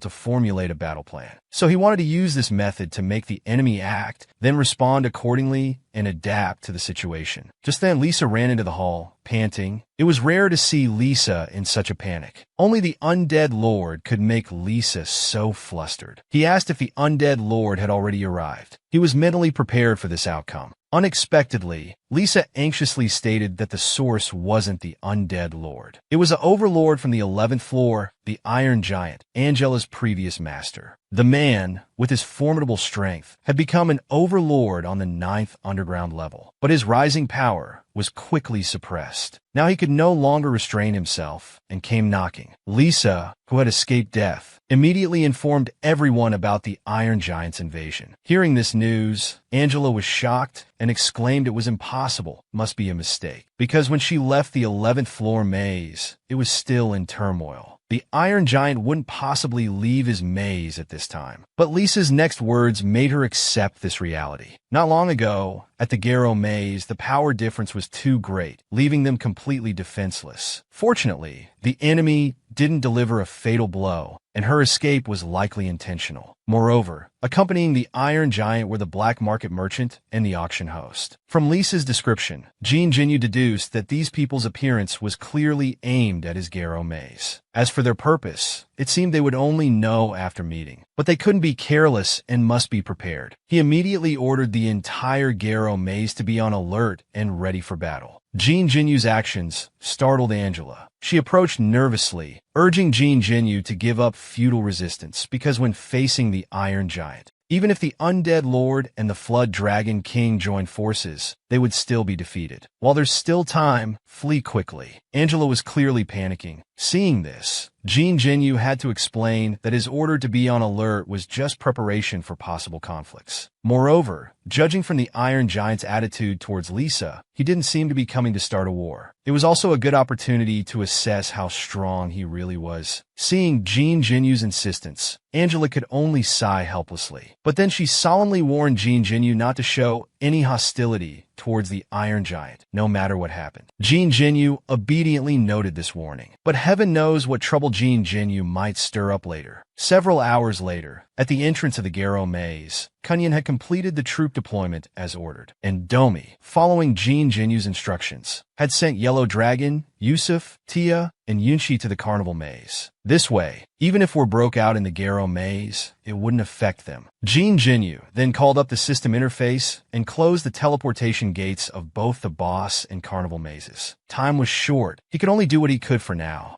The rest was to wait quietly for the Iron Giant's arrival. Soon, a violent tremor shook the ground, causing everyone's hearts to race. Angela quickly knelt down. At this moment, the parasite also seemed to sense a deadly threat approaching, desperately urging Jean Genu to flee immediately. However, Jean Genu forcefully suppressed this anxious and restless agitation from the parasite using his energy. To survive, the parasite had to divert all its energy to strengthen his body to the limit. It also temporarily shut off Jean Genu's pain receptors. Of course, this invincible state consumed a lot of energy. Jean Genu silently endured the pressure brought by the extreme parasitic mode, his eyes calmly looking into the distance. He spoke, "It's a pleasure to meet you, Iron Giant, the respectable Count Tilly." As soon as he finished speaking, a huge figure appeared before everyone. While Jean Genu was speaking these courteous words, his eyes were quietly observing this Iron Giant who exuded a terrifying aura. This guy was several times larger than an adult hell spider, almost as tall as the walls of the Garrow Maze, a truly intimidating sight. Jean Genu still maintained his composure, not showing a hint of fear. Then he abruptly changed his tone, questioning Count Tilly about the purpose of his uninvited visit. However, in his heart, he was silently praying that Count Tilly wouldn't notice the troops deployed behind his city walls. Jean Genu's neither humble nor overbearing, and even somewhat arrogant words made Angela, who had been kneeling humbly from the beginning, tremble. She couldn't help but quietly remind him to be careful with his words. Unexpectedly, Jean Genu, without turning back, directly said loudly, "I said I wouldn't show hostility, but that doesn't mean I'll act like a coward who can be easily looked down upon." These words were not only a reply to Angela, but also meant for Count Tilly to hear. Based on Angela's previous description of the current situation on the 11th floor, he had vaguely guessed that Count Tilly's purpose for this visit might be to recruit him and the forces under his control. Sure enough, after hearing his words, Count Tilly removed the armor on his face, revealing a stern countenance. With a cold expression, he calmly raised his hand. The system immediately alerted that a high-level noble seal had been activated. Instantly, an overwhelming pressure erupted. This sudden pressure immediately forced all of Garrow's subordinates to the ground. Jean Genu was also bearing immense pressure, feeling as if a 1,000-pound weight had been placed on his shoulders. If the parasitic mode hadn't strengthened his body in advance, he would have likely been forced to the ground as well. This also made him acutely aware of the gap between himself and Count Tilly. They were not on the same level at all, but he still defiantly raised his eyes, glaring at Count Tilly. Perhaps because the effect of this show of force had been achieved, or out of admiration for Jean Genu. This pressure didn't last long before Count Tilly withdrew it. "You're not bad, at least better than those trash on the 10th floor. After saying this, he covered his face with his armor again. Unexpectedly, Jean Genu seemed unimpressed and bluntly asked about the purpose of his visit. Because Jean Genu knew that the other party must have a purpose for this visit, not just to show off his power. Count Tilly didn't immediately respond to Jean Genu's question. Instead, he first praised Angela for finding a good master. Then he arrogantly expressed his willingness to take Jean Genu as a pawn at his disposal, offering to provide everything he needed to strengthen his power. Jean Genu immediately refused. However, his refusal seemed to be within the Count's expectations. Or perhaps in his eyes, Jean Genu was just a pawn that could be manipulated at will. Jean Genu's attitude didn't matter at all, as if everything was under his control. He said he would invade and occupy the maze cellar in the near future, then turn to leave. In response, Jean Genu also made a harsh statement, telling Count Tilly to come anytime, vowing to repay today's humiliation next time they met. At this moment, an untimely voice sounded behind him. It was the black market merchant and the auction host, making Jean Genu's heart sink. Could it be that the black market organization also had designs on the Garrow Maze? As if sensing Jean Genu's current mood, the host didn't waste words and got straight to the point. The purpose of this visit was to discuss a big deal with him. Due to the importance of this transaction, the organization had specifically sent him to negotiate in person. Poor black market merchant, he was merely a guide for this meeting. Saying this, he tossed the small, thin merchant aside. Then, he revealed news that shocked Jean Genu. That is, why didn't the undead lord appear immediately to stir up trouble after the Flood Dragon King's death? According to their information, the undead lord had created a terrifyingly powerful Qianhe bird. Therefore, it temporarily needed considerable time for training and growth. Before the host could finish speaking, Jin Jinyu already sensed trouble, because he remembered that after he killed the Flood Dragon King, the black market merchant immediately came to purchase the Flood Dragon King's corpse. And from the host's words, it wasn't hard to guess that the corpse must have been bought by the undead lord. The man who dominated a part of the underground world, ruling like a king, unexpectedly was informed that a terrifying force had been watching him for a long time and would soon launch a large-scale invasion. The reason was due to his own negligence, making Jin Jinyu deeply regretful. Now he could only be grateful that he had fed the Flood Dragon King's head to the parasite back then. Otherwise, the consequences would have been even more severe. But what he wanted to know now was the black market organization's attitude. They wouldn't have come for no reason just to share this information. He couldn't help but guess their purpose, wondering if they intended to blackmail or kick him while he's down. So, suppressing his anger, he asked in a deep voice about the true purpose of the black market organization's visit. However, the shrewd host naturally guessed his thoughts at this moment. He immediately stated that the black market organization would remain neutral throughout, and comforted Jin Jinyu, saying that accepting the Flood Dragon King's corpse was just a simple business transaction. What the black market organization wanted was also simple, just balance for the sake of balance. Hearing this, Jin Jinyu was stunned, with 1,000 curses running through his mind. These bandits secretly played both sides, stirring up trouble, yet shamelessly claimed to seek balance. Suddenly, his expression turned serious, and he sharply questioned the black market organization about how much information about the Garo maze they had leaked to the undead lord. He demanded they recount every detail of their transactions with the undead lord, otherwise he wouldn't fulfill his previous promises. Perhaps not expecting to be confronted so bluntly by Jin Jinyu, the host actually became embarrassed and started to fidget. He then tried to reassure Jin Jinyu, saying they only revealed a little information about the Garo maze's personnel scale. But for Jin Jinyu,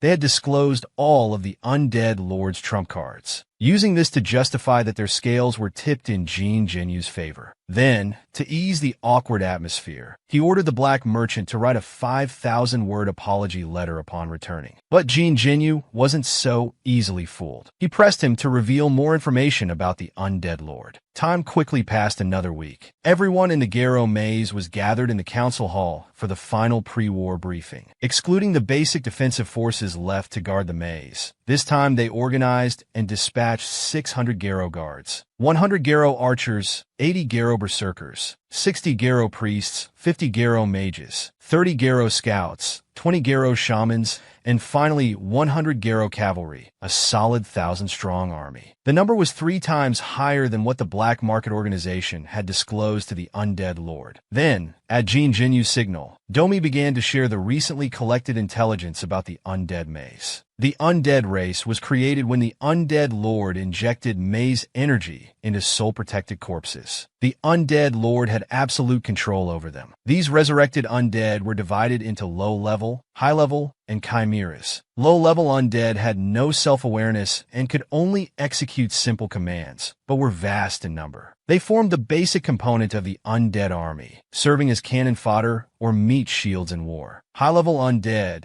on the other hand, were resurrected from the corpses of powerful species in life, each possessing formidable strength. They were systematically scattered and mixed among the low-level undead troops, mainly responsible for breaking through defenses and precision strikes. Lastly, there was the chimera meticulously created by the undead lord using the Flood Dragon King's corpse. As for whether there were other chimeras, it was unknown at the moment. Additionally, all undead possessed immunity to psychological abnormalities, fatigue, and pain. So to effectively kill them, only attacking the brain and the head would work. Then Lisa summarized and reported the intelligence gathered in recent days. Information brought back by the giant horned rats revealed that a vast undead army, divided into 2 corps, one in front and one behind, was advancing towards the Garo maze. It seemed indeed as the host had said. With the powerful Dragon King Chimera, the undead lord would surely lead the army to attack actively. That being the case, Jin Jinyu also decided not to fight a passive defensive battle like before. This time, he decided to take the initiative, because he learned from the host that the information leaked to the Undead Lord by the Black Market Organization was from a week after the battle with the Flood Dragon King. They certainly didn't expect that in these 2 months, the Garo maze had undergone earth-shaking changes. By now, they had many troops and generals, so he planned to use the unequal information between the two sides to catch them off guard. Thus, he decided to divide the army into 3 routes for coordinated operations. He had already sent out the first corps led by Yusuf to directly engage the Dragon King Chimera. Hearing this, Angela was puzzled. Speaking of which, Yusuf had already left. So what was this fool sleeping with his eyes open next to him? Naturally, it was also Yusuf, just a clone left in the maze to be used as a communication device. All rock clones possessed collective intelligence and could transmit what they saw and heard to Yusuf in real time. If all goes well, Yusuf and the Dragon King Chimera will engage in battle 2 days later. At that time, Yusuf will set up an ambush according to plan to trap the Dragon King Chimera. Jin Jinyu will personally lead the second corps to ambush the Undead Lord's main force at an appropriate location. Meanwhile, Domi will lead the third corps directly to the Undead Lord's lair, waiting for an opportunity to steal his maze core. To ensure Domi's safety and the success of his mission, Jin Jinyu assigned the entire Garo cavalry to Domi. He solemnly instructed him to be extremely careful and to retreat immediately to the second corps if encountering 2 or more chimeras. Because both the Undead Lord and the core of the Undead Maze were crucial devices for maintaining the Undead army. So taking out either one would have a decisive effect on this war. Of course, if the plan failed, everyone was not to engage in prolonged battle, but to immediately retreat to the Garo Maze. After Jin Jinyu finished explaining all strategic deployments and plans, he immediately issued the order for all personnel to head to the battlefield to Kunyan. Kunyan immediately accepted the order and left the council hall, giving a final pre-battle mobilization to all Garo warriors. At this moment, Jin Jinyu called out to Lisa, "Now is your time for revenge. I hope you won't hesitate then. Otherwise, the one who cuts off his head will be me." After leaving this puzzling remark, Jin Jinyu left without looking back, leaving Lisa with 1,000 thoughts. She had endured for many years, just to one day personally exact bloody revenge on the Undead Lord, to avenge her dead elven kin. 2 days later, our first knight, Lord Yusuf, was very confused and frightened. He was told he only needed to defeat a few insignificant corpses before retreating. But the ferocious-looking corpse before him seemed quite different from what was expected. Clearly, Jin Jinyu had set up his first knight again, facing the large, invading undead army. The black-hearted lord had only sent his first knight to face them alone. Now, Yusuf was facing thousands of undead troops by himself. At the forefront was the undead lord's strongest force, the Dragon King Chimera. In such a predicament, Yusuf still maintained his awkward, yet polite expression. At the same time, he didn't forget to compliment that the Dragon King indeed looked better after the plastic surgery. Unexpectedly, his greeting was met with a thunderous palm strike from the Dragon King Chimera. Sensing danger, Yusuf hurriedly leaped to the side. Although his kneeling posture on the ground made him look somewhat disheveled, he had at least dodged this sudden attack. Little did he know, his figure had already reached the feet of the undead army. The next second, a sharp axe was already swinging towards his head. However, Yusuf's true form was a puddle that could ignore all physical attacks. Our knight Yusuf glared fearlessly. "Do you think you can stop Knight Yusuf's advance with this scrap metal?" Before he could finish speaking, a dazzling red light flashed from the Dragon King Chimera's mouth. This terrified him, every cell in his body wanting to burst out. In an instant, a red beam shot towards him. The spot where Yusuf had just been was engulfed in a violent explosion. It kicked up a cloud of dust, but Yusuf's figure was nowhere to be seen. Just as the Dragon King Chimera was puzzled and approached to investigate, Yusuf's figure suddenly emerged from the dust. Aiming at the Dragon King Chimera's big head, he launched a fierce and powerful attack. The blow immediately knocked the Dragon King Chimera to the ground. It must be said, Yusuf's position as a lord was not without merit. Then Yusuf quickly took off the yellow pouch hanging on his chest. With a sly grin on his face, he said, "Did you really think the knight came alone? I've never been afraid of being outnumbered in a fight. Let me show you the rock clone army I've collected for decades." Looking closely, the pouch was filled with countless rock clones resembling Yusuf. At Yusuf's command, the rock clones swarmed out of the pouch, darkening the sky. These rock clones, with fierce expressions, lunged towards the undead army. They muttered about crushing the undead army completely. Like meteors, they crashed into the undead army's ranks, throwing them into chaos. True to the nature of the Gluttony clan, they were not picky eaters. They started chomping on the undead bones with their teeth, taking big bites. Meanwhile, the Dragon King Chimera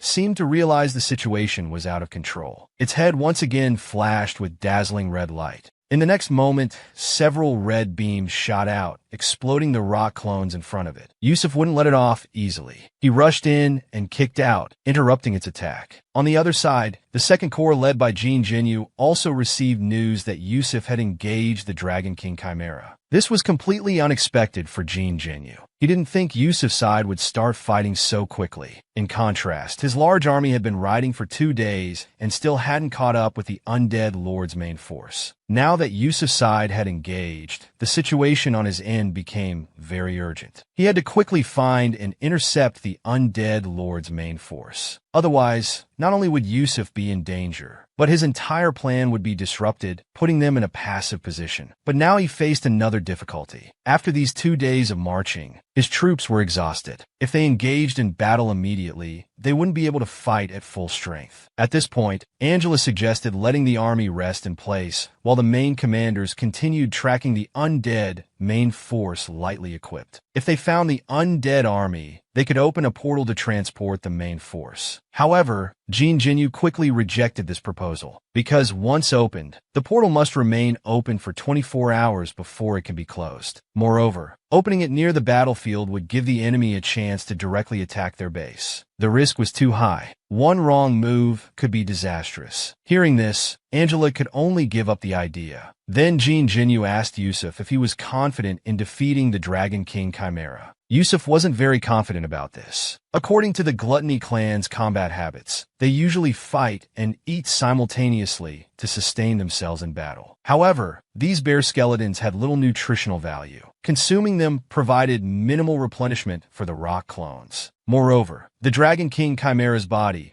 was that of the Flood Dragon King, possessing the dragon race's nearly abnormal defensive scales. To defeat, it would probably take a long time of gradual wearing down. Given this, they could only hope that Yusuf could hold off the Dragon King Chimera as long as possible while waiting for Jin Jinyu's reinforcements. This was what Yusuf's clone conveyed to Jin Jinyu. The third corps, led by Domi, would reach the undead maze in about 2 hours. This news frustrated Jin Jinyu again. Things were progressing too quickly. He had thought the Garo cavalry, riding the clumsy flood dragons, would move slowly, but their speed was unexpectedly fast. This gave Jin Jinyu, executing a 3-pronged battle for the first time, a headache. It was truly a case of one move affecting the whole situation. Jin Jinyu couldn't help but review the entire battle plan in his mind again. Just then, Lisa, who had been sent to scout ahead, reported that in a nearby valley, she had discovered the main force of the undead army and confirmed that the undead lord was among them. It seemed that a major battle today was inevitable. Of course, with time pressing, he had no luxury for further contemplation. He immediately ordered the entire army to rush to the predetermined ambush position and secure advantageous terrain. They must secure victory before Domi launches an attack on the undead maze. Otherwise, when the undead lord realizes his lair is under attack, he will surely make a desperate move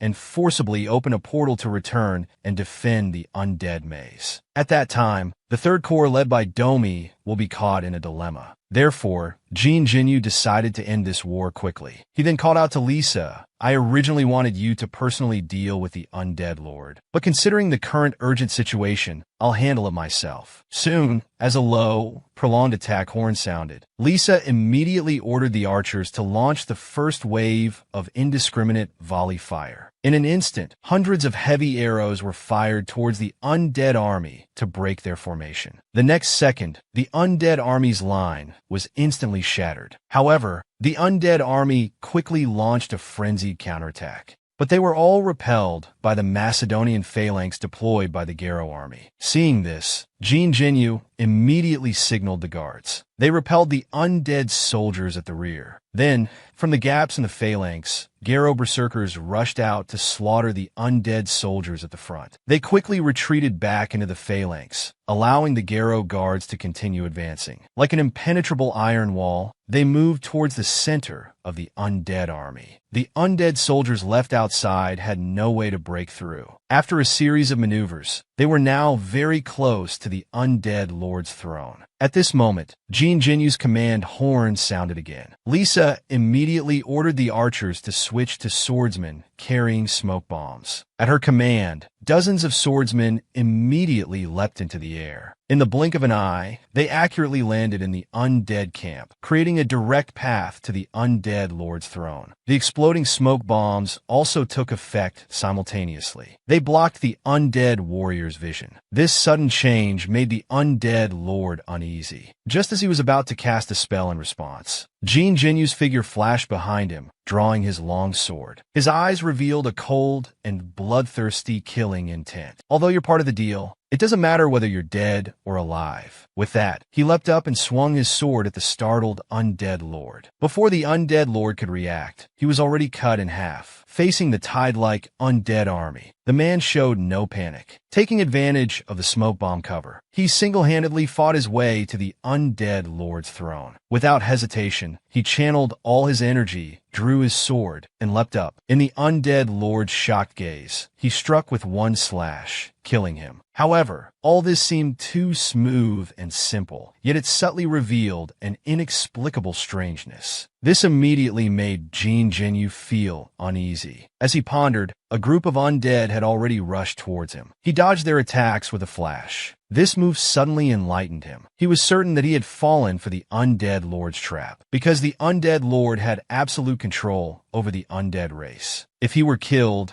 the undead would revert to mindless corpses, not launching targeted attacks like they were now. Although he understood this point, he still felt that things were far from simple. Suddenly, he noticed a hoarse, obscure voice coming from the undead soldiers. Looking towards the source, it was an ordinary undead soldier mixed in with the undead army. But behind him floated the soul ring, symbolizing the undead lord. Noticing Jin Jinyu's gaze, the undead lord no longer disguised himself. He pushed aside the undead soldiers in front of him and came out while uttering mocking words. Jin Jinyu, adhering to his principle of action over words, swung his sword again. The next second, the undead lord spoke. "Lord of Garo, I'm not the type to resort to violence immediately, but I will make you experience the fear of being dominated by despair." Faced with the undead lord's strange tactics, although Jin Jinyu was shocked, he didn't lose his composure. He secretly communicated with Angela to inquire about the situation, as the vampire clan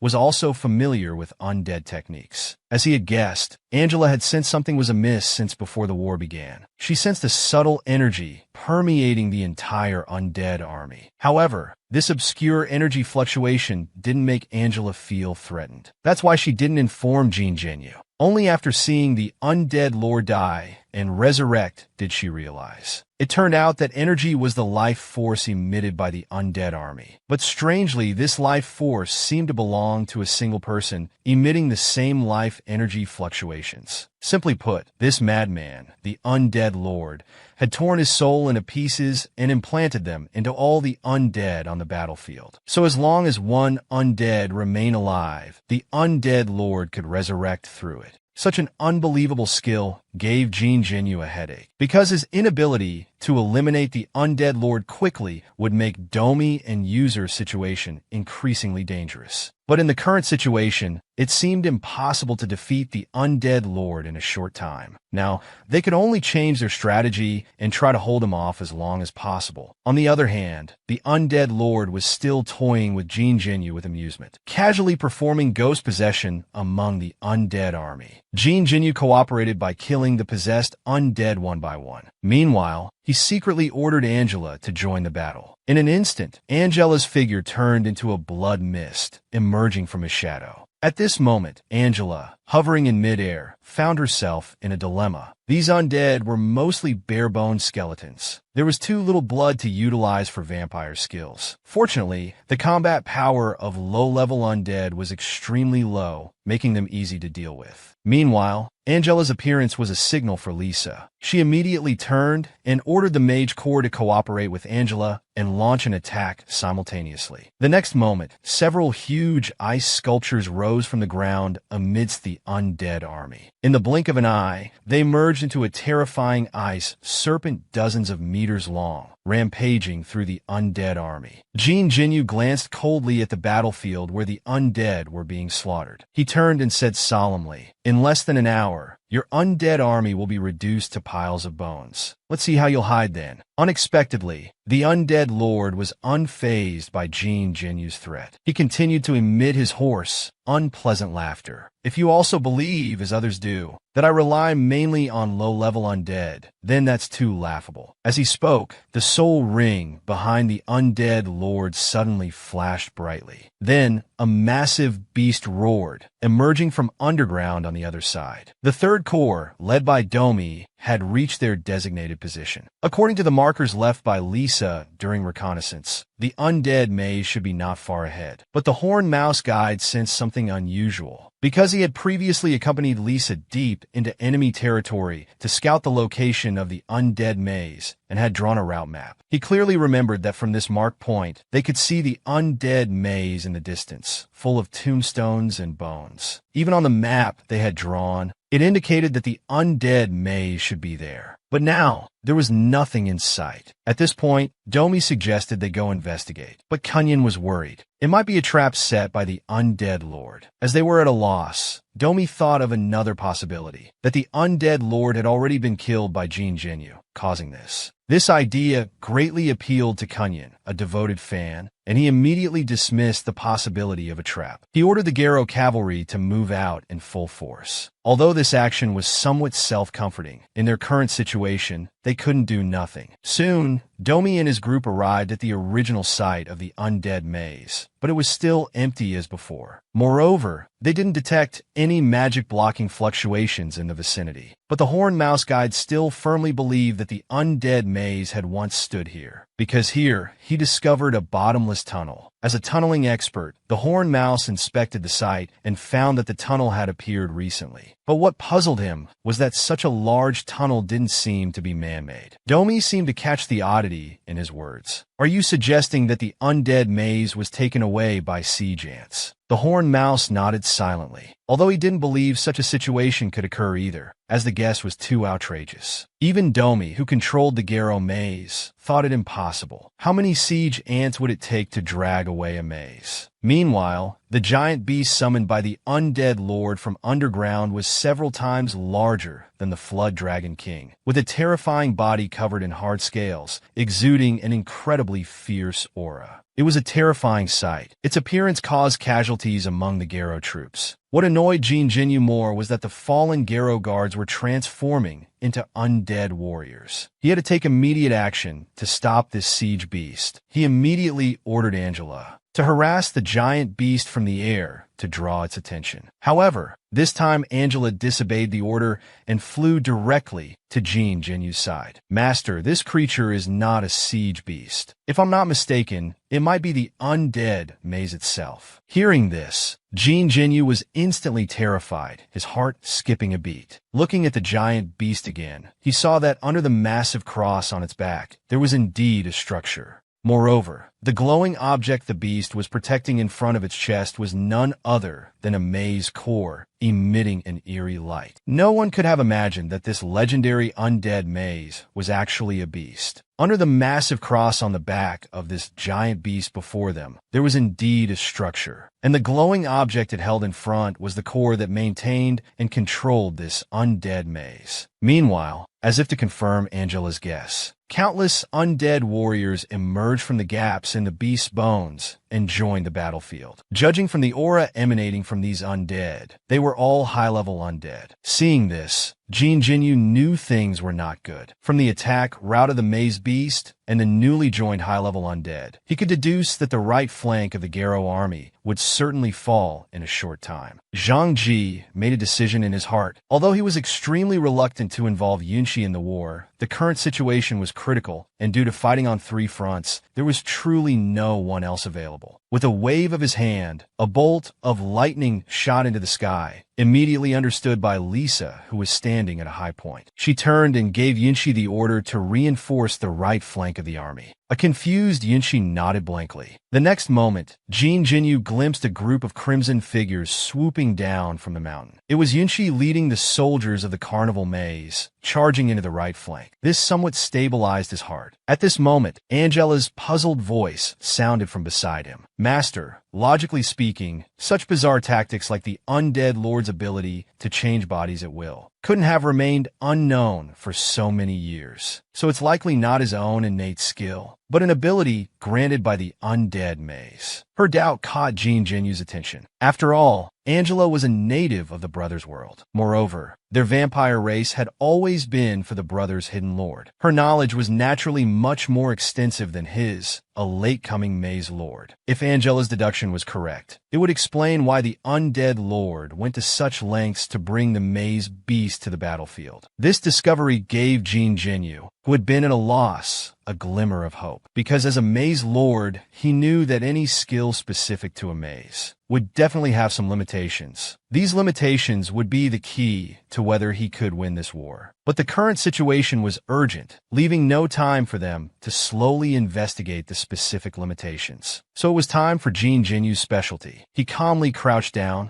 and in the next second, he exerted force and leapt up from the ground, heading straight for the maze core on the beast's chest. But his intention seemed to be seen through by the beast, which suddenly swung its claw at him. With his attack blocked, Jin Jinyu could only flip and land on its hand. He then used it as a springboard to leap again, while also dealing with the undead bats that had appeared. In a blink, he landed in front of the maze core. Just as he thought the core was within his grasp, a fierce sound of something scraping against the ground rose up. With his superior combat instincts, the cat spirit leapt to the side, barely avoiding the sneak attack. But he was not one to let grudges go. He immediately took advantage of his opponent's mid-air position and swung his blade at their back. Unexpectedly, the opponent's back seemed to have eyes, blocking the attack without even turning around. This extraordinary skill startled Jin Jinyu, making him realize he was facing a formidable opponent. In the next instant, they exchanged dozens of moves, locked in a fierce battle with no clear winner. With such skills, Jin Jinyu was certain that this opponent must be a chimera. He didn't want to engage further. He activated the parasitic mode. The control tendrils firmly bound the opponent. Taking advantage of this moment, he flashed towards the control core to grab it. Suddenly, he sensed a black shadow wrapped in spiritual energy approaching with terrifying pressure. This made him instantly abandon the idea of a head-on confrontation. As he landed, he used his feet to push off forcefully, propelling himself several meters away. After stabilizing himself, he looked up. 2 tall figures stood with their swords, blocking the maze core. But it wasn't over yet. Another figure holding a staff emerged from the dust, raising their hand to summon a green light that shot towards him without warning. This gave him the sudden illusion of facing a life-or-death crisis. With a violent explosion, Angela saw Jin Jinyu's figure being blasted out of the explosion. The next second, a dust-covered Jin Jinyu landed beside her. "Master, are you hurt?" Fortunately, Jin Jinyu had reacted quickly and only suffered some superficial wounds. Getting up and looking towards the undead maze in the distance, he said, "Inside, I encountered 3 powerful humanoid chimeras." Angela then looked in the same direction. She saw the 3 figures Jin Jinyu mentioned, but this look revealed something unusual. "Master, look, they're earrings. They're identical to Lisa's." Jin Jinyu immediately thought, this is bad. He quickly turned to look at Lisa's position. At the same time, Lisa, standing at a high point, seemed to have also seen those three figures. Her eyes widened, her face filled with shock and disbelief. The exiled princess of the Dark Elves, seeking revenge, had been living in anonymity for years, maneuvering among various underground maze factions, secretly stirring up trouble, hoping to use this to destroy the undead lord who had slaughtered her people. Unexpectedly, just as she was planning to target the Garrow maze, Jean Genu,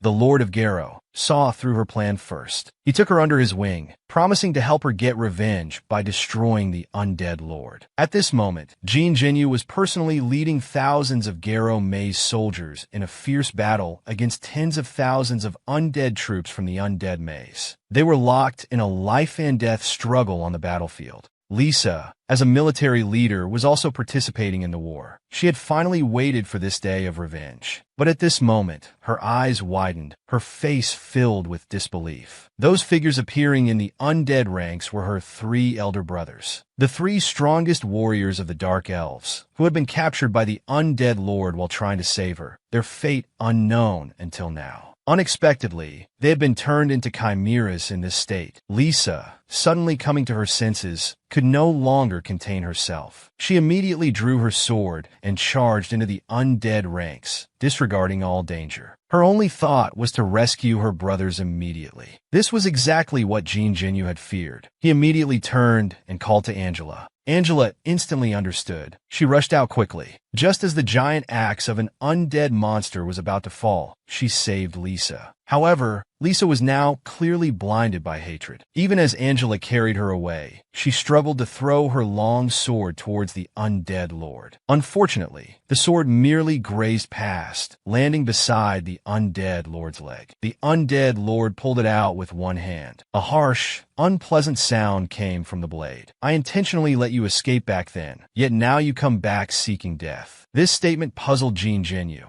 as he knew the undead lord had been causing havoc everywhere to capture powerful species for chimera research. In fact, the undead lord wasn't lying. He had indeed set a trap after capturing Lisa, aiming to capture the three strongest warriors of the Dark Elves. With these three, he naturally wouldn't care about Lisa's existence. The next second, the undead soldier possessed by the undead lord was torn apart by a mist of blood. It was Angela's doing, unable to contain her anger. She empathized with Lisa's grief and rage. However, Angela's actions seemed to have provoked the undead lord's fury. This time, he appeared in his true form behind several elf chimeras. He ordered the sluggish elf chimeras to deal with Angela, and permitted them to use soul magic for attacks. As soon as he finished speaking, without warning, Angela was suddenly blasted away by a beam of magic. The impact caused Lisa to slip from her arms. She fell heavily to the ground from midair. As Lisa was struggling to get up, enduring the intense pain, a tall figure landed in front of her. It was her eldest brother, who possessed the strength of a level 3 hero. Lisa couldn't help but tear up again, but before she could call out her brother's name, she received a heavy blow to her abdomen, causing excruciating pain. Her body was immediately kicked away by this powerful figure, crashing into a rock. Meanwhile, just as Jean Genu was about to get up to rescue Lisa, he suddenly sensed a sharp gust of wind coming from behind. He decisively turned and blocked with his sword. To his shock, although he had blocked the incoming blade, his arm still erupted with a bloody gash. The force enraged him, and he swung his sword to launch a fierce counterattack. Then, seizing an opening, he leaped up, flashing several meters away. At this moment, he was utterly astonished. The opponent could actually imbue their blade with a sharp aura. He immediately became more cautious, activating his armor to cover his body, and using his scouting eye to scan the opponent. He couldn't help but draw a sharp breath. The system showed that the opponent was a legendary level hero. As he was stunned, the white-haired elf suddenly swung their sword with both hands. The terrifyingly powerful blade aura was upon him in an instant. With no time to think, his body instinctively ducked. But the undead behind him weren't so lucky. They were mercilessly cut down like grass by the terrifying blade aura. Unexpectedly, just as he straightened up, the white-haired elf's blade aura came at him again. In a split second, he only managed to activate his parasitic mode. His form was then engulfed by the opponent's world-shaking blade aura. Angela, watching this scene from midair, couldn't help but cry out in alarm. But this also made her realize something. Recalling the attack she had just suffered in the scene before her eyes, she couldn't help but feel confused, because she knew that undead creatures couldn't possibly be compatible with soul magic. After all, undead magic and elven soul magic were incompatible, opposing forces. As she was lost in confusion, little did she know that an attack against her was already being quietly prepared. Moreover, the elven mage preparing to attack her possessed the terrifying strength of a legendary level 2 hero. The next instant, an overwhelming wave of soul energy surged towards Angela. It reached her eyes in a flash, causing Angela to be extremely alarmed. She immediately transformed into a streak of blood, weaving through the dense waves of energy to evade. However, she was inadvertently drawn to a light glowing at the core. She immediately understood it was the undead lord, controlling the mage to attack her. She summoned a blood-colored energy ball in response, angrily hurling it towards the undead lord. To her surprise, this energy ball was blocked by a shield the undead lord casually conjured. But this interruption broke the undead lord's control, and no more energy waves came at Angela. Taking advantage of this pause, she surveyed the battlefield and was shocked. Judging from the abilities displayed by these three elf chimeras, they possess combat, magic, and healing regeneration abilities respectively. It was an absolutely perfect, flawless combination. She had to quickly relay these findings to Jean Genu.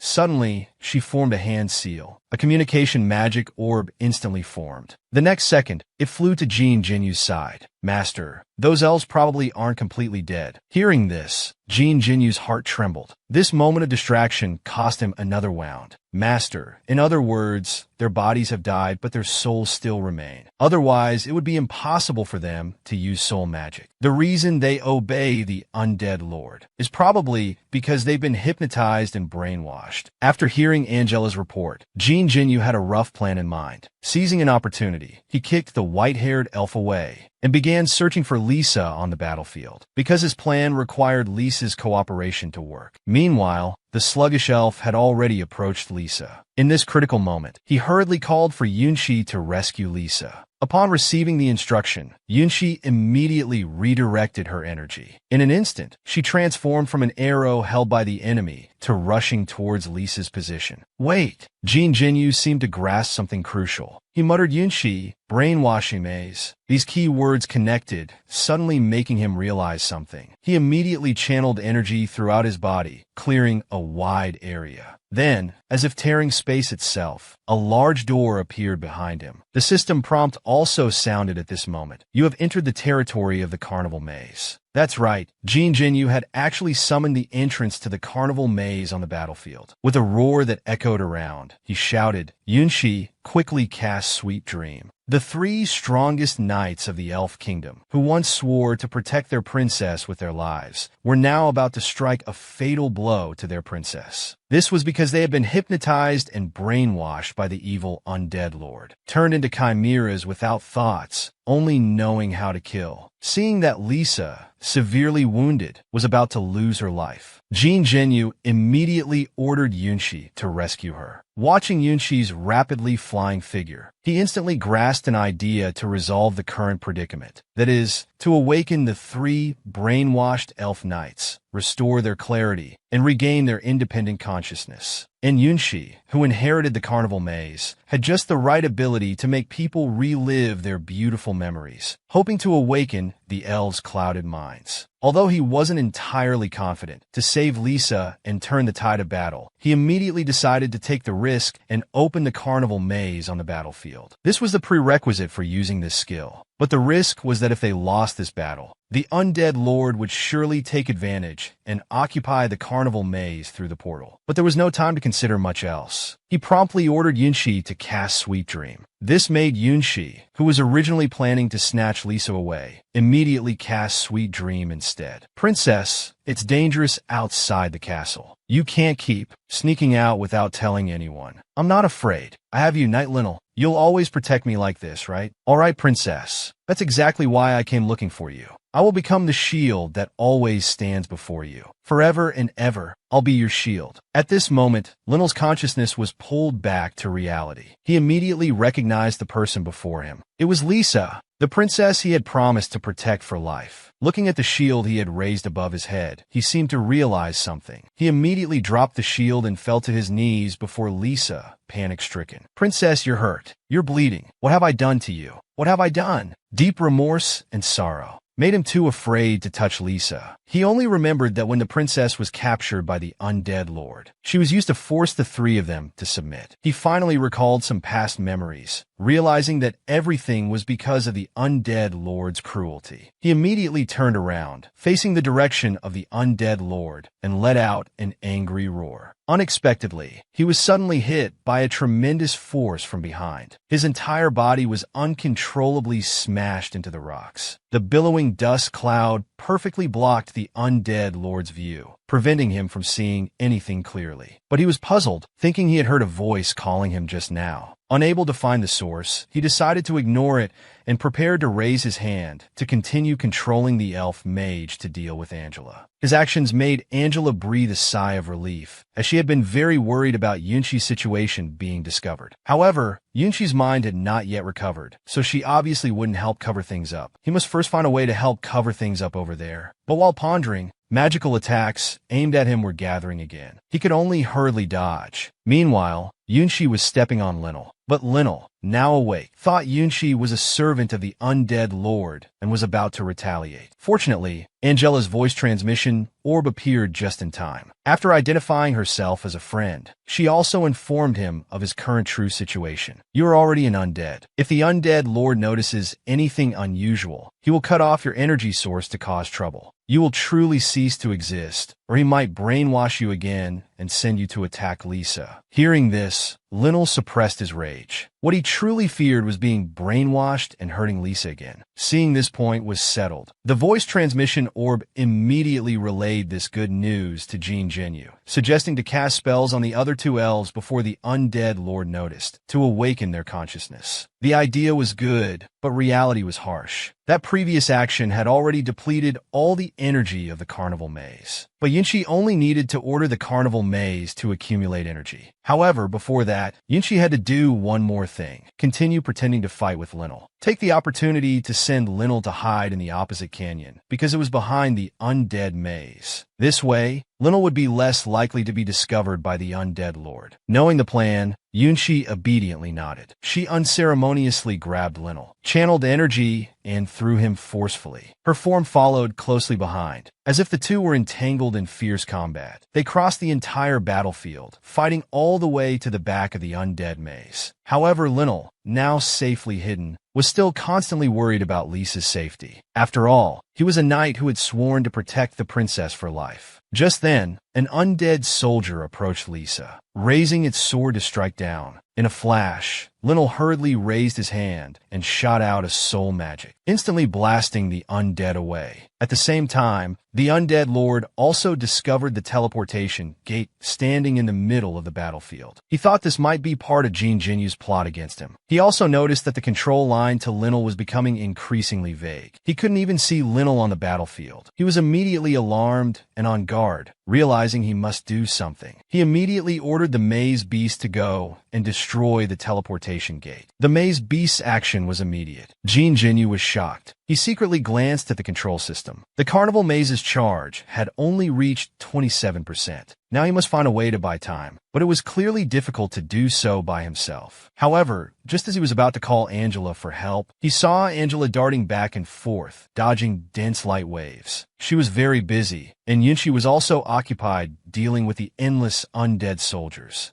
But the battle situation on his side didn't allow him to be distracted for even a moment. Just as he was at a loss, Linnell, knowing their plan, could no longer hold back. He flashed past the undead beast's arm, roaring as he charged towards the undead lord. His sudden defection startled the undead lord greatly. Seeing this, Angela's expression changed instantly. What was that idiot doing? Wasn't he told not to appear? His actions were not only meaningless, but would also prematurely expose their plan. But who could understand the torment and guilt Linnell was enduring after regaining consciousness? The elf knight, who had sworn to protect the princess, had personally injured her severely. After being awakened by Yunshi's magic, Linnell was plunged into deep remorse and sorrow. He was determined to make amends for his mistakes. In a flash, he broke through the undead beast's arm, roaring as he charged towards the undead lord. Linnell's sudden defection truly startled the undead lord greatly, but she quickly regained her composure. While calmly avoiding Linnell's surprise attack, she was also pondering countermeasures in her mind. Being well-versed in undead magic, she knew that when souls experience severe stimuli, there's a chance they can regain self-awareness. She also knew that newly awakened souls are filled with various terrible negative emotions. With just a little stimulation, their minds can be disturbed, causing mental breakdown. At that time, they could be hypnotized and controlled again. Grasping the key issue, the undead lord immediately used Lisa as bait to frantically stimulate Linnell. Indeed, Lisa was Linnell's weakness. The reminder plunged the already guilt-ridden Linnell into endless self-blame from which he couldn't escape. Seeing the opportunity ripe, the undead lord immediately cast undead magic, attempting to take advantage and control Linnell again. But she forgot that elves are experts in soul magic. Having regained his spirit, how could he be easily controlled? Moreover, this stimulation from her caused Linnell, out of guilt, to develop thoughts of death. The next second, an incredibly powerful soul magic burst forth from Linnell's body. His physical form was instantly shattered. This sudden turn of events immediately drove the undead lord into a frenzy, because each chimera in her eyes was her painstakingly created masterpiece. Now seeing one shattered before her eyes, how could she not be heartbroken? However, even more terrifying was that from the burning ashes, an almost materialized soul body formed. Yes, it was Linnell's soul, a powerful soul body formed at the cost of burning his physical body. Meanwhile, Jean Jinyu also noticed the changes in the cave, because just now, the white-haired elf who had been fiercely fighting him suddenly stopped for some reason, standing with hands lowered towards the direction of the cave. As he was puzzled by this, Angela's figure also landed behind him at this moment. That is the soul evolution magic unique to the elven race. Who would have thought that even after the elven race has fallen for hundreds of years, this magic could still be passed down? This is a magic they view as a sacred right, able to prevent souls from entering the spiritual realm and forcibly remain in the real world. The price is complete disappearance, with no chance of reincarnation. Although this gives the soul body powerful magic, it cannot last long, so this magic is more like a trap. The reason why that white-haired elf stopped attacking is probably because he sensed something and subconsciously performed the ritual of observing the sacred rite. On the other side, the undead lord seemed unconcerned about Linnell's transformation. She believed Linnell abandoned his body merely to escape her control. Now that he had become a soul body about to dissipate, what threat could he pose to her? So at this moment, even though Linnell had come before her, she remained indifferent. Unexpectedly, Linnell suddenly grabbed her soul ring, saying, "Let me purify your dirty soul." These words immediately shocked the undead lord. She also realized something was wrong. How could Linnell, as a soul body, touch her physical form? This was beyond her understanding of soul bodies. By the time she reacted and wanted to break free from the restraint, it was already too late. As the dust settled, Linnell only saw the undead lord's figure. The next second, the undead lord also fell. This sudden change left both of them stunned. It was Lisa's heart-wrenching wail that brought them back to reality. Lisa frantically beat against the shield, constantly calling Linnell's name, not understanding why Linnell had to do this. Why this knight, who once solemnly vowed to protect her for life, had once again left her behind. The scene returns to Jean Jinyu's side. Angela noticed that with the fall of the undead lord, the undead under her control also began to collapse one after another. Obviously, without the undead lord's energy sustaining them, they had once again become.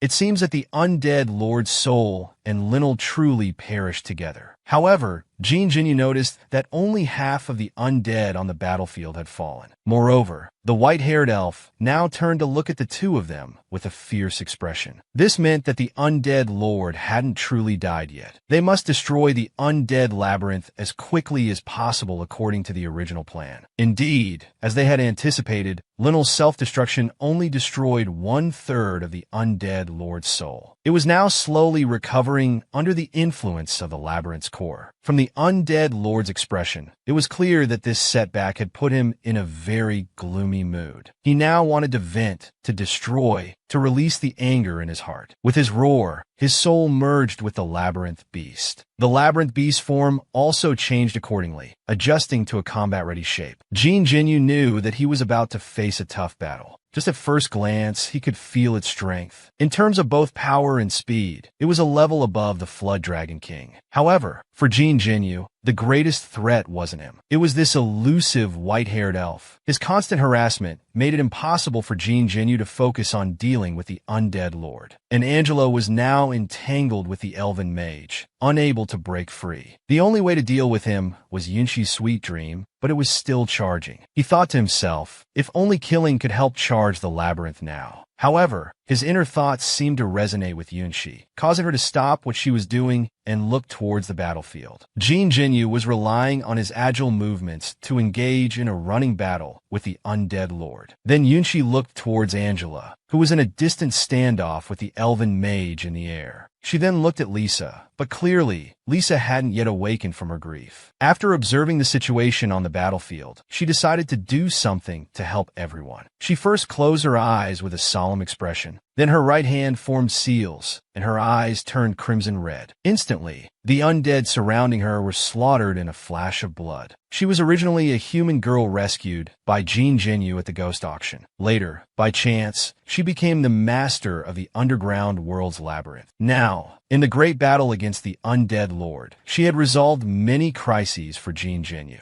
As Yunshi quietly cast her spell, Jean Jinyu suddenly noticed that the charging interface's value began to skyrocket. In the blink of an eye, it was fully charged, making him hardly believe his eyes. At the same time, Angela inexplicably felt a sense of unease, as if she was being watched by some terrifying entity and could be in mortal danger at any moment. But this feeling receded like the tide in an instant. She looked around anxiously, only to see Yunshi with a confused and innocent expression. But she quickly noticed something else because the surging undead army from earlier had now disappeared without a trace, not even leaving a speck of bone dust. Just as she was about to question Yunshi, Jean Jinyu's loud shout came, telling Yunshi to immediately cast Sweet Dream on the elven mage. Yunshi, of course, obeyed Jean Jinyu's words without question. She immediately cast Sweet Dream on the elven mage from a distance. The unexpected spell caught the elven mage off guard. His expression changed, as if he had fallen into a memory. Seeing this, Angela decided to take out her frustration on him first. After all, this guy had just been chasing her all over the place, making her quite disheveled. She conjured up a ball of unidentified red liquid and threw it at the elven mage. This was a bit awkward, or perhaps Sweet Dream didn't work on mages with strong mental power. The next moment, the elven mage suddenly raised his hand and summoned a mental chain.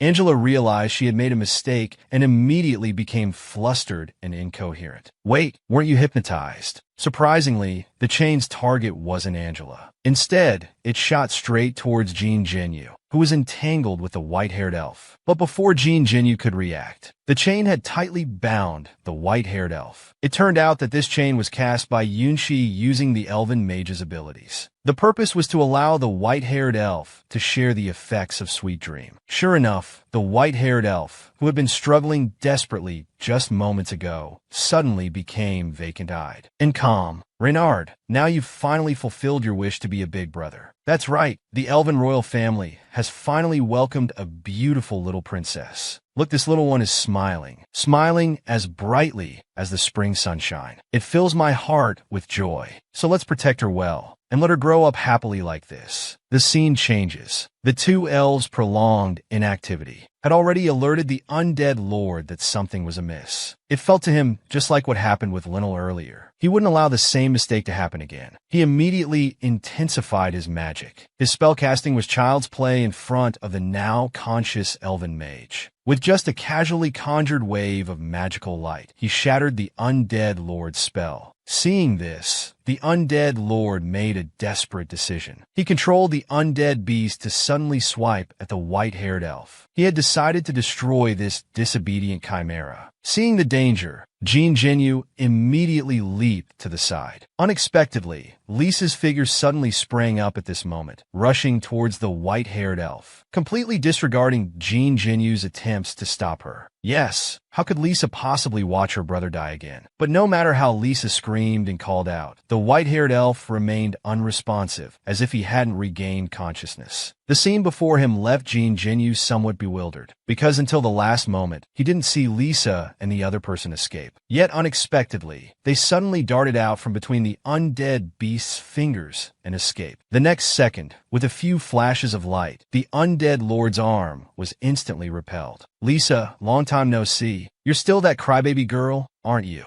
Reynard was still the same as before, affectionately patting Lisa's head. But then his demeanor changed, his face filled with reluctance and self-blame. He said, I don't have much time left. I'm sorry I couldn't protect you, sister, but I will use everything I have to make it up to you to contribute a little to your future life. Then he looked at Jean Genu and said, Human, please take care of Lisa for me. I believe you know that my previous fight with you wasn't my intention. You were very strong. You almost defeated me, so I think you can be fortunate. Lisa is a member of our Jinling clan's royal family. Hearing this, although Jean Genu understood he was making excuses, he wondered what mentioning Lisa's royal status meant. Was he suggesting he step down and let Lisa take charge? But Jean Genu didn't get angry. He just said with a slightly displeased expression, in the Gala Labyrinth, we don't care about background or status. Lisa is now my reconnaissance team captain. However, I can promise that whenever she's in danger, I will protect her without fear of death. Hearing Jean Genu's promise, Reynard seemed to finally let go of his worries and sincerely thanked Jean Genu.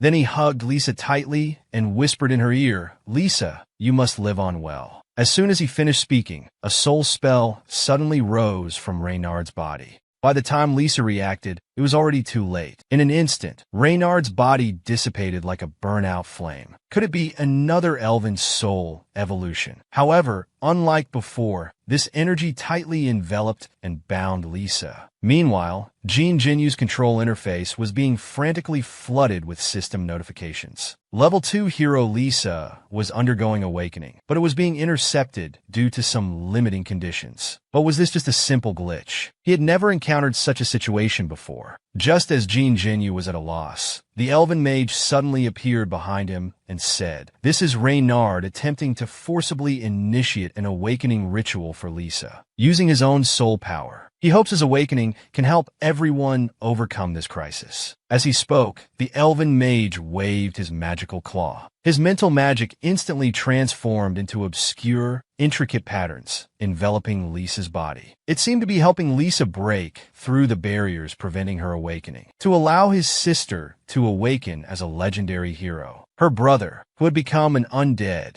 wept as he burned his own soul, forcibly initiating the hero awakening ritual for his sister, while Jean Genu and the elven mage were busy helping Lisa break through the awakening constraints. Little did they know that the undead lord had sensed the danger and immediately thought of retreating. But it hadn't reached the point of life and death yet. How could he be thinking of escaping already? It turns out that ever since the undead lord was a small skeleton, as soon as he sensed an unfavorable situation, he would unhesitatingly flee without a second thought. Because he always adhered to the principle of keeping the green hills intact, there's no fear of lacking firewood. This was also why he had scattered his soul fragments among the undead. This might have been his way of survival that he had realized in this cruel underground world. Immediately, with his mental transmission, every undead possessing a fragment of his soul instantly received the message to escape the battlefield by any means necessary. The undead lord could then be reborn through these vessels and make a comeback. However, the unusual movement of the undead army was immediately noticed by Angela. She quickly informed Jean Jinyu of this discovery. Jean Jinyu immediately realized this was the undead lord's scheme, but he had no one available to use at the moment. He could only instruct Angela to try her best to prevent the undead from scattering. Jean Jinyu's primary task now was to prevent the undead lord from disrupting the awakening process. As he spoke, the undead lord's giant palm was already fiercely slamming down. But the elven mage was busy maintaining stability and couldn't spare attention for anything else. He immediately turned back and called for Jean Jinyu to defend. Seeing this, Jean Jinyu instantly activated the parasitic mage while crouching down, using the momentum to taking advantage of the gap after repelling the undead lord. Jean Jinyu once again instructed Angela to block any undead trying to escape at all costs. But how could the undead lord let his plans be easily thwarted by the two of them? He immediately retaliated, sending tens of thousands of vengeful spirits to attack Angela. Unable to dodge in time, Angela was instantly engulfed by the vengeful spirits. However, Angela proved worthy of her legendary hero status. The red on her body instantly transformed into a blood-colored vortex, dispersing the possessing vengeful spirits. This perilous scene left everyone shocked and sweating. By the way, where's our precious Yunxi? Linxi seemed to have overexerted herself earlier and was now comfortably lying on the ground covered. At present, there was truly no one available to help. They could only watch helplessly as the Gala army on the cliff was gradually being overwhelmed by the retreating undead army. Now they could only hope that the Gala army could hold on and buy some more time. But things often don't go as planned. At this moment, a group of undead was about to successfully climb up the cliff. However, this group of undead seemed to sense something and looked up bewilderedly. But then they were scared out of their wits. Isn't this our first knight, Lord Yu's? He finally arrived just in time. Probably due to rushing all the way here, Yu's brood army was starving. Now,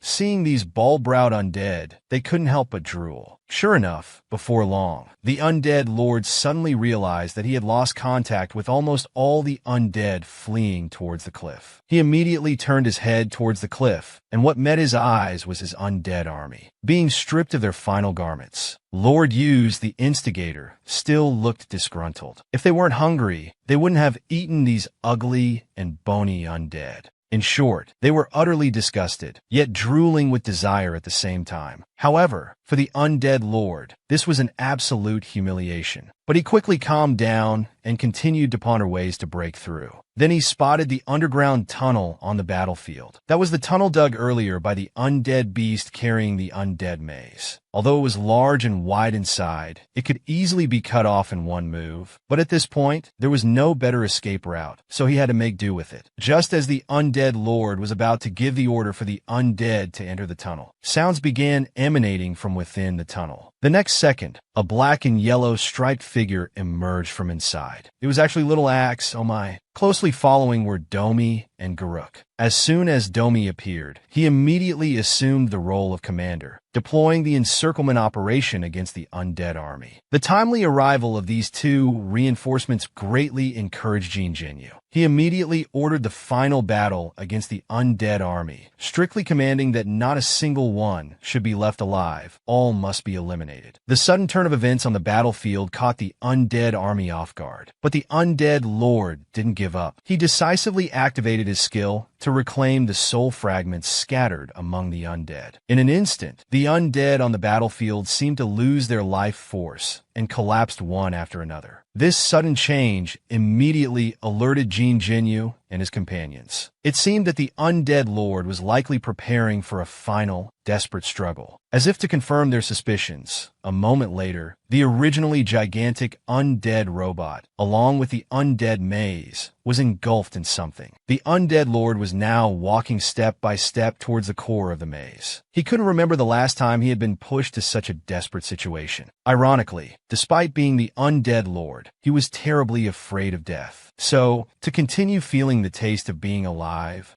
He was determined to struggle until the very last moment. Amidst his wild, frenzied laughter, he shoved the core into his own body. This madman was actually trying to forge himself into a chimera. Just at this moment, Lisa's awakening was also about to complete. In fact, Jean Jinyu had already received the message of Lisa's successful awakening. But why had she only become a level 3 hero? At the time, to allow her to awaken, Reynard had sacrificed all his legendary level energy. Meanwhile, the elven mage also sensed Lisa's transformation. Without hesitation, he, like Reynard, began burning his own soul, merging it into Lisa's awakening ritual. Soon, with the infusion of this legendary energy, it even affected the power of the underground world, temporarily freeing the elves from the curse of corruption. Lady Lisa, I hope you can rebuild the once glorious elven dynasty. The reborn Lisa was now surrounded by a brilliant aura, completely restored to the absolute perfection of the elven race at its peak. She appeared as a world-moving elven empress, though this state was temporary. But it didn't diminish how she dazzled everyone's eyes. At this moment, Jean Jinyu spoke up, saying, "Now that you've completed the refusion of your soul, I have no reason to hold back my strength anymore. Also, don't mind the deal with the black market group earlier. I'll do my utmost to clear any obstacles for you.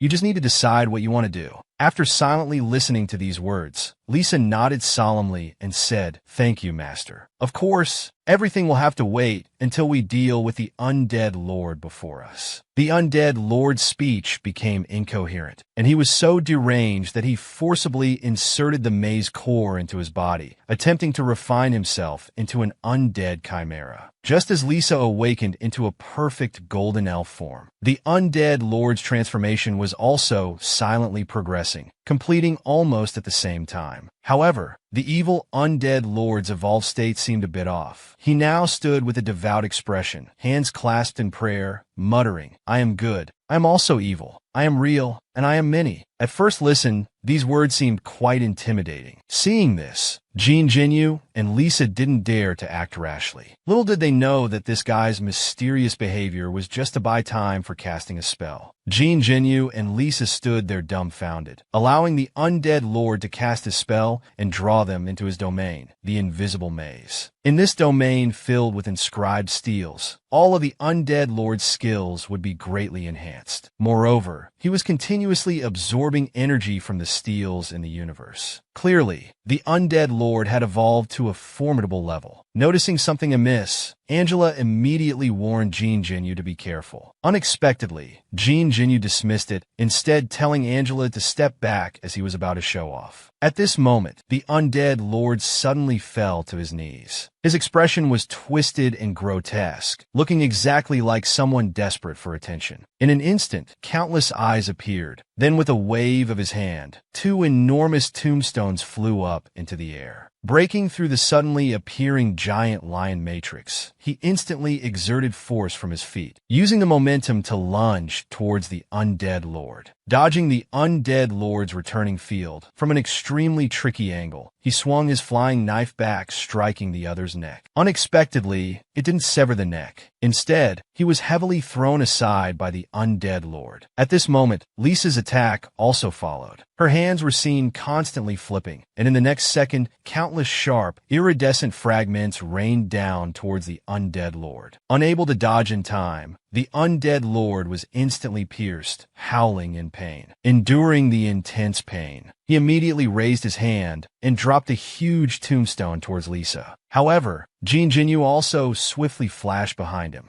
landing a heavy punch on his skull. Taking advantage of this, Lisa rushed out of the dust, fiercely stabbing the iridescent fragments into his shoulder blade. The perfect coordination of the two left the undead lord completely defenseless. Enraged to the extreme, the undead lord immediately summoned a tombstone, swinging Lisa away. Then he heavily slammed towards Jean Jinyu. Jean Jinyu immediately supported himself on all fours, his mind in sync with his actions. Instantly, several tentacles hardened and covered his back, helping him withstand the heavy blow. He then immediately counterattacked. Several tentacles instantly wrapped around and locked the undead lord in place. Then firmly pressed down on his head. Lisa had already leaped into the air, her hands forming seals. The image of the elven mage was reflected on the fragments of the phantom tower. It seemed that after the soul fusion, Lisa had inherited the elven mage's magical legacy. In an instant, obscure and incomprehensible magic runes appeared around Lisa. This scene immediately filled the undead lord with fear. He desperately tried to break free from the restraints. However, magical light beams transformed from what seemed to be elven runes shot towards him. Unexpectedly, the undead lord summoned countless vengeful spirits in a split second, meeting the incoming light beams. Before he could rejoice, Lisa's figure broke through the dust, descending from the sky. A soul sword had already appeared in her hands, ready to strike. This instantly terrified the undead lord to his core.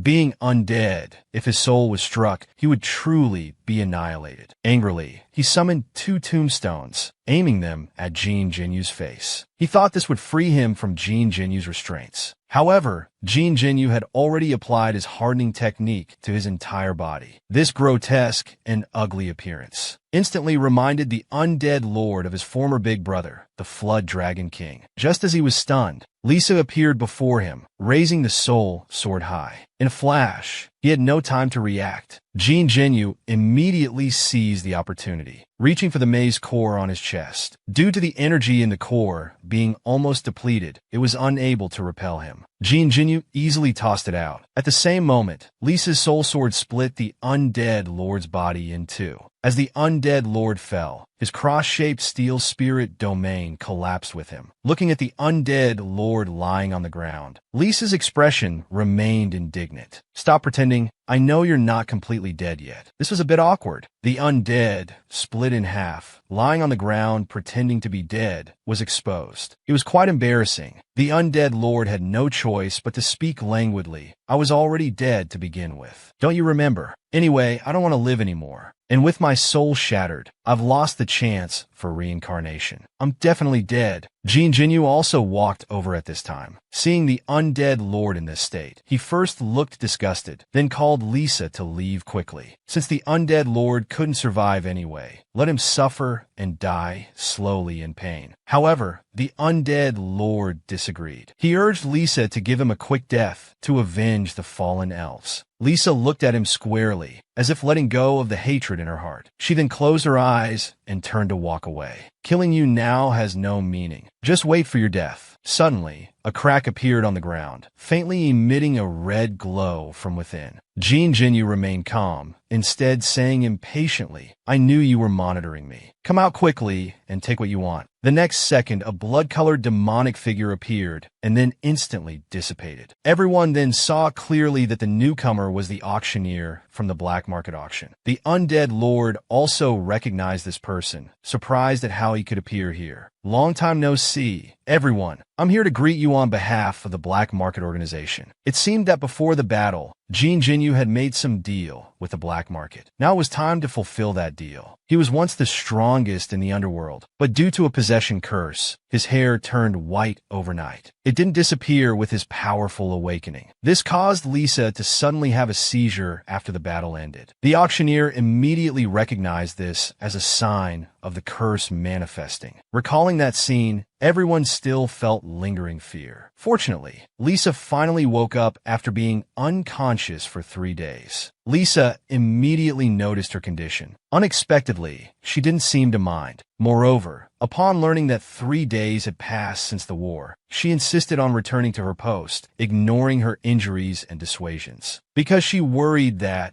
with the fall of the undead maze, other forces might take advantage of the situation. She had to return to the reconnaissance team immediately to monitor the movements of various forces. However, her actions gave Jin Jinyu a headache. He immediately made a decision that left people speechless. Lisa of the Jinling Mercenaries, our employment contract ends here. You are no longer affiliated with the Garoni Palace because the undead lord has been destroyed. Jin Jinyu's words made Lisa's heart tremble. A trace of panic flashed in her eyes. But what no one expected was that Lisa suddenly knelt on one knee at this moment. She expressed her heartfelt gratitude to Jin Jinyu and begged to continue serving the Garoni maze. Now it was Jin Jinyu's turn to be at a loss. The Elven Queen was kneeling before him in tears, willing to be just a small reconnaissance team leader. He had thought Lisa would choose to leave after getting her revenge, to revive the Elven race. After all, she was now the Elven Queen who had mastered soul magic. Seeing Jin Jinyu's hesitation, she guessed his concerns. She immediately stated that she was doing this to repay Jin Jinyu's efforts.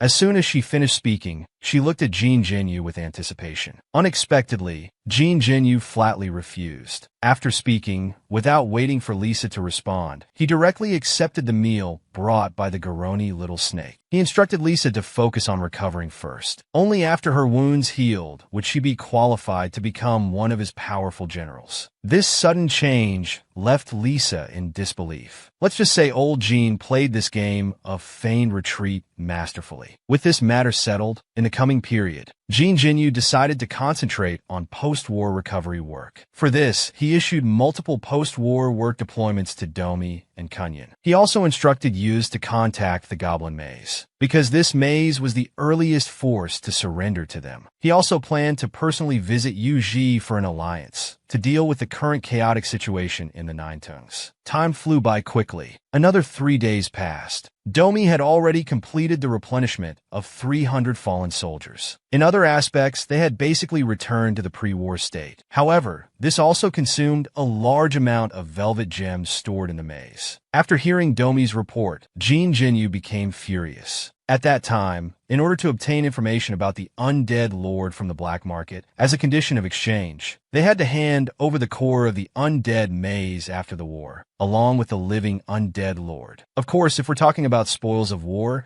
there were some just piles of rotten flesh and bone fragments everywhere. But they couldn't scavenge a single valuable personal gem from it. In contrast, the black market organization didn't gain any benefits either. They got that broken core with almost no energy and the undead lord who was barely alive. Thinking about this made Jin Jinyu's emotions slightly more balanced. The undead lord's words before death, saying he would return, were like a needle, causing a vague sense of unease to rise in Jin Jinyu's heart. Meanwhile, in the depths of the 9 Layers swamp, a secret meeting was taking place. The purpose of these 3 maze lords gathering here was naturally because of the newly risen Garoni maze. In less than a year, he had successively destroyed the flood and undead mazes, then took the corpse-embracing maze under his wing. Moreover, there was also the goblin maze that had been subservient to them from the start. Clearly, the current strength of the Garoni maze had broken the balance of mutual restraint among the 9-layer mazes, causing them to be vigilant and take it seriously. At the meeting, the Swamp Lord, as the initiator, proposed that the 3 form a unified front for both offense and defense. However, more ridiculously, the Swamp Lord, with unknown confidence, actually came up with 3 response plans on the spot. He believed that as long as he and the Dream Lord used their defensive advantages, they could hold the Garoni Maze's battle line. Then at night, the Wanderer's Maze would split into 2 routes to defeat the remaining forces of the Garoni Maze. Another plan envisioned that if the Garoni Maze launched a war against the Wanderer's Maze, he and the Dream Lord would immediately send troops to raid the Garoni Maze's stronghold. The final plan divided the 9th layer world in half, engaging in a prolonged war of attrition with the Garoni Maze. As soon as he finished speaking, the Wanderer Lord, who had been holding back, immediately objected. "So you 2 hide at home like iron-shelled turtles, while I'm the only one charging into battle." Seeing this, The Dream Lord also chimed in agreement. In fact, he didn't want to provoke Jin Jinyu at all, only wanting to dream his beautiful dreams and sleep until he naturally woke up. Their resistant attitudes immediately angered the Swamp Lord. He was about to roll up his sleeves and take action. Just as this fragile three-way alliance was about to break, the Dream Lord quickly intervened, dropping a bombshell that had been troubling him for a long time. It was that a few days ago, when his subordinate Fallen Fairy was brainwashing the Deep Layer ghosts, she accidentally obtained some information. However, when he learned of this news, he was shocked speechless. He only hoped this information was false. It was that powerful nobles surviving underground were about to launch an invasion of the 9 layers. The Garoni Maze returned strongly for its second season. In the previous season, the crazy undead lord was eliminated by Jin Jinyu and Lisa in succession, with only a breath of life remaining. Unexpectedly, Lisa inexplicably let go of her hatred at this moment. She didn't finish him off with one strike. Little did they know, because of this, the black market agents who had been hiding in the shadows all night. Jin Jinyu had no choice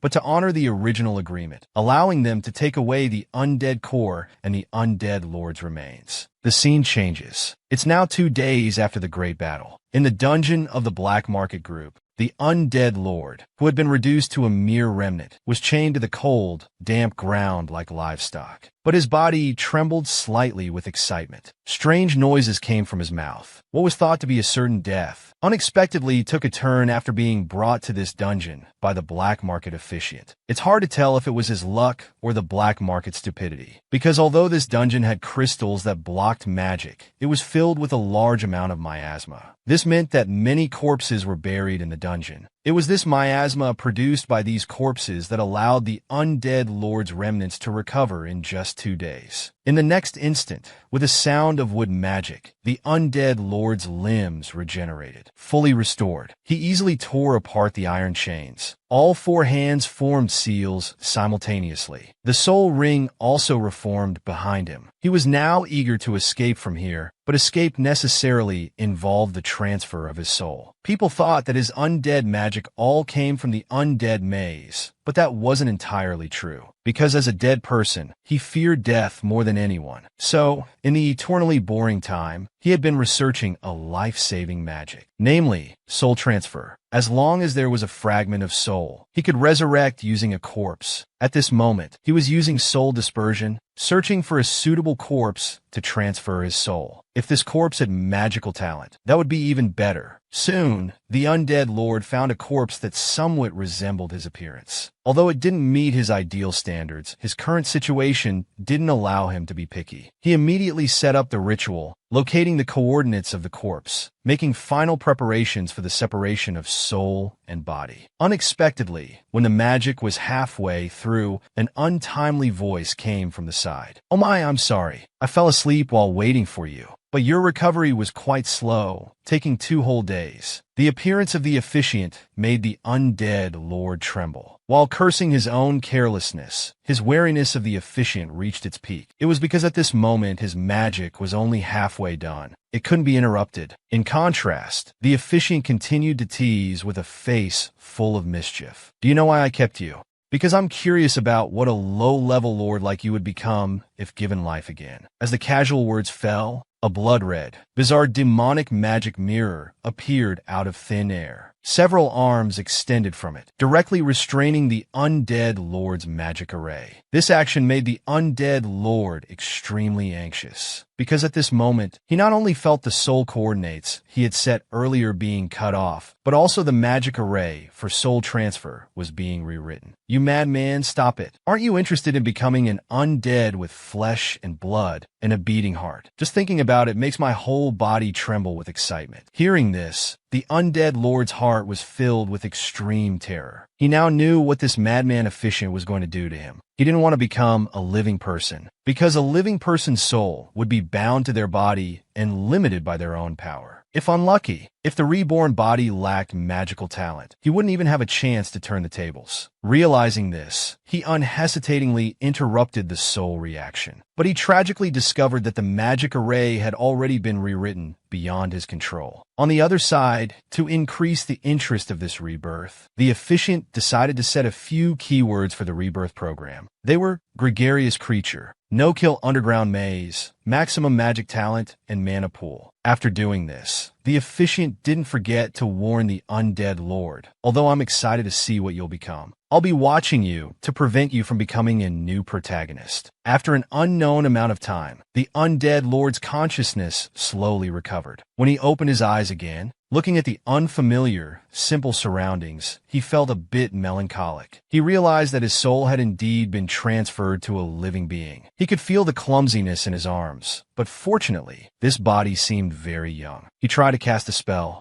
To his surprise, even after exhausting his magic power, he could only form a tiny ice cube. He felt utterly disappointed, but then realized that living beings can improve as they grow. This thought stabilized him a bit, but he knew that different races grow at different speeds. So the Undead Lord was now desperate to know which race he had been reborn as. He instinctively tried to move his legs, but ended up falling flat on his face. Looking back, he saw that he had no legs at all, but a snake's body. A strange thought suddenly occurred to him, but before he could process it, a voice called out to him from behind. Why is the newcomer rolling on the ground right after being summoned? You'll follow me from now on. Get yourself together. I'll take you to familiarize yourself with the maze first. The Undead Lord, however, stared blankly at the small Garo snake before him. Then he instinctively touched his own face. The next second, a piercing scream echoed through the entire nest, startling all the small snakes in the snake nest. This forced the little green snake to come out and explain. However, the other snakes were quite bewildered seeing the Undead Lord's dead expression. This guy can't even walk. Could he be hungry? With no other choice, they had to drag the Undead Lord to get some food. Who would have thought that after eating and drinking his fill, this guy would start acting up again? He lay on the ground, throwing a tantrum, screaming that his skin was stinging like a volcano erupting. In reality, it was just a mischievous little snake who had playfully pinched him. But his excessive reaction truly frightened the little snake. Little did they know, it had been many years since he had felt physical pain. The helpless little green snake had to step in to calm things down again. This day had truly been exhausting because of this new snake. The Undead Lord, who was the big trump card of the first season, had actually been reborn. However, this rebirth was a bit peculiar. He had been reborn as a Garo. And not just any Garo, but the lowest class of Garo. Though this setup seems somewhat familiar,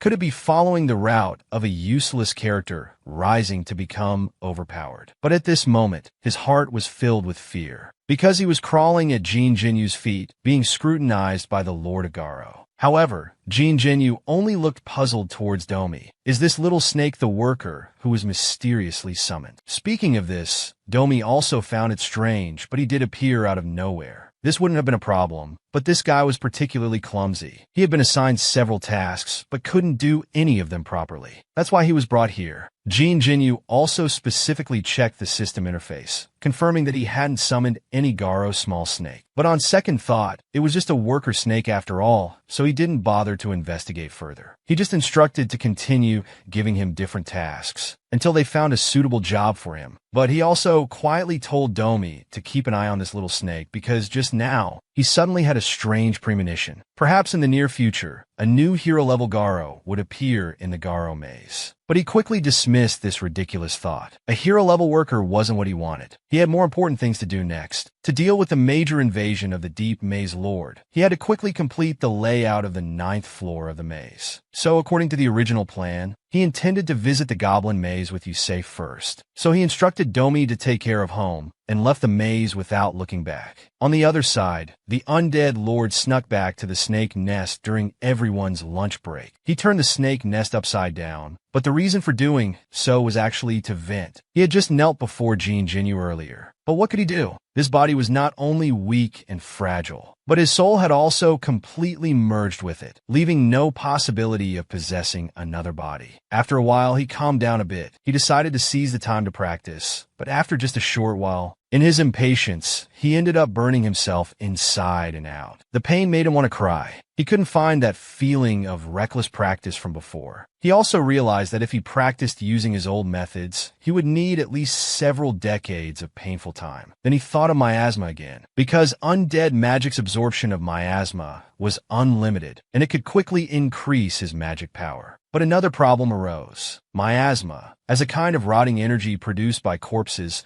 would be quite dangerous for his current flesh and blood body to absorb. But after some thought, the undead lord came up with a countermeasure. He planned to first build up resistance to miasma, then absorb it bit by bit, letting his body gradually adapt before increasing the absorption. So he decided to act immediately. He immediately left the nest, but as he did so, he became increasingly panicked. Because here, he couldn't sense the presence of miasma at all. This Garo maze was still a place for the living. How could he be so nervous? This environment made him feel completely out of place. Just as he was feeling resentful about this, the little green snake that had been guiding him came to find him, intending to take him to visit the blacksmith's workshop. However, the appearance of the little green snake suddenly gave him an idea. He immediately asked if it knew about the significance of the battle with the Flood Dragon Palace. The little green snake didn't think much of it. After all, that great battle had started right in front of their maze. This news immediately made the undead lord's heart leap with joy. He kept begging the little green snake to take him to see it. Unexpectedly, what the little green snake said next once again made his heart sink. Because the battlefield had long been cleaned up. They had eaten everything edible and buried what couldn't be eaten. However, the undead lord keenly caught the key word, buried. Yes, buried. This reignited the hope that had been extinguished. Excited, he turned to leave. The helpless little green snake had no choice but to lead this eccentric to the graveyard. This place was practically tailor-made for him as a sacred ground. The small space was filled with a vast amount of miasma. The clueless little green snake was confident about this. After all, it was a place for burying corpses. The smell was too strong. Even for routine cleaning work, everyone had to draw lots to decide who would do it. Usually, no one would come here. Hearing this, the undead lord became even more excited. He immediately expressed that as a newcomer, he was willing to train and grow in such a harsh environment. He even promised that he alone could manage all the work in the entire cemetery. Assigning even one more person to assist would be an insult to his abilities. After saying this, worried that the little green snake might doubt his abilities, he immediately started busying himself with great interest. Left with no choice, the little green snake had to grant his wish and reported this matter to the chief steward Domi. After learning about it, Domi was also surprised. He even suspected it was a decision forced upon the newcomer by the little green snake. After all, this job was dirty and tiring. Nobody wanted to do it. This put the little green snake in an awkward position. Subsequently, after the undead lord's personal confirmation, Domi finally accepted the fact. At the same time, he officially assigned him to fully manage all matters of the cemetery. This finally appeased the undead lord, who was full of pent-up frustration. This newcomer was somewhat perverted. Who could argue with that? Meanwhile, inside the busy goblin maze, suddenly a soldier rushed in urgently to report.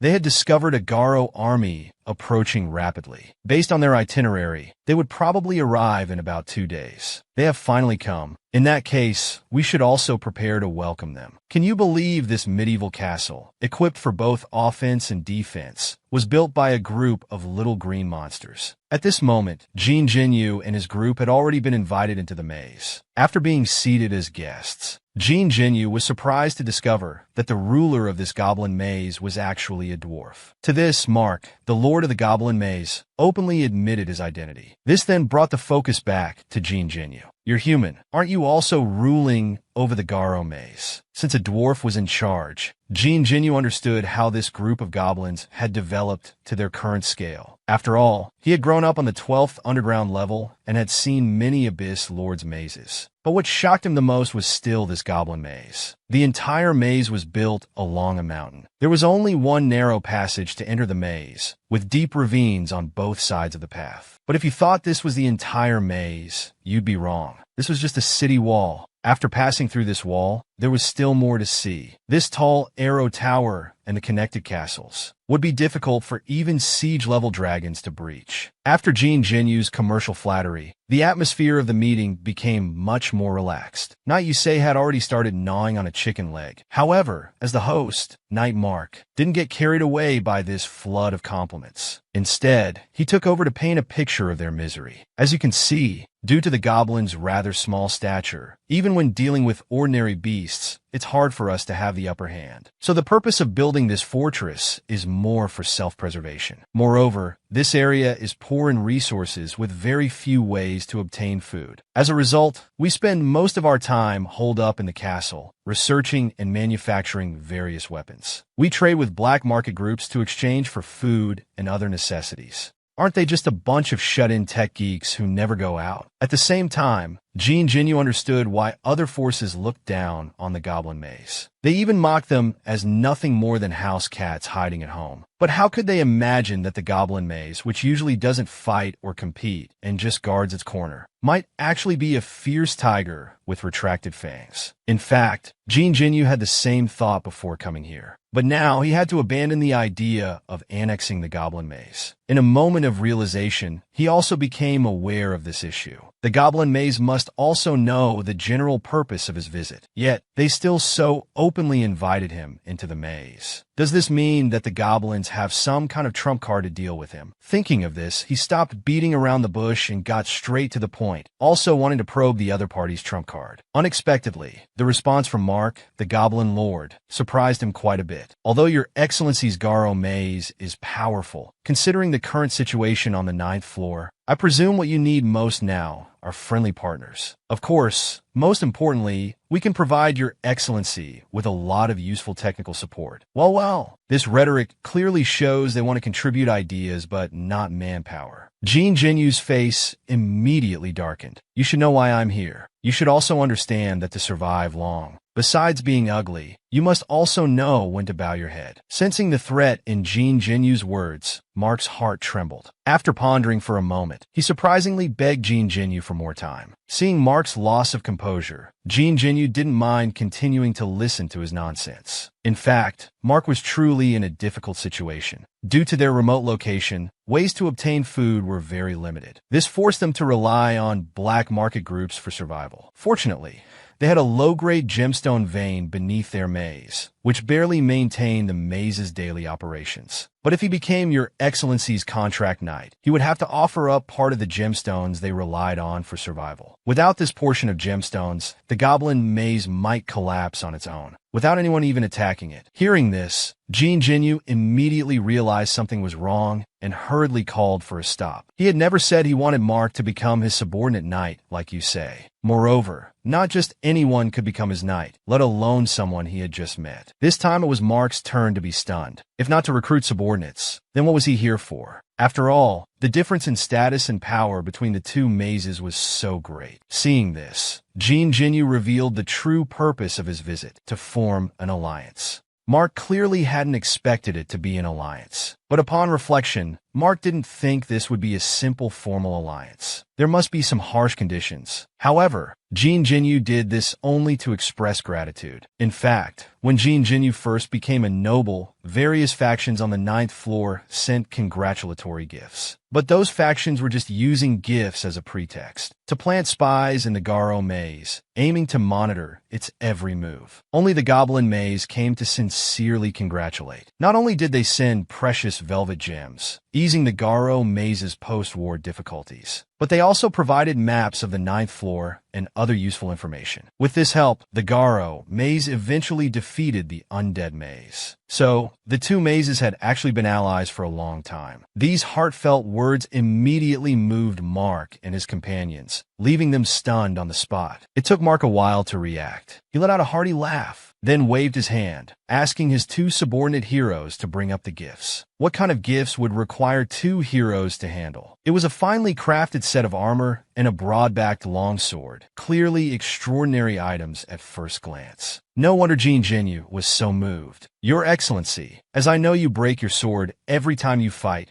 we specially forged this long sword and armor for you using deep-sea black iron. Rest assured about the craftsmanship. It was made by the best blacksmiths in our maze with all their efforts. Actually, this set of equipment was meant to be used as a bargaining chip by Mark. But Jin Jinyu's words had dispelled his concerns. Giving it now was meant to symbolize the alliance between the two mazes. Undeniably, this gift truly touched Jin Jinyu's heart, making him genuinely approve of Mark. In the time that followed, Mark began to introduce the specific situation of the Goblin Maze. They were a level 5 maze, with 2 heroes and 600 warriors. All troops operated on a 3-shift system. Moreover, all 600 warriors had armor and weapons they had crafted themselves. Because they were made according to personal preferences, the styles varied greatly, making them appear quite unique. Additionally, they had manufactured many cannons suitable for long-range combat. What puzzled Jin Jinyu was that they hadn't produced firearms suitable for individual use. But what Jin Jinyu valued most was the Goblin Maze's castle-building technology. So much so that after returning to his maze, Jin Jinyu was still thinking about maybe having them renovate the Garo Maze's walls next time. On this topic, Chief Steward Domi dared not comment, because building such a castle would require a vast amount of gemstones. At this moment, he was figuring out how to change the subject. Just then, Kunyan came rushing in to report. Envoys had come seeking an audience. Surprisingly, they were from the Swamp Maze and 2 others. Although Jin Jinyu knew these 3 were up to no good, he still decided to meet them. When these representatives were brought in, Jin Jinyu didn't want to waste time with them and directly asked them to state their purpose. It turned out these mazes knew Jin Jinyu might take action against them. So the purpose of sending envoys this time was to gather all the maze lords of the 9th floor for a round-table conference. A round-table conference, unlike traditional long-table meetings, has no head or foot seats. It's a form of equal consultation. The Black Market Group was secretly rebuilding the Undead Maze. Meanwhile, Jin Jinyu was receiving envoys from the Dream Maze and 2 others. As for the reason for the meeting, it was to discuss defending against the invasion of deep-level lords. Hearing this, Jin Jinyu showed disdain. You haven't already set a trap waiting for me to fall in, have you? However, his reaction seemed to be within the envoys' expectations. They quickly spoke up before this situation arose. The prosperity of the Garo Maze did indeed make us uneasy. We were indeed looking for strategies to deal with the Garo Maze. But now we hope Your Excellency can set aside prejudices and discuss enemy policies with us. After speaking, they pulled out a scroll with the meeting address already marked. It was an open area near the Swamp Maze. After seeing off these envoys, Jin Jinyu prepared to go out, as he had promised the envoys he would attend. But before that, he had to probe the situation and gather some intelligence. He never fought unprepared battles. Moreover, these 3 mazes might be setting a trap for him. As for the source of intelligence, of course, he would inquire with the Black Market Organization. Conveniently, Domi knew about the recent movements of the 9th floor's Black Market. After all, the Black Market Organization was busy with construction, trying to restore the Undead Maze. Domi was naturally paying attention to this matter. With the direction, Jin Jinyu didn't want to delay further. He completely ignored Domi's suggestion to bring more people. The scene changes. The Black Market representative was looking warily at the uninvited Jin Jinyu. He was really worried this big shot would obstruct the construction. After all, this big shot had a record of doing so. He had once prevented them from rebuilding the Flood Dragon Palace. However, what Jin Jinyu really cared about this time was whether the Undead Lord would return after the maze was built. Seeing this, the Black Market representative felt relieved. He immediately guaranteed that the owner of this new maze would definitely not be the Undead Lord. But Jin Jinyu wouldn't easily believe this. He asked for proof of the statement. This immediately left the Black Market representative at a loss for words. He had just been talking nonsense because he had seen the Undead Lord's remains in the organization and believed that with such injuries, there was no possibility of recovery. As the Black Market representative was figuring out how to explain, Jin Jinyu's next words made his pupils constrict. No matter what you do, I don't want a new maze to appear here. Indeed, what the Black Market feared had happened. He hurriedly tried to persuade Jin Jinyu. However, Jin Jinyu was unyielding. According to the original agreement, he had only agreed to hand over the Undead Lord and the maze's core. He hadn't agreed to anything else. Seeing this, the black market representative had to use delaying tactics. He told Jean Jinyu not to worry, saying that his organization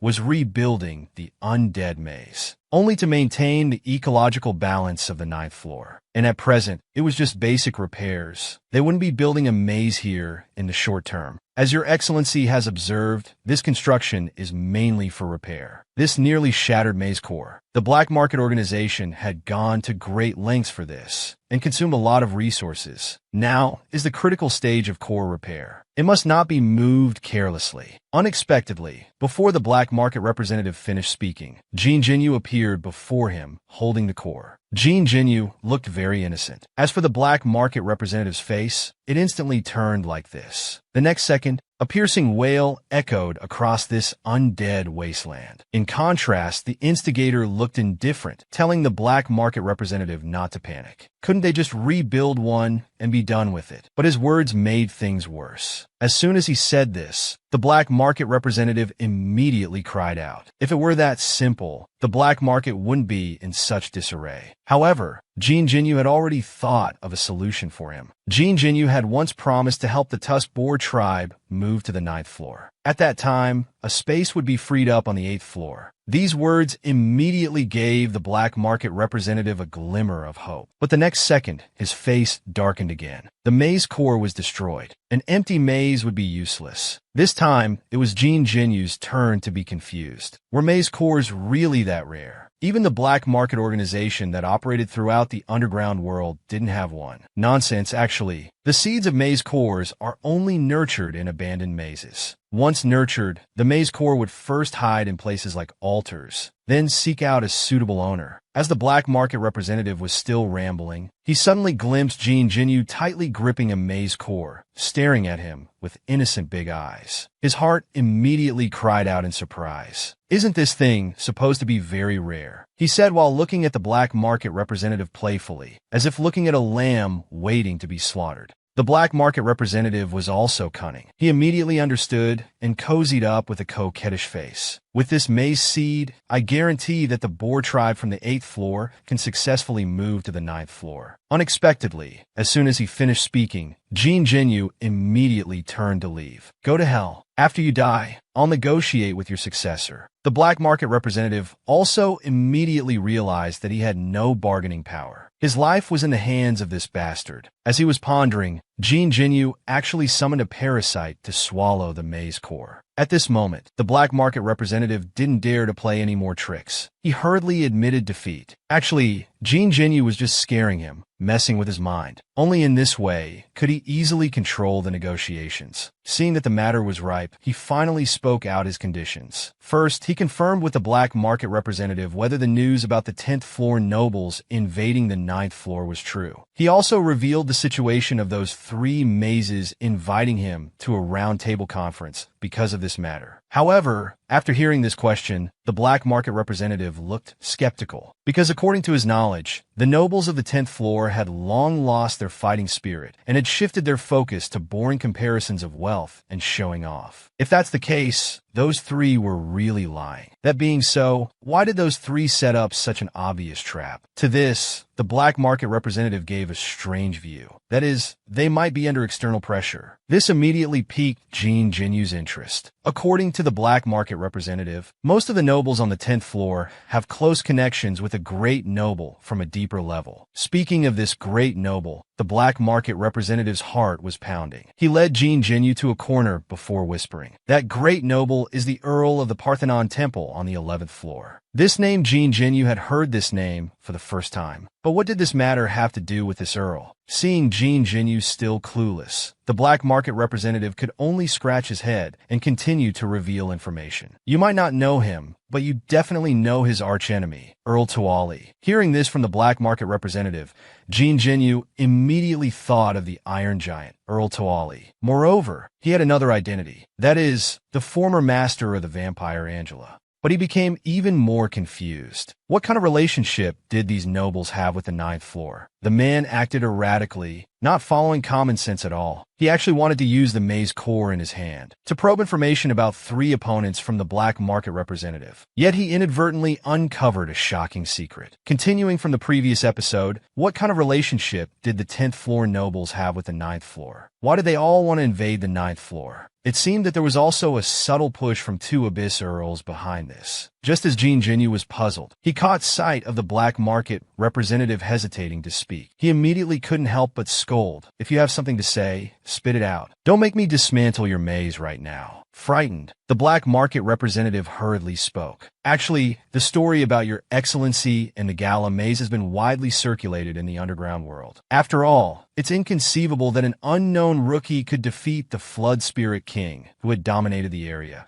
within 3 months of encountering the maze. If the black market representative hadn't been hiding nearby, immersed in watching the drama unfold, he wouldn't have believed such a thing could happen even if you killed him." Seeing the black market representative going off topic, Jean Genu immediately gave him a fierce glare. This made the black market representative straighten up. "To sum up, after slaying the Flood Dragon King, Your Excellency gained the recognition of a certain deep-level noble who granted you a noble title. This aroused even more curiosity about your identity. However, what surprised everyone the most was that Earl Toali from the 11th floor visited your gala maze at this time. Then, under your Excellency's leadership, the gala maze once again mobilized all its forces and defeated the Undead Lord, taking control of half of the 9th floor in one fell swoop." At this point, the black market representative suddenly changed the subject. "After this series of events, all the rumors about your Excellency formed a complete closed loop. So, how would the Earl of the Parthenon Temple on the 11th floor think about this?" At this point, Jean Genu finally understood the general outline of the situation. In other words, everyone believed that the reason for the gala maze's continuous victories was because of the support from Earl Toali of the 11th floor behind the scenes. It was precisely because of such rumors that Earl Toali's enemies took notice of Jean Genu's existence. And most of the nobles entrenched on the 10th floor were Earl Toali's enemies. That's why the 10th floor nobles made plans to invade the 9th floor. But for Jean Genu, this was an undeserved disaster. He had unwittingly been drawn into the game between 2 Abyss bigwigs. If this was the case, he didn't have much time left, because on the 9th floor, there were still a few maze forces that hadn't been cleared out. His anxious appearance moved the black market representative to sympathy. He said there were actually 2 pieces of good news. First, the other mazes on the 9th floor didn't know that this invasion was targeting the gala maze, because Earl Toali, in order to conceal his tracks, had killed his way through, leaving no survivors along the way. Mentioning this also reminded Jean Genu of when he nearly died at the hands of that patrol team he had forcefully killed. Of course, they didn't leave without a trace. So, the 9th floor came to the conclusion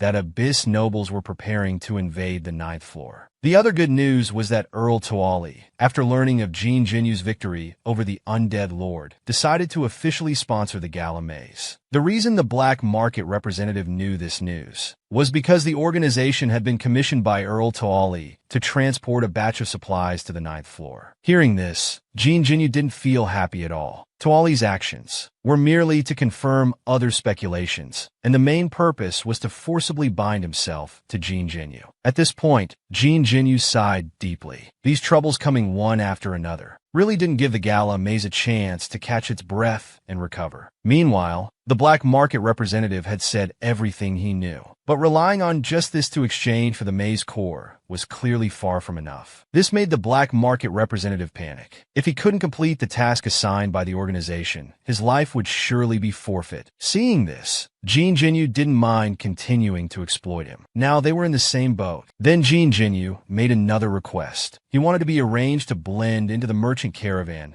go down to the 10th floor, and scout out the situation of those nobles. Back at the gala maze, when everyone learned that Jean Genu would disguise himself and go alone to the 10th floor, They all tried to dissuade him. Lisa, who had just recovered from severe injuries, even offered to go in his place. After all, this journey was extremely dangerous. In the end, even Angela tried to persuade him, because she knew there were many monsters there that could easily see through any amateur disguise. Moreover, there were many mercenaries specializing in robbery roaming around. But Jean Jinyu had made up his mind. Besides, he knew this journey would definitely be perilous. He was even more unwilling to let his subordinates take such risks. The gala maze couldn't always rely on luck to win. They argued like this for a long time. In the end, Jean Jinyu could only pretend to be angry and walk away, leaving everyone looking at each other in bewilderment. Actually, Jean Jinyu understood their concerns very well and knew that no matter how powerful the gala maze was, if he died, everything would be over. However, he had to obtain accurate first-hand information about the enemy. He couldn't rely on hearsay and respond hastily. So as the Lord of Gala, he must always fight on the front lines. Such a pressing situation made him extremely anxious at the moment. Unexpectedly, Huanglong suddenly called out to him from behind. This made Jean Jinyu frown, about to get angry, but he was overthinking it. The carefree Huanglong was just there to deliver a message. He said there was a hero-class mercenary calling himself Zack waiting outside. A hero-class mercenary.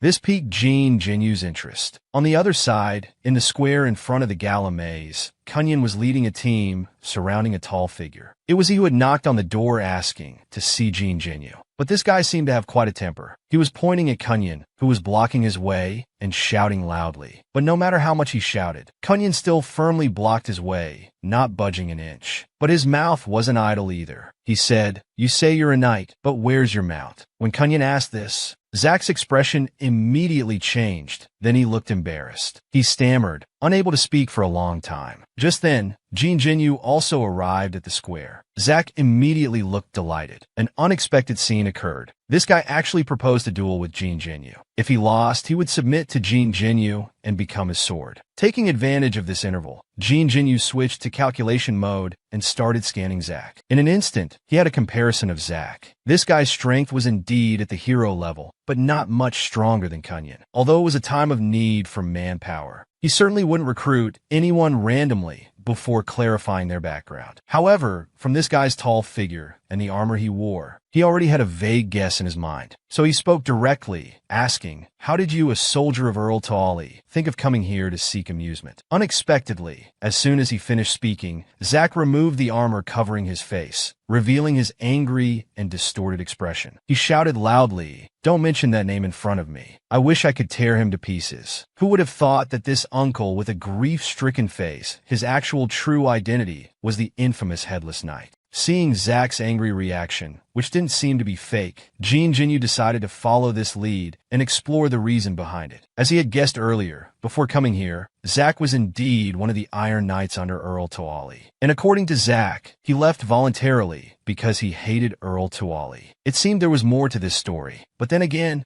Zack really thought that with this abrupt reason, the gala maze would accept him. As expected, Jean Jinyu immediately said with a gloomy face, "On the 10th floor, there are several powerful nobles who are enemies of Earl Taali. Why come all the way to the 9th floor? Back when that old fox Taali came alone through the 10th floor to find me on the 9th, I thought he was just bored and taking a stroll. It wasn't until recently, when someone pointed it out, that I realized Earl Taali's series of encounters at that time were to deprive me of my choices. Now he sends you here to repeat the trick. Is he planning to gradually infiltrate my gala maze?" Hearing this, Zack's expression changed dramatically. He wanted to explain, but couldn't say a word. The atmosphere between the two sides became tense, on the verge of conflict. The next second, Zack's aura suddenly spiked. He threw away his long sword and took a stance. It seemed he wasn't going to reveal his true purpose. Seeing this, Jean Jinyu stopped talking. He stepped forward while drawing his sword. At this moment, he had already decided to kill Zack, because with the big battle approaching, he couldn't leave any regrets for the maze. In a flash, he leaped up and pounced towards Zack. Zack's aura also exploded. With a swing of the sword, Zack's head fell. Unexpectedly, Zack's body didn't fall. Instead, an eerie soul light emerged from the severed neck. He suddenly turned around, wanting to. Fortunately, Jin Jinyu instantly activated the parasitic mode, blocking the fatal strike. But at this moment, his heart was extremely shocked. This guy was clearly beheaded. How is he not dead? Just then,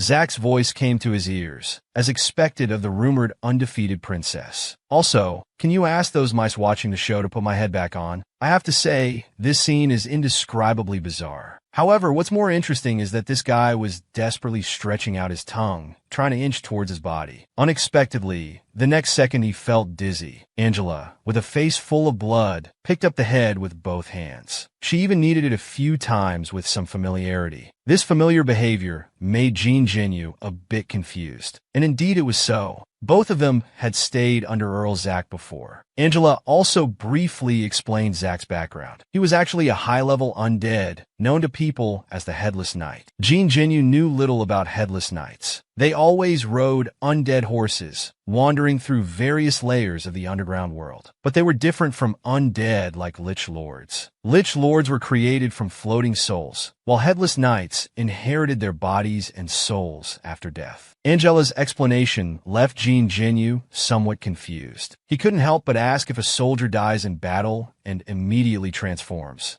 can they become an undead like Zack? Regarding this question, Angela pondered for a moment before giving an answer. First, you must be a cavalry knight. Second, you must die by beheading. Lastly, you must extremely hate the person who killed you. Hearing this, Jin Jinyu seemed to understand the reason. So Zack hates Earl Toali because he was killed by him. At this time, Zack finally found his head. He also confirmed Jin Jinyu's guess. In his previous life, he was a mercenary wandering in the maze. But during one mission, the leader of his mercenary group unexpectedly inherited a new maze. After some discussion, or perhaps tired of their wandering life, they unanimously decided to stay and develop this maze. So they took out the velvet gems they had accumulated over the years and began upgrading the maze. This gave them more combat power, allowing them to repeatedly defeat invading enemies. In just 1 year, they raised the maze to level 7, making their name known throughout the underground world. As Zack spoke of this, he couldn't help but show a proud expression. At that time, he thought the leader would be granted a noble title and lead them to settle on the 11th floor. But unexpectedly, at the height of their success, Earl Toali suddenly led a large army to their doorstep. This 100-meter-tall iron giant, coveting to slay thousands with one sword. Continuing from the previous episode, with Zack's recollection, that buried past resurfaced again. Zack, are you afraid? A voice beside him interrupted Zack's thoughts. This person was Kree, the leader of the mercenary group and their maze lord. At this moment, Kree sensed everyone's low spirits and tried to ease the pre-battle tension with a joke. But everyone's mood didn't relax because of this. Because not far away, that 100-meter-tall giant gave an overwhelmingly strong sense of oppression. It's no exaggeration to say that most people's legs were still slightly trembling. However, the reassuring Kree knew that at this moment, he must boost morale. Listen up, everyone. Our enemy is the Iron Giant Earl Toali and his personally led Iron Blood Knight Order. But we don't need to fear because of this. We are not a fragile new maze. You are all battle-hardened warriors, so we will not lose. Everyone, cheer up. This battle today will be the last obstacle on our maze's path to the gate of peace. Fight for peace. As soon as he finished speaking, thousands of warriors shouted in unison. The battle instantly reached its peak. With a roar, thousands of people trembled. Like a tide, they rushed madly towards the enemy. On the other side, the Iron Giant at the front of the formation also made a move. His right hand grasped at the air, and immediately the surrounding huge rocks were manipulated by an invisible force, gathering in his virtual hand. In an instant, an 88-meter stone sword condensed in his hand. The soldiers who were originally standing around him all knelt down at this moment. The next second, Earl Toali's figure suddenly tilted,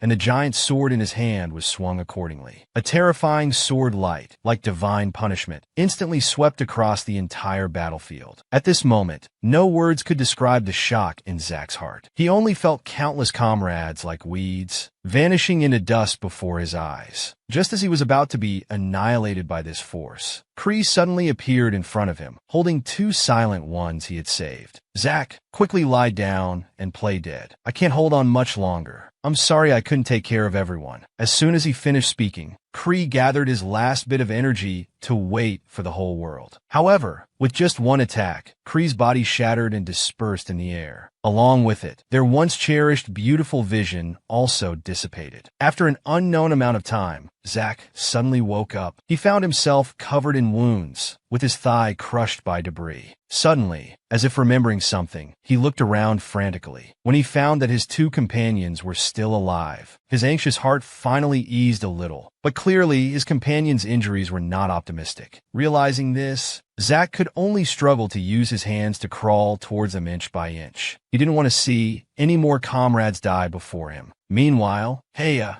the commander of the Iron Blood Knight Order, was reporting the battle situation to Earl Tuali. Except for a few stragglers, all others had been completely annihilated. A moment later, a voice came from behind that cold iron mask. Since they were once mercenaries, let's be merciful to them. These words made Zack's expression serious, as if he saw hope for survival. On the other side, the less injured companion had barely managed to sit up. The next instant, he was stabbed to death by a figure descending from the sky. The gushing blood almost blurred Zack's vision. The sudden scene made him repeatedly feign death. He looked at Heya with a dazed expression. Just as Heya was about to strike, Zack's roar made him pause. But he only gave Zack an indifferent glance. The successive tragic deaths of his companions filled Zack's heart with grief and anger. Why did it have to be like this? Is this what you call mercy? However, his action immediately drew Earl Tuali's attention. Since you're the only survivor here, let's have a talk. As he spoke, the giant figure slowly descended amidst Zack's angry shouts, slowly settling down. Full of grief and anger, Zack really couldn't understand. Why would Earl Tuali,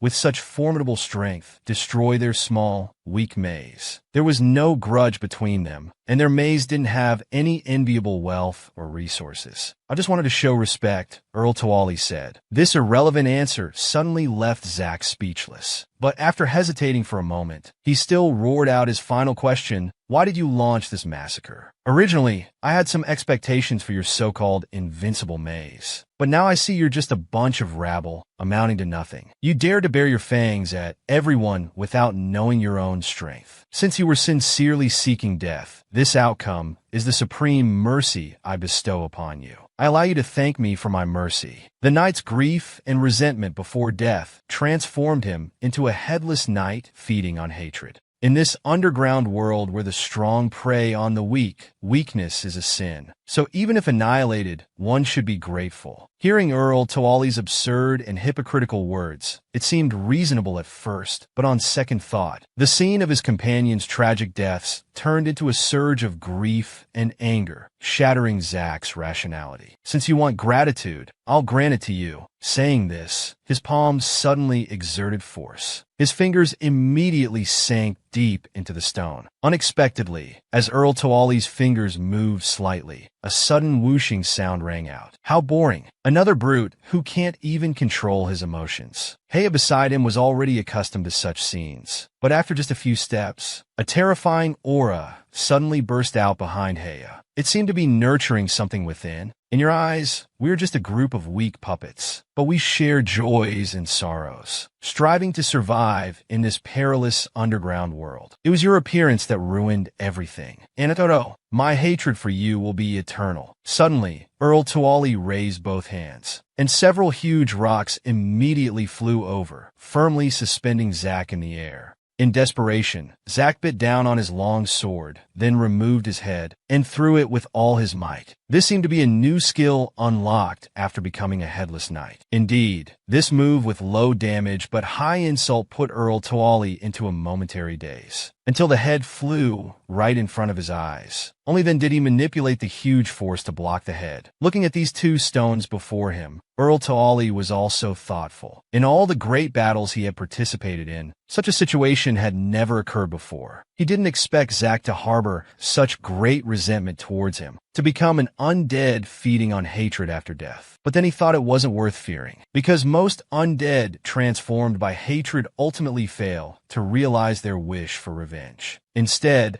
they direct their hateful rage towards everything they see, gradually losing their sanity in the process. Thinking of this, Earl Toali suddenly became interested. He had Haya take Zack away, instructing to train him rigorously to make Zack a member of the Iron Blood Knights. Haya was puzzled by Earl Toali's arrangement. Then, Earl Toali rarely explained to Haya the intention behind this arrangement. Such an interesting trophy. Naturally, he wanted to keep it around for amusement. So from that day on, Zack was incorporated into the Night Order. But all he could think about was how to get revenge. Upon hearing this, Jin Jinyu became even more interested. He thought these two must have had quite an exciting time. However, Zack's reply disappointed him greatly. He didn't expect Zack couldn't even beat the weakest knight in the order, let alone harm Earl Toali. He spent every day cycling between resistance and being beaten. Hearing this, Jin Jinyu's heart trembled. Goodness, this guy was too miserable. But then he realized something was off. Zack was at least a hero-level knight. How could he be so incompetent? At this moment, Angela beside him confirmed Zack's words. Indeed, every Iron Blood Knight's strength was at hero level or above, and there were hundreds of them. This statement immediately shocked Jin Jinyu, breaking out in a cold sweat. Earl Toali's strength was already terrifying enough, but to think his subordinates were also so formidable. As Jin Jinyu was pondering, Angela also voiced his doubts at this time. If he sincerely wanted to join, why didn't he directly state his intentions instead of staging this duel? This question embarrassed Zack. It was because he heard that the Garo Maze had just fought with the undead Maze, and would likely have considerable prejudice against the undead. So to demonstrate his value, he wanted to use the duel as an opportunity to showcase his strength. With this explanation, Jin Jinyu naturally understood his situation. He was willing to give Zack a chance to demonstrate his abilities. He then invited him to go to the training ground together. Seemingly sensing Jin Jinyu's goodwill, this weathered knight with a face full of wrinkles couldn't help but brighten up. He quickly followed Jin Jinyu's pace. Inwardly, he also decided to seize this interview opportunity at all costs, even if it meant taking off his head to use as a weapon.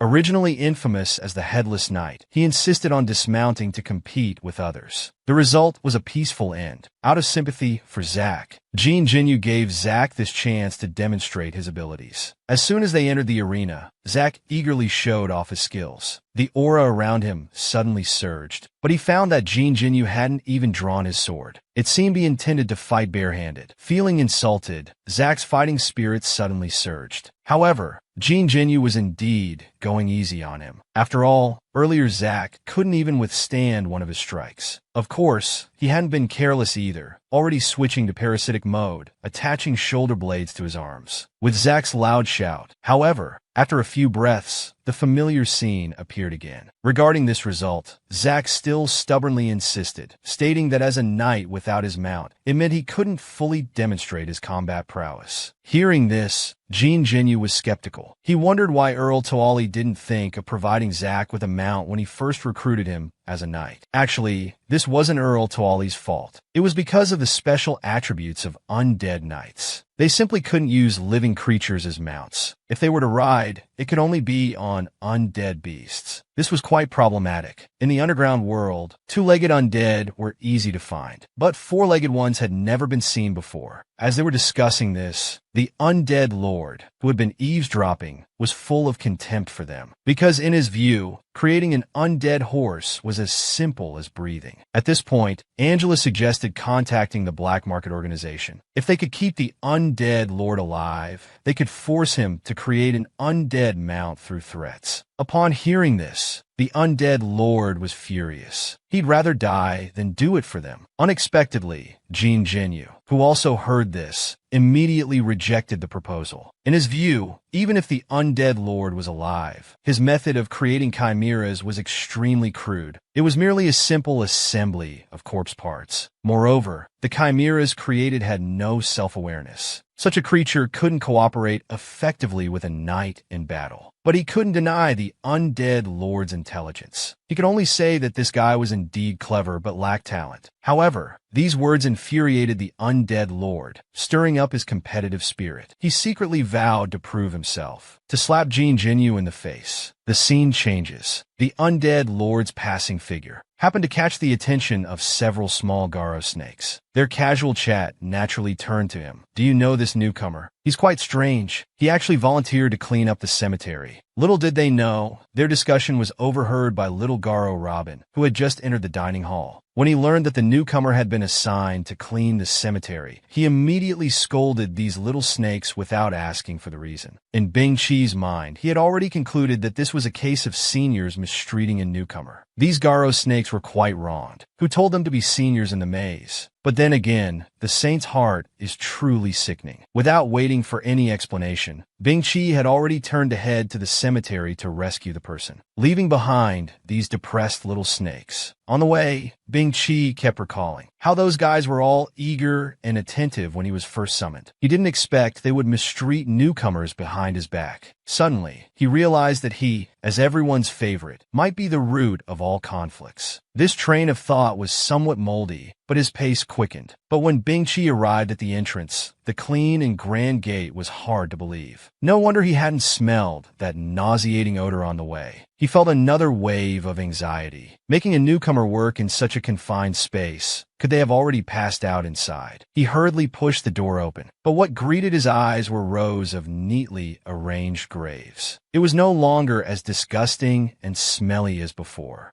What surprised him more was that the tombstones were all properly labeled. It was hard to imagine how a newcomer could complete such a massive task. As he went deeper, a brand new house appeared before him. Through the window, Bing Chi saw the undead lord lost in thought. This must be the legendary newcomer. So Bing Chi's imagination ran wild again. This newcomer had already managed the cemetery so well, but his current pensive state must mean he thinks he hasn't done well enough. He must be worrying about the maze's development. How cool. Indeed, different from those little snakes who only know how to hang out at bars in their free time. I really want to work with him. It seems this little innocent flower has already completed self-conquest and is gradually falling. Meanwhile, the undead lord, unaware of this, was summarizing the situation of the past week. His current body had already adapted well to the dense miasma in the cemetery. He just wasn't sure if it could withstand the creation of undead beings. But to prove himself, he was prepared to take the risk. Now the problem to solve was the materials. However, before he could think further, his door was suddenly pushed open. "Darling, your cute senior is here to help." This sweet call startled the undead lord, making him dizzy and trembling. The undead lord probably never dreamed that after turning into the Garo maze, he would still be on a little snake beauty's mind. Continuing from the last episode, Bing Chi was determined to rescue the undead lord from his predicament. After explaining his intentions, he was verbally rejected by the undead lord. This ambiguous interaction stirred up more fantasies in Bing Chi's heart. Even though this newcomer situation was already so difficult, he was unwilling to accept his help. This made Bing Chi even more determined to rescue the undead lord. However, the undead lord was panicking inside, only wanting to drive the person away quickly. He even righteously cited the Garo maze's rules and regulations. Unexpectedly, this action made Bing Chi view him in a new light. He started self-conquering again. Despite his difficult situation, he still worried about being punished for violating maze regulations. This newcomer's heart is really warm. At this moment, he was deeply impressed by the undead lord's personality charm. If that's the case, he wanted to eliminate all of this man's worries and let him accept his help without concern. Moreover, given his relationship with Manager Domi, changing post was just a matter of asking. So he said wait a moment and hurriedly ran to find Manager Domi to request a post change, leaving behind the undead lord with a face of despair. Little did he know, after he left, the undead lord's inner world had already collapsed. The appearance of this madwoman had disrupted his plans for the day. How could he breathe in the miasma room and temper his body in the future? If discovered, he might die before achieving his ambitions. Then another possibility occurred to him. Could his strange behavior have already aroused suspicion in the Garo maze? Was this madwoman sent to monitor him? Thinking of this, the undead lord couldn't help but feel terrified. He planned to use work as an excuse to lure Bing Chi into the miasma room and poison him. But he quickly rejected this dangerous idea. After all, if such an accident occurred, he would become even more pitiful. The best plan was still to wait and see, but he couldn't delay his cultivation. He must dig a secret passage from his residence to the miasma room today. Early the next morning,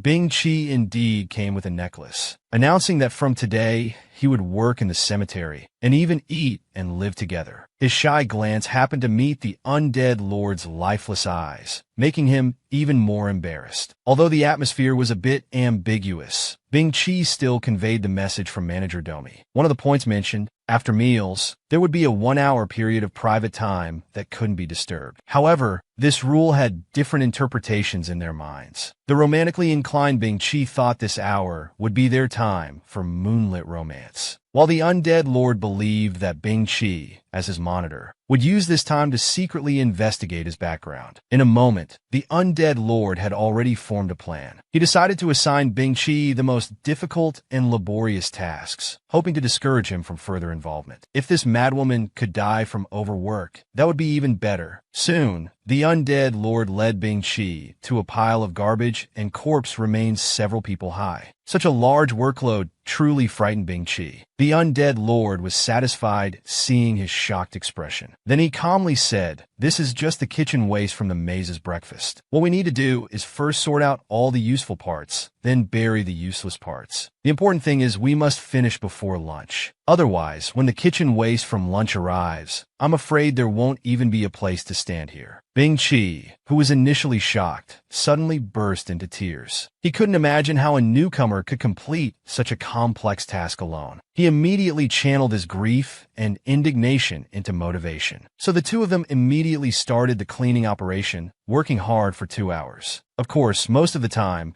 the undead lord was avoiding the difficult tasks, specifically assigning the heavy and tiring work to Bing Chi. Unexpectedly, Bing Chi accepted all tasks, and the progress didn't fall behind at all. They finally managed to clean up before lunch. This result greatly exceeded the undead lord's expectations. He had thought that with such work intensity, Bing Chi probably wouldn't last even the morning. However, now it seemed that the Garo maze had gone to great lengths, actually sending an elite spy to monitor him. Just as he was secretly fuming about this, a knock on the door suddenly came. Then, the one who pushed open the door was Domi, the little Garo snake delivering lunch. But when Bing Chi enthusiastically went to greet her, Domi's expression suddenly changed. The next moment, tears flowed like a fountain. "Bing Chi, why are you here? Are you two together now?" Bing Chi, at some point, also took on a tearful appearance. Oh, so these two were a couple. This entanglement of love and heartbreak truly made one sigh. The undead lord, who inexplicably got caught in this drama, appeared calm on the surface, but inside he was cursing. These people were really going to great lengths. To make him lower his guard, they even staged this emotional love story. Fortunately, he was rational enough not to fall for it during the after-lunch rest time. Time quickly passed for another 3 days. At this moment, the black merchant was leading Jean Jinyu as promised, walking on the path to the 10th floor. This journey was bound to be dangerous. To avoid unnecessary complications, they arranged for Jean Jinyu to blend in with the merchant group on the 10th floor.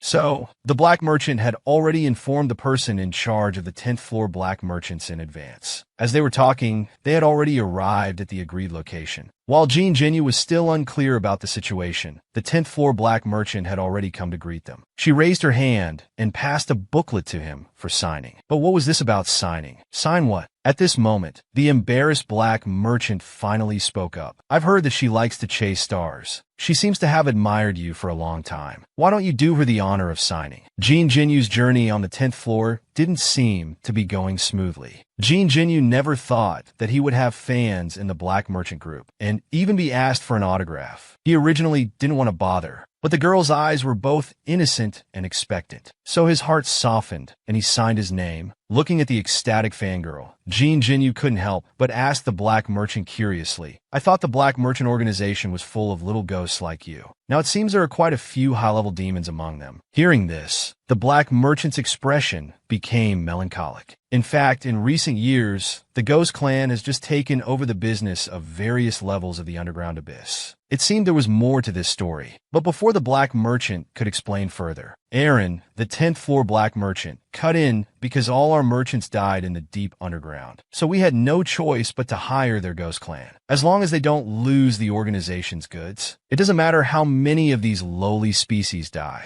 After all, there are many of them. Unexpectedly, behind this was such a cruel and cold-blooded reality. As for why she, a high-level demon, was here now, it was naturally because these weak and greedy ghosts were simply incapable of handling the business in the deep underground. Of course, there was another reason. It was because she learned of her idol's arrival. For this, Erin had been so excited that she hadn't slept for 3 days. Such a straightforward and passionate confession. After meeting Erin's burning, glowing gaze, the usually stoic Jean Jinyu suddenly found himself at a loss. The black merchant beside him seemed to notice his embarrassment, or perhaps, due to dissatisfaction with Erin's earlier belittling of their ghost clan, he unusually stepped in to help. With the strength of their demon clan, not sleeping for 3 days was nothing. Even 3 consecutive months wouldn't be a problem. Indeed, these words immediately dispelled the slight touch of emotion that had just risen in Jean Jinyu's heart. Remembering the payment he had promised the black merchant, he roughly pushed away the clingy Erin. He took out the maze core and handed it over. This excited the black merchant greatly. But just as he was about to say some words of thanks, he saw Erin impatiently pull out a talisman paper. She tore it directly. Immediately, a red light suddenly rose from the ground. It surrounded the black merchant's form. One could see that the black merchant's body was being torn apart by an energy. In an instant, he was teleported away without a word. Seeing this amazing scene again, Jean Jinyu couldn't help but marvel at the mysterious methods of the black merchant organization. After all, he had experienced it once before. When he was invited to attend the black merchant auction, he was instantly teleported to the venue through that VIP invitation. But doubts followed. When the black merchant freely teleported the undead lord, he didn't see him use any props. Could it be that he was using an unrestricted high-level technique? But suddenly, Jean Jinyu had a terrifying thought. What if one day, in the center of the Garo maze, a group of demons was suddenly teleported in? How would he, as a Taoist, deal with it? However, before he could think further, a voice drifted from beside his ear. We can't use this to teleport to the surface or other mazes, so you don't need to worry. Of course, you're not the first to be concerned. Every maze lord who has seen this ability has the same worry. His thoughts were exposed on the spot, but before Jean Jinyu could feel embarrassed, he had already instinctively turned and stepped back. Unexpectedly, Erin moved even faster. She grabbed his arm in one swift motion. Jean Jinyu was about to break free when he saw Erin wave the teleportation card in her hand. Instantly, all his resistance vanished. After all, he still needed Erin to take him down to the 10th floor. But did they really need to hug like this? To this, Erin had a very serious expression. This posture prevents us from being separated during teleportation. An impeccable excuse. If he hadn't experienced it before, Jean Jinyu might have believed it, but he could only let her hold him. However, after standing for a full 10 minutes, the teleportation channel still hadn't opened. At this point, even someone as good-natured as Jean Jinyu was getting impatient. He forced himself to ask, suppressing his frustration. Unexpectedly, Erin was simply enjoying their time alone together. At this moment, Jean Jinyu was rolling his eyes, so hard they might have rolled up to the sky. The scene in a cluster of star-red space tunnel suddenly descended from the sky. A pair of mercenaries was already waiting here. They were from a small mercenary team called the Fallen Ones. They had been specifically responsible for Erin's safety in the past, and Jean Jinyu's external identity this time was as a member of their small team. Since these people were wrapped up from head to toe, Jean Jinyu found it difficult to determine their species. However, judging from the exposed arm of their captain, they were definitely not human. He was also very curious about how strong these people were. So while shaking hands, he secretly activated his scanning eye. But after a scan, he was greatly disappointed. These mercenaries only had the strength equivalent to ordinary human soldiers. Such fragile beings could at most wander around on the 3rd floor. So he quietly pulled Erin aside and explained the situation. To his surprise, he learned that Erin had actually signed a 5-year contract with these weaklings. This instantly made Jean Jinyu's anger explode. Seeing this, Erin hurriedly explained. She had actually done her research. The reason she chose them from among many mercenaries was because the collected data showed that their performance was much higher than other mercenaries who only had a 7% survival rate. But this explanation only made things worse. How could someone choose guards based solely on statistical data? Unexpectedly, at this moment,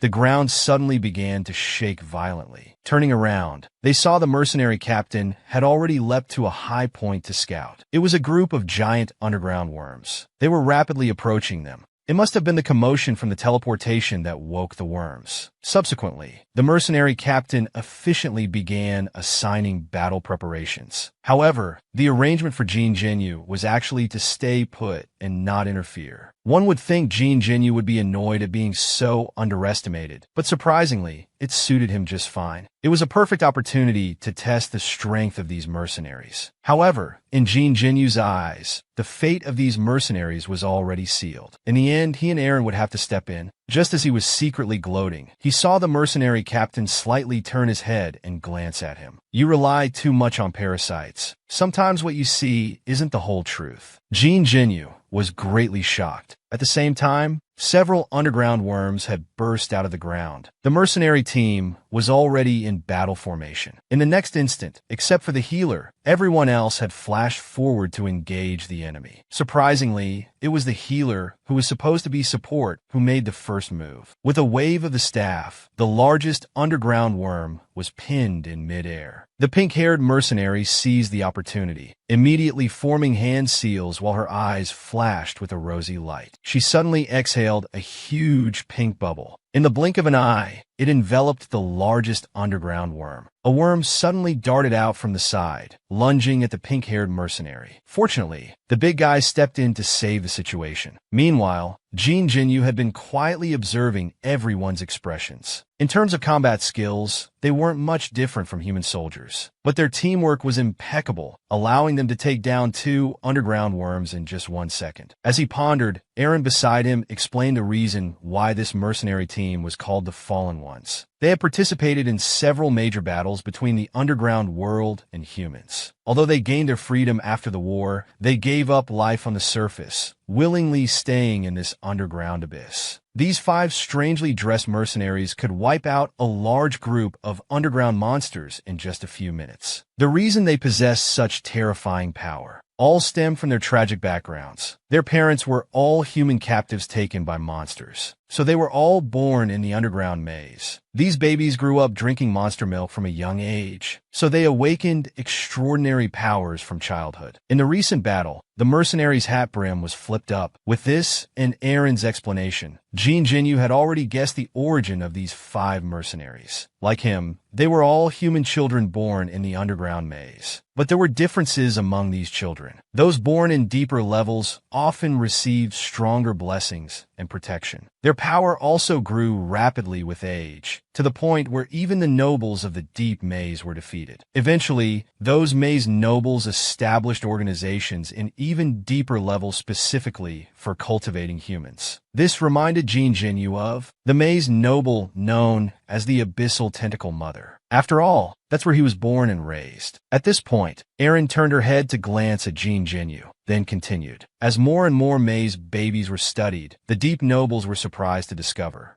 that the blessings these children received from the underground maze were far more than they had imagined. Moreover, the harsher the environment these children grew up in, the greater their abilities became as adults. This discovery terrified the deep nobles. They believed that if humans continued to reproduce in the underground maze, one day they would be defeated by humans. So they decided, under the pretext of releasing prisoners, to expel all humans, preventing them from receiving the blessings of the underground maze. They hoped this would cause the blessed children to lose their powers. But the results were less than satisfactory. Some humans abandoned their humanity and refused to return to the surface, staying in the underground maze. So in the underground world, these people were called the Fallen Ones. Hearing this, Jin Jinyu immediately had doubts. He simply didn't believe the claim that the longer one stayed in the underground maze, the stronger they became. There must be reasons he didn't know about. Just as he was about to ask for more details, the battle on the Fallen One's side had ended. They were now walking towards the 2 of them. At the same time, they raised their hands to remove the masks from their faces. They began introducing themselves without prompting. I'm Li Nuo, the captain of this mercenary team. The pink-haired girl is called Hui Jun, and the blonde healer is Yu Jun.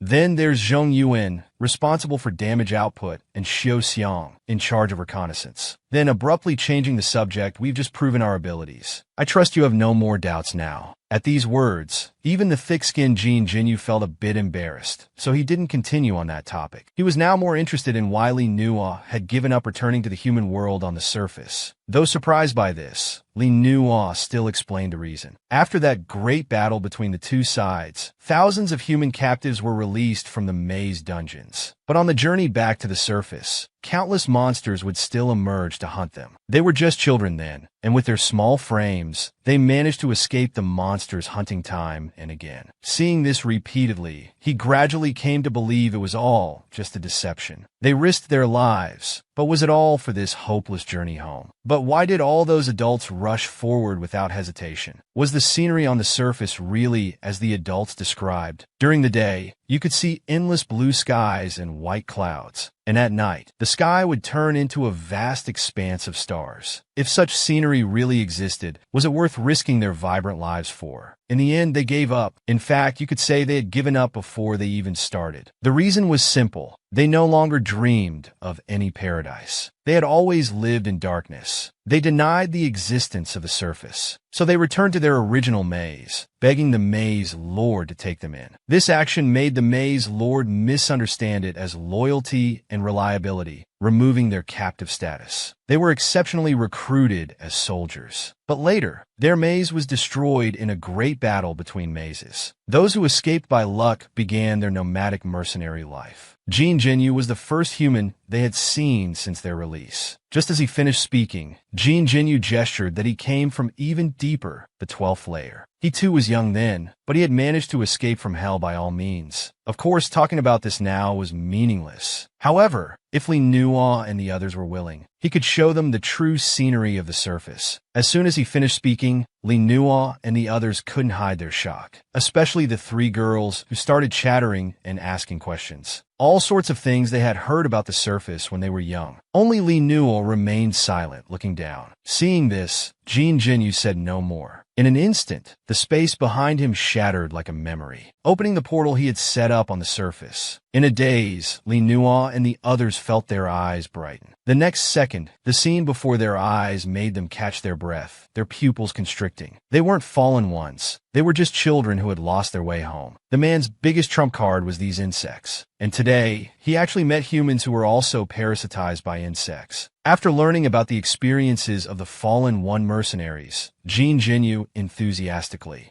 organized a one-day surface tour for them, allowing these children who grew up in the underground world to finally see the surface beauty they had only dreamed of. Zhong Yuan sang, "I've never felt such fresh air before. It's truly amazing. Yes, breathing here, I feel like even the taste is sweet." Jin Jinyu silently watched their joyful expressions. However, he was also deeply moved. Once upon a time, he too had been like this. Just as he was lost in thought, Li Nuo approached him. He expressed gratitude for Jin Jinyu's kind gesture. Actually, when Li Nuo was young, he had indeed doubted the existence of the surface when he was young. But as he grew older and gained more experience, he came to believe somewhat in the existence of the surface. However, in his heart, he believed that the surface wouldn't be much better than underground. Otherwise, with his abilities, he would have returned to the surface long ago. So to thank him for being willing to teach Jin Jinyu how to maximize the use of the blessings bestowed by the underground world. After all, he had heard of Jin Jinyu's deeds and knew what kind of enemies he was about to face. Then, ignoring Jin Jinyu's shocked expression, he began teaching Jin Jinyu on his own. The so-called blessings of the underground world actually referred to magic. As he spoke, he flipped his right hand, and a ball of silver energy appeared in his palm. This was the energy form of magic, and absorbing magic was an innate ability of all underground creatures. This included humans born underground. Moreover, the deeper a creature was born, the better it could absorb the surrounding energy and form magic within its body. However, although this was the first time Jin Jinyu had heard of these things Li Nuo spoke of, it didn't affect his understanding. He also recalled that he seemed to always easily defeat other maze children born on different floors. Could it be because he was born on the 12th floor? Doubts followed. Does that mean creatures born on the same floor have similar strength? However, this question was the key point Li Nuo was about to address. Those creatures that originally existed in the underground world were born knowing how to use magic. It was as simple as breathing for them. Of course, strength also depended on talent. But human children born underground didn't have this growth. The magic passively absorbed into their bodies only physically strengthened them because they didn't actively use it. So what Li Nuo wanted to teach was how to efficiently use magic. Unexpectedly, Li Nuo's good intentions were met with Jin Jinyu's suspicion and hesitation. He insisted on having a fight first to see the truth. He had to see it to believe it. Li Nuo didn't seem to mind this, but required Jin Jinyu to use his full strength. Hearing this, Jin Jinyu secretly thought,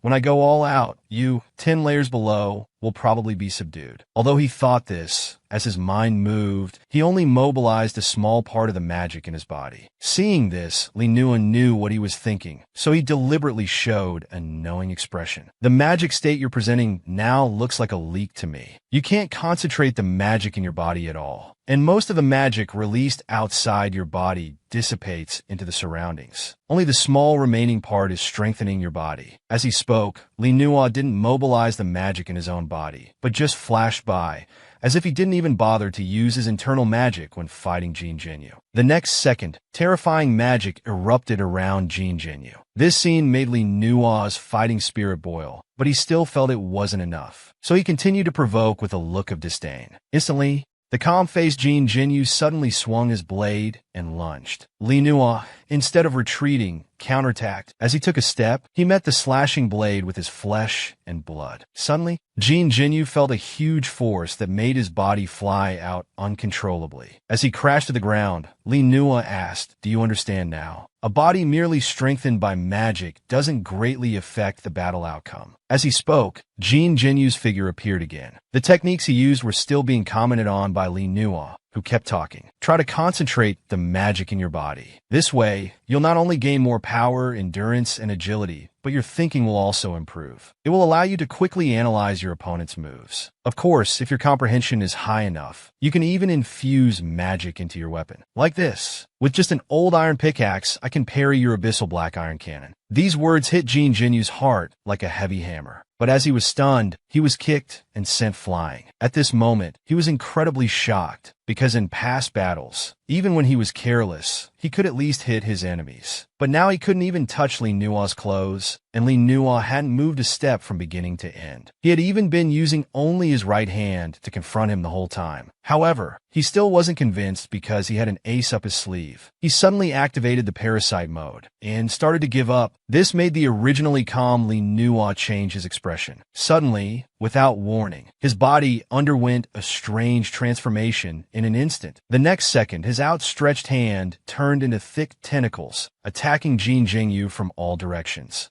The man who was used to transforming when he couldn't win felt afraid for the first time, because in front of his opponent, he didn't even have a chance to get close. Jin Jinyu, forced to retreat, was now so shocked that he couldn't speak. He stared at Li Nuo without blinking, at the strange changes in his left hand. In contrast, Li Nuo's face remained calm. He joked that although parasites are an endangered species, you're not the only one who has them. But you seem to have forgotten the purpose of our fight. It seemed that Li Nuo was very dissatisfied with his behavior of transforming when losing. After all, this battle was to assess one's true strength. Hearing this, Jin Jinyu immediately retracted his parasite mode in shame, while secretly making comparisons in his heart. Even with his 12th floor foundation, he was no match for Li Nuo. Moreover, the parasite he considered his trump card was also overwhelmed by him. This made him have to admit that Li Nuo indeed had the strength to be his master. Who would have thought that Li Nuo would deny his own strength? This immediately made Jin Jinyu fall into conspiracy, pondering the meaning of these words. But just then, Li Nuo's words suddenly struck like thunder, and a terrifying aura erupted from his body. At this moment, Li Nuo appeared like an impenetrable wall in Jin Jinyu's eyes. Even he, who had been through countless battles on the 9th floor, couldn't muster any thought of resistance. This was a feeling he had never experienced before. In the past, no matter how strong the opponent was, as long as he persevered, he could always find a way to defeat them. Even when facing the Earl of Escape on the 11th floor, he had never felt like this. Unable to understand, Jean Jinyu seemed to be stuck in a mental loop. He believed that he just wasn't strong enough to discover the truth. However, his obsessive muttering made Li Nuo secretly probe in his heart, deciding to directly enlighten him. If you want to become stronger, understanding yourself is as important as understanding your opponent. The cruelty of the underground world is not like the hero stories in books. Determination alone is not enough to overcome everything. You must follow the eternal law of survival of the fittest. Moreover, for thousands of years, to adapt to the environment,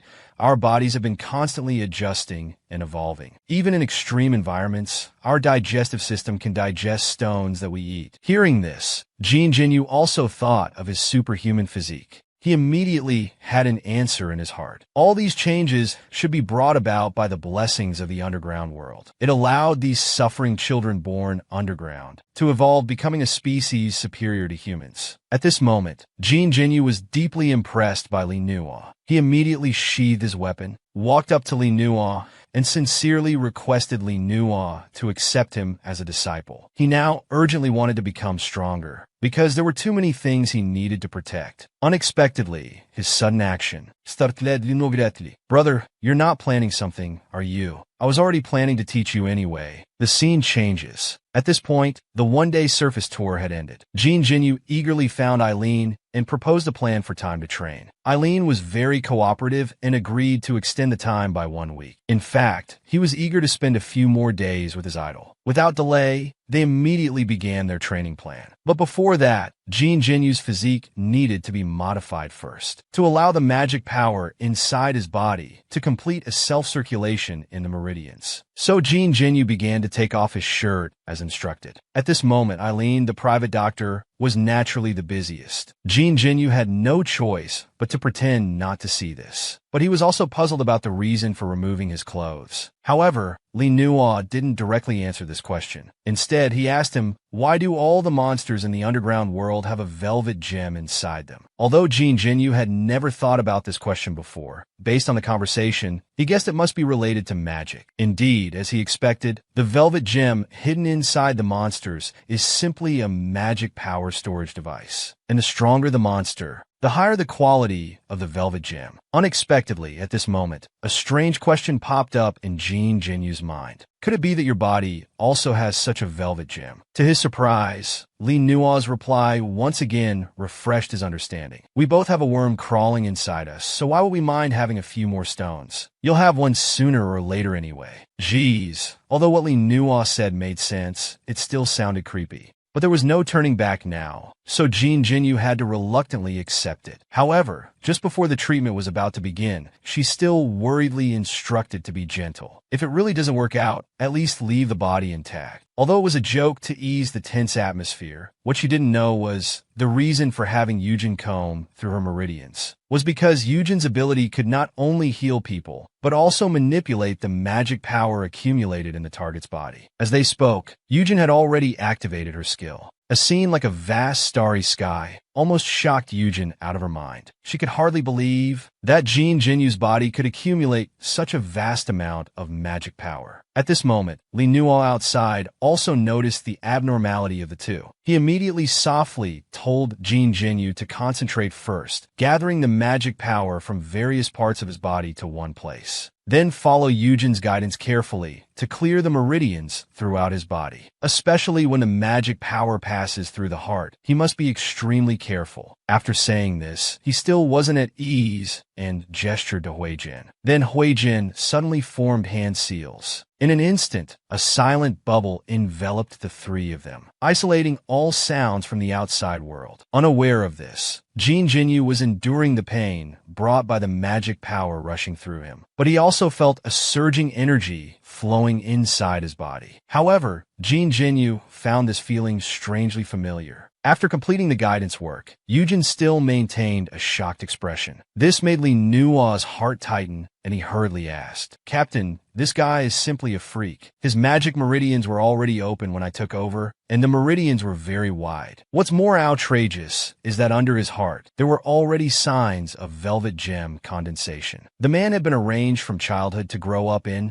the monster's human farm. Here, if babies cry, then their fate can only be The scene flashes back to when Jin Jinyu's meridians had just been combed through. Li Nuo had recovered from the shock, but still found it unbelievable. Because Jin Jinyu had no special skills and couldn't use magic. So how were his magic meridians opened? And how could they show signs of velvet gem condensation? So he asked Jin Jinyu again, puzzled, if there were any skills he hadn't shown yet. Jin Jinyu didn't hide anything about this. He spoke of an ability he had since childhood to detect opponents' weaknesses. And this ability was enhanced after being possessed by the parasite. He could see through to the opponent's internal body, but the condition was that the opponent must be weaker than him. As he spoke, he couldn't help but activate this ability. Unexpectedly, after witnessing it, Li Nuo became even more puzzled, because this hardly counted as a skill. He also recalled that during the test, Jin Jinyu's eyes were in the same state, but he didn't see any signs of the skill being activated in his eyes. It seemed there was more to the story. So, he asked Jin Jinyu how much he knew about his skill. Naturally, Jin Jinyu knew very little about it, because he had returned to the surface at the age of 7. However, his childhood experiences underground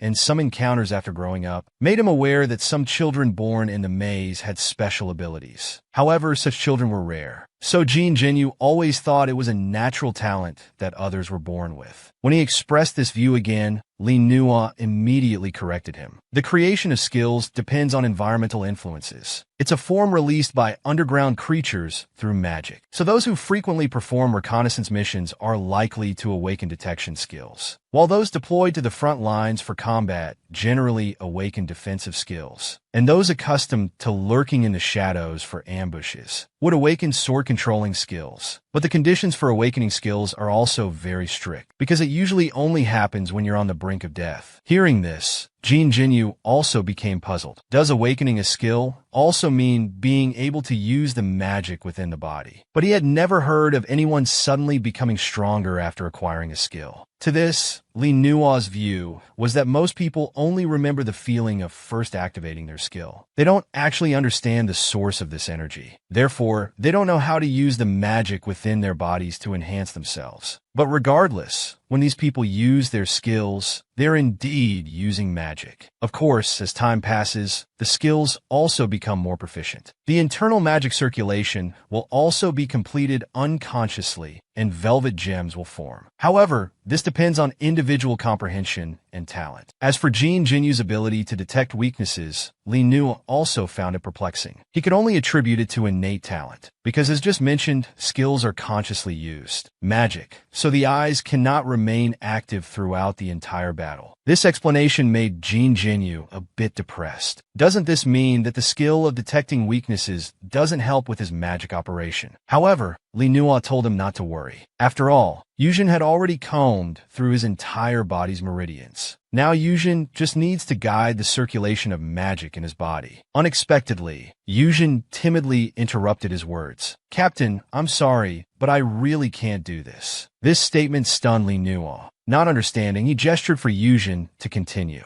"Captain, what I can do is in a small pond. Use a stone to create waves, to form a self-circulating system. But I'm shocked by the magic stored in his body. It's like a vast ocean. The stone I throw can't even create a ripple." It's truly difficult for Yujin to come up with such an apt metaphor, but it also gave Li Nuo a headache. At this moment, Jin Jinyu also sensed something from their conversation. To avoid worrying him, Li Nuo had to simplify the explanation. The meaning is that the magic stored in his body is already so much that even Yujin can't activate it. Of course, there are other methods. Jin Jinyu recalled the feeling when he awakened his magic. Now it was Jin Jinyu's turn to be confused. But in his memory, he had never done such an operation. Although when Yujin was guiding his meridians, he had a vague familiar feeling, but it was just a feeling. Now he had no idea where to start. But this was the only method Li Nuo could think of now. With no other choice, Jin Jinyu had to try hard to recall. But before escaping to the surface, he had always been trapped in the dungeon mining. How could he have experienced any awakening or becoming stronger. But Li Nuo remembered that he once said he had lost consciousness on his way back to the surface from the 12th floor for some reason. He only remembered waking up and finding himself at the entrance of the first floor. With Li Nuo's reminder, Jin Jinyu's heart tightened. Could it be that if that's the case, things became even more difficult? Not to mention the wasted time. Even the 12th floor wasn't somewhere they could just go to easily. As everyone was racking their brains over this, Aileen unexpectedly brought their mount. This monster, usually used as a workhorse, was actually a phantom beast. It possessed an ability similar to mental hypnosis. It could be used to hypnotize Jin Jinyu, allowing him to enter his own consciousness and search for answers. However, it required Jin Jinyu's voluntary cooperation, opening up his mind. To this, Jin Jinyu unhesitatingly agreed. The next second, a blood-red hexagram descended from the sky, enveloping Jin Jinyu. Following instructions, Jin Jinyu focused his mind and began to recall his past in his mind. Looking at the surroundings, Jin Jinyu had already guessed. This was the abyss known as the human farm, also his birthplace. Here, all crying newborns would be considered failures, and the result for failures was they would be eliminated until the farm returned to silence. Babies born in the underground maze would be sent to the deep abyss immediately after birth, placed in cradle-like organisms, and suspended on these huge pillars. However, if the babies here cried, they would be seen as failures by the monsters. When the red cradles turned red, it meant the babies had reached crawling age.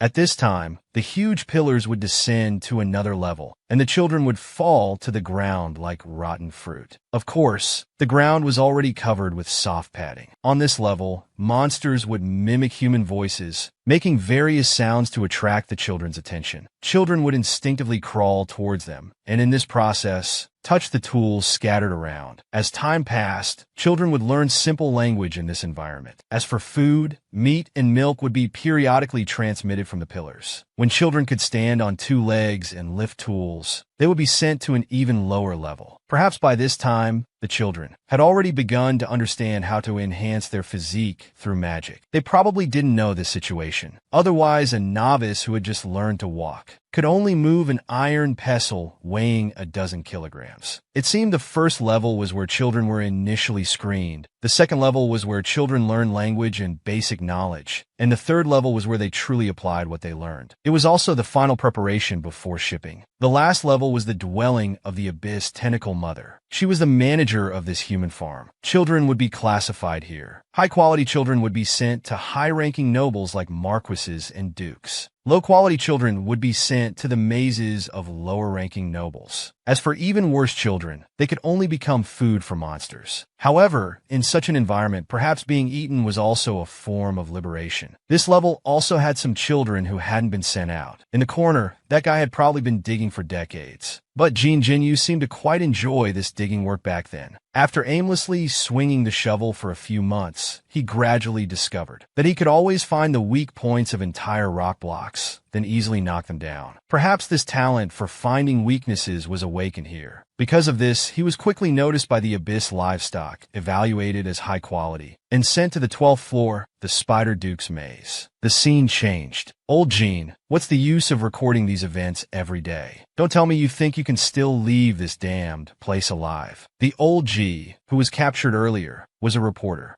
He was used to recording the day's events during rest times. But today, when Li Zhongshi said this out of nowhere, it left him stunned, unable to speak for a while. However, Li Zhongshi seemed to have no end to his words. He was like ignited gunpowder, lashing out at everyone. Others, seeing this, worried about escalating conflicts and tried to intervene. But this only fueled Li Zhongshi's anger. Clearly, he hadn't accepted the fact of being captured by monsters. If it weren't for the corruption in the weapons factory, he wouldn't have been captured due to a faulty gun explosion. Since being captured, he had been suppressing anger in his heart, which led to today's outburst. However, after everyone's persuasion, he gradually calmed down this pent-up anger. Suddenly, a rustling sound came from outside the cave. It instantly made everyone's hearts jump to their throats. Soon, they saw a tall spider monster leading several humans into their cave. Among them, a man with a spider in his mouth mumbled unclearly. He counted the number of people in the cave, but when he found that the originally registered 8-person team was now only 7, the man with the spider in his mouth immediately demanded an explanation with a fierce expression, threatening to execute the entire team otherwise. The team leader immediately stepped forward to explain, but during his explanation, the man with the spider in his mouth suddenly started convulsing violently. This sudden scene made everyone's hearts tremble with fear. Even more terrifying was the spider that crawled out of the man's mouth. It quickly crawled towards another person who was already tightly bound by spider silk. Thus, amidst the woman's desperate screams, the spider opened the woman's mouth and crawled inside. In an instant, the woman who was struggling violently became expressionless, clearly controlled by the spider. Using her vocal cords, it issued the next day's work assignments to the team leader and others. In fact, this cruel scene was repeated every day. But such days made these captives see no hope, yet they were unwilling to give up hope entirely. However, this time after the spider left, it left them a silk cocoon. With anxious hearts, they tore open the cocoon and gasped in shock. It was a child sleeping soundly. Instead of being a good news anchor, he insisted on being a stubborn underground explorer host. As a result, old Gene, a journalist facing a midlife crisis to keep his job, had to lead a film crew deep into the underground maze, searching for material that could explode in the news world. They didn't act rashly, but after some arrangements, were assigned to accompany the 30th Armored Brigade. They were expected to reach the 3rd level of the maze in 12 days. However, plans clearly changed. After 7 days of travel, they were still on the 1st level. But along the way, he saw many never-before-seen creatures, like big rats with horns on their heads, as large as cows. It felt like a hunting trip in another world, which filled him with anticipation for this journey. As the convoy moved on, they finally reached the underground on the 16th day. However, as soon as they got out of the vehicle, they saw blood stains everywhere, and a heavy smell of blood permeating the air. The atmosphere suddenly became tense and oppressive. Worse still, the path ahead was blocked by collapsed giant rocks. The originally laid electrical cables were also crushed. Although the Army's engineering vehicles had gone ahead to clear the way, it seemed it would take a while to open the road. With no other choice, the team leader and his group had to carry their equipment and proceed on foot with an armed squad. Along the way, they not only had to look for the crushed cables, they also had to report the road conditions to the base in real time. However, without the deterrence of armored vehicles, they were frequently attacked by monsters. After several rounds, the original team of over 20 was reduced to just a few. Worse still, they lost contact with the base. In the last encounter with the monsters,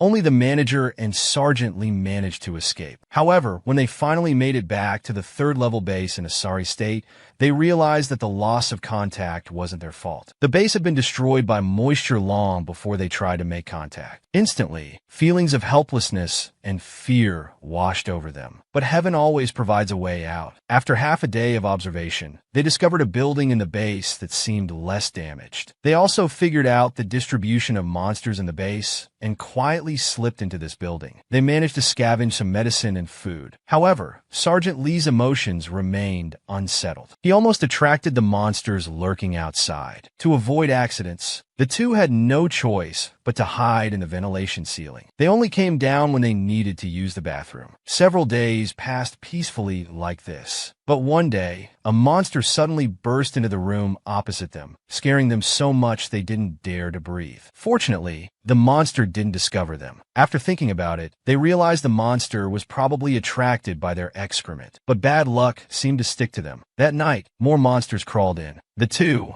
unable to escape in time, could only face the desperate bloodline. Who knows how long it had been in a daze. The manager seemed to hear people talking beside him. He opened his eyes with all his might, but could only vaguely see two blurry, strange figures. He faintly heard the conversation between these two figures. "Sir, do you plan to send them to auction or directly to the spider colony?" Before he could think more, he passed out again. The scene changes. Old Gene had already spent 2 months in this dark dungeon. Of course, Li Zhongshi was also captured. Here, old Jin had become accustomed to seeing giant spiders as big as buildings. Humans were like insignificant ants in front of them. If they didn't want to die, they could only obey the spider's commands. In the dungeon, working day and night like ants, they mined a kind of glowing gemstone. Spiders would come to collect them every day, and in exchange provide barely enough food to survive. However, these gemstones were extremely hard to find. Usually, their group of 8 people working together could only dig up 1 or 2 in a whole day. Of course, there were also days when they found nothing. But on this day, old Jin seemed to have hit the jackpot. With one swing of his pickaxe, he dug out several gemstones of various sizes. As the team leader, he secretly kept 2, planning to turn them in on a day when they found nothing to exchange for food. In this dungeon, nothing was more desirable than staying alive. Of course, besides tunnel collapses, death could also come from territorial fights between monsters. During one monster attack, old Jin, as a survivor, witnessed the spider supervising them kill the invading monster, and then extract a similar gemstone from the monster's body. This scene made old Jin ponder, and a bold guess arose in his mind. Could the monster's power come from the gemstone inside their bodies? Perhaps he could try eating one himself. The ordinary man actually thought about swallowing a monster's core, and it was only because he had witnessed an unprecedented battle firsthand. The terrifying power erupting from the monster's body and the extracted monster gemstone made old Jin's mind conceive a crazy idea. If he had such a gemstone inside his body, would he possess great power? This was very tempting for someone who had long wanted to escape the dungeon. He secretly swallowed a gemstone. However, things didn't go as he had expected. The energy released by the gemstone in his body was too powerful. His body simply couldn't withstand it. Fortunately, his teammates discovered him in time, barely saving his life. However, old Jin, who had already gone mad, didn't give up. He thought the rejection was due to incorrect positioning. After a brainstorming session, old Jin had a new inspiration. He tried to embed the gemstone into his flesh. But the moment the gemstone was inserted into the wound, he immediately felt an unprecedented excitement rushing to his brain. Blood started oozing from his 7 orifices. If he hadn't been mentally prepared, firmly suppressing this crazy agitation. Otherwise, old Jin felt he could have gone wild in the entire place by himself. It seemed this method wasn't suitable either, and the side effects after this surge of power were accompanied by muscle pain throughout the body and uncontrollable violent emotions. Of course, it wasn't entirely without gain. After these 2 life-threatening experiments, he also verified that the gemstones could indeed provide power to living beings as he had speculated. The reason he couldn't handle it might be because he didn't have the iron like the monsters. So old Jin's test turned in another direction. During rest time, he gave food mixed with crushed gemstones to his teammates. Unexpectedly, news of a teammate's death came soon after, because after eating that food, the teammate suddenly became delirious. He actually attacked the spider monster supervisor and was torn to pieces on the spot. Seeing his teammate's tragic death, old Jin's heart was instantly filled with guilt. But this feeling was quickly replaced, and his expression became numb and indifferent. He thought his teammate's death should be a kind of liberation.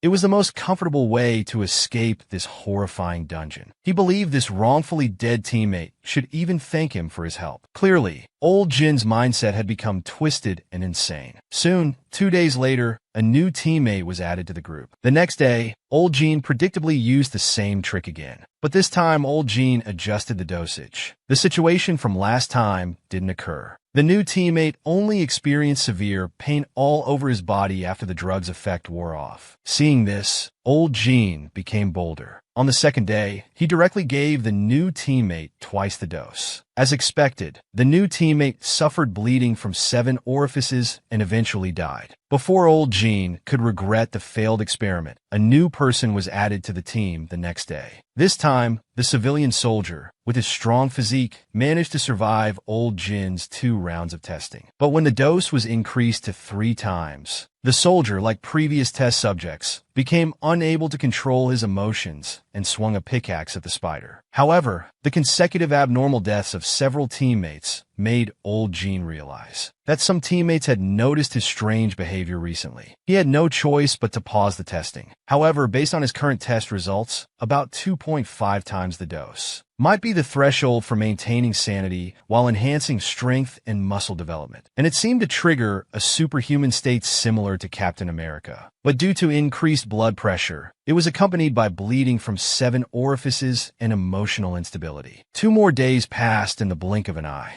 This time, the new team member added was actually a child. However, what he didn't know was that this child would be key to his escape from the dungeon. Other teammates were curious about this child. After questioning by everyone, they roughly guessed from the child's strange fragments of speech that the child was transported here from a giant pillar by a big fish. From the moment he could remember, he had already learned to work with a hoe. To be honest, they guessed about 70 to 80% correctly. But then, it made them hate these monsters even more. They actually raised human babies to become working machines. Then they realized they shouldn't discuss this situation in front of the child. However, Old Gene, who was quietly observing on the side, noticed that this child was different from others. He listed the child as his next test subject because he vaguely felt that this child, who had been modified by underground monsters since birth, seemed to have an innate ability to harness the power of the gemstones. If he could obtain test data from this child, it would surely be the key to his escape from the dungeon. Before going to work the next day, he ruthlessly gave the child food mixed with 5 times the usual dose. The scene before him made Old Jin's pupils contract. This child could indeed harness this powerful force. A 3-year-old child without even a name suddenly opened his eyes with tears. However, this ability wasn't a gift from angels. Instead, it was because the child had been modified by the monsters since birth. Of course, there was another unknown reason. The scene before him shocked Old Gene. He stared fixedly at this small figure. Just then, he met the child's gaze as he turned around. Those glowing eyes faintly flickered with electric light. Old Gene had seen this situation when soldiers lost their sanity. Based on this, he deduced that in this state, the soldiers' various attributes should be at their peak. Because he learned afterwards that the soldier's attack had caused significant damage to the spider monster. But the child before him not only unleashed terrifying power, but also maintained clear consciousness. At this moment, he was still praising how delicious Old Jin's food was. Seeing this, Old Gene was overjoyed. It's worth noting that he had added 5 times the dose to the meat. Moreover, this kid had an incredible appetite, gobbling down several pieces at once.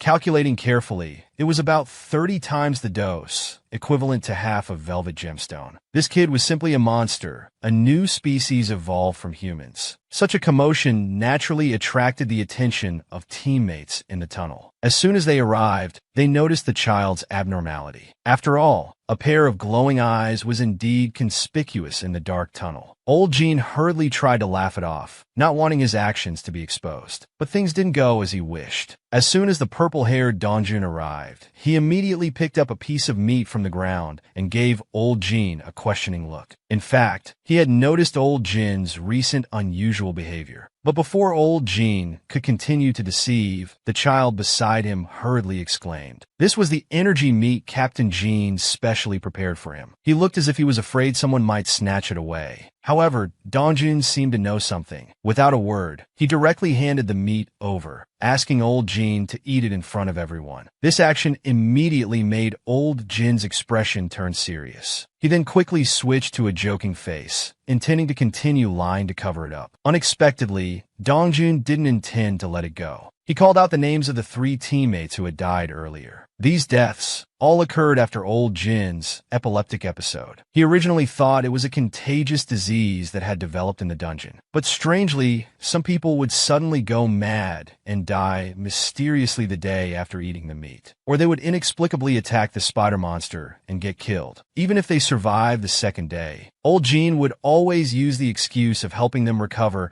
to make them continue eating the leftover meat. After saying all this, Dongjun stepped forward and abruptly thrust the meat in front of Old Jean. This put Old Jean, who intended to continue concealing, in a dilemma. With no other choice, he had to take the meat. In fact, Old Jean was also struggling internally, whether to confess everything to everyone. Suddenly, he put his hand down abruptly. It seemed he had made a decision, but in an instant, a figure leaped from the side and snatched the meat from his hand. This sudden scene made Dongjun immediately shout in panic. But it was too late. After swallowing the meat, Hai's eyes now glowed even brighter. Streaks of electricity even coursed around his body. At this moment, Old Jean slowly spoke up. I know what I did was against morality, but for us to escape the dungeon, someone must be sacrificed. And this child born in the dungeon is everyone's hope to return to the surface. But just as Old Jean was about to continue confessing, a strange voice suddenly came. It was a human controlled by the spider. Then from this person's unclear speech, they heard news that was hard for them to believe. That is, in a month their contract would expire. At that time, everyone here would regain their freedom. But could this news be true? This person controlled by the spider conveyed to everyone that, as long as these prisoners survived the next month, they would regain their freedom. Hearing this, everyone looked incredulous. Obviously, they were also very clear about their situation. Only Gongju, with a face full of hope, carefully spoke up to confirm again. Everyone again received the message that they would regain freedom in a month. The next moment, the entire cave was filled with joyful cheers. Only Old Jean had a face full of error. Does freedom come so suddenly? What do all the things I've done until now count for? However, just as Old Jin's inner self was on the verge of collapse due to remorse, the human controlled by the spider spoke again. They must first prove themselves by participating in a monster war on the 12th floor in 2 weeks. Only those who survive will be eligible for freedom. Hearing this, Old Jin's remorseful expression immediately turned excited. The preparations he made by distorting himself were indeed correct. He knew the monsters wouldn't easily give up their freedom. It's also time to confess everything to his teammates. The scene changes. Old Jean hands over his personal diary. His initial thoughts and experimental data are all recorded in it. Although his plan was to help his squad members escape the dungeon, his methods violated human morality, causing 3 innocent teammates to die tragically in the end. However, facing Dongjuan's angry accusations, Old Jean seemed indifferent. He believed everything he did was worth it. He wanted to escape back to the surface as soon as possible, to inform the army about the situation here, so they could prepare in advance, to prevent the tragedy of the tide from happening again. Because the humans enslaved here were mostly captured by monsters during that tide 2 years ago. They were plundered by monsters. Old Jean may sound righteous, but only he knows the real reason. However, this explanation did convince most of his teammates. But what's done is done. People could only warn Old Jean not to continue experimenting. Now, they just need to wait until the war on the 12th floor is over. Everyone will gain freedom. Hearing this, veins suddenly bulged on Old Jin's face. Bullshit freedom. Can't you wake up? He then turned to ask Jun Lao. You tell everyone the prisoners in the next tunnel went to war a week before us. What's the result now? Jun Lao suddenly questioned, was at a loss for words. After a few seconds of silence, he finally said with grief that all the prisoners next door had perished. The so-called freedom is just the monster's way to boost our morale before we die. Not bad. At least someone is clear-headed. But Old Jean felt it wasn't enough. Just his and Jun Lao's words alone weren't convincing enough. As expected, the bespectacled hentai still wanted to believe that the monsters would keep their word, that survivors after the war would gain freedom. As soon as he finished speaking, Old Jean could no longer contain the anger in his heart and let out a fierce roar. How can there be such a naive idiot? Okay, let's assume the monsters are telling the truth and give us our freedom. But we have no food, no weapons, and we don't even know where we are in the dungeon. Where does the confidence come from to guarantee a safe return to the surface? Do you expect those 2-story-high spiders to carry you back to the surface? This series of devastating words mercilessly shattered the last bit of fantasy in everyone's heart. And the reason he didn't tell anyone about the experiment was firstly to avoid leaks due to too many people knowing. And secondly, he was willing to bear this sin alone. At this moment, everyone fell into silence. But soon, Li Zhongshu stood up, expressing support for old Jin. His point was simple. Only by staying alive and leaving this place can we discuss morality and character. This was indeed a very realistic answer. If the final outcome is death anyway, what's the point of arguing about these things now? Li Zhongshu's words seemed to have some effect, prompting the previously silent Jun Lao to speak up and ask about old Jin's next plan. At this point, old Jin no longer concealed anything. Based on the upcoming war, he already had a rough plan in mind. It was to take advantage of the chaos during the war to escape. As he spoke, old Jin suddenly spread his hands, revealing more than a dozen strange pills. These were specially prepared for everyone. Each pill contained 1/10 of the moisture powder. One pill a day, taken consistently for a month, and gradually increasing the dose. If all goes well, by the day of the battle, their bodies would evolve, able to withstand 3 times the current radiation level. This is not what I know. In the past, humans appearing on monster battlefields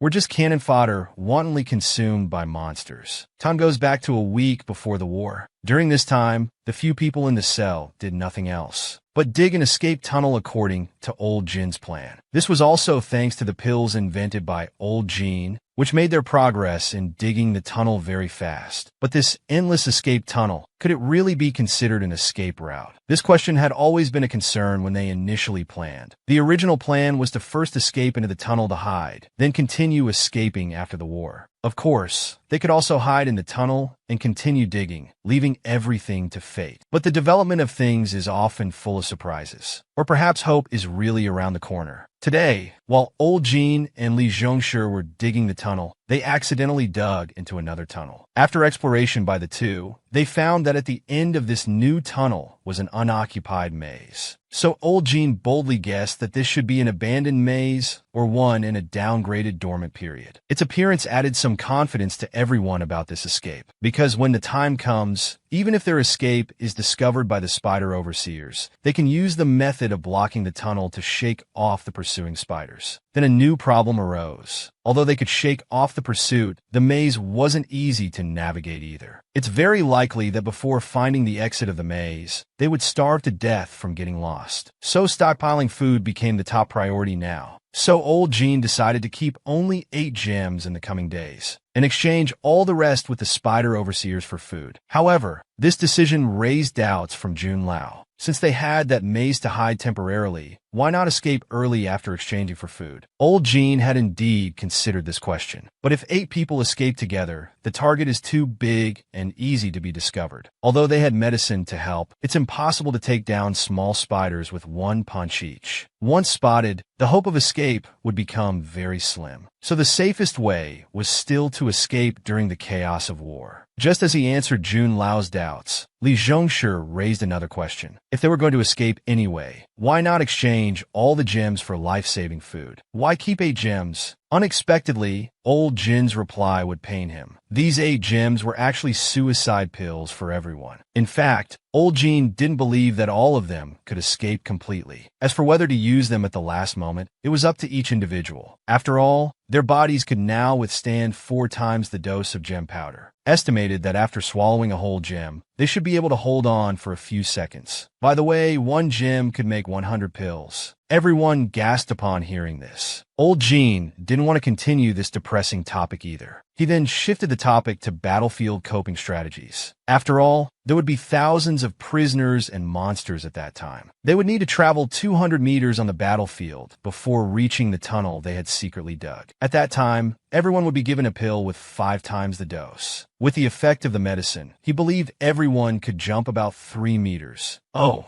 if targeted by monsters, remember to run towards crowded areas. Use those prisoners as bait to shake off pursuers. However, old Jin's cold-blooded words made Dongjun cry out involuntarily. Old Jin naturally knew what Dongjun wanted to say. But at this point, he didn't want Dongjun's sanctimonious remarks to affect everyone's behavior. So he spoke first. Are you really this sensitive about everything? Don't you feel tired of it? Stop pretending to be so kind. You're being very hypocritical. Anyway, I don't care what you do. Just don't get in our way when the time comes. In any case, that's the plan. Does anyone else have anything to say? As he finished, old Jin looked around. Everyone was lost in thought and silent. In the blink of an eye, it was time for the war to begin. The prisoners in the dungeon were driven onto the battlefield by the spider overseers. Dongjun had been in a daze ever since old Jin confronted him that day. Li Zhongshu was responsible for taking care of Jin Jinyu. By the way, Jin Jinyu wasn't called by that name at that time, but because he always liked to talk to everyone and ask strange questions, everyone called him Huaxia. Huaxia, don't walk too fast. If there's danger later, quickly grab onto me. Just as he finished speaking, something happened on the road ahead.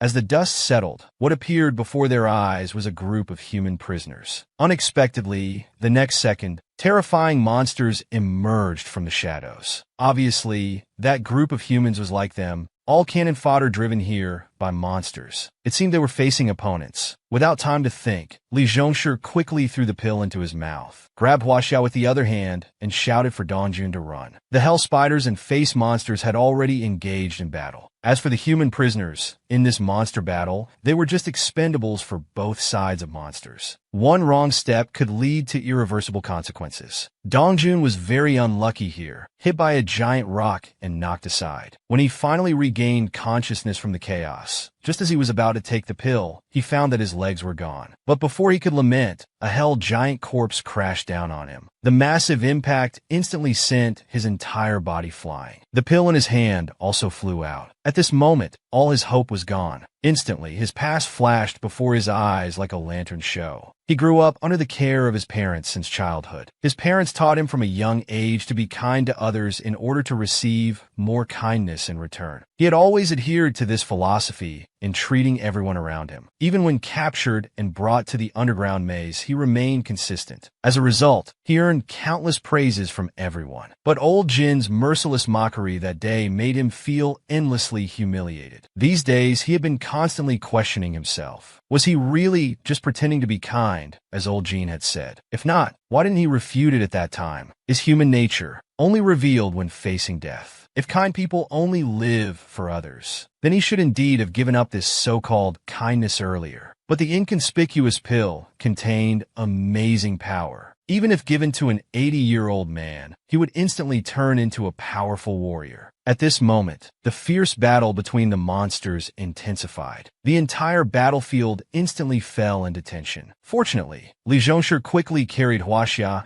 and retreated to a relatively safe area. However, Huaxia's condition was clearly different. No matter how Li Zhongshu called out, he couldn't regain consciousness. Could it be that witnessing Dongjun's tragic death had caused him unbearable psychological trauma? Just as Li Zhongshu was at a loss, old Jin and others arrived in time. They immediately noticed that Dongjun was no longer responding. After inquiring, they saw Li Zhongshu shake his head in grief. Instantly, everyone felt a sense of regret. Now, only Jun Lao and the bespectacled man Jake hadn't gathered. Although there was no news of them for now, considering their marching route was on the left side of the tunnel, they shouldn't have been affected by the war that erupted in the middle. However, this also meant they had to cross the middle battlefield to reach the escape tunnel. Now, they could only pray for their safety. After a discussion, old Jin and others dared not delay at all. Everyone immediately swallowed 5 pills. As for Huaxia, who was temporarily unconscious, they could only force it into his mouth. But at this time, old Jin discovered a new problem. After taking the medicine, Uncle Bao, who was over 70, seemed off. Upon reflection, he seemed to understand something. The old man's frail body probably couldn't withstand the power of the pill. Meanwhile, he also noticed that Xuanxiu seemed to be in trouble too.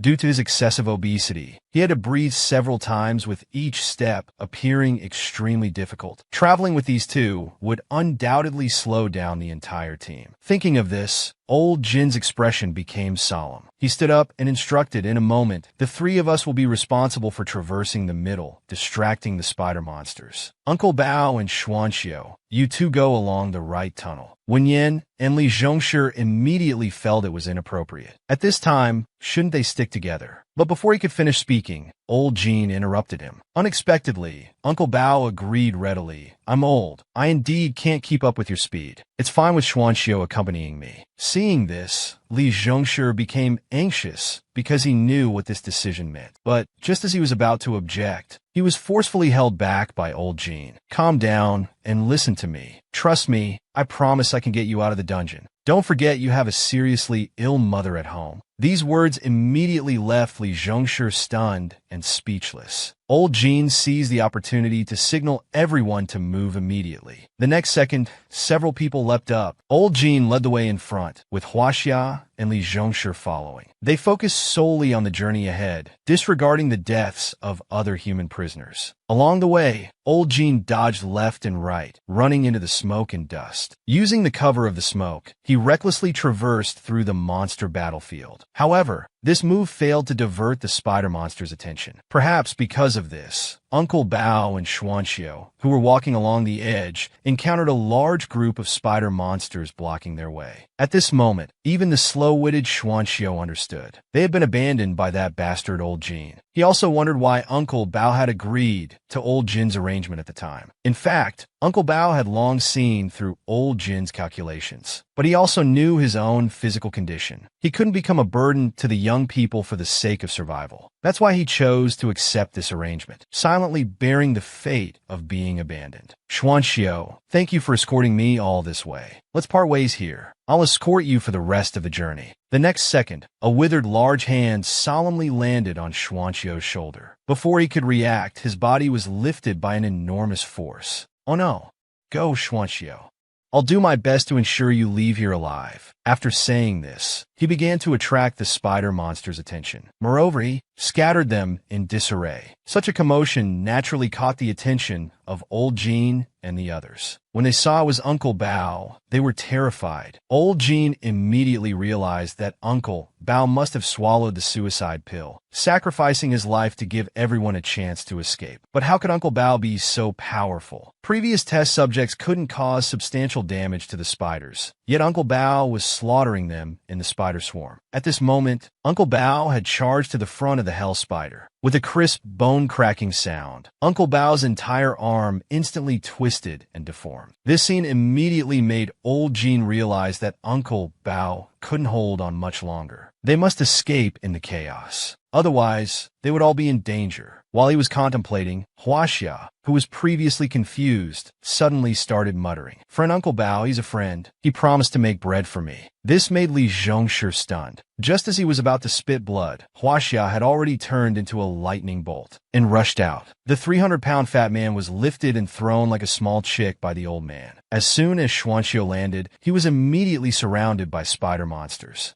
But strangely, the spider monsters didn't attack him. Instead, they passed by him. This bizarre scene made him turn back to look. Unexpectedly, he saw the fearless Uncle Bao charging through the spider swarm, slaughtering them. He immediately realized that Uncle Bao was giving him a chance to escape. Not daring to delay at all, he immediately got up and rushed towards the escape tunnel. However, after just a few steps, a scream from Uncle Bao came from behind. Clearly, Uncle Bao had been severely injured in the monster's siege. Just as Uncle Bao was about to lose his life, Daxia suddenly rushed into the battle circle, kicking away the surrounding spiders. This scene made Xuanxiu happy, but also made him realize that these two companions fighting the spider monsters. One was an elderly man in his twilight years. The other was a child, not yet grown. They were both fighting for his chance to survive. How could he bear to abandon them? For his own safety. He couldn't do it. He couldn't be as shameless as Old Jin. In an instant, Xuanxiu made up his mind. He threw out the gem that could burn out his life. The scene changes. Time goes back to 1 minute ago. Old Jin, vaguely in midair, suddenly heard Li Zhongshi's anxious shout. He turned back to see Huaxia shooting out like an arrow. This immediately shook Old Jin's mind. But his crisis also. Just as Old Jin struggled to get up, he found himself in an irredeemable situation again. Unexpectedly, a human-like monster suddenly rushed out from the side, biting the spider monster. Old Jin, who narrowly escaped, was now paralyzed with fear. It seemed that Old Jin truly couldn't escape this time. Suddenly, a figure swiftly flew by. It was Sergeant Li who timely saved Old Jin. But after Sergeant Li explained Huaxia's situation, Old Jin decided to abandon Huaxia and continue on their way. This immediately shocked Sergeant Li. He couldn't believe Old Jin's heart could be so cold. As the two argued, the giant claw of a human-faced monster suddenly grabbed from behind. Just as the two were about to lose their lives, suddenly a dazzling green flash appeared. The space just traversed by the green flash had now been carved into a scorching, deep trench. The human-faced monster was even incinerated to ashes. Looking in the direction of the green flash, their faces turned pale with fear. They saw a figure hidden in the darkness among the branches, even taller than the hell spider. At the same time, the giant beast hidden in the darkness seemed to be preparing to spray again. Old Jean immediately cried out in fear, "Run! Don't worry about Huaxia." Meanwhile, Uncle Bao was angrily questioning Huaxia why he came back. He was risking his life to buy time for everyone and this foolish child. However, Huaxia replied seriously, "Uncle Bao, you promised to make bread for me." These naive words left Uncle Bao speechless. Just then, Uncle Bao heard someone calling him. Looking towards the sound, he saw a 1-meter-high figure breaking through the spider formation. In the blink of an eye, Xuanqiu's figure leaped out, accompanied by Xuanqiu's excited shout, "Uncle Bao, I've come to save you." Seeing this, Uncle Bao's anger grew. "Another idiot. I risked my life to send you away. Why did you come back?"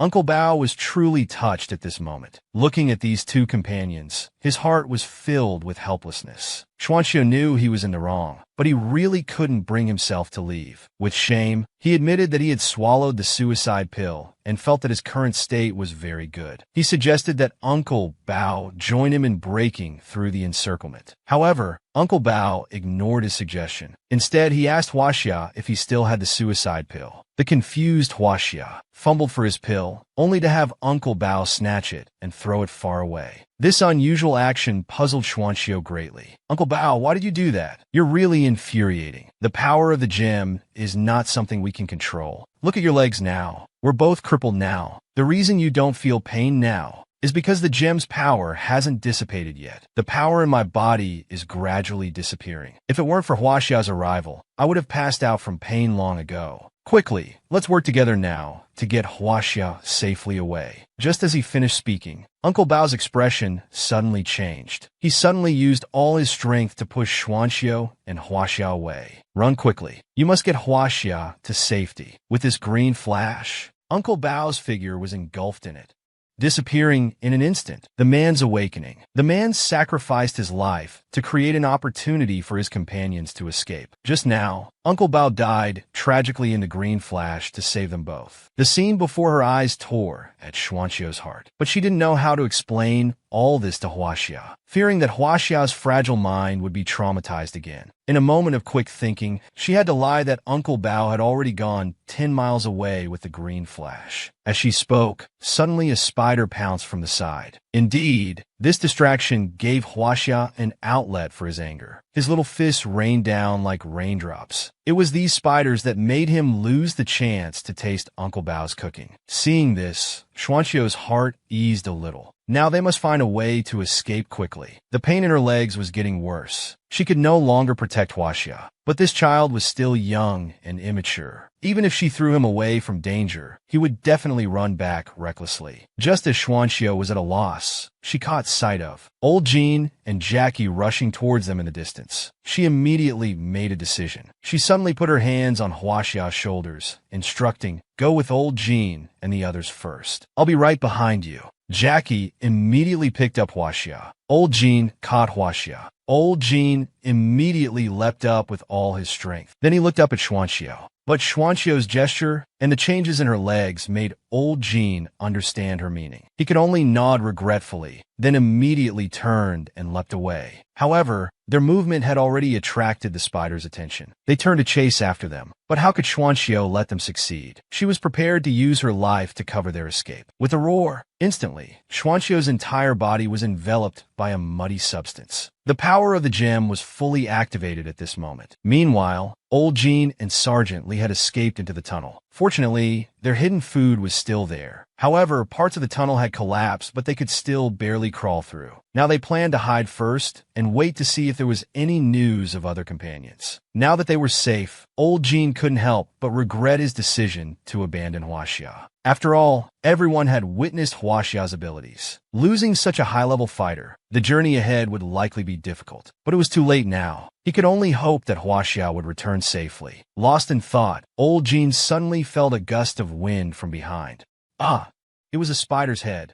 Then, Old Jean and Jackie's figures entered the tunnel. Huaxia was quietly lying on Jackie's back, only because he had been making a fuss about going back to find Xuanqiu all the way. Old Jean had no choice but to knock him out and bring him along. As he spoke, Old Jean urged everyone to move immediately, because on the way here, their whereabouts had already been spotted by the spiders. However, at this moment, Old Jean suddenly sensed danger. This happened too quickly. Before everyone could react, the spider had already been killed by Old Jean. But before Old Jean could catch his breath, he suddenly had a feeling of impending doom. He turned sharply. From the spider's limbs, countless small spiders were crawling towards them like a tide. This sudden danger left Old Jean no time to think. He immediately turned and shouted loudly, telling everyone to run deeper into the tunnel. However, due to the tunnel collapse, they could only crawl forward with difficulty in the narrow space. The small spiders followed closely behind, threatening everyone's safety. Just as they were about to escape to the end of the tunnel, this section of the passage became even narrower, so narrow that Old Jean's body got stuck in it, unable to move forward or backward. Just as Old Jean and the others escaped into the abandoned maze tunnel, the spider swarm was within arm's reach of Old Jean. In the urgency, Old Jean's body flickered with light and shadow. He kicked at the huge rock on the tunnel ceiling. This sudden change terrified Li Zhongshu. Such a big tremor could possibly cause the entire tunnel to collapse. At this moment, disregarding the danger, he immediately leaned in and entered the tunnel, only to see Old Jin's entire body stuck in it. Just as he was about to reach out to pull, it was too late. The entrance had already collapsed, buried by rubble. This scene immediately filled everyone's hearts with despair. But just then, Jackie noticed there seemed to be movement among the rubble. Before anyone could step forward, a large hand suddenly stretched out from within. This instantly gave everyone hope. They hurriedly went forward to clear the rubble and rescue Old Jean. He could only strangle the giant spider with his bare hands in midair for a second. Now he was cornered by the spider swarm with no way out. The desperate, earth-shattering kick caused the huge rock to fall, temporarily blocking the spider's pursuit. But it also caused the already unstable tunnel to collapse completely. Fortunately, his body was just stuck near the tunnel entrance, which allowed him to narrowly escape. After a brief rest, Old Jean suggested reopening the tunnel. The reason was that Dongjun and the others hadn't escaped into the tunnel yet. At this point, Old Jean no longer concealed the truth. He revealed the cruel fact that Dongjun and the others were already dead. This also made Old Jean recall the situation when he met Xuanxiu. Those two necrotic legs that still supported her standing. Now she was probably in grave danger. Thinking of this, Old Jean felt a deep sense of guilt. Why couldn't he have been faster at that time? Perhaps if he had been a bit quicker, he could have saved Xuanxiu. Old Jin's self-reproach made the others feel downhearted as well. At this moment, Old Jean, as the team leader, stood up and said, "The most dangerous part is over. Now we need to pull ourselves together and find the exit of the maze. Only then can we not let Dongjun and the others' sacrifices be in vain." These words reignited everyone's morale. However, just as they were about to, the originally collapsed tunnel shook violently again. The sudden tremor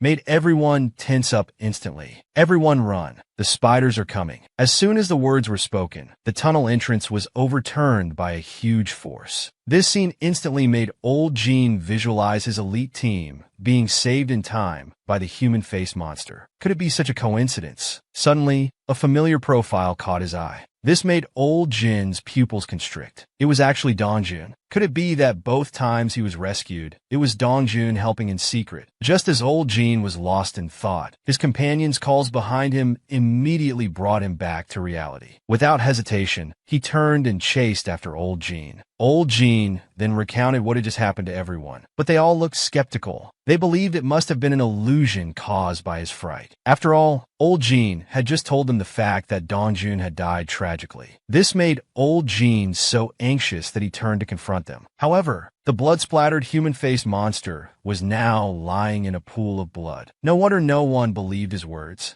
so he didn't bother to explain further. He immediately followed the others, fleeing deeper into the tunnel. The spider overseer was chasing madly behind them. At their speed, they would soon be caught by the spiders. Moreover, the drug's effect in their bodies was gradually weakening. Old Jean had even gripped the suicide pill in his hand, ready to take it at any moment. Suddenly, a rumbling sound came from behind. Instinctively, they looked back. They saw that tree branch spears from the tunnel had just trapped the spider overseer's body. Jackie's words that there were traps in this maze tunnel immediately made Old Jin's heart tremble. In the instant he looked back, he suddenly cried out in shock. But it was too late. The mechanism on the ground had already been triggered. Punished. By now, Jackie's legs had been sliced off by sharp blades. He was lying on the ground, wailing in pain. At this time, it had also broken free from the trap. In this critical moment, old Jean quickly made arrangements. He told old June to carry the painting box and go first. He would take care of Jackie. At this point, they had no time to argue and immediately took action. But as the blood loss continued, Jackie's face gradually turned ashen, losing all color. Lying on old Jin's back, he murmured, "I'm sorry, old Jean. I'm holding you back. Put me down and escape first." However, old Jean seemed to ignore Jackie's faint words, but he was loudly reminding Jackie to keep talking and not fall asleep. This brought a warmth to Jackie's despairing heart. Meanwhile, the sound of the spider overseer chasing behind them was getting closer and closer. This made Jackie's emotions increasingly unstable. In a daze, Jackie suddenly felt his body lighten. He flew off into the tunnel. This scene was unbelievable to him. The instigator, old Jean, had a cold expression on his face. "I should thank you for stepping on that trap. Otherwise, we wouldn't have known that the captain pushes a teammate to death every day." Just then, the commotion caused by old Jin's actions caught the attention of the teammates walking ahead. They all stopped and asked what happened. This immediately made old Jin's heart tighten. When he turned his head, his face was full of grief. Tears of sorrow filled his eyes, without a trace of acting. He claimed that Jackie didn't want to burden everyone and took his own life when he wasn't paying attention. Seeing this heartbroken appearance and words, old June believed it without doubt and even consoled old Jean. As they were talking, the relentlessly pursuing spider overseer triggered another mechanism. This should buy them more time to escape. However, Li Zhongshi, who had been silent all along, was shaken. Why did old Jean lie? He clearly saw that it was old Jean who threw Jackie off his back, which triggered the mechanism and trapped the spider overseer. This wasn't the first time old Jean had done this. From experimenting on companions with the velvet gem, to using Uncle Bao and Xuanxiu as bait, this guy would stop at nothing to escape. Li Zhongshi now urgently wanted to tell old June the truth. But as soon as this thought arose, he caught himself. From old June's attitude towards old Jean just now, he wasn't sure if old June would believe his one-sided story. It might backfire. Old Jean might even turn the tables on him and throw him out of the team to fend for himself. So Li Zhongshi decided to wait and see. He would wait for old Jean to make another move before exposing him. But then, he found himself silently analyzing who might be old Jin's next target. Could it be the painting box? But this child was a native of the underground. Not only did his body have no side effects from the gems, but he also obeyed their every word. He was the easiest target to manipulate. Could it be old June then? But old June had been in the military for many years. Not only was he rich in combat experience, but he was also a friend. He was a very reliable partner. So that left himself. But after some thought, he realized he was a useless existence in the team. It seemed he would be the next to die. In his panic, old Jean suddenly called out to him, asking if he was still grieving over Jackie's death. Li Zhongshi quickly nodded in agreement, following the conversation. Seeing this, old Jean also pretended to be regretful and comforted him. He caringly asked if he was also injured. This seemingly caring inquiry almost scared Li Zhongshi to death. He could almost see himself injured, being thrown to the spiders as food by old Jean. However, his pale face and cursing only made old Jean more concerned about him. He repeatedly urged him to be careful and avoid getting hurt. This left Li Zhongshi a bit flustered, but his anxiety eased slightly. Unexpectedly, old Jean suddenly changed the subject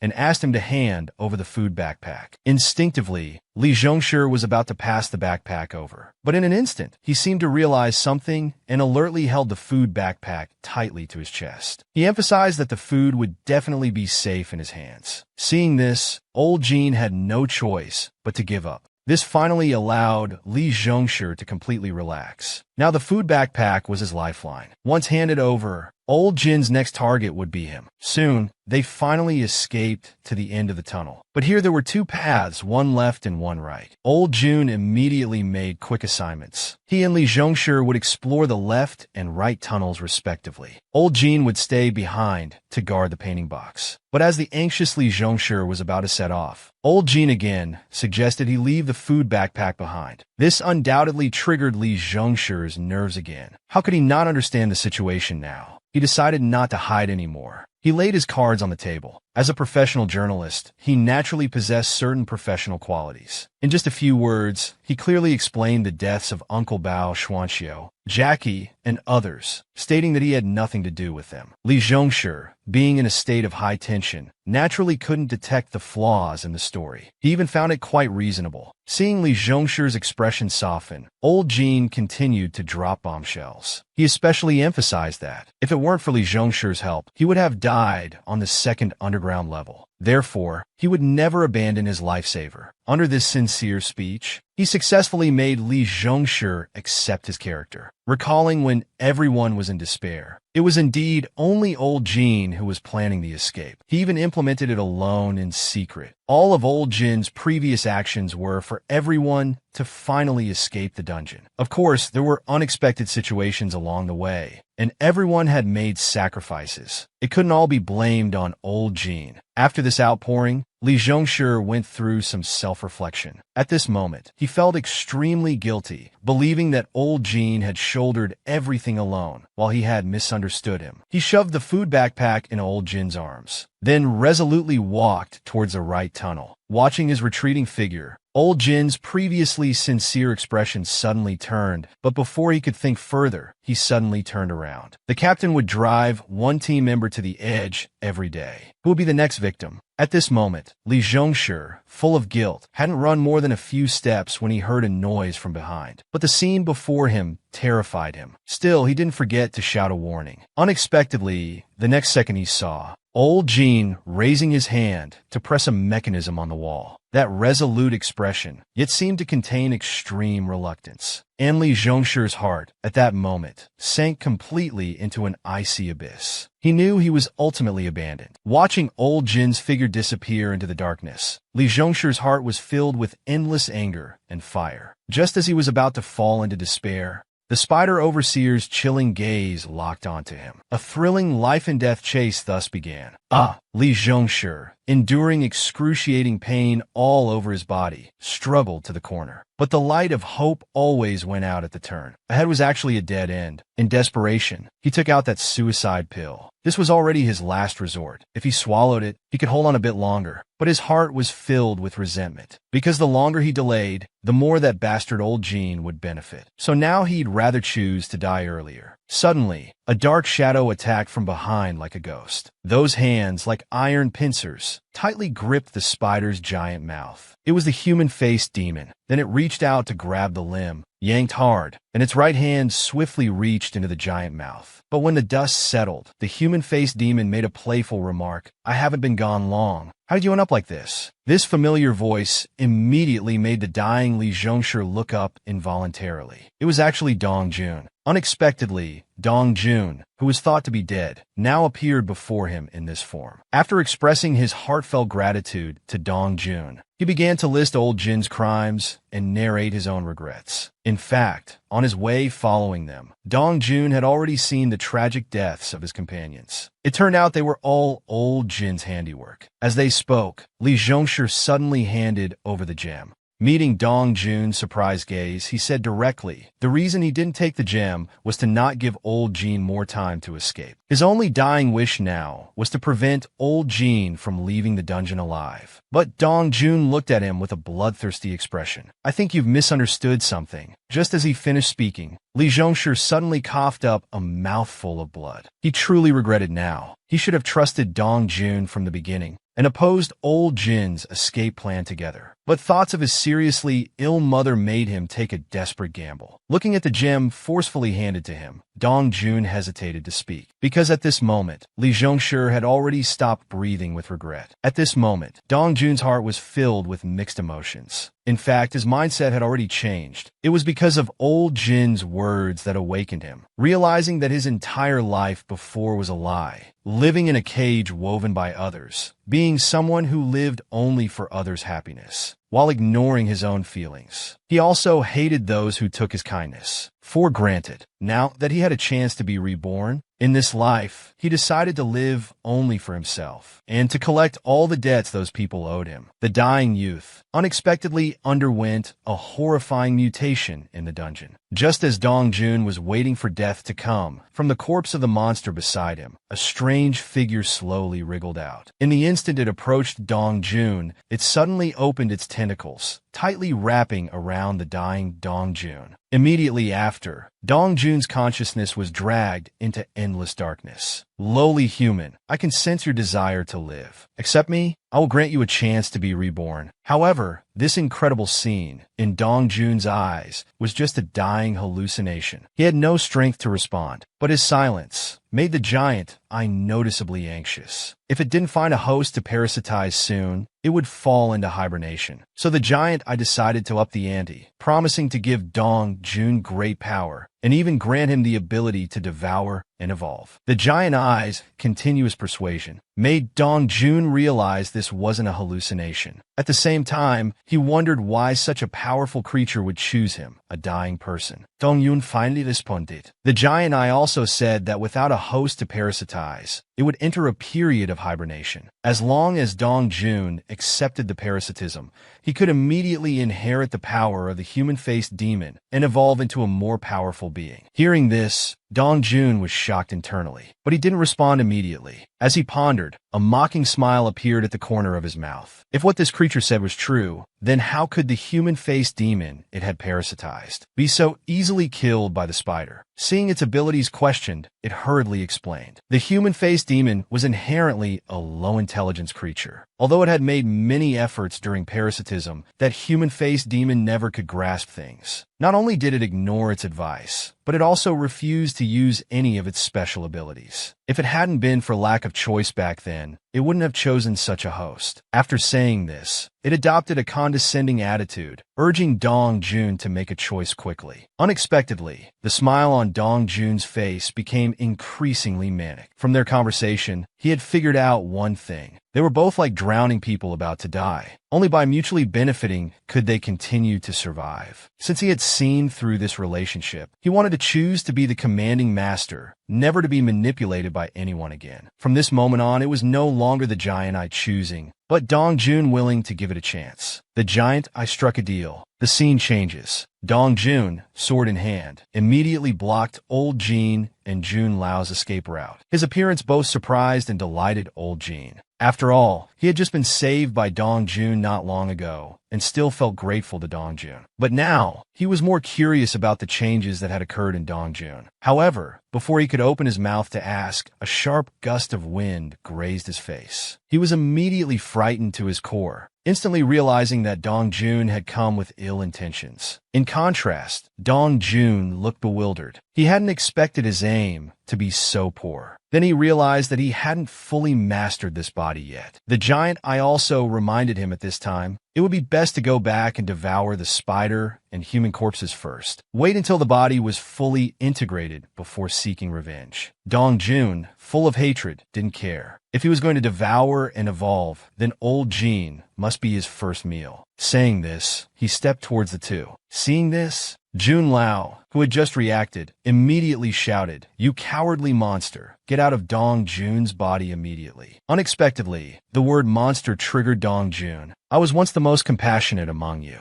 Now you call me a monster. Do you know how hard I worked to take care of you? Back then in the spider dungeon, to take care of that fat pig and 4 eyes, I took on all their work. After all, those 2 useless ones would complain of tiredness after digging for just a minute. And that old geezer, Uncle Bao, every day after work, I had to massage his shoulders and back like he was an emperor. I served you all for months, only to be betrayed and abandoned in return. The long accumulated resentment and anger all poured out at this moment. Looking at Jun Lao and Old Jin's terrified expressions, Dong Jun felt incredibly satisfied. Then he dropped another bombshell. Old Jin, although I look like a disgusting monster now, this is actually the evolved human form you've always dreamed of. But unfortunately, I haven't fully merged with it yet. Now you also have such an opportunity. Old Jin could naturally tell this wasn't anything good, but he didn't dare to provoke him. He could only go along and ask what this so-called opportunity meant. Suddenly, Dongjun knelt on one knee, his face showing a manic and terrifying expression. Of course, it's a chance for you to be devoured by me. When that happens, we'll be one, and together we can realize the dream of human evolution. Before old Jin could react to this horrifying statement, he suddenly felt himself being forcefully pulled aside. Then he heard Jun Lao shouting loudly, "Quick, take Huaxiazi and go first." Taking advantage of this moment, old Jin had already disappeared around the corner with the painting box. Seeing this, Jun Lao felt relieved and faced Dongjun alone. But facing the terrifying Dongjun, he had no confidence at all. He could only try to persuade him, which was also to buy time. Dongjun, caring about others, is just proof that you think for them. Compensating for each other's shortcomings is how we grow together as humans. However, his words once again triggered Dongjun. Perhaps my former self would have agreed with you, but now I'm no longer human. At this point, Dongjun had almost lost himself completely. He had already let parasites crawl all over his body. It seemed there was no room for redemption. Jun Lao could only take a desperate gamble. He swallowed the velvet gem. Childlike fearlessness. A 3-year-old child exchanged his life for friendship. Old Jin, who was initially blocked by Dongjun, had now escaped back to the tunnel along the original path. Just as he turned out of the tunnel, he saw the bodies of Li Zhongshi and the spider overseer. In his shock, he suddenly heard Jun Lao's call from behind. But Jun Lao's call was filled with an indescribable eeriness. Turning around, old Jin's hair stood on end. He saw Jun Lao's head making strange footprints in the dark corner. But with his sharp eyes, he immediately noticed the tentacles writhing on Jun Lao's face. Just as old Jin was terrified, Dongjun's figure also appeared. He was immediately scared and cried out in shock. Without time to think, he turned and ran. As old Jin was fleeing, he was replaying his plan in his mind. That seemingly perfect plan.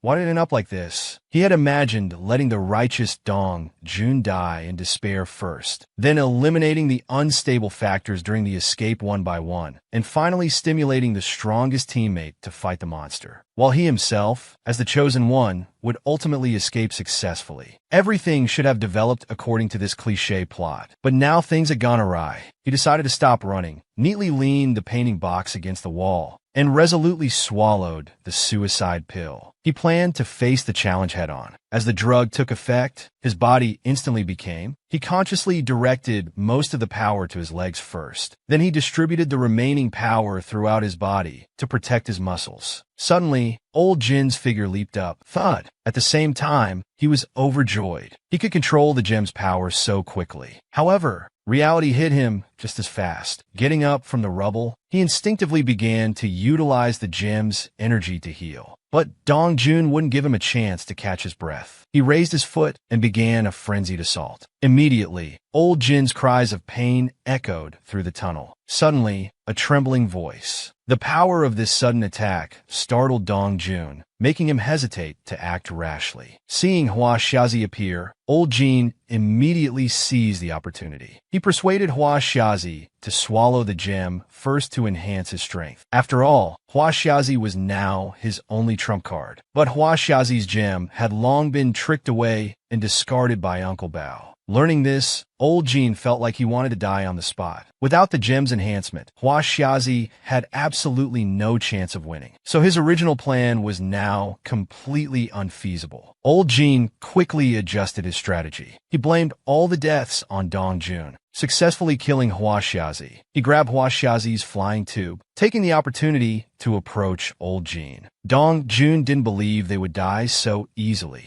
As Dongjun approached, old Jin's heart was filled with fear. He began desperately pleading for mercy. However, Dongjun's determination to kill old Jin was unshakable. His right hand suddenly charged with power and attacked. Old Jin, terrified out of his wits, suddenly felt a hot liquid splashing on his face, accompanied by a strong smell of blood. But he himself was unharmed. Gathering courage to look up, he was stunned. It was Hua Xiazi, who had used his body to shield him from the fatal punch. Old Jean, I don't want to lose you, my only remaining friend. Childlike innocence is invincible. A 3-year-old child used his life to protect friendship. Hua Xiazi's action deeply shook old Jin's heart. It left him stunned for a moment, staring intently at the scene before him. Dong Jun's mocking words came from the side at this moment. Hua Xiazi, whom everyone tried so hard to save, chose to sacrifice himself to save trash like you. Yet you remain so cold. It's truly regrettable. Did you think he was meant to die for you?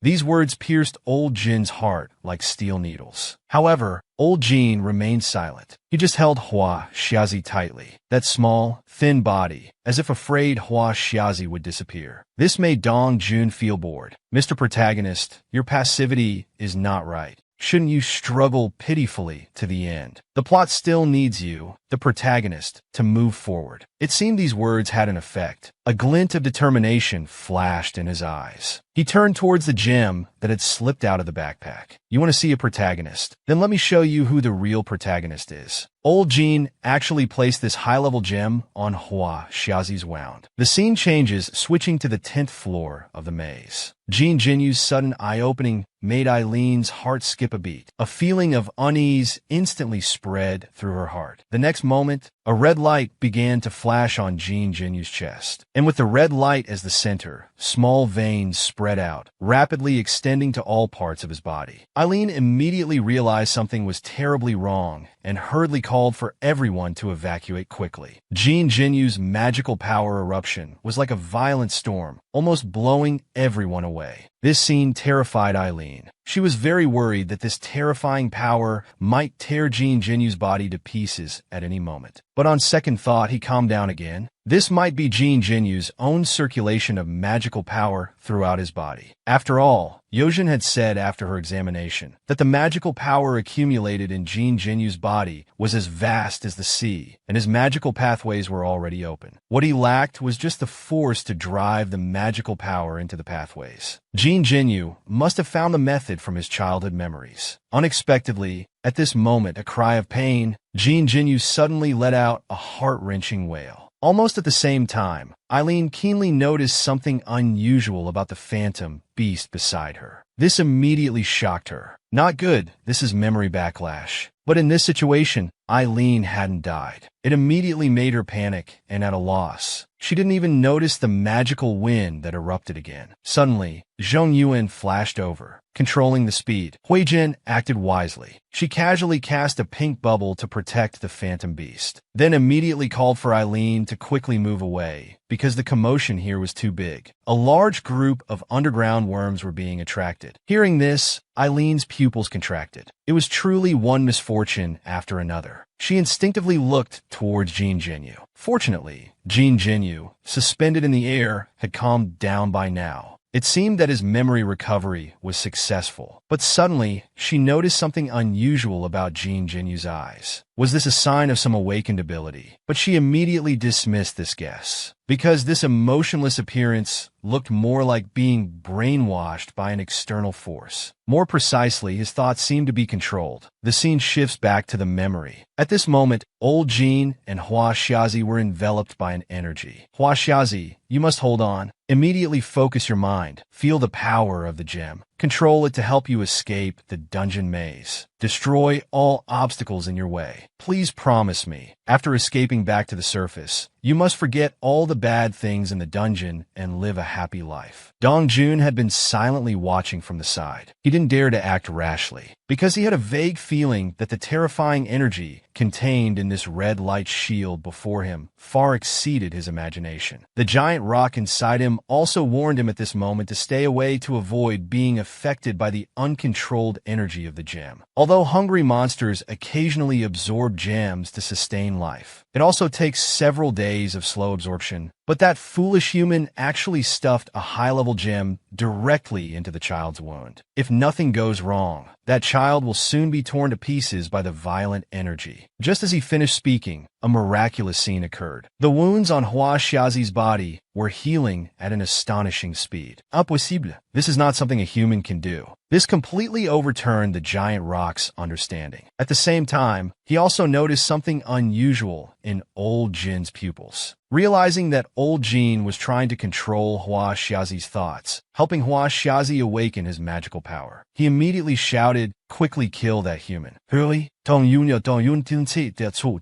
He immediately transformed into a long spike and lunged towards the two. In a flash, old Jin suddenly turned his body. Ugh! Dong Jun was instantly shattered by the terrifying energy. As a result, he lost an arm, causing him to tremble in pain. On the other side, old Jin, severely injured, was already at the brink of death. He struggled to reach out and stroke Hua Xiazi's cheek, speaking brokenly. "Hua Xiazi, you've always wanted a name of your own, right? Then please use my name. Please forgive my last act of greed. I don't want to be forgotten just like this. This way, at least my name can follow you, living above the dungeon." As he finished speaking, old Jin stopped breathing. But Hua Xiazi still held old Jin's body, muttering softly, "Use the power of the gem. Destroy all obstacles. Escape the underground maze. Forget all the painful memories that have happened. From today on, my name is Jin Jingyu." Damn it, what kind of stimulus did this guy receive? The energy inside him is rising again. Falling into the abyss of despair in his memories, the man lost his mind. The only thought in his mind was to destroy everything before him. Continuing from the previous episode, at this moment, trapped in the illusion, he was shocked as the energy around him rose again, and the state he was in was extremely frenzied.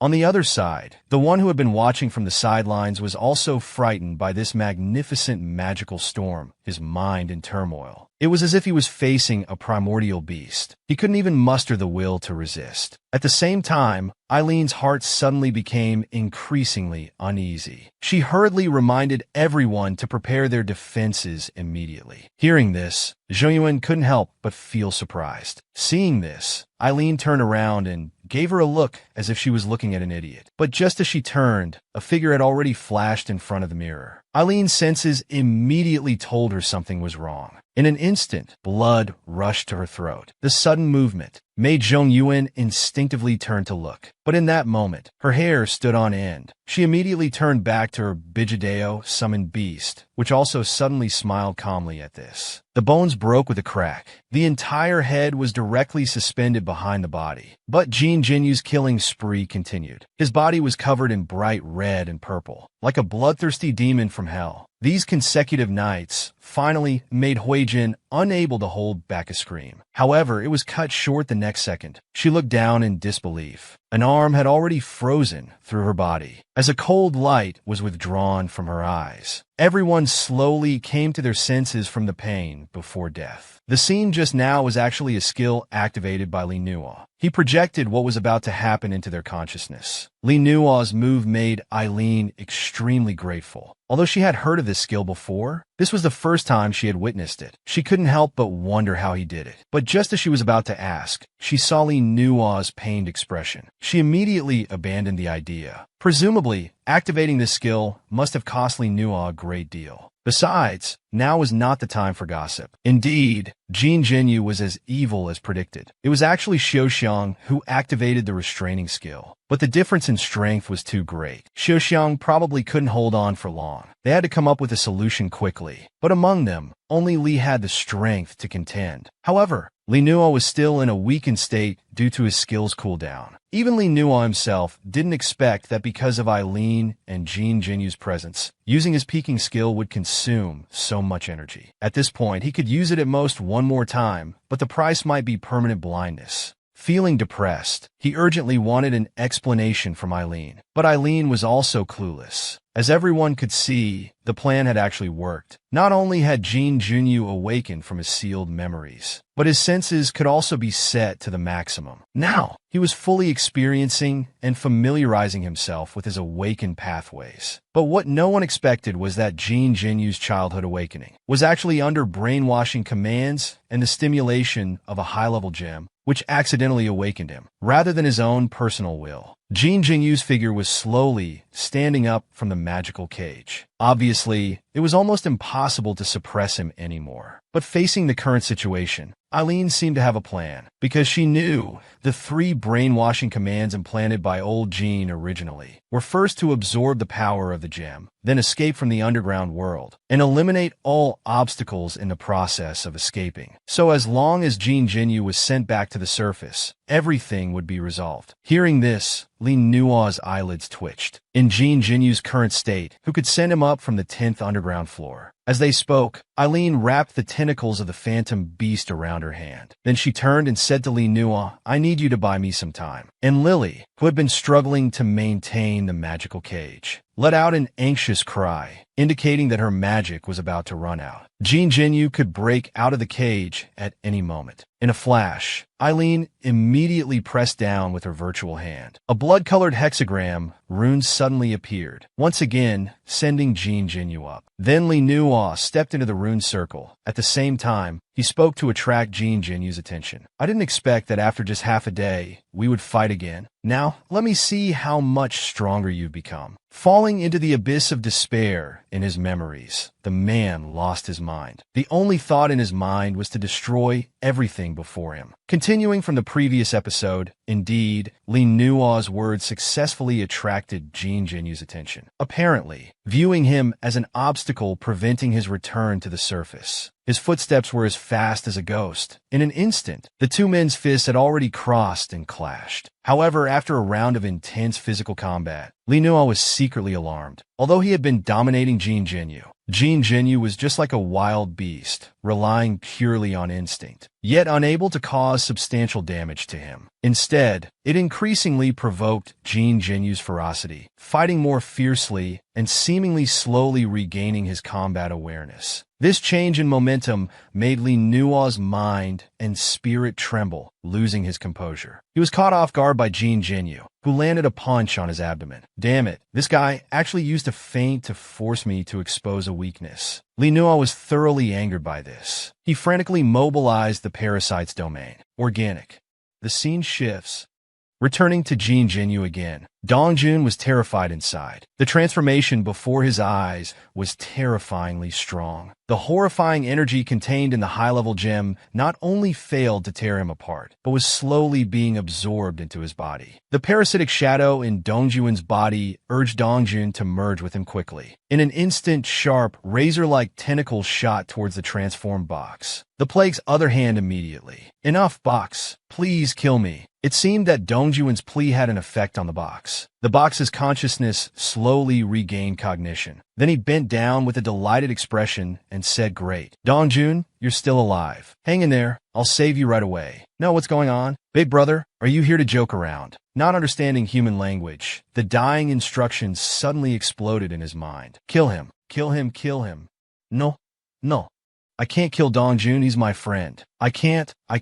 Box, please kill me quickly. End everything before me." "No, impossible. I won't kill Pingyu." However, Box's departure caused Dongjun to instantly break down emotionally. "Box, come back quickly. Please don't go. Don't go. Don't leave me behind. I don't want to die. I don't want to die alone in this dungeon." The desperate voice, falling into memories, made the man lose his senses. The only thought in his mind was to destroy everything before him. Continuing from the previous episode, in his anger, Li Nua risked blindness in his right eye, using the parasite's ability to temporarily plunge Jin Jinyu's consciousness into memories. Li Nua, who got a chance to breathe, wasn't feeling well either. Fortunately, his right eye wasn't blinded. But next time, it might not be so lucky. However, the parasite living in his body chose this moment to cause trouble. "Li Nua, why do you keep refusing to accept all my efforts? Damn you, filthy bug. Call me whatever you want. But don't forget, without my parasitism, you and your team would have turned to dust long ago. If you had accepted me, I wouldn't have lost the ability to hide and dodge. Use me, use my power to protect your life. However, faced with the parasite's temptation, Li Nuo remained unmoved. As always, he angrily rebuked the parasite. Retreat to the corner. I'll rely on my own strength. Activate everything. In fact, Li Nuo had always been wary of the parasite, not daring to use its abilities extensively. Who knows when this bug might take over his body? But as the parasite retreated, Jin Jinyu immediately broke free from the memories. He attacked in an instant. However, in the blink of an eye, Jin Jinyu had already flashed in front of him. Damn it, this guy's speed is too fast. While Li Nuo was stunned, Jin Jinyu's figure had already leaped into the air. Li Nuo didn't dare to be careless. He immediately crouched down to gather strength, preparing to dodge. But before Li Nuo could catch his breath, Jin Jinyu attacked again. Unexpectedly, a change occurred. An underground worm suddenly burst out, swallowing Jin Jinyu whole into its stomach. This scene made Li Nuo's heart tremble greatly. Because underground worms are social creatures, the appearance of one means that a large group will soon follow. Sure enough, the next second, several huge underground worms appeared. It seemed that all the worms in this area. As more and more worms appeared, Li Nuo immediately urged everyone to evacuate quickly. Suddenly, a loud noise was heard. It was Jin Jinyu, who had torn through the worm and burst out. In his hand, he held a gem obtained from inside the worm. Unexpectedly, old Jin's voice sounded again in Jin Jinyu's mind. Absorb all the gems in front of you.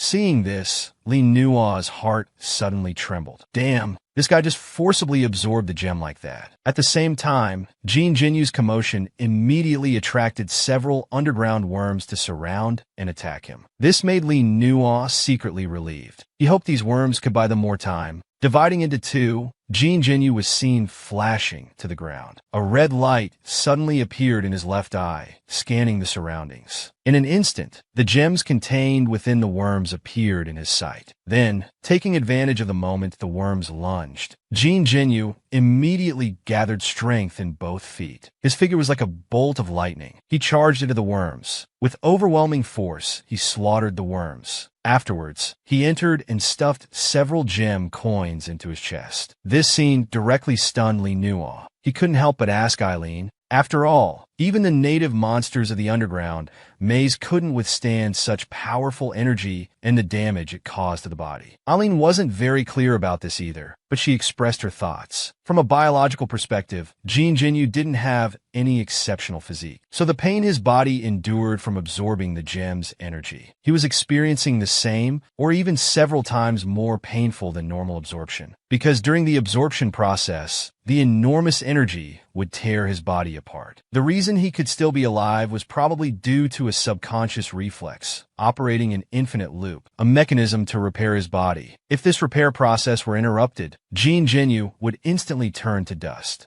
His current state was ignoring the sensation of pain, absorbing magic from the gems with maximum efficiency. This guy is even more monstrous than monsters. Just then, Li Nuo suddenly felt a twitch between his eyebrows. He felt as if he was being targeted by a primordial beast. His heartbeat almost stopped instantly. Jin Jinyu flashed close, reaching out, trying to grab the gem inside Li Nuo's chest cavity. Damn it, this guy seems to have his eyes on the gem inside me. The woman was actually possessed by an underground parasite. The parasite seemed to be a bone worm. Continuing from the previous episode, just as Li Nuo was about to face mortal danger, unexpectedly, in an instant, tough tentacles suddenly burst out from Li Nuo's body, restraining Jin Jinyu's outstretched hand. The sudden distance made the irrational Jin Jinyu instinctively sense danger. He dared not act rashly anymore, staring at Li Nuo, who was wrapped in tentacles. At this moment, Li Nuo was extremely shocked. He desperately tore at the tentacles covering his entire body. Damn stinking bug, what have you done to my body? You've been planning to invade my body from the beginning, haven't you? The parasite calmly replied, I just didn't want you to die like this. I came out to help you handle the crisis. The others present were also stunned by this scene. They all thought Li Nuo had been devoured by the parasite. Don't worry,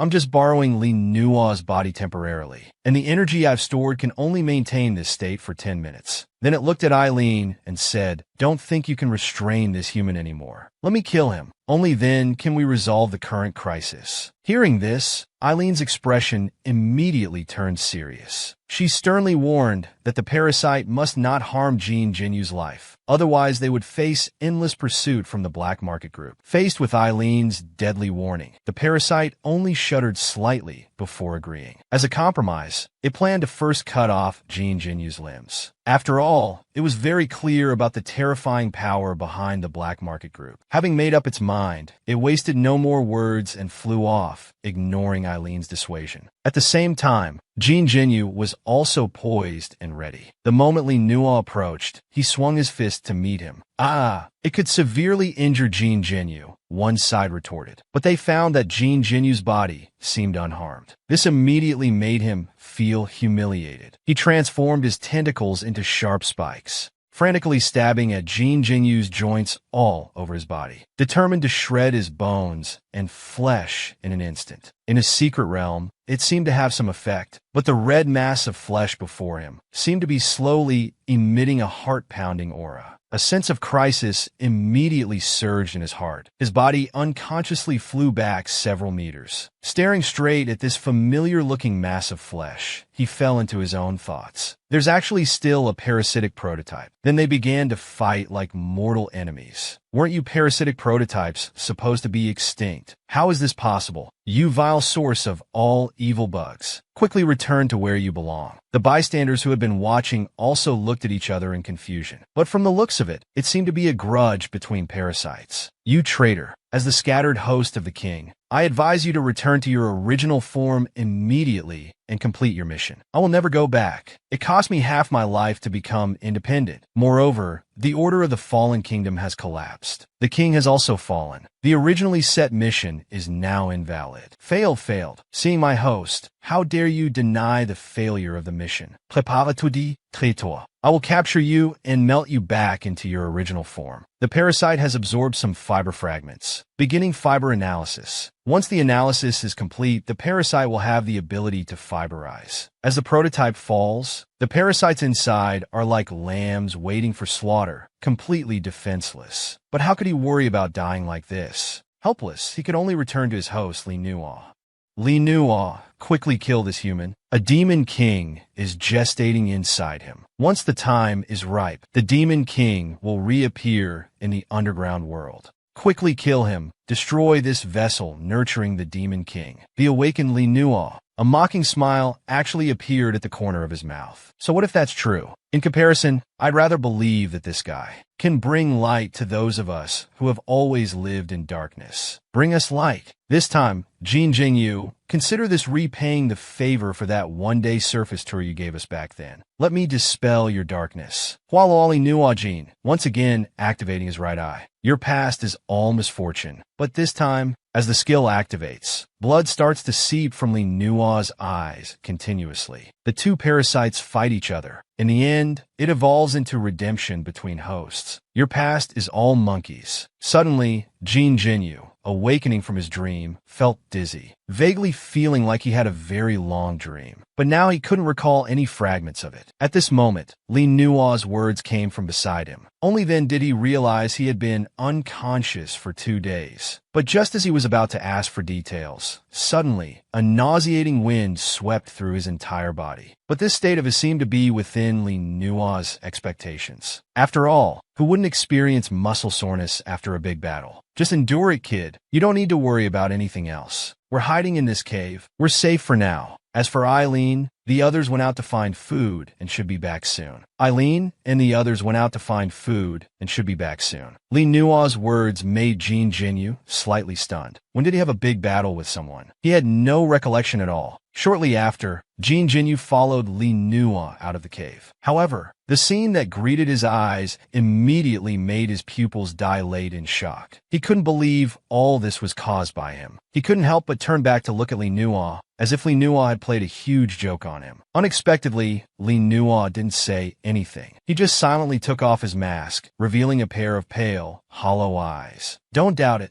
You did all of this, including my eyes. After Li Nua's explanation, Jin Jinyu finally understood the whole story. So you used the power of the worm inside you to help erase my brainwashed memories, and as a result, lost your eyesight due to the parasite's erosion. At this moment, Jin Jinyu was filled with guilt towards Li Nua. This was the first time in his life he had caused such trouble for someone else. He didn't know how to make amends. However, Li Nua seemed to have anticipated the result of his blindness. He comforted Jin Jinyu, telling him not to worry. He said losing his eyesight was inevitable sooner or later. It just happened to occur during this mission. Consider it repayment for the one-day surface tour back then. Besides, he wasn't completely blind. He could still see fog when things were very close. Moreover, now that his eyes had been affected by the parasite, he could sense the flow of magic more clearly than before. For example, Jin Jinyu now appeared to him like a hunter radiating magical light. As they talked, the others who had gone out to forage returned. Seeing Jin Jinyu awake, Eileen took the opportunity to start planning their next move. Since this place was close to Baron Horus's Labyrinth, they decided to scout that location first. Everyone agreed, but to be safe, they decided to let Jin Jinyu review the pulse of magical awakening. But then another problem arose. During his initial awakening,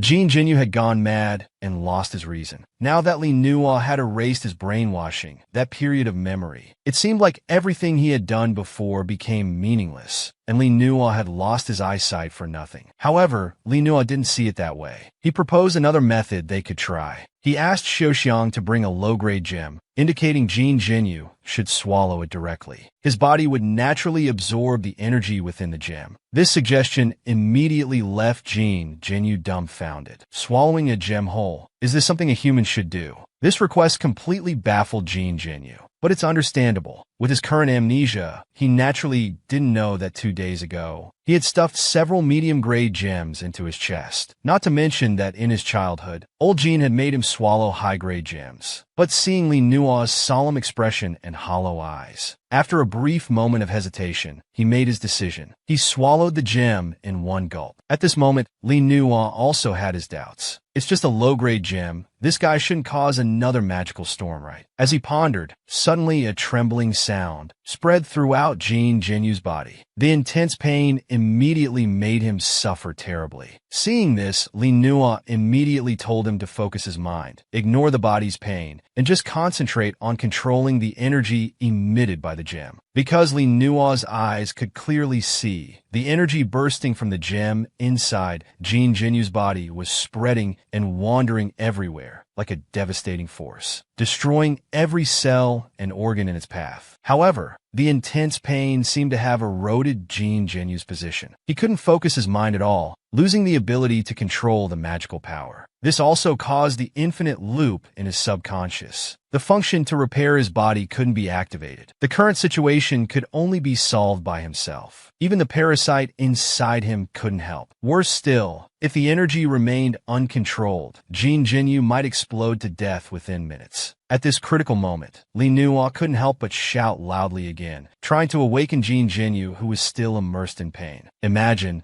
those energies rampaging inside your body are like glass shards piercing your body. You need to control them with your consciousness. Start with the central shard as the origin. Form a circle. Li Nua's words seemed to work. The energy shards inside Jin Jinyu's body were slowly converging. Seeing this, Li Nua continued to guide. Now slowly, guide the energy shards to flow along your fingertips to your arm, through your shoulder. Then, you'll feel a smooth, painless path. That's your magical meridian, like blood flowing through veins. Let this energy flow smoothly through your chest, towards your heart. During this process, don't try to control all the shards. Just focus on the leading central shard. It will push you along the flow to a rooftop, and that's where all the magical power is. This is indeed as beautiful as Yojin described. Breathtakingly beautiful. The next moment, Jin Jinyu also looked up following Li Nua's gaze. Congratulations on reaching your magical abyss. Though blind, he unexpectedly gained treasure hunting abilities. Since Li Nua's eyes were blinded by the parasite, his perception of energy fluctuations became exceptionally clear. So he turned into a treasure-hunting mouse, directing everyone to collect velvet gems and medals along the way. But this approach made Jean Genu a bit worried. After all, they had entered Baron Horace's territory. Such actions might bring trouble. But Eileen told him not to worry. Baron Horace is the wealthiest being in the stone layer, because his labyrinth is built in the center of a huge mine.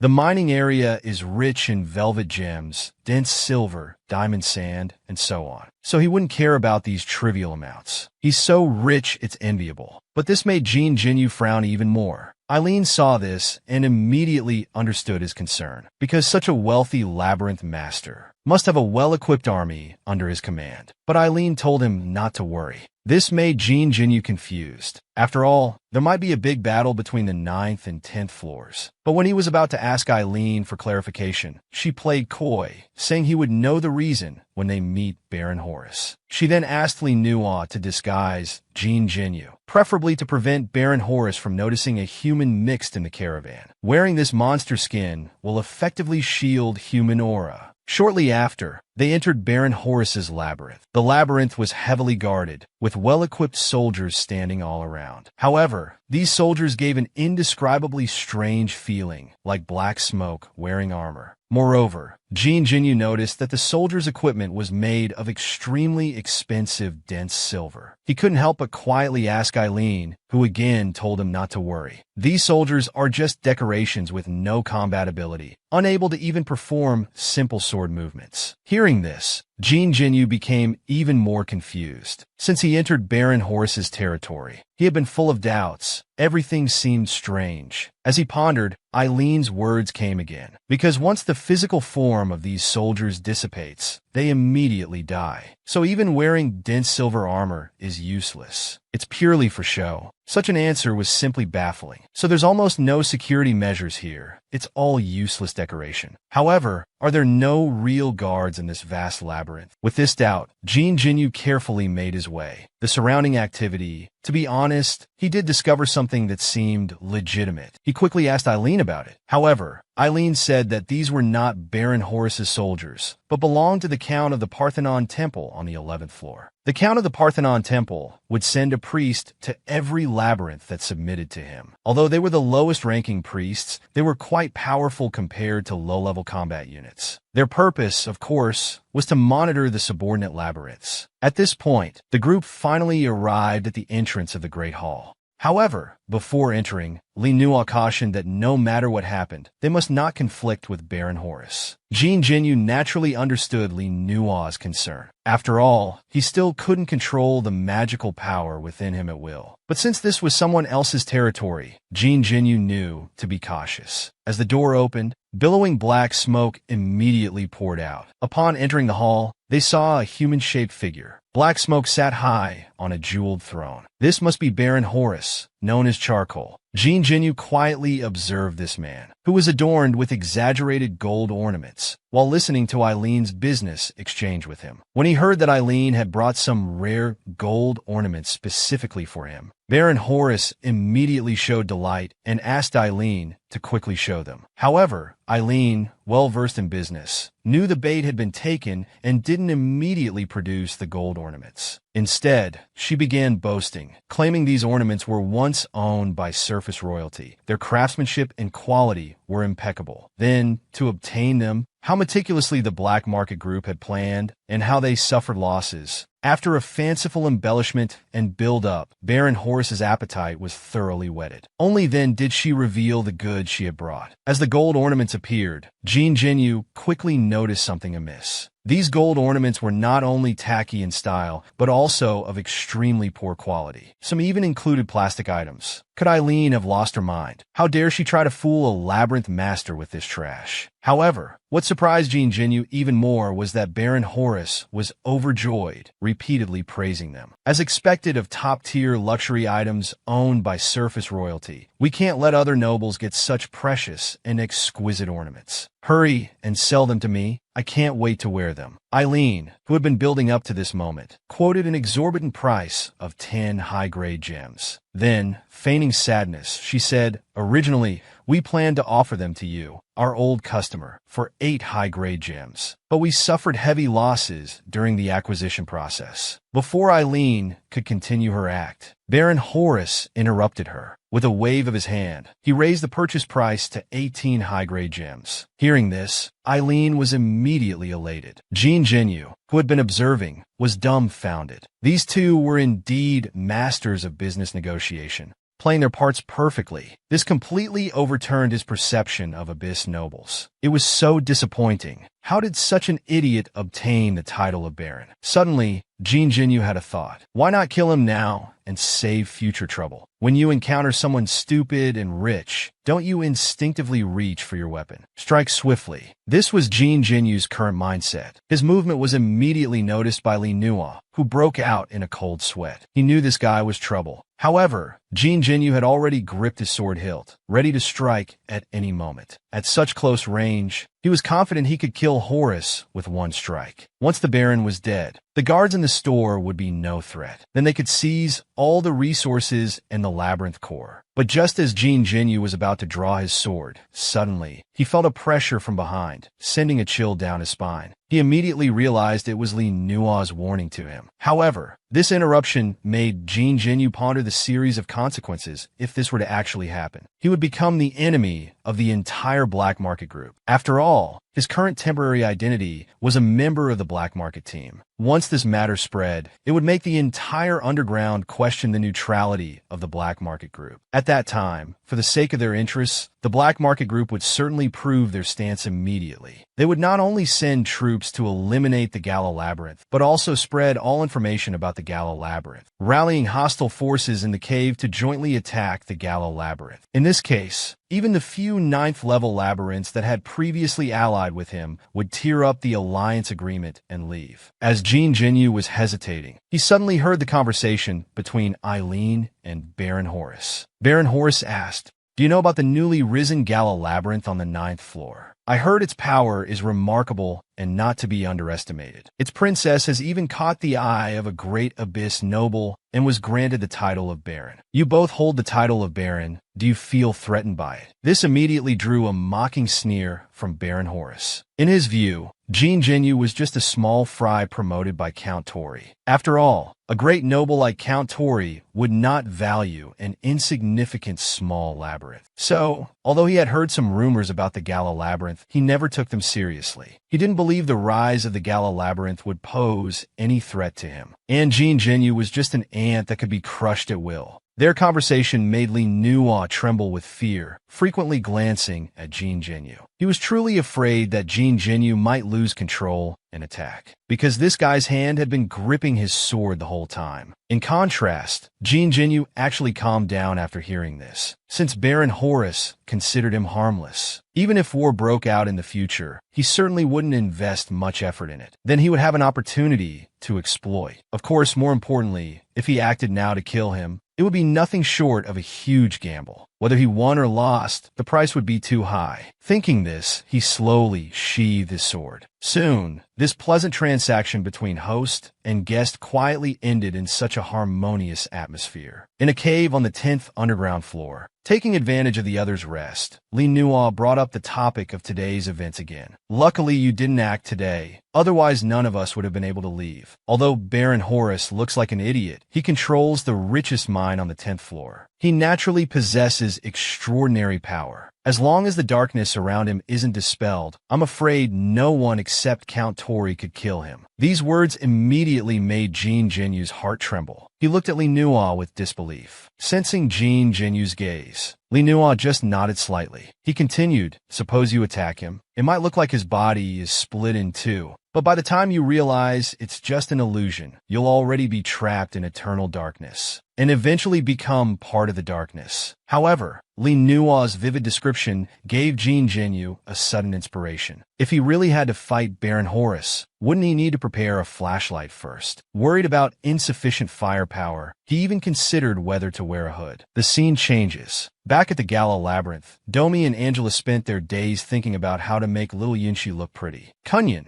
with Zack's help, was intensifying efforts to improve the overall combat power of the Legion. The daily affairs managed by the Gala Snakes and Horn Mice were all in good order. The only unstable factor in the labyrinth was these three fools. As for the undead lord, he had recently been struck by love. Probably due to his unique melancholic aura, Weapon was completely smitten, constantly trying to get close to him. Yet the undead lord remained unappreciative. However, it was precisely this aloof persona that made Weapon even more infatuated. Every day, she was either asking him out or bringing him food. This broke the hearts of many gala snakes who admired ice cream. At this moment, the undead lord had finally escaped ice cream's pestering and hurriedly returned to his room. He quickly moved the cabinet to enter his secretly dug hidden chamber. Ice Cream, who hadn't gone far, suddenly realized she had forgotten to give him the meal she had carefully prepared. So she turned back and walked to the cemetery. Unexpectedly, she knocked for a long time, but no one answered. She bravely walked into the cemetery. However, she couldn't find the undead lord anywhere along the way. She pushed open the door and entered the room. She had to put the meal on the table. Suddenly, she noticed the cabinet in front of her wasn't in its original position. Driven by curiosity, she walked over. Unexpectedly, she discovered a secret door. Soon, curiosity would kill the cat. The undead lord's hidden secret was about to be stumbled upon by Weapon. The bitterness of love is not felt, yet abandoning a misplaced love is given up.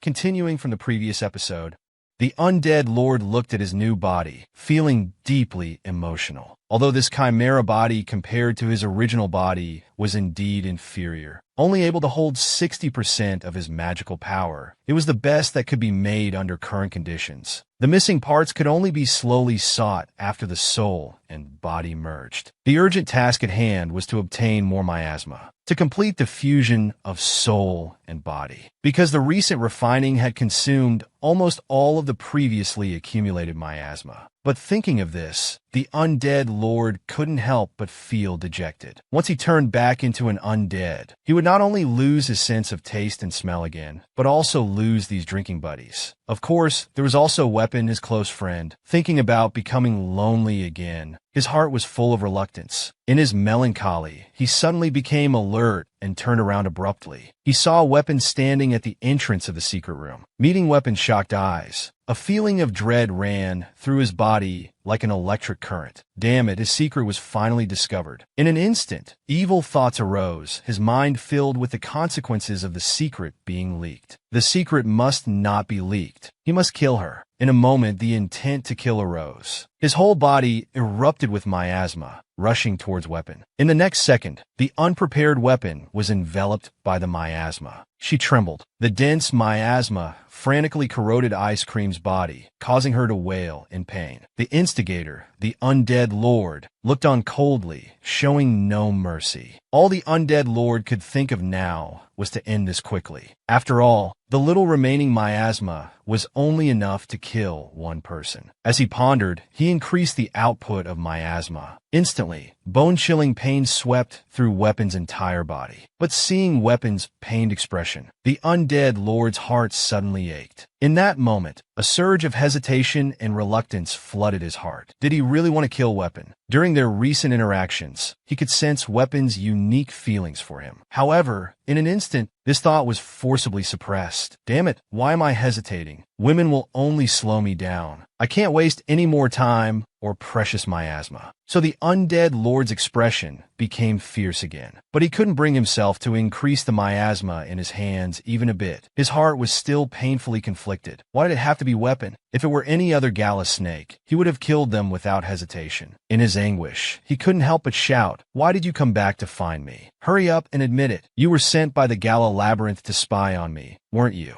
Besides you, who else knows my secret? Tell me quickly." The undead lord, now incoherent, desperately sought a reason to justify killing her. As he shouted, the weakened ice cream managed to muster a response. Raising the lunchbox she had been clutching, she said in a trembling voice, "I came just to bring you lunch. I had no other evil intentions." Hearing this, the undead lord's heart trembled. He recalled that he had indeed casually agreed to have lunch with ice cream sometime, but now he stubbornly believed it was a lie. Ice cream must be using lunch as an excuse to spy on him. After all, it was just a meaningless lunch that no one cared about. However, Ice Cream's weak voice came again. "I'm sorry. I shouldn't have disturbed you during your private time. But I just simply wanted to be with you, to enjoy the lunch I made with my own hands. Every moment I spend with you makes me feel so happy. If you want me to die, then..." Before she could finish speaking, the undead lord had unconsciously lowered his hand. The miasma restraining weapon dissipated. At the same time, the miasma was finally exhausted.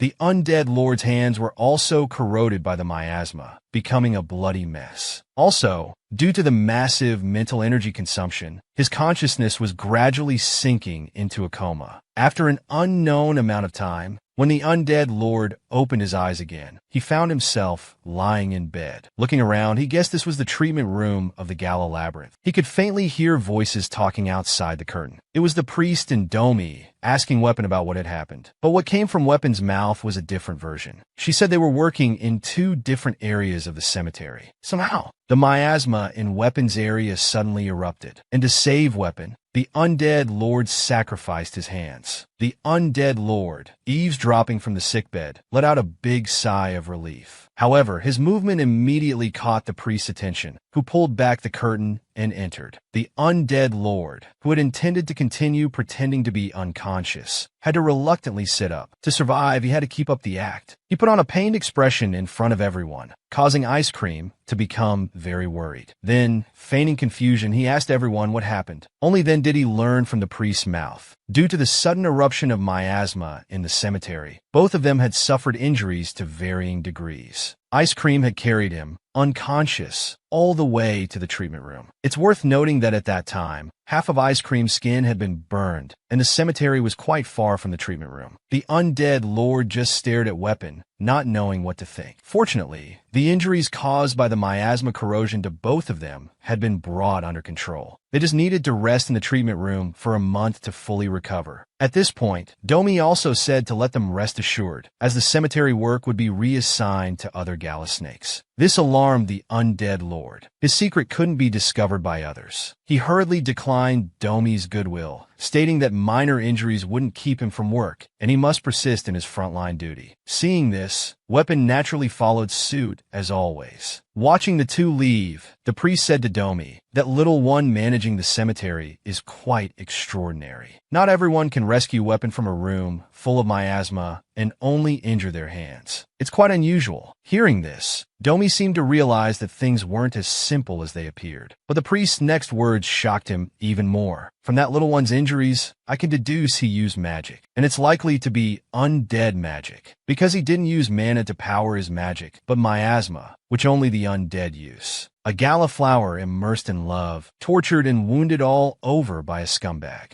Yet afterward, filled with courage, she rushes to save him with an overflowing saintly heart, voluntarily concealing the truth for the undead lord, hoping to reform the scumbag with love. Continuing from the previous episode, this ill-fated couple had much on their minds as they returned to the cemetery, maintaining a tacit silence. However, Weapon, covered in wounds, winced in pain with every step. Although she tried her best to suppress any sounds, her heavy, gasping breaths were still noticed by the undead lord. This immediately filled him with guilt. After some mental preparation, he finally broke the silence between them. He coolly offered to let Ice Cream ride on his back. Hearing this, Ice Cream immediately beamed with joy. With blushing cheeks, she climbed onto the undead lord's back. With this intimate contact, the atmosphere gradually became subtle. They began an awkward conversation, exchanging words. At this point, the undead lord asked the question that had been puzzling him. Why did Weapon help him conceal his secret? This question immediately made Weapon's heart skip a beat. Not knowing how to respond, she pretended not to understand, hoping to brush it off. However, This concerned the undead lord's life and death, so he wouldn't let it go easily. He decided to speak plainly. At that time, I really wanted to kill you to hide my secret, but I never expected that after treating you like that, you would still help me cover it up. Ice Cream's heart was instantly filled with bitterness. But the thought process of someone in love is different from normal people. Ice Cream simply felt there was no need to report it. Hearing this, the undead lord was visibly stunned. He unconsciously turned to look at Ice Cream, feeling the undead lord's questioning gaze. Weapon hurriedly began to stammer an explanation. That's right, you almost killed me. But it was because I was wrong first. I entered your private space without permission. Then, the undead lord asked the question he cared about most. So do you know what that pile of equipment I hid in the underground chamber is for? Ice Cream thought for a moment before saying, although I'm not sure what it's for, I believe it won't harm our Gala Labyrinth. Don't forget, we're all members of the Gala Labyrinth. It's impossible for us to betray the Gala Labyrinth. Hearing this, the undead lord secretly breathed a sigh of relief. Indeed, just based on identity, the possibility of betrayal could be ruled out. As he pondered, Ice Cream's words came again. As the cemetery manager, you're more or less affected by the miasma. In your daily work, you handle high-risk environments by yourself. When working with me, you always try to suppress the miasma inside you. But when you're alone, you secretly hide in the chamber to release the miasma. It was my sudden appearance that startled you, causing you to lose control of the agitated miasma inside, accidentally hurting me. These were the thoughts of Ice Cream,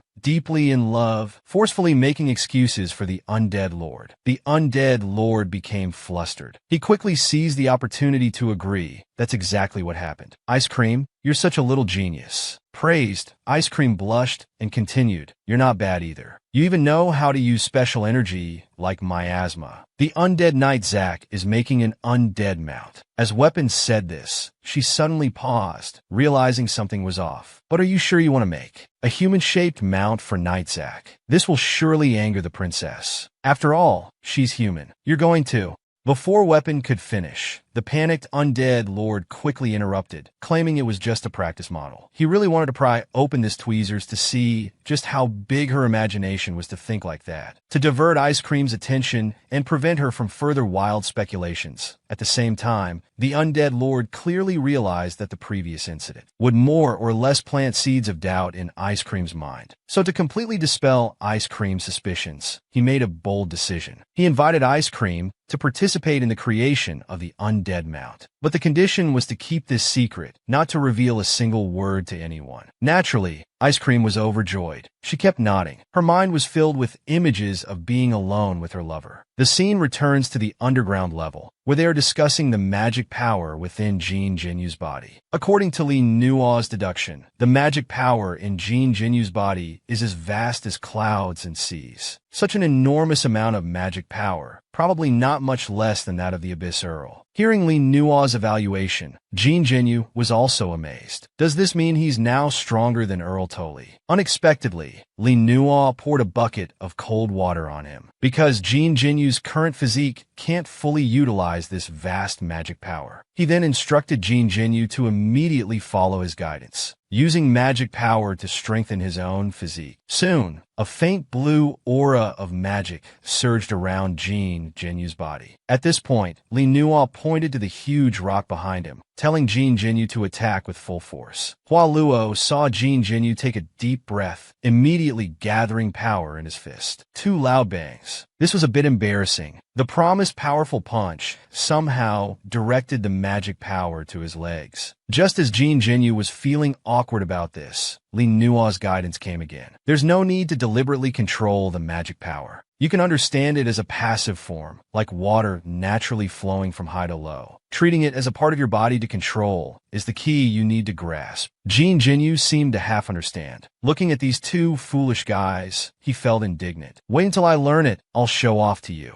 Then he calmed down and tried to digest Li Nuo's teaching method. A moment later, Li Nuo asked him to try again. The result was still embarrassing. Helpless, Li Nuo could only let Jean Genu walk to the huge rock and punch again.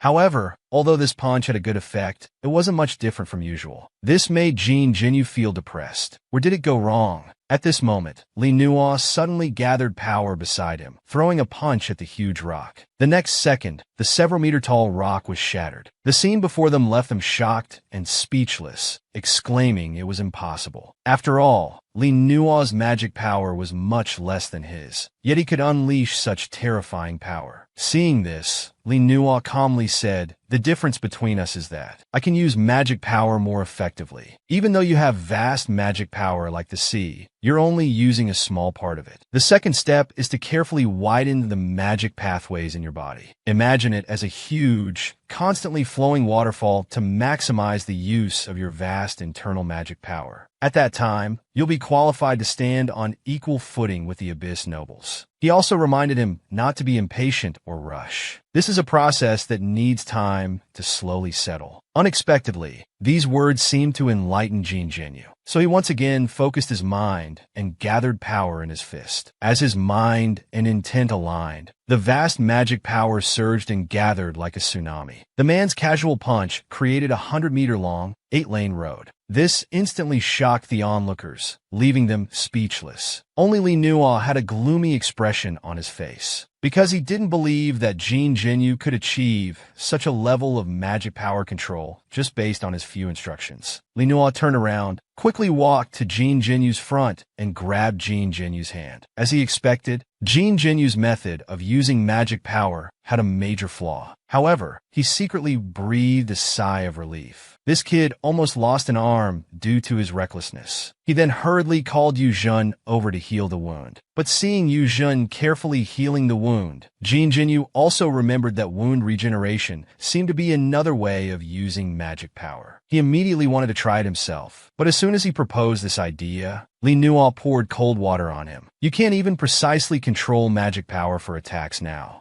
let alone do this. Don't even think about achieving this, because healing requires even more precise control. Not only can you not do it, among all the people I know, only Yu Zhen can do it." However, the discouraged Jin Jinyu still didn't give up. He still shamelessly wanted to ask Yu Zhen for guidance. Even if he couldn't do it now, it didn't mean he couldn't do it in the future. Seeing this, little Yu Zhen thought seriously for a moment before speaking about her insights. Each magic particle is like a kind and caring doctor, carefully treating every red blood cell as if nurturing a loved one. Do we really need to describe the healing process so intimately? Clearly, Li Nuo beside them couldn't bear to listen anymore. He quickly changed the topic between these two, talking about the flaws in Jin Jinyu's use of magic power this time. In fact, it all comes down to not having a strong enough physique. In the underground world, all creatures that can use magic power have strong and tough physical abilities. Of course, the level of physical strength is directly proportional to magic power. Therefore, the deeper creatures live in the abyss, the stronger they are. But for us Maze babies born underground, we are essentially human. We don't have the strong physique of underground creatures. So when using powerful magic for attacks, for a moment, the body's strength compared to normal people can easily cause self-injury. Therefore, to compensate for this flaw, we must always ensure that a certain amount of magic power surrounds the body. At the same time, we need to adjust it according to the amount of magic power used. Then, Li Nuo gave advice on Jin Jinyu's situation. If encountering a very powerful enemy and having to use a massive amount of magic power to launch an attack, you must make a 3-second quick decision to ensure a one-hit kill in an extremely short time. Because after such a terrifying attack, the human body will quickly enter a weakened state, unable to maintain high-intensity, continuous combat. After all, in the great battles of the Abyss, 3 seconds is already a long time. If you can't kill the opponent, you can only be at their mercy. Li Nuo's words were too blunt and shocking, leaving Jin Jinyu's heart unsettled for a long time. At the same time, he firmly remembered Li Nuo's advice. At this time, Zhong Yuan and others were just walking into the cave with meals. "We're meat again. We've eaten this to the point of internal injury after several months." Speaking of which, this was Jin Jinyu's fault. If he hadn't gone crazy with his attacks, the food wouldn't have been lost in the ruins. So to show his apology, Jin Jinyu remained silent, looking for a chance to let them taste the 3-4-10 yuan pre-made meals from the ground. Hua Luo immediately made these maze babies excited, drooling. 3 days later, the group arrived at a maze located in the center of the wasteland. This was a maze built with marble. The soldiers guarding it were all large beetles. Because their exoskeletons were covered with heavy marble, their movements were very slow. The maze master, Lady Ansu, was an absolute homebody. She spent all day either reading comics or playing single-player games. But come to think of it, anyone carrying such a heavy shell wouldn't want to move much. This time, Eileen not only brought her some troublesome games, but also brought a generator that could last for 180 days. This greatly satisfied Lady Ansu's gaming needs. Another 4 days passed. This time, the group arrived at a maze located deep in the dense forest. The owner of this maze was an extremely obese person. Baroness Lena, besides being lazy, was also very arrogant. To showcase her noble status, she regularly purchased her food from the black market group. This time, Eileen's visit brought her many delicacies, which were actually just frozen foods sold in street-side shops. For arrogant people, you must flatter them. Under Eileen's exaggeration, these frozen foods became dishes from Michelin 3-star restaurants, delicacies that only royal family members were qualified to enjoy. Jinxiu was indeed a shrewd businesswoman. With this, the group's journey through the 10th layer came to an end. Jin Jinyu was no longer as nervous as before. After all, throughout this journey, he saw that the maze forces were all quite weak. Perhaps the 10th layer had been peaceful for too long, and everyone lived comfortably. Eileen didn't find his view strange, but there are always exceptions. The maze they were about to visit next was the most special existence in the 10th layer. Their conversation made Li Nua's heart tremble. The exception Eileen mentioned couldn't be referring to the god of the north wind, could it? After getting Eileen's confirmation, no wonder the black market group offered such high payment for this mission. It turned out they were going to visit Rias, the god of the north wind. This was the only one in the wind who truly deserved the title of Baron. He hurriedly and carefully informed Jin Jinyu that when meeting that person, no matter what, don't get angry or resist. Even if he attacks you,